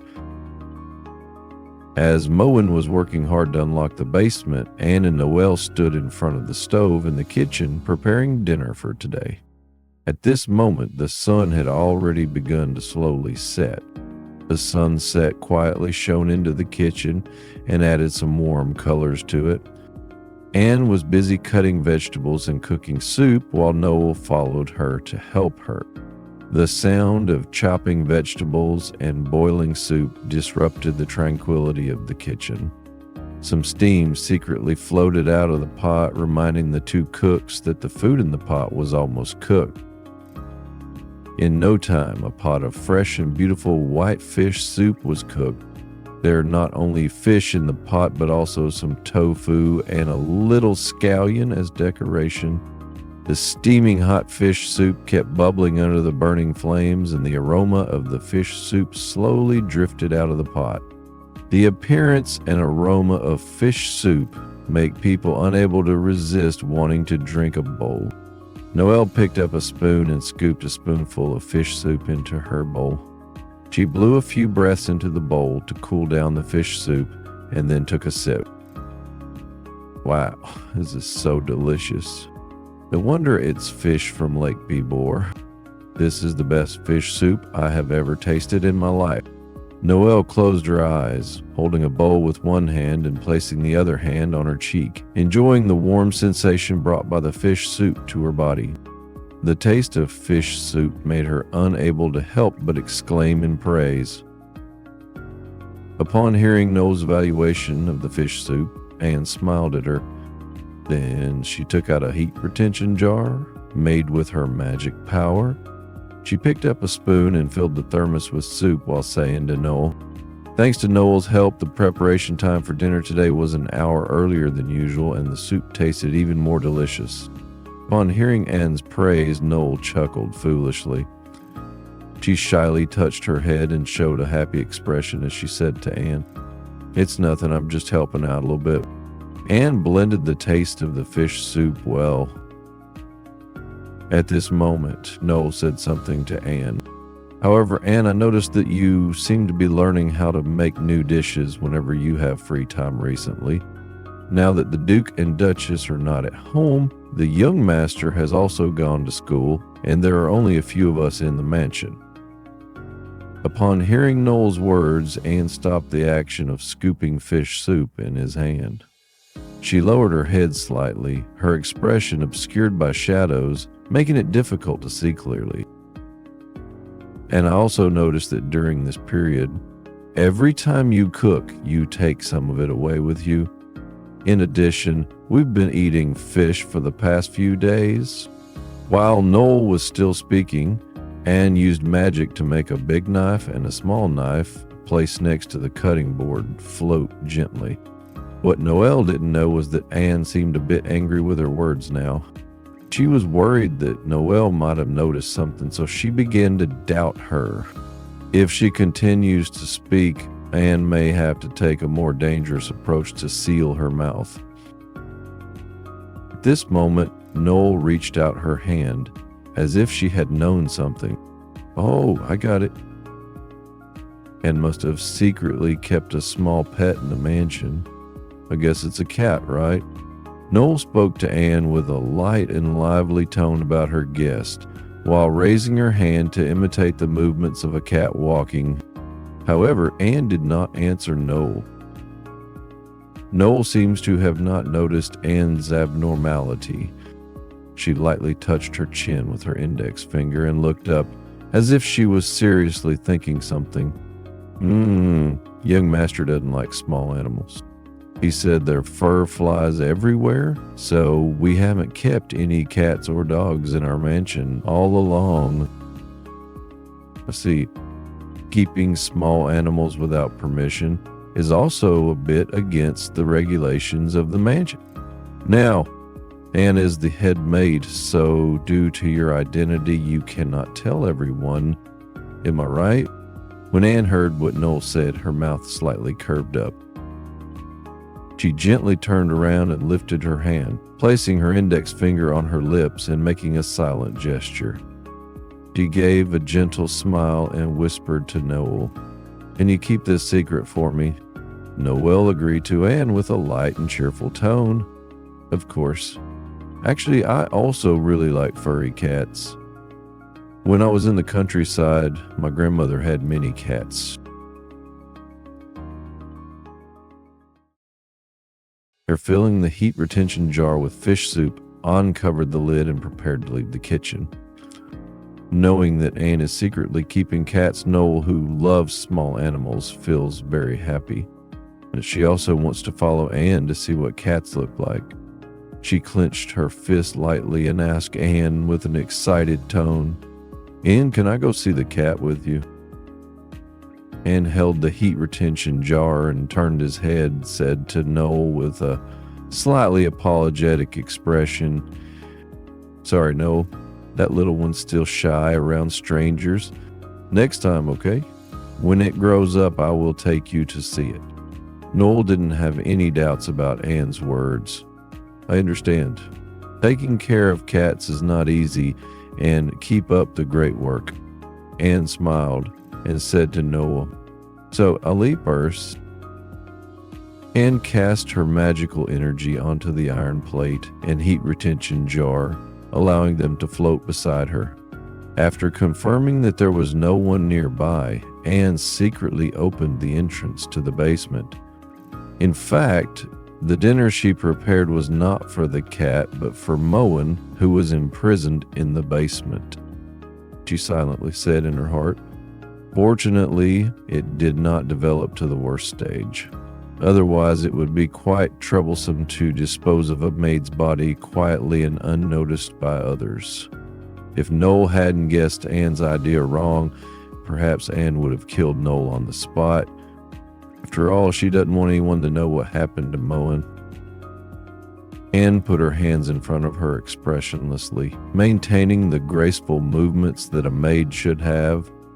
She walked down the stairs while thinking about things. However, Noel's words did remind me. Staying in a closed space for a long time can also make the young master feel bored. At this moment, Moen was still trying to use fish bones to unlock the iron door. He stared nervously at the fish bones and lock in front of him. His whole body was sweating again, and sweat kept dripping onto the floor. However, what Moen didn't know was that Anne entered the basement earlier than the time recorded in the Black Book. Due to his intense focus on what was in front of him, he completely ignored the familiar footsteps echoing in the hallway. At this moment, Anne placed her hand on her lower abdomen and gently caressed it a few times. She seemed to be feeling whether there would be new life jumping in this place. However, there was no strange sensation in her lower abdomen. She didn't feel any discomfort in her body either. At present, I haven't felt anything unusual in my body. Even if I am pregnant now, giving birth to the young master's baby will be 10 months later. Besides books, it is necessary for me to consider providing the young master with a small animal to relieve his usual loneliness. At the same time, Moen tightly closed his eyes and gritted his teeth, tilting his body back. He seemed to be exerting all his strength and energy to unlock the iron door. Anne is getting closer and closer to the basement, but he still doesn't seem to be able to open the iron door. He needs some more time. Cat is a good choice. What color cats does the young master like? Does he prefer beautiful yellow-haired cats like him or small black cats like me? Anne has already walked to the vicinity of the basement. She closed her eyes and placed her hand on her chin. She seems troubled over what type of cat to pick as a present for Moen. After all, she hadn't had a chance to ask for his opinion yet. I'll just ask the young master's opinion directly. Anne opened her eyes and revealed a gentle smile. She felt very happy at the thought of meeting Moen again soon. After Moen finished dinner, she and he could do further things that only they knew. Only he belongs to her, and only he can do intimate things with her. However, at this moment, Anne seemed to have noticed something. She widened her eyes and looked ahead, completely unable to believe what she was seeing. She was so shocked by what happened before her eyes that her magic suddenly failed. The iron plate and heat retention jar floating beside her fell to the ground in an instant, and all the food inside was scattered on the ground. The sound of tableware falling echoed throughout the entire underground corridor. Anne, who had already walked to the entrance of the basement, found that the tightly closed iron door had suddenly been inexplicably opened. The person who was supposed to be imprisoned inside has long disappeared. All that was left for Anne was the cold air blowing out of the basement and an empty bed. Anne stared blankly at the scene in front of him, unable to say a word.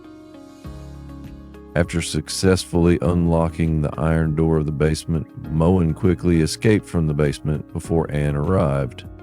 If he opens the door lock later, he is likely to bump into Anne, who delivered dinner to him earlier. Since Anne did not provide him with clothes, he could only simply wrap the blanket around himself. He fled to a place filled with various miscellaneous items. With every step he took, dust rose from the clutter. Feeling his way along the wooden crates, he moved cautiously, muttering under his breath. Finally, I come out. The prison cell is actually located in an underground waterway, and you're really thoughtful. The direction of the wind is here, and the exit should be right ahead, but the miscellaneous items... Damn it. Suddenly, Moen accidentally bumped his foot into a piece of wood. His body fell forward uncontrollably. He slowly sat up. Although his body was not injured, he could still feel a slight pain in his feet. He raised his hand and scratched his head, feeling a little annoyed. Because there were no lights here and no light shining in from outside, it was difficult for him to see the road in front of him clearly. There are also a lot of miscellaneous items piled up here, and if he is not careful, he may bump into them or trip over them. It's pitch black in here, and the place is so cluttered that it's nearly impossible to move around. At this moment, Moen remembered something. Though it was something trivial that he had once looked down upon, now was precisely the moment for it to prove its worth. He smiled and said, "By the way, in this guy's memory, this is quite far from the place of imprisonment, so there shouldn't be any problem." Moen extended his right hand and grabbed the arm of his right hand with his left hand. He tried to gather his magical energy into the palm of his right hand. He looked at his right hand and whispered a spell. Illumination. In an instant, a very bright light ball appeared in the palm of his right hand. The light emitted by the light ball immediately illuminated the dark environment around him. This is the only magic that the original Moen Campbell learned. Moen closed his eyes and reached out his fingers to touch the area below his nose a few times. He showed a smug expression, as if he felt confident that he could use this magic. He chuckled a few times and then said, "Illumination magic is like this. This is quite convenient. With this, I should be able to..."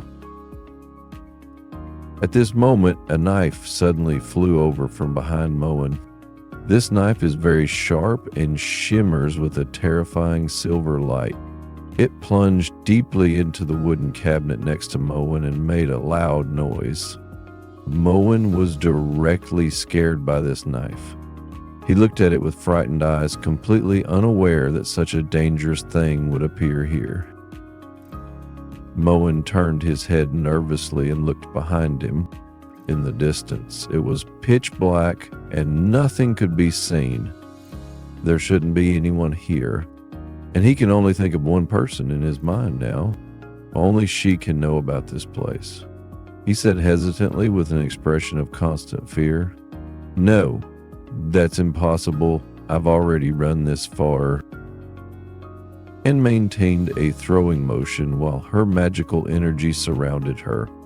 The one who threw that knife at Moen was Anne. She activated her magic and used her magical energy to shape this knife. Looking into the distance from here, Anne can see a bright light spot. Since Moen was completely unaware that his magic was actually very obvious from a distance, it also provided convenience for Anne to determine Moen's location.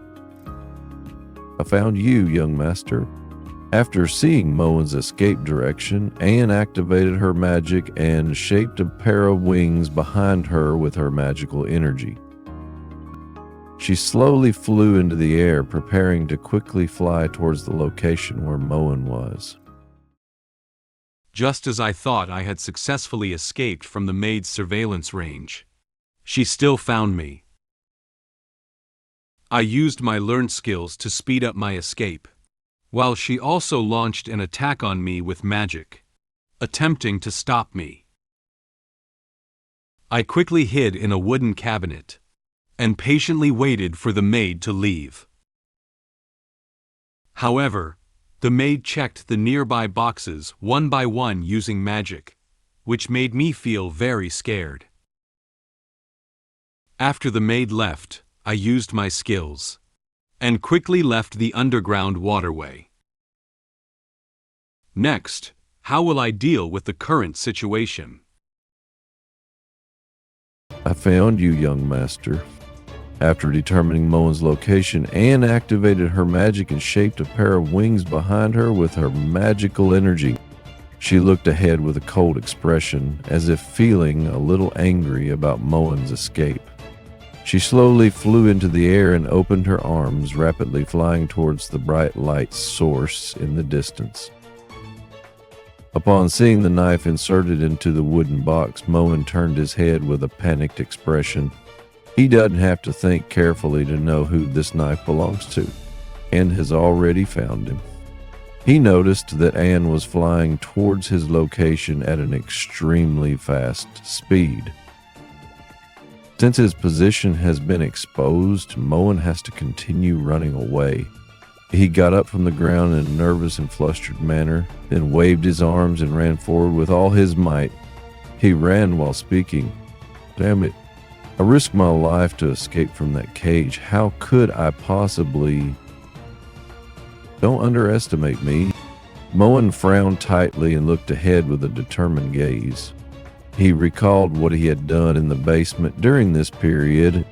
In order to unlock the basement, he spent a long time practicing his unlocking skills in the Black Book space.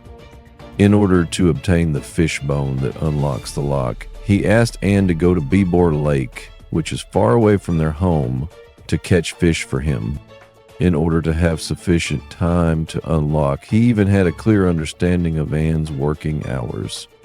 If he cannot seize this opportunity to escape, then all his efforts will be in vain. Shadow stepped when looked ahead with a serious expression and used another skill he had learned. In an instant, his body was surrounded by dark purple magical energy. Then his running speed improved rapidly. He could run even faster than before with just one gentle step. With the blessing of his skills, he quickly rushed out for a long distance. Anne noticed signs of Moen escaping. She couldn't just watch him leave her sight. She gently lifted her hand and activated her magic. She shaped her magical energy into countless large and small knives of different shapes. These knives encircled her and pointed in the same direction. Anne whispered a spell. A fence. She lightly shook her hand, and all the knives followed her command, flying towards the direction where Moen fled. These knives indiscriminately attacked the debris and abandoned wooden boxes placed around Moen and made a loud explosion sound. Their attacks are very fierce. It seems that even if they destroy this place, they still want to stop Moen from escaping. Some knives even penetrated into the water and stone walls and almost injured Moen. The debris and wooden box fragments fell from Moen's head and raised a violent dust. Men couldn't help but shout loudly. He is very scared of the current situation. He ran while covering his head with both hands to prevent being attacked by Anne's knife or fragments from the wooden crate. At this moment, Anne, who was flying, noticed something unusual in front of her eyes. She furrowed her brow slightly as if feeling a little impatient. A very large and somewhat tattered wooden crate is flying towards her. This wooden box also carries a lot of sawdust, causing a lot of dust. This makes it difficult for Anne to see ahead. Due to her knife brutally attacking the debris stored around Moen, some of the blown-up items were flown towards her direction. Facing the possibility of smashing her wooden crate, Anne didn't feel the slightest fear. She quickly lifted her leg and kicked upwards towards the wooden crate. In an instant, the box was kicked to pieces by her. The fragments of the wooden crate scattered on the ground, and stockings were also cut by some wooden blocks. However, she didn't care about it now. He gently landed on the ground. Anne looked up and noticed that the previously tidy sewer had now been destroyed in a mess. There are scattered wooden blocks of all sizes here, and thick dust has also been raised. It seems that her knife has really strong destructive power. She glanced around and noticed that Moen, who was still running away, could no longer be found. All that remains here are fragments of the damaged wooden crate. Anne narrowed his eyes slightly. She couldn't see Moen's figure, which made her very unhappy. She muttered to herself with a slightly angry tone, "He can run so fast. This magic learned at Santa Maria College? I thought I had implemented a comprehensive lockdown. As a result, you still managed to escape. Although Moen cannot be seen here temporarily, Anne has no intention of giving up." She continued to observe her surroundings while speaking. She believed that Moen must not have run far, perhaps hiding in a nearby box. However, what Anne didn't know was that Moen was hidden inside one of the relatively intact wooden cabinets she had just passed by. Through the gaps in the wardrobe, Moen carefully observed Anne's every move. Anne is still standing in front of the wooden cabinet where Moen is located. She looked ahead expressionlessly and continued speaking. "I have to admit, I did underestimate you, young master, but you can never escape my grasp. How about this? If you walk out on your own and come back to me voluntarily, I won't pursue this matter anymore. Otherwise," Anne seems to have noticed something. She turned her head to look at a wooden box next to her. She suddenly lifted her left hand and used her magical energy to attack a nearby box. In an instant, the sound of an explosion echoed throughout the entire underground waterway. The wooden crate was shattered into countless fragments, scattering across the ground. "I guessed wrong. Too bad. Next one." Anne thought that Moen was hiding in the wooden box closest to her, but after using magic to destroy it, there was no one inside. She continued to search for other wooden boxes to see if Moen's figure was inside. The dust generated after the explosion drifted into the wooden cabinet where Moen was located from outside.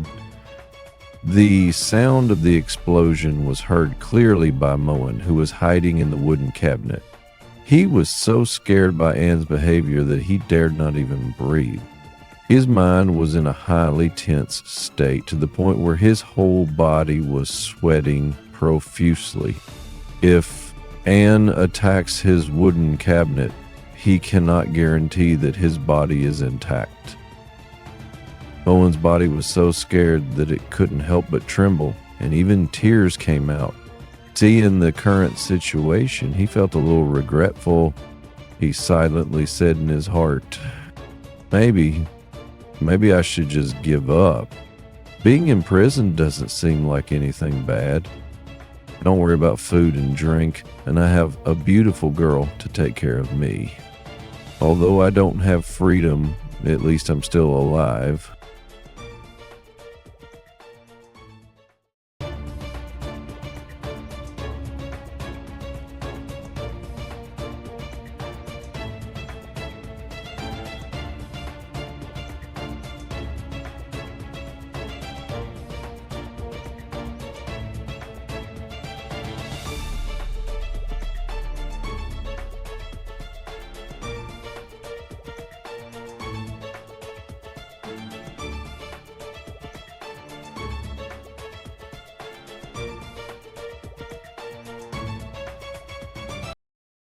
After destroying several boxes in a row, Anne still couldn't find Moen. She lowered her head with a cold gaze and pondered for a moment. The airflow has not changed. Isn't he here?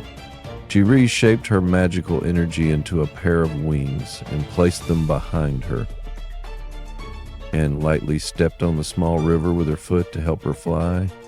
Then she flew quickly in another direction. Since Moen might no longer be here, she decided to search elsewhere. 10 minutes later, the surrounding environment had quieted down. It seems that Anne is no longer here. Only some dust still surrounds the wooden cabinet where Moen is located and has not dissipated. Some small wooden blocks are occasionally blown down by the wind. The surrounding environment has become so quiet that Moen can clearly hear the sound of a wooden block falling to the ground.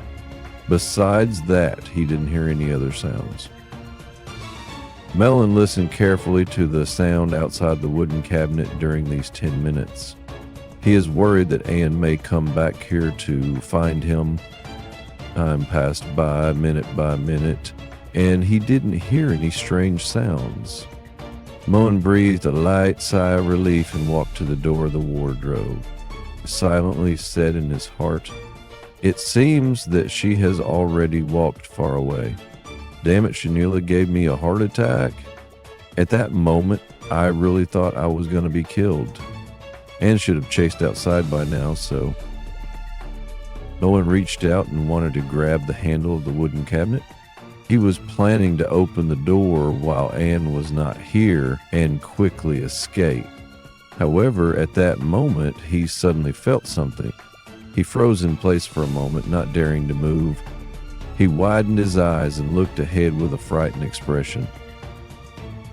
Suddenly, Anne came to the front of a box. With a cold expression, she stared tightly into the box through the gaps. Her ruby-like eyes flickered with a terrifying red light, as if she had doubts about the box. Then she gently waved her hand and summoned her magical energy. The magical energy quickly flew towards the box in front of her under her guidance and fiercely attacked it. The loud explosion echoed once again in this place. After the dust was blown away by the wind, Anne saw that only a pile of wooden blocks were left in place. Moen is not in this box. Seeing that there was no trace of Moen here, Anne raised an eyebrow and showed a slightly disappointed expression. Perhaps she felt a hint of aura from Moen just now, so she quickly flew back here and carefully searched for a while. As a result, she still couldn't find Moen. She used her magical energy to forge a knife and held it tightly in her hand. She said with a regretful tone, "Seems to be my illusion. The young master indeed ran away. Too bad. I must find young master as soon as possible." After noticing that there was no abnormality here, Anne stepped over the wooden block under her feet and left. She quickened her pace and continued to search for traces of Moen. If Noel and the others discover it, it will be troublesome. Anne is worried that if Moen encounters Noel and other maids during his escape, her plan may be discovered. She must speed up to find Moen and bring him back to the basement. She didn't want other maids to know about Moen's current situation. At this moment, Moen still hid in his wooden cabinet and did not come out. Due to Anne's sudden attack, he was directly frightened and passed out. He sat on the ground in a daze, staring blankly at the floor. His soul was even about to fly out of his body. If he had opened the door and gone out just now, he was likely to have been discovered by Anne and caught by her. At this moment outside the Duke's mansion, the clear sky suddenly became overcast with dark clouds. Then there was a heavy rainstorm in the sky. The rain kept pounding on the windows of the Duke's mansion, as if reminding the people inside that the weather had changed. Moen is still immersed in the shock just now, without any reaction. He is still in a daze. The Black Book seems a bit worried about him. It appeared alone in front of Moen without Moen's command. It flew over Moen's head and gently tapped his head, trying to wake him up. Feeling someone knocking on his head, Moen widened his eyes and instantly regained consciousness. He thought Anne had found him and shouted in fear. "Oh!" He directly smashed the door of the wooden cabinet and hurriedly rushed out of it. In his haste to dash out of the closet, Moen tripped over a wooden block on the floor and fell. It looked up nervously and found that it was the black book knocking on his head, so he breathed a sigh of relief. He kept panting as if he hadn't recovered from the shock just now. He placed his hand on his chest and caressed it repeatedly, slowly calming his complex emotions. He muttered to himself, "Damn it, she actually came back. Fortunately, I passed out, otherwise..." Moen carefully observed his surroundings with a cautious attitude and found that Anne was indeed no longer here. He opened the black book and checked how much time he had left to escape from here. He analyzed his current situation. Half an hour. I cannot determine whether Anne is currently searching outside or waiting for me at the exit. But anyway, it's too dangerous for me to continue staying here. I can only take a gamble. Shadow step. Sustained. Maximum firepower. Moen used his skills, and the dark purple magical energy once again surrounded him. He exerted the maximum power of his skills and escaped from here at his fastest speed. He must seize the opportunity to escape the underground sewer before Anne discovers he's still there. After a while, Moen finally saw a light at the end of the road. This means he is getting closer and closer to the exit. At this moment, he suddenly found that the exit was blocked by a huge wooden cabinet. He tightly closed his eyes and used all his strength to forcefully push open the cabinet that was even taller than him with both hands. Then he walked out from the gap that had been pushed open. Moen held onto the wooden cabinet with one hand and looked up at the sky outside. Natural light shone on him. The weather outside is still shrouded in dark clouds, and the rain has not stopped. With a gentle breeze, rainwater naturally fell on his face and body. Moen walked out of the underground waterway and stared blankly at the sky. He seems to have not seen the outside world for a long time. The rain kept wetting his face, but he didn't care about it now. He looked at the world outside the underground waterway with a slightly surprised expression and whispered, I made it out." Moen slowly walked into the heavy rain. He opened his hands and tilted his head up, calmly accepting the rain that fell on him. Suddenly, a deafening clap of thunder suddenly roared across the sky, and dazzling lightning illuminated the entire sky as well as his body. They seemed to be celebrating his successful escape from the basement. He said to the sky with excitement, "I did it. This is freedom." Suddenly, Moen quickly covered his mouth with both hands and didn't continue speaking. He looked to his left and right with anxious eyes. He was worried that Anne might quickly come and catch him after hearing his voice. When he was in the underground waterway, he used lighting magic due to carelessness, and as a result, Anne directly found his location. He silently said in his heart, "Phew," I nearly blurted it out. "Now's not the time to celebrate. Anne might be hovering somewhere. It's not safe here. I have to leave the Duke's mansion. No, I have to leave the capital immediately and run as far as possible. I risk my life to escape the ending of death." Seeing Anne's angry expression, if I were caught by her, the prophecy of the Black Book would be fulfilled. Before Anne could find him, Moen immediately used the Shadow Step skill to speed up his running speed. He braved the rain and ran forward as fast as possible to escape from here. He devoted himself to thinking of many ways to escape from here. Since he has succeeded now, he can only continue to escape to a distance and temporarily evade Anne's pursuit. After 2 days of sleepless escape, I finally left the scope of the capital. I rested by the lake for a while. then planned to continue running away and head to the academy. Suddenly, I noticed that 3 robbers were robbing a stranger girl across the lake. I stepped forward to attract the attention of the robbers. But in the end, they wanted to rob me. At this moment, the girl wearing the red cloak used magic to solve them. To thank me for my previous behavior, she invited me to her home. The current location is the Belland Plain. The weather is very nice today. The sky has stopped raining and the dark clouds are slowly dissipating. The sun is willing to emerge from behind the clouds. The combination of a deep blue sky, clear lake water, and emerald green grassland creates a very beautiful picture.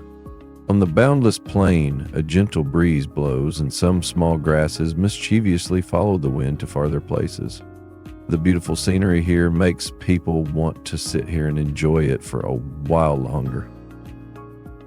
Moen happened to run to the Belland Plain.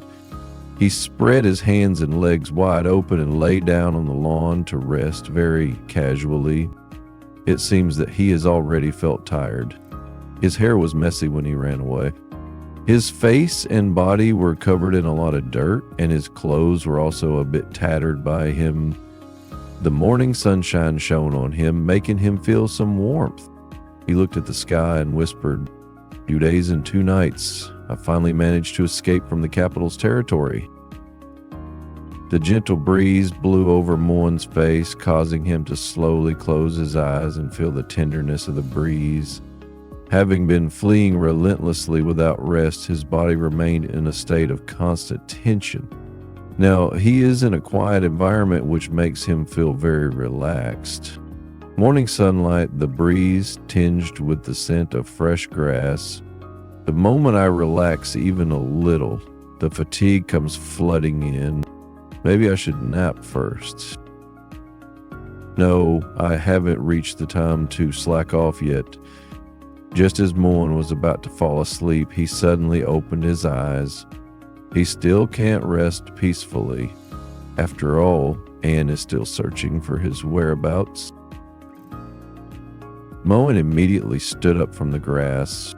He gently pulled the simple piece of clothing on his body with both hands, and then lifted his head to look into the distance. He pondered over the current situation. Just separated by a city distance. With Anne's means, if she were to track me down, I would definitely be caught up by her soon. There are only 2 ways to completely get rid of her: to go to Campbell territory or back to Santa Maria College. In terms of distance, returning to college is obviously closer. Moen walked to the shores of Lake Belland. He squatted down and quickly scooped up a few spoonfuls of water with his hands to wash his face, allowing himself to wake up from his drowsy state. Then he also simply washed his body and clothes with water, removing the dirt that had adhered to them. Moen casually wiped his face and body with his hand, wiping away the water stains on them. The cold lake water stimulated his head, making him feel much clearer than before. He lifted his hair behind his ear and looked ahead with a determined gaze, saying the location he was going to next. My mind is slightly clearer. Let's keep this momentum and push straight to St. Maria College. After a simple rest, Moen planned to leave here immediately to avoid being quickly caught up by him. However, just as Moen was about to leave the Belland Plain, he suddenly heard a sound coming from across the lake. "Stop. Do you think we're dead or something?" Moen turned his head to look across the lake and noticed the figures of 3 men and 1 girl. "If you know what's good for you, hang over anything valuable. If you behave better, we won't do anything to you. But if you resist, don't blame us." It seems that they are the robbers in this area from their words. The person standing in the middle has a small braid and a scar on their right eye. He was wearing red cloaks and had a knife tied around his waist. He crossed his hands on his chest and looked at the person in front with a very arrogant expression on his face. He appears to be the leader among the three of them. The people standing on either side of the leader are his subordinates. The person on the left has a red ribbon tied to their left eye and is wearing a white cloak. The person on the right is a bald and strong man with a big sword on his back. Standing in front of them was a girl wearing a burgundy cloak. She held a vegetable basket in her left hand and a magic wand in her right hand, looking like she had just returned from buying groceries from the market. As a result, on her way home, she was stopped by the robbers. However, she did not feel afraid about it. She lowered her head and gave a warning to the three robbers. I am an adventurer. If you want to steal my things, do you think about the consequences? The leader of the three robbers, Scarman, was not scared by the girl's warning. He still looked at her with a very arrogant posture and said mocking words to her. We can certainly know that you are an adventurer, but you are a magician, right? I don't feel any fighting spirit from you at all. If you have companions, even those who can only hold us back for a moment, we must run as far as we can. But now you are alone. Taking advantage of the three robbers' lack of attention, the girl in the cloak slowly took a step back. She was contemplating strategies to deal with them while tightly gripping her wand and aiming at them. She continued to warn them with a cold tone. You rob in broad daylight. Aren't you afraid a passing hero might step in and punish you? Passing hero? Scarman burst out laughing, seemingly indifferent to the girl's words. The girl noticed the attention he was drawn to by her words and continued to secretly step back. She did this to take the opportunity to distance herself from them so that she could have enough space to cast magic and attack them. At this moment, Scarman seemed to have not yet noticed the girl's little movements. He gave her a wicked smile and patted his chest with his hand. He mocks her. Haven't you noticed it yet? We are professional mountain bandits. You know what professionalism is? After Scarman had just finished speaking, his two followers suddenly took a pose. The robber wearing a white cloak placed his right hand on his waist, then raised his left hand and said their slogan to the girl. Make a plan in advance. The bald man followed his movements, lifted his right hand and shouted slogans. Clear work route. Accurately determine the target. Ensure that everything is foolproof. This is called professionalism. The Scarman's followers stood behind with smiles, posing in the posture they had designed. Scarman walked up to them and posed with them in what he thought was the most handsome posture, shouting his slogan. He looked ahead with a confident smile, seeming very satisfied with their slogans and posture. Suddenly, Scarman pulled out the long sword placed on his waist. He gave her a wicked smile and aimed the blade at the girl. Don't step back any further. I know what you're trying to do. You want to distance yourself from us and release magic to attack us, right? He had already figured out what the girl's intention was to keep retreating. Scarman slowly approached the girl while giving her a warning. If you dare to take another step back, don't blame me for cutting off your hand. Seeing that Scarman already knew her plan, the girl frowned and felt a little unhappy. She thinks the current situation is a bit bad for her. She tightly grasped her wand and pondered what to do next. Scarman lifted his hand and casually lifted his bangs. He remembered what the girl had said to him just now. He looked at the girl with a relaxed smile and continued to explain the situation around him to her. As for the righteous hero you mentioned, we have already surveyed the surrounding area in advance. No one usually passes by. The hero of justice you mentioned is simply impossible. He stopped. Suddenly, Moen swam quickly from the other side of the lake to the robbers and the girl. He shouted loudly at the robbers to stop their movements. The two followers of Scar Man were scared when they saw a person suddenly appear in the lake and quickly ran behind him, tightly holding on to him. Moen placed his hands on his waist and looked at the robbers with a serious expression. The robber wearing a white cloak exclaimed in surprise upon seeing Moen's attire. The blonde mermaid? The bald man was angry at his words.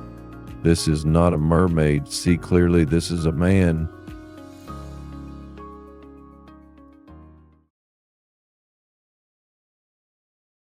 Moen witnessed the entire process of the robbers attempting to rob the girl with his own eyes. He could no longer tolerate the actions of the robbers. He raised his hand and pointed at the three robbers, loudly speaking to them. What's the point of three men bullying a girl? If you've got guts, come at me instead. In order to prevent girls from being kidnapped by them, Moen stepped forward and attracted their attention. Okay, Scar Man readily agreed to Moen's words. Moen was a little surprised by his answer. He whispered with a bewildered expression, "Ah? Did he agree so readily?" According to past patterns, robbers should resist him or engage in verbal battles with him. He didn't know how to respond to the next situation for a moment. "You can go now." Scarman lifted his hand and shook it towards the girl, indicating that she could leave here now. His two followers were confused about the actions of their leader.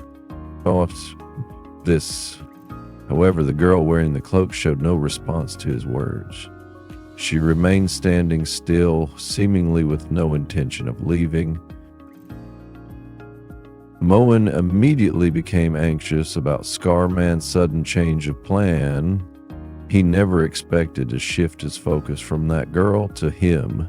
He has nothing else except for this simple piece of clothing on his body now. He quickly shook his hand at the robbers, indicating that he didn't have any belongings on him. He hurriedly explained to them with a frightened expression, Wait a minute. You see, there's only a rag left on my whole body, and I don't have any money at all. How about this? Give me your contact information. When I get home, I will send 1,000 or 2,000 Amir to each of you." Scarman put the longsword back on his waist. He revealed his true plan to Moen. Who said I wanted to rob money? Lonely fools passing by are common, but golden-housed, blue-eyed beauties, rare. If you were a woman, I wouldn't be very interested, but you happen to be a man. Change of plans, boys. We're going for pleasure today. Scarman looked at Moen with a very sinister smile and pulled open his own clothes with his hand. He seems to want to take Moen away and do some indescribable things to him. He is very interested in Moen's beauty. Although his two followers didn't know why he suddenly changed his plan, they still obeyed his orders. They agreed to him in unison. All right. Three robbers were looking at him with terrifying eyes and rushing towards him quickly.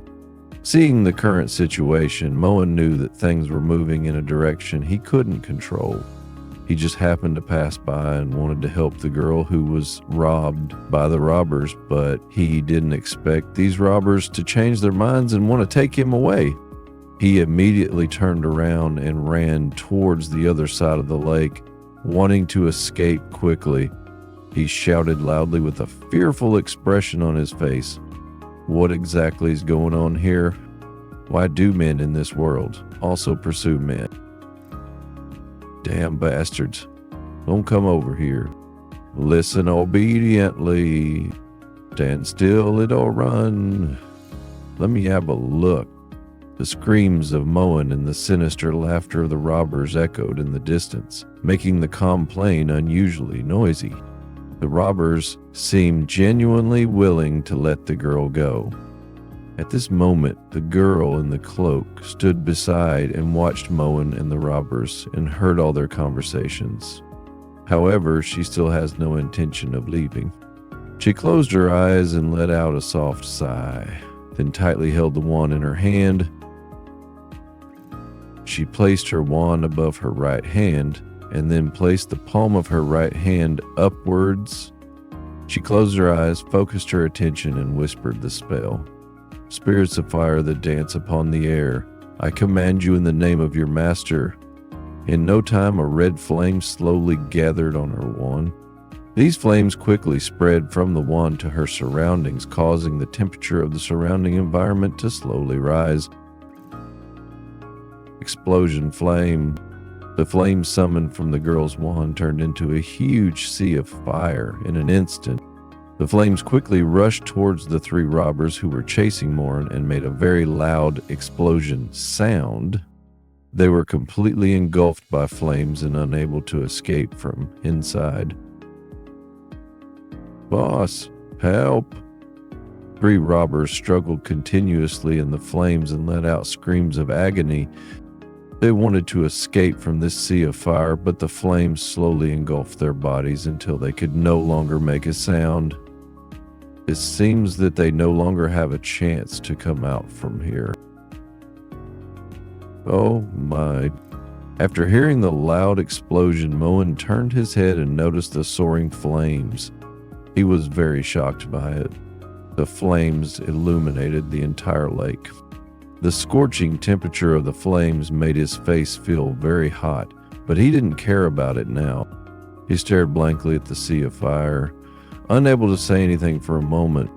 He seemed to have never seen such strong magic before. Seeing that the three robbers had lost all resistance, the girl wearing a cloak walked to the shore of the lake and calmly said to Moen, "Those three idiots have already been solved. You can come up now, Mr. Mermaid." Moen turned his head and looked towards the shore, knowing that she had used magic to save him. The girl knew that Moen's behavior of attracting the robbers' attention just now was to save her. She expressed her gratitude to Moen. "Thank you for attracting their attention, which gave me the opportunity to make a move." Moen raised his hand and scratched his head, feeling a bit shy about her praise. He looked at her with a smile on his face and said to her, No, your magic is quite powerful." At this moment, the girl realized that Moen was alone on this deserted plain. She felt a little curious. "Speaking of which, this is the wilderness of Belland, you publicly exposing one's body in the wild? Do city dwellers have such crazy hobbies?" She looked carefully at Moen with a plain expression and found that he was only wearing a simple piece of clothing, nothing else. She thought he wanted to do something strange in the wilderness. Moen was startled by her words. Because he hurriedly escaped from the basement, he didn't even have a chance to find a piece of clothing to wear. He stammered while explaining to the girl, "No, it's not what you think. I had no other choice. Please believe me." Speaking of which, I forgot to introduce myself. My name is Moen and I am currently unemployed. Nice to meet you. Moen smiled kindly at her and extended his hand in a friendly manner. My name is Aluca, a former adventurer. I am currently practicing as a newlywed wife on how to become a virtuous wife and mother. Aluca reached out her hand and shook hands with Moen. Upon hearing Aluca's words, Moen was somewhat surprised. "Are you already married?" "I just got married last night." Aluca closed her eyes and showed a shy expression. She gently supported her cheeks with her hands as if feeling very happy about getting married. The ring on her left ring finger shone brightly in the sunlight. Moen saw Aluca so happy and gave her blessings. "Congratulations, Miss Aluca. I wish you and your husband a lifetime of happiness, unwavering love, growing old together in harmony, lots of babies. Upon hearing Moen's series of blessings, Aluca was a little surprised. She said to Moen, "Thank you." At this moment, Moen's stomach suddenly made a loud noise.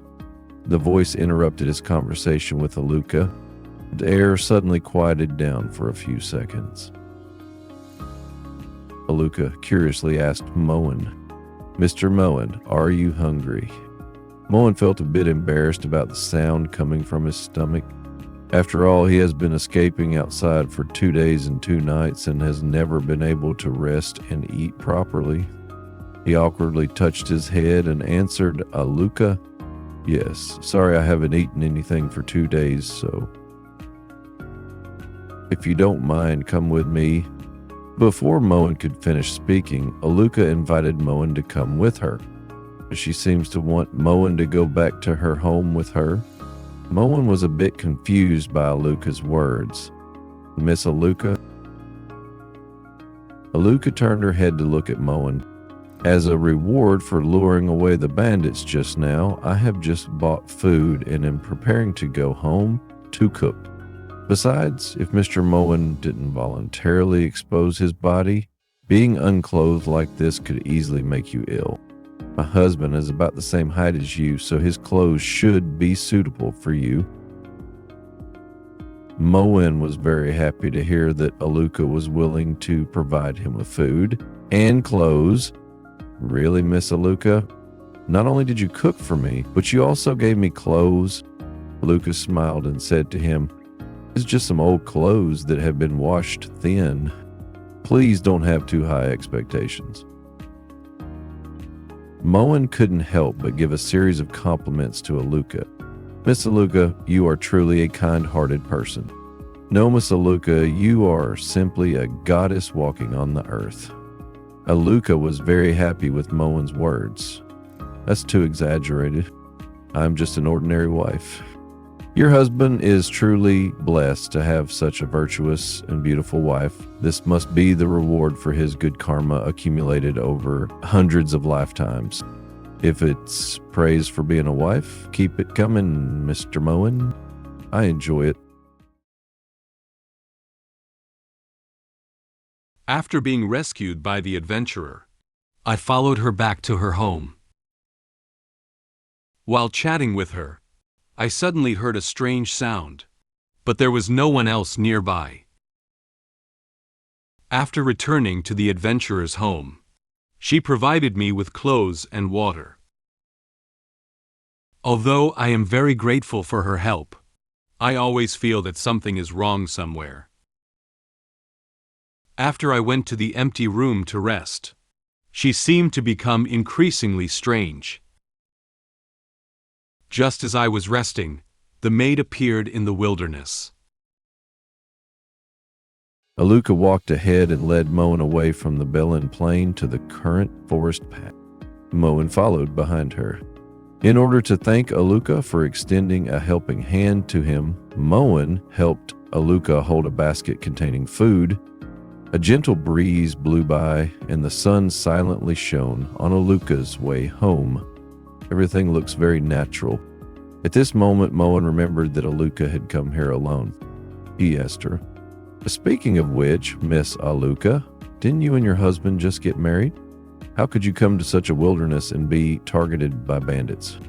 Aluca answered Moen as she walked, "I'm going to Belen to handle something about my husband's work and buy some fresh food on the way." Moen is a bit curious about the job mentioned by Aluca. Work? You are an adventurer, and your husband should also be an adventurer, right? Aluca placed her hand on her chest and tidied up the folds on her cloak.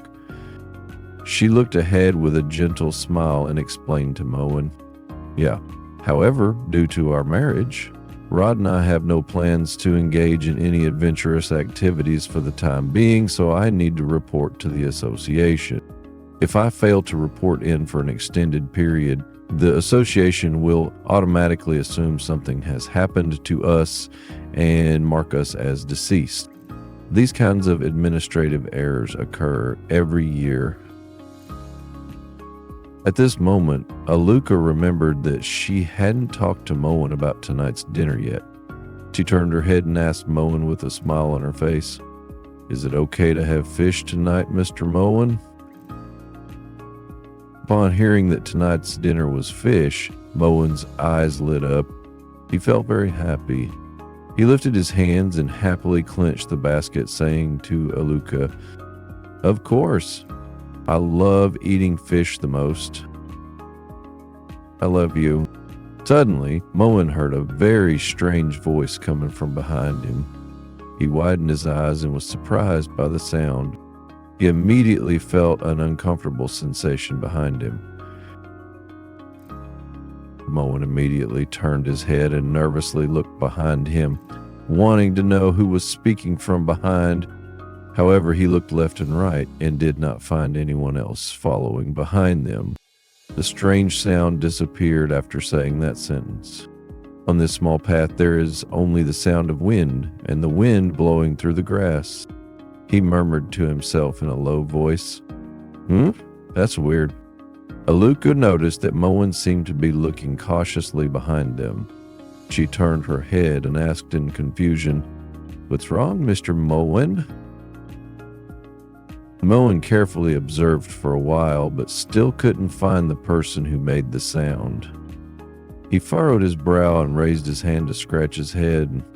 He cautiously asked Aluca, "Did you hear any sound?" Aluca shook her head and answered him, "No." Although he was still a bit uneasy since Aluca had not heard any relevant voices, he did not continue to pay too much attention. He said to Aluca, "It's nothing. Perhaps I have been hungry for too long, causing me to experience hallucinations. Let's go quickly." When Moen followed Aluca back to her village, the sun had already set. The sunset dyed the blue sky orange.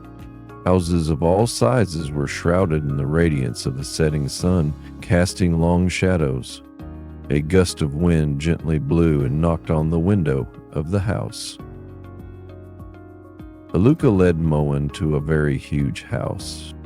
The sunset shines on this house, making it more reflective of its size. Moen was very surprised by this house. Well, he lifted his head and observed the shape of the house. "Miss Aluca, I didn't expect your home to be quite big." Aluca did not have a strong reaction to Moen's exclamation. She naturally took the basket from his hand and calmly explained to him, "This is not my home, it is the village chief's home. We are just temporarily staying here." At this moment, Moen discovered a strange phenomenon. He turned his head and curiously asked Aluca, "By the way, Miss Aluca, I've been meaning to ask you something. Your village is so quiet.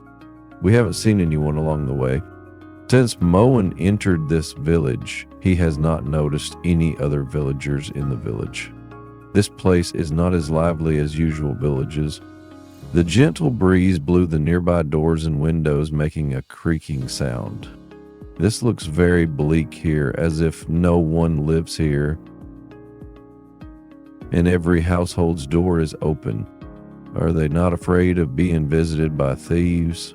Upon hearing Moen's words, Aluca silently lowered her head and tightly grasped the vegetable basket in her hand. She seems to be thinking about something. At that moment, Aluca raised her head and tucked a stray lock of hair behind her ear. She calmly said to Moen, "Because everyone is very busy now.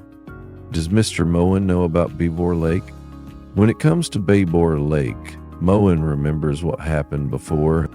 After all, Anne brought back a lot of fish for him from there, and the fish meat was very fresh and delicious.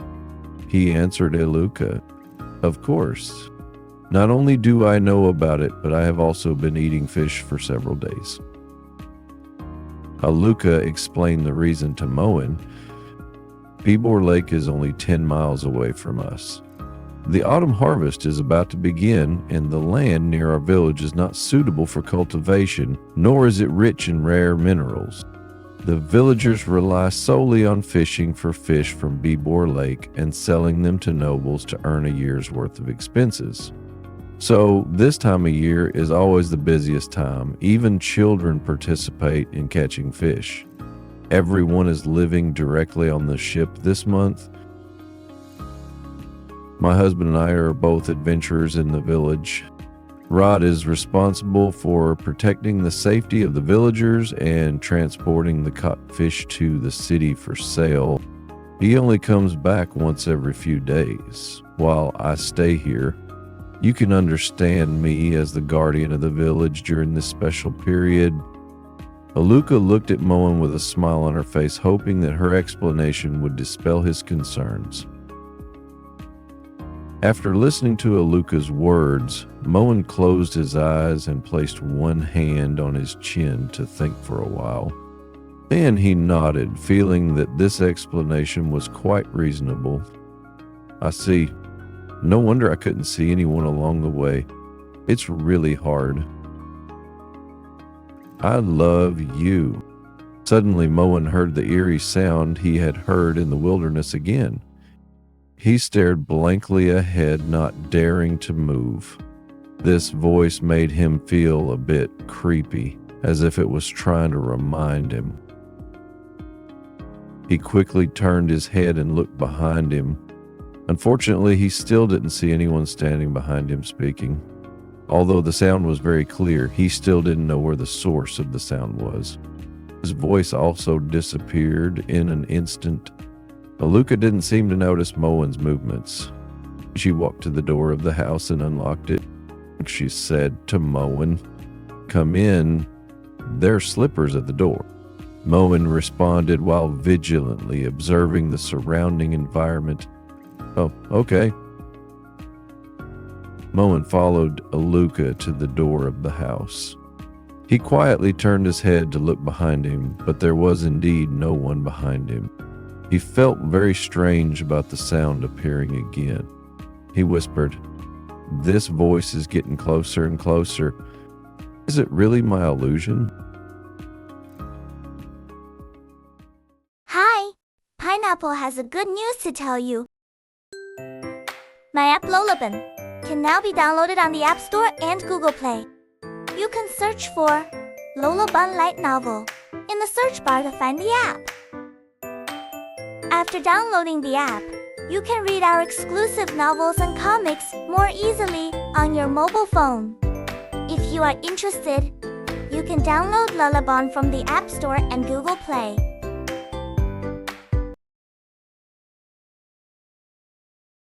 With an uneasy heart, Moen walked into Aluca's home.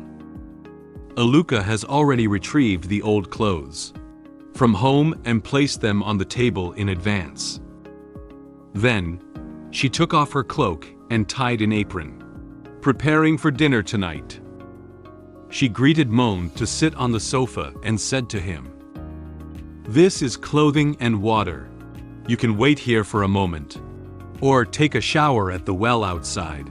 The meal is ready quickly." Moen smiled at Aluca and thanked her. "Okay, thank you very much, Miss Aluca." Aluca replied, "Don't mention it." After Aluca walked into the kitchen, Moen quietly touched the water in the cup with his finger.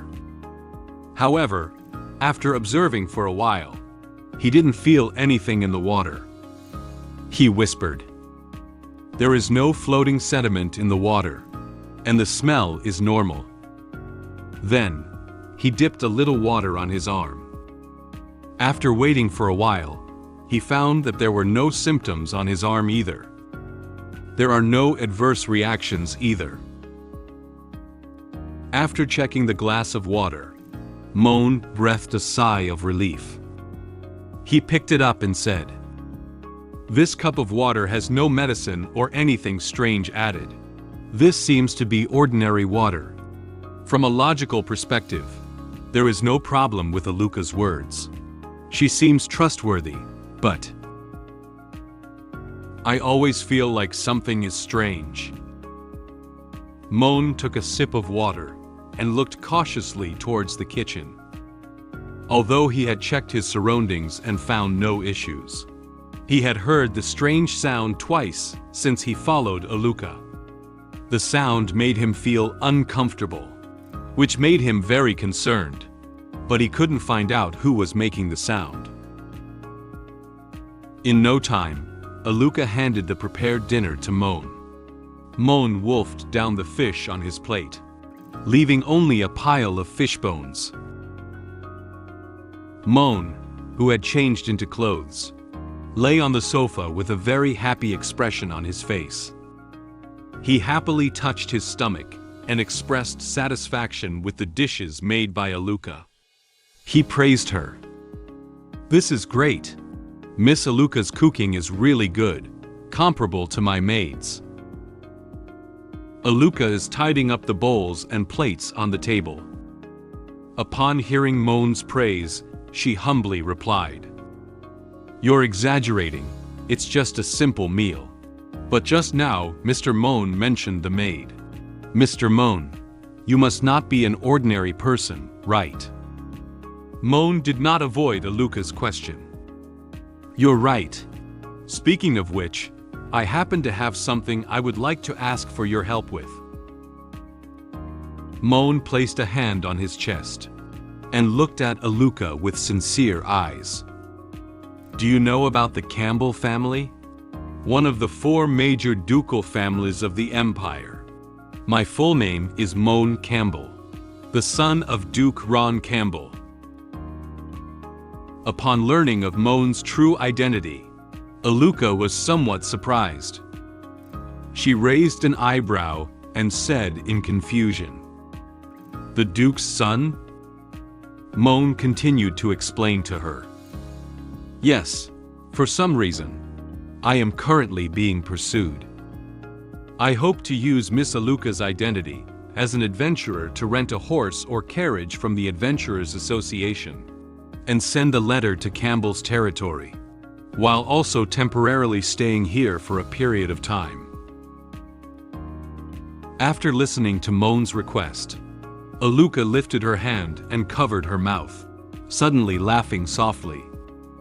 "Is it that simple?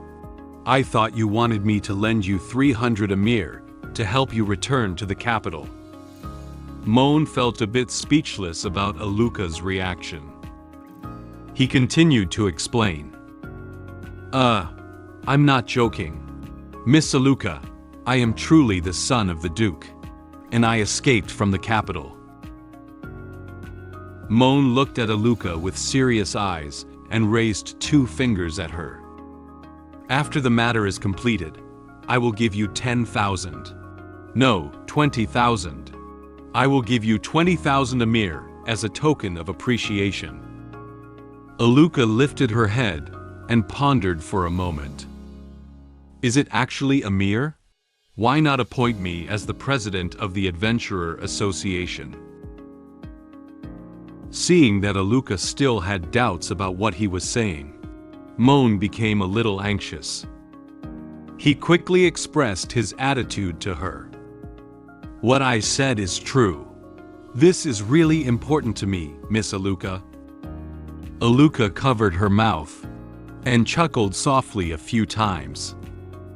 She didn't expect her joke to elicit such a strong reaction from Moen. "Sorry, I understand what you mean." She slightly bent down, placed the bowl in her hand on the plate, and calmly said to Moen, "I also wanted to keep you here for the night. After all, there will be wild beasts lurking outside the village at night. Let me take you to see the room." Upon hearing Aluca's words, Moen slightly widened his eyes. He asked her with a slightly surprised expression, "So, did you agree?" Aluca gave Moen a very affirmative answer. "Of course." After tidying up the bowls and plates on the table, Aluca picked them up and walked towards the kitchen. She turned her head and continued speaking. 20,000 Amir is not a small amount. I may not be able to earn so much money by completing 30 adventure missions, I have no reason to refuse. Moen is very happy that Aluca can agree to his request. Thank you so much, Miss Aluca. You are indeed an angel. Aluca took Moen up to the second floor of the house. Due to the dim lighting on the second floor, Aluca held a lantern in her hand. She led Moen to the door of one of the rooms and said to him, "You can stay in this room tonight." Moen looked into the room and said in surprise, "Oh, it looks so clean." Then, Aluca spoke to Moen about some things that he needed to pay attention to. The toilet is next to the well where you took a shower just now. Don't run around at night. And don't open the room door casually. Especially the door at the end. Aluca turned around and raised her hand to point out the last room in this corridor to Moen. Moen curiously looked towards the direction pointed out by Aluca. He asked her in confusion, Why? Behind this door." Before Moen could finish speaking, Aluca immediately explained to him. There are meat of various prey that have been slaughtered, cut into pieces, and are currently drying. In 2 months, it will be winter. We need to prepare some jerky in advance for winter. If you open this door now, the smell of blood will spread throughout the entire house.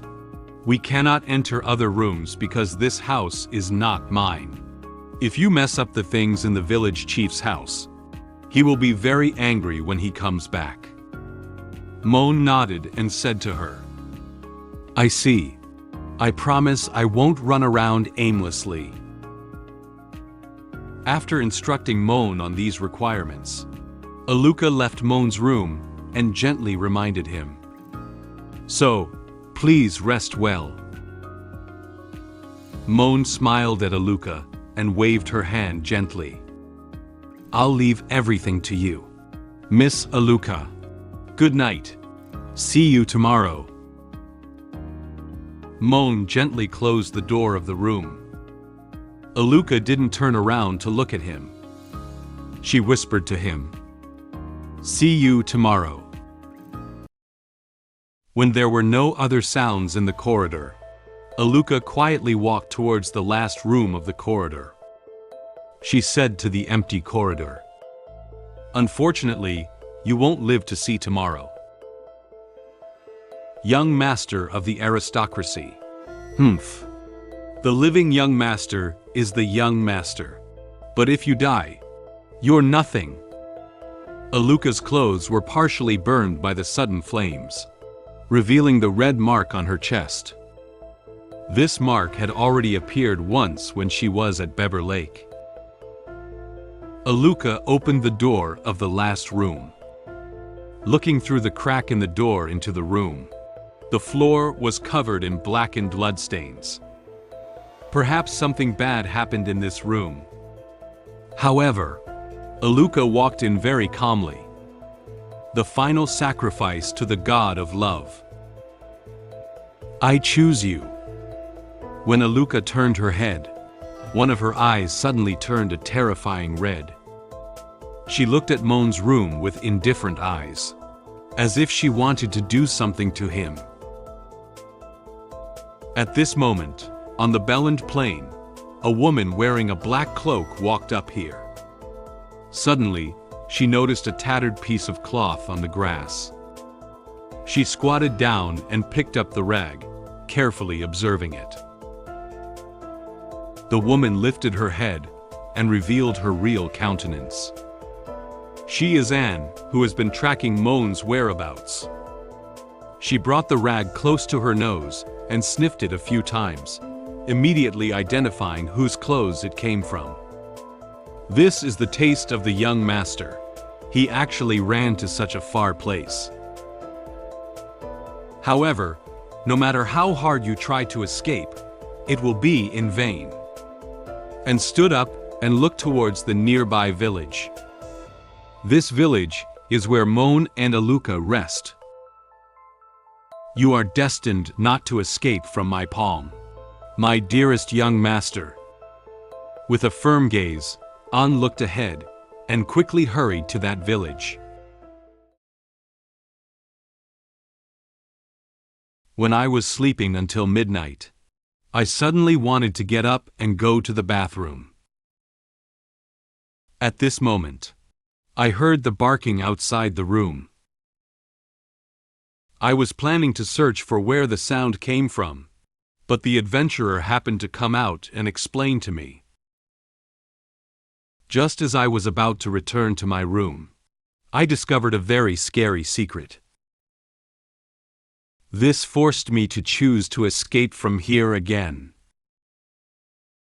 At that moment, the maid found the place where I lived. It's already late at night. The moon quietly rose into the sky, silently illuminating the dim sky. Aluca's house has already turned off the lights, and she and Moen are resting in their respective rooms. The surroundings of the house have also quieted down. A gentle breeze blew, and the surrounding trees made a rustling sound, as if helping the people in the house to sleep. Some small grasses still don't want to sleep. They follow the gentle breeze and secretly fly to other places to play. In Moen's room, he lay down on his bed and slept soundly. Due to his escape in the wilderness for 2 days and 2 nights, he hasn't been able to sleep so soundly for a long time. When he lay down on the bed, the fatigue of his body burst out instantly. The surrounding environment was very quiet, which allowed him to fall asleep immediately. Perhaps because he felt very hot, he only covered a part of his body with the blanket. At this moment, Moen suddenly showed a distressed expression. He furrowed his brow slightly, pursed his lips, and whispered softly. He seems to feel a little uncomfortable somewhere in his body. He woke up gradually and reluctantly sat up from the bed. He opened his sleepy eyes and yawned. He scratched his head casually with his hand and whispered, "I shouldn't have had so much water. I really need to go." Moen opened the door of the room and walked out. Just as he was about to go downstairs to the bathroom, he suddenly heard a sound. Oof! He was attracted by the sound. He turned his head and looked in the direction of the sound coming out. Dog? Moen recognized that the sound was a barking. He seemed to hear the barking coming from the last room. He looked towards the last room with a puzzled expression. Moen was a little curious about this voice. After closing the door of the room, he planned to walk over to the last room to check the situation. After all, since he entered this house, he had not found any pets or other small animals in Aluca's home. He whispered, "I didn't see anything earlier." Suddenly, Aluca appeared silently behind him.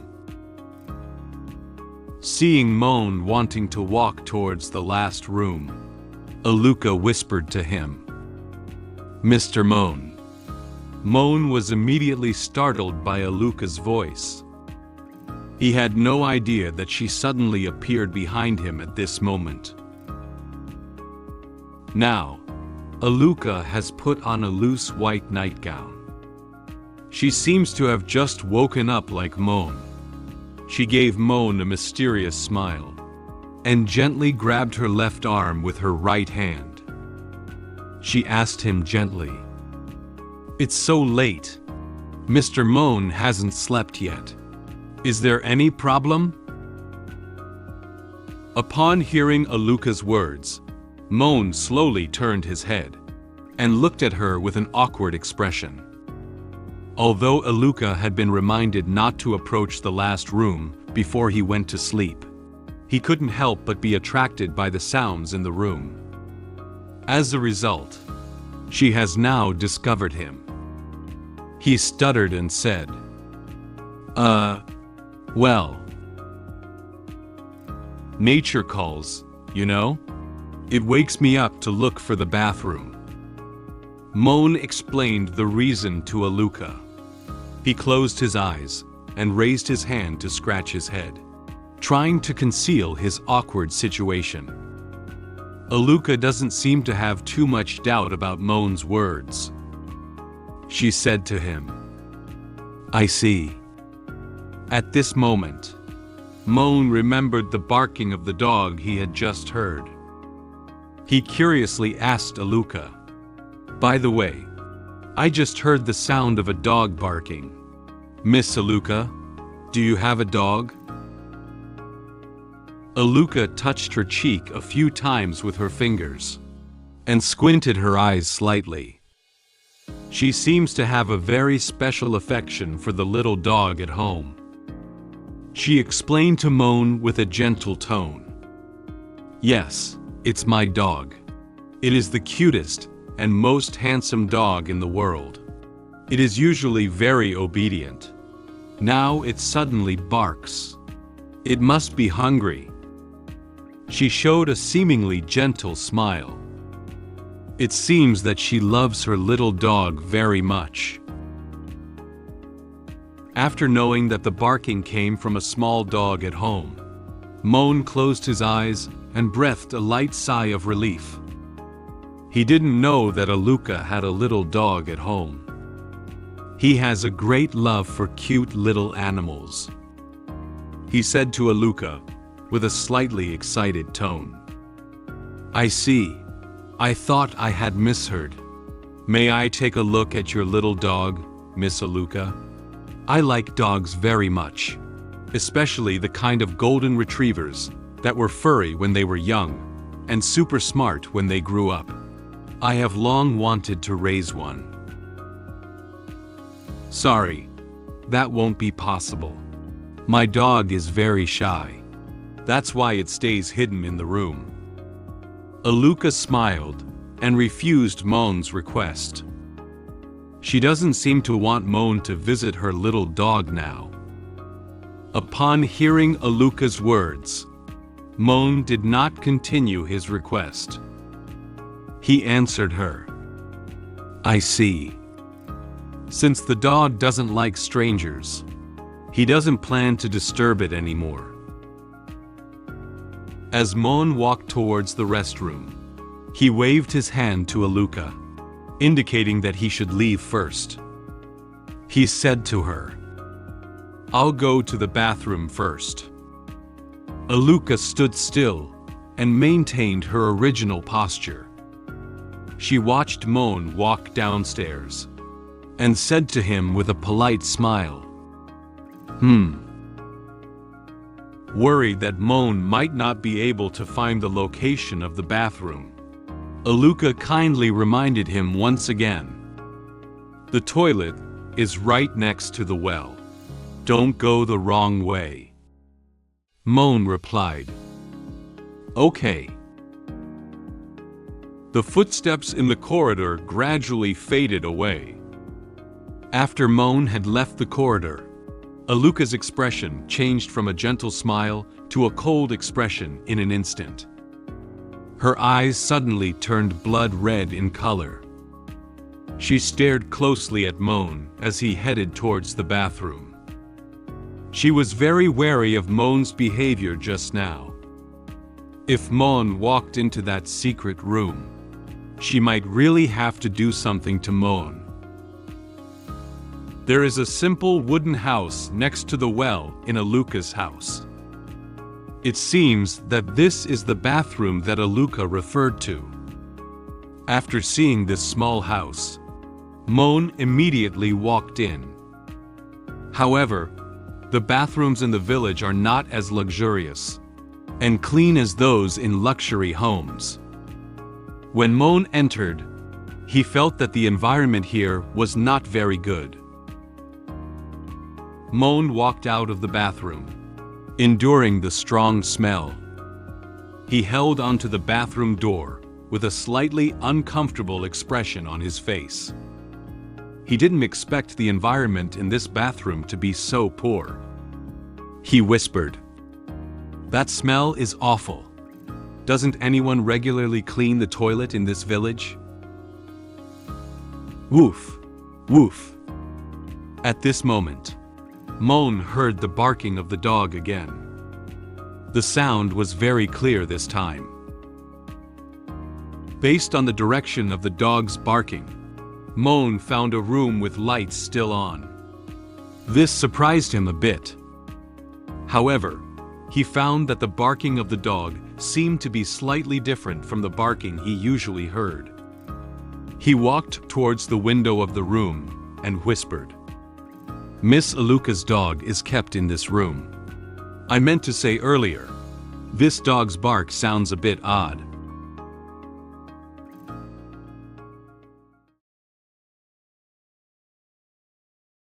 Moen noticed that the window in the room was not tightly closed and left a small gap. The light in the room just emerged from this small slit. This gave him the opportunity to take a look at the little dog in the room. He couldn't resist his curiosity anymore. He walked up to the window and secretly looked into the room. There is a gap here. I should have no problem sneaking a glance. What breed of dog does Miss Aluca have? At this moment, Moen witnessed a scene that shocked him greatly. In the room, a man who had taken off his clothes was kneeling on the ground, eating food from a woman's hand in a dog-like posture. This makes him look very humble. He wears a black collar around his neck and is tied with a very heavy iron chain. He has a lot of scars on his body, as if he was injured by someone. The woman was very happy with the man's movements in front of her, as if she had made him behave like this. At this moment, the woman spoke gently to the man. "Good boy, you're full now. Don't make loud noises, all right?" This familiar voice is none other than Aluca, who kindly asked Moen to stay and rest here. After feeding the man, Aluca continued speaking. "That man is still useful. Just bear with it a little longer. I'll let you out tomorrow." The man lifted his head and revealed his true face. He is Rod, who was on the same adventurer team as Aluca before. He looked at Aluca with lifeless eyes, showing no response to her words. He seems to have lost his human thinking. He looks like a dog that has been trained to listen, only knowing how to bark and eat. Moen was stunned by this extremely terrifying scene. He never expected that what was kept in this room was not a real dog, but a person who had been tortured into being like a dog. He exclaimed softly, "Damn it!" He instinctively took a step back, wanting to leave here. However, he didn't know there was a branch under his feet. He accidentally stepped on the branch and made a clear sound. Upon hearing strange noises outside the window, Aluca immediately became alert. She quickly stood up and looked out the window with a cold expression. Who is there?" "Is that you, Mr. Moen?" Aluca walked towards the window of the room, while holding the iron chain that was tied to Rod. She was worried that Moen, who was going to the bathroom, might have discovered this place. She quickly opened the window and looked outside cautiously for a while. However, she carefully looked to the left and then to the right, and did not find anyone standing outside. There were no strange sounds coming from outside the window, just the gentle whisper of wind through the trees. It seems that no one has passed through here. After carefully observing for a while, Aluca looked out the window in confusion and muttered to herself, "Did I hear it wrong?" However, what she didn't know was that a strand of yellow hair appeared above the window. Moen trembled all over and grabbed onto the pillar on the house, trying not to make a sound. After confirming that no one appeared nearby, Aluca closed the window. It will take some time for the god of love to awaken. Just in case, let me check that guy. Aluca is still worried that Moen may have discovered the secret of this room. She quickly left this room and walked towards Moen's room. Moen has been trying hard to grab onto the pillar above the window since Aluca opened it just now. Due to accidentally making a sound and having nowhere to hide nearby, he had to climb up to the top of the house to take cover. If he were one step later, he might have been discovered by Aluca. After hearing the absence of Aluca's voice in the room, Moen climbed to the other end of the house and gently jumped to the ground. At the thought of what had happened in the room just now, Moen couldn't help but get goosebumps. After all, he just experienced something similar not long ago. He never expected that Aluca would have such a frightening side. He said nervously in his heart, "Aluca looks amiable, but I didn't expect." Moen remembered the unfamiliar man in the room who was treated like a dog by Aluca. He stared blankly at a certain part of the room, with saliva constantly lingering at the corners of his mouth. He didn't show any resistance anymore, just lay on the ground in a daze. Moen remembered that he seemed to have seen him somewhere before. His appearance is the same as the photo I saw in the hall. He should be the husband she mentioned. I risked my life to escape from the hands of the Yander, and now I am encountering a pervert again. What did I ever do to deserve this? Since Moen followed Aluca back here, he has found that everything here is very wrong, which makes him feel very uneasy. He began to organize the information he currently knows. A terrifyingly quiet village, and adventurers who kept their husband as a dog, as well as the love god she mentioned earlier, and the strange sounds that appeared several times after entering the village. I was hoping to rely on the Adventurer Association, but it looks like I can't stay here anymore. In this case, better follow the old saying. Retreat is the best. Moen activated his shadow step skill and quickly fled the village before Aluca could find him. Various events indicate that if he still chooses to live here, he cannot guarantee that he will be safe and sound in the future. In order to confirm whether Moen had returned to the room, Aluca quickly walked from the last room to the door of Moen's room. She loudly called out Moen's name. "Mr. Moen?" Aluca opened the door of the room and found it empty, with no one around. The moonlight shone into the room, making it even quieter. The gentle breeze blew the curtains, as if hinting that the person Aluca was looking for had already left. Faced with the current situation, Aluca couldn't say anything for a moment. Suddenly, she lifted her right hand and gathered her magical energy. The blood-red magical energy quickly formed a red dagger in her palm. She forcefully threw the dagger towards a wardrobe on the right. The wooden wardrobe was instantly shattered and made a loud noise. It turned into a pile of wooden blocks and fell to the ground, producing a huge amount of dust. It seems that Aluca is very angry about Moen's escape. Aluca showed an angry expression and said fiercely, "Damn it! When did this guy notice it?" She didn't expect Moen to discover her secret so quickly and escape immediately. This made her feel very unhappy. Although she didn't know how Moen learned her secret, once he had escaped, her plan would be thwarted.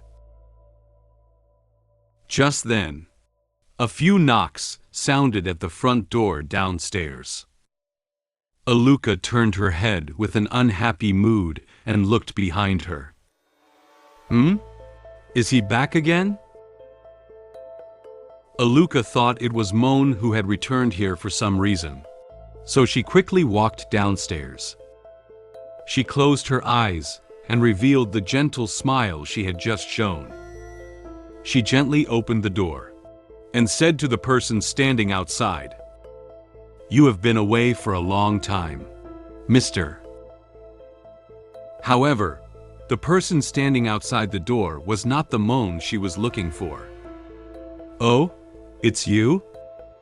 The person standing outside the door seemed a bit surprised to see that it was Aluca who opened the door. Aluca is very familiar with this person's voice.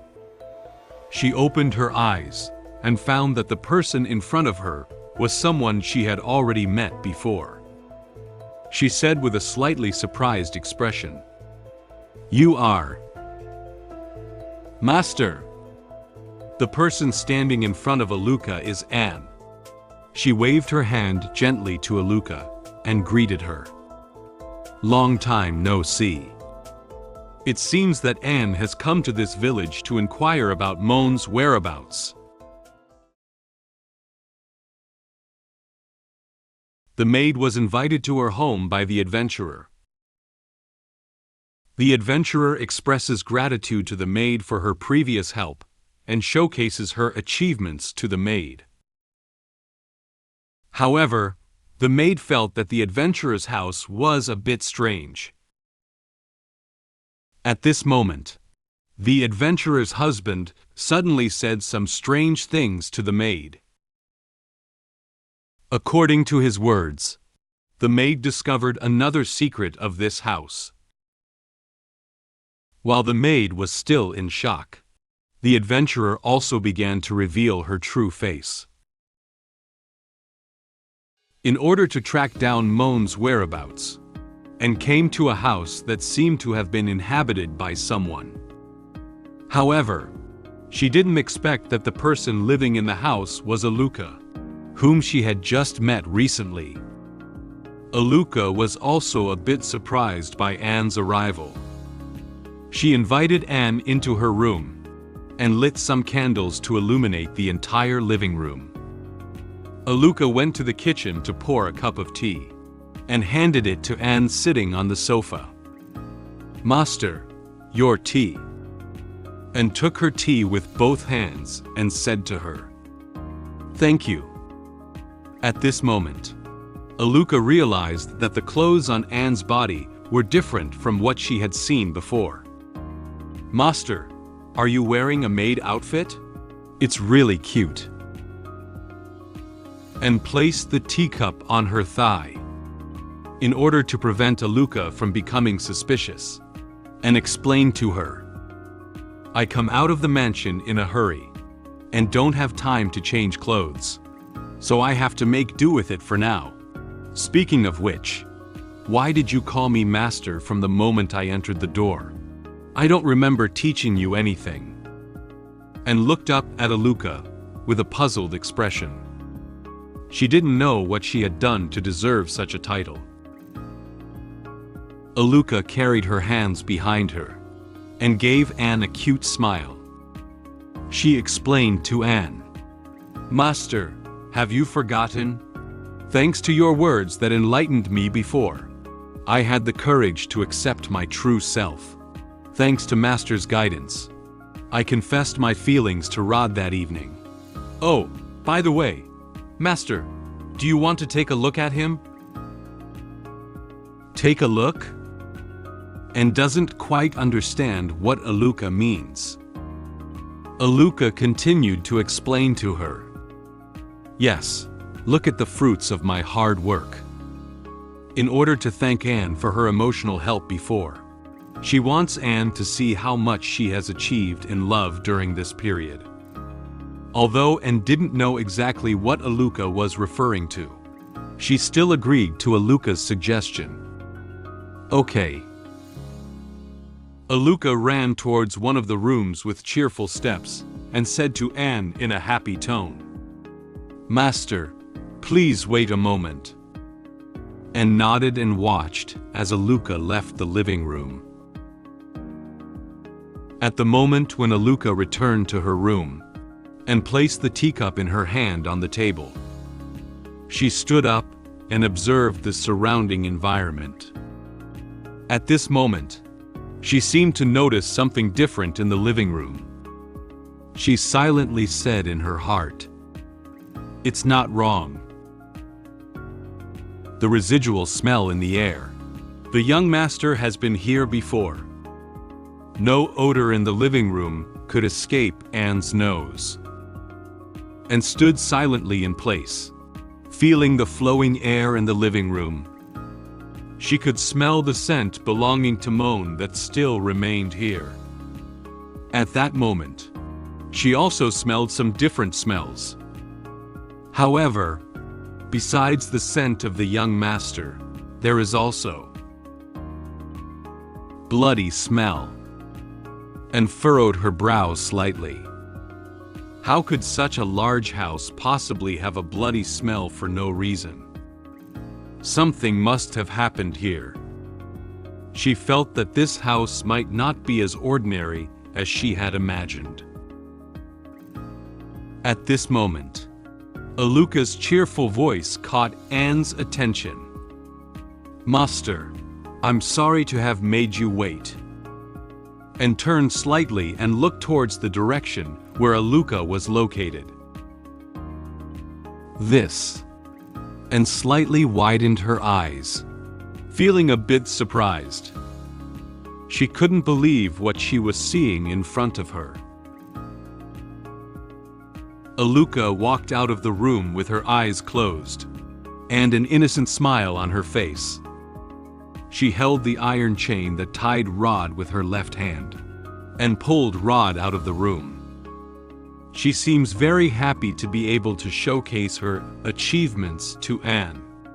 Her husband, Rod, sat on the ground like a dog. His eyes were hollow. He was still not wearing any clothes, and he wore a heavy iron collar around his neck. Aluca introduced Rod to Anne with a cheerful tone. "Master, this is my dearest husband. Come on, Rod." Hearing Aluca's command, Rod purred softly. Woof. Then, Aluca squatted down. She extended her palm to Rod and said to him, "Rod, your hands." Woof. Rod responded to Aluca while turning his head blankly and placing his hand on her palm. Aluca was very happy with Rod's quick response. She raised her hand and touched his head, praising him. "Good boy." Seeing the interaction between Aluca and Rod, and seemed a bit surprised. "Oh? Is there still this kind of gameplay between husband and wife? That's interesting." And placed her hand on her chin and looked at Aluca and Rod with a serious expression, lost in thought for a moment. She seemed to think it was a little game between Aluca and Rod that could promote the relationship between husband and wife. She believes that such interaction provides a reference for increasing the relationship between her and Moen. And walked up to Aluca with a serious expression and praised her approach. "Well done, Aluca." Aluca held the iron chain in one hand and gently scratched her head with the other hand. She felt a bit shy about Anne's praise. She giggled a few times and said to Anne, "You're too kind, master. I think if it were a master, you would have made your lover completely submit both physically and mentally. Compared to master, I am still far behind." Upon hearing Aluca's words, Anne let out a soft sigh. "No, you did it well." Aluca is now able to keep her husband by her side and teach him so well, which makes her feel a little envious. She explained her current situation to Aluca. "To be honest, it was my indulgence and negligence that allowed my young master, my lover, to escape from my control." When she heard Anne say the word young master, Aluca felt a bit familiar. She put her hand on her chin and fell into thought. She looked at Anne with a puzzled expression and asked her, "Young master? Master, your lover is Mr. Moen?" And was very surprised when she heard Aluca say this name. She slowly widened her eyes, unable to believe that Aluca knew about Moen. "You're right. Sure enough, young master has been to your place before, right?" And immediately took a step forward and anxiously asked Aluca about Moen's presence here. She urgently wants to know about Moen's whereabouts. For Anne's sudden approach, Aluca instinctively took a step back. She quickly nodded and answered Anne, Yes," and continued to ask with Aluca, "Where is he now?" Aluca didn't know what to say at once. Aluca couldn't explain everything to Anne immediately, so she took Anne to the room where Moen had lived on the second floor. The window of the room has been opened, and the gentle breeze outside gently blows the curtains, indicating that Moen is no longer in the room. The wooden wardrobe next to the sofa has turned into a pile of broken wooden blocks and scattered on the ground. Aluca slowly explained to Anne what she knew about Moen. "This is it. In the afternoon, on my way home, I met Mr. Moen, who was in tattered clothes. So, I brought him back, cooked him a meal, and asked him to stay here temporarily. But not long ago, I heard a sound coming from the room. When I came out to check, Mr. Moen had already left without saying goodbye."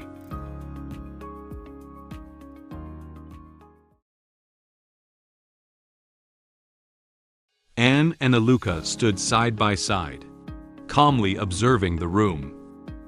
She asked Aluca, "How long has he been away?" Aluca replied, "Not exceeding 2 hours." Seeing Anne's somewhat disappointed expression, Aluca decided to help her search for Moen's whereabouts. She lightly patted her chest and said confidently, "Master, don't worry. I have learned the tracking magic used by hunters to hunt prey before. I can make Mr. Moen's footprints visible under the night sky. He couldn't walk far. It's still possible to chase now. Master, please sit here for a while. I cast the spell now." Aluca turned around and immediately left the room. Aluca is willing to help her, which makes him feel very pleased. She turned around and looked in the direction where Aluca had left, thanking her. "Thank you for your help." At this moment, Aluca remembered that there was one more thing she hadn't told on. She looked at Anne and reminded her, "By the way, Master, this house is not mine. Please don't wander around, especially the rooms inside the house. It's better not to leave this room."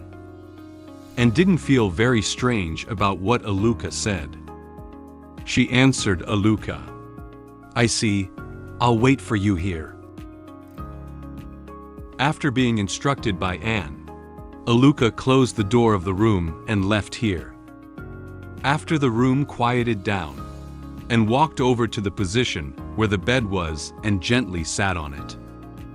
Although there is still the scent of Moen in this room, Moen has already escaped, and turned her head with a disappointed expression, and looked at the pillow on the bed, whispering softly, "Young master,"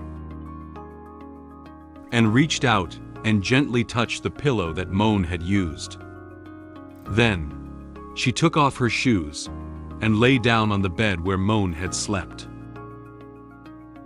The moonlight outside the window also seemed to sense Anne's mood.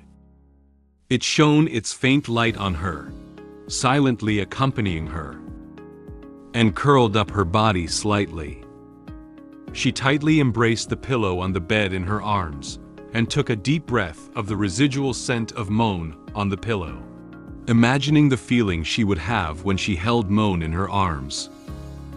During Moen's absence, she missed him very much. Even though she was so kind to him, he still wanted to run away. She didn't understand Moen's thoughts. She whispered, "Crossing 3 cities to come to this kind of place. Do you hate me so much? Why? Why can't you accept my love well?" At this moment, and suddenly heard another voice in the room. Woof. She is a bit puzzled about this. Aluca's husband? She looked under the bed and found that Aluca's husband, Rod, was still squatting on the ground. Perhaps Aluca left in a hurry and forgot to bring Rod back to her room. Rod stared blankly at the floor with lifeless eyes, seemingly unresponsive to Anne's words. At this moment, Rod's eyes suddenly became clear, as if the magic applied to him had failed. His consciousness slowly returned to being a normal person. Ah! Suddenly, Rod looked up and shouted towards the ceiling. He knelt on the ground, covering his head with his hands, and shaking his head frantically. Seeing Rod's intense reaction, and lying in bed was startled by him. She looked at him nervously, very surprised by his sudden behavior. At this moment, Rod showed a very scared expression. He seemed to have been mentally stimulated and went insane. He covered his head with force while speaking intermittently. "Tia, everyone, no." Although Anne doesn't know what happened to Rod, she is still a little worried about his condition. She immediately got out of bed and slowly walked up to Rod. She raised her hand, wanting to confirm his current situation. She asked him with a puzzled expression, "Are you all right? Aluca." Rod was startled when he heard Anne say the name. He shouted the name very loudly. "Right, Aluca." Rod suddenly grabbed Anne's hand and looked at her with very fearful eyes. His reaction to the name Aluca was very strong, as if he was afraid of Aluca, and didn't immediately react to Rod's action. She instinctively took a step back and sat down on the bed. Rod doesn't care who the person standing in front of him is. He widened his eyes to look at Anne and issued a warning to her very nervously. "The last room. Get out. Get out of here immediately. Aluca." In an instant, Rod lifted his head slightly and froze in place. He stopped speaking, as if he had been controlled by magic. His eyes returned to their previous hollow state. He quickly released Anne's hand and stared blankly at a certain part of the room. Then, Rod slowly put down his hand and lowered his head, not saying a word again. The moonlight outside the window quietly shone on him, making him even more pitiful. Witnessing everything that happened to Rod, and silently stood up from the bed.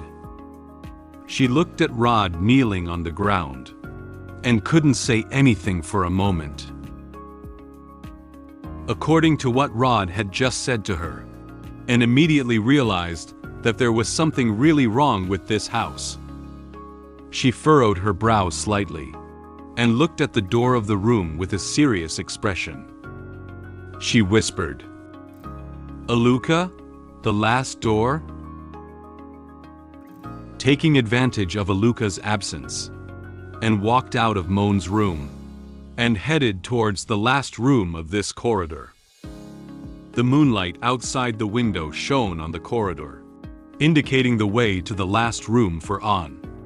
She looked carefully and found that the door of the last room looked no different from the other rooms. Is he referring to this? And walked to the front of the room, and placed her hand on the door handle. When she wanted to enter the room, she found that the door couldn't be opened. It's locked. However, unlocking this skill is not difficult for Anne. She reached out her hand, cast her magic on the door lock, and uttered a spell. Unlocked. In no time, pink magical energy surrounded the entire door handle. The door lock of the room made a gentle sound, and then the door was opened. And opened the door of the last room. Just then, a strange smell drifted out from the crack in the door, and felt that this room gave her chills. After entering the room, and was shocked by the scene inside, she opened her eyes wide, unable to believe that what was in front of her was real. The room is filled with many people. They lay scattered on the ground, motionless and devoid of any signs of life. It is obvious that they have been dead for a long time. The floor and walls of the room were covered in bloodstains, and the room emitted an overpowering stench of decay and bloody smell. In the center of the room, a woman was stripped naked and tied to a cross, as if she had suffered a very brutal treatment. Looking at the people lying on the ground, and immediately knew where they came from. These are the villagers in the town. When Anne came to this village, she noticed that it was unusually quiet. No one walked out of the house, and there was no trace of anyone at home. And felt that what was happening here was much more serious than she had imagined. And frowned slightly and whispered, "Aluca." Ah, this place was discovered by Master. At this moment, Anne heard a familiar voice coming from behind her. She didn't have to turn around to know that the voice was from Aluca. Aluca lowered her head, holding a chopper in her hand, and walked towards Anne. She said to Anne in a calm tone, "But it's okay. Master and I are the same type of person. You will understand me, right?" Suddenly, Aluca looked up at Anne and gave her an evil smile. Her eyes had turned blood red, as if she had transformed into another person. She said a strange sentence to Anne in two different voices. "I love you."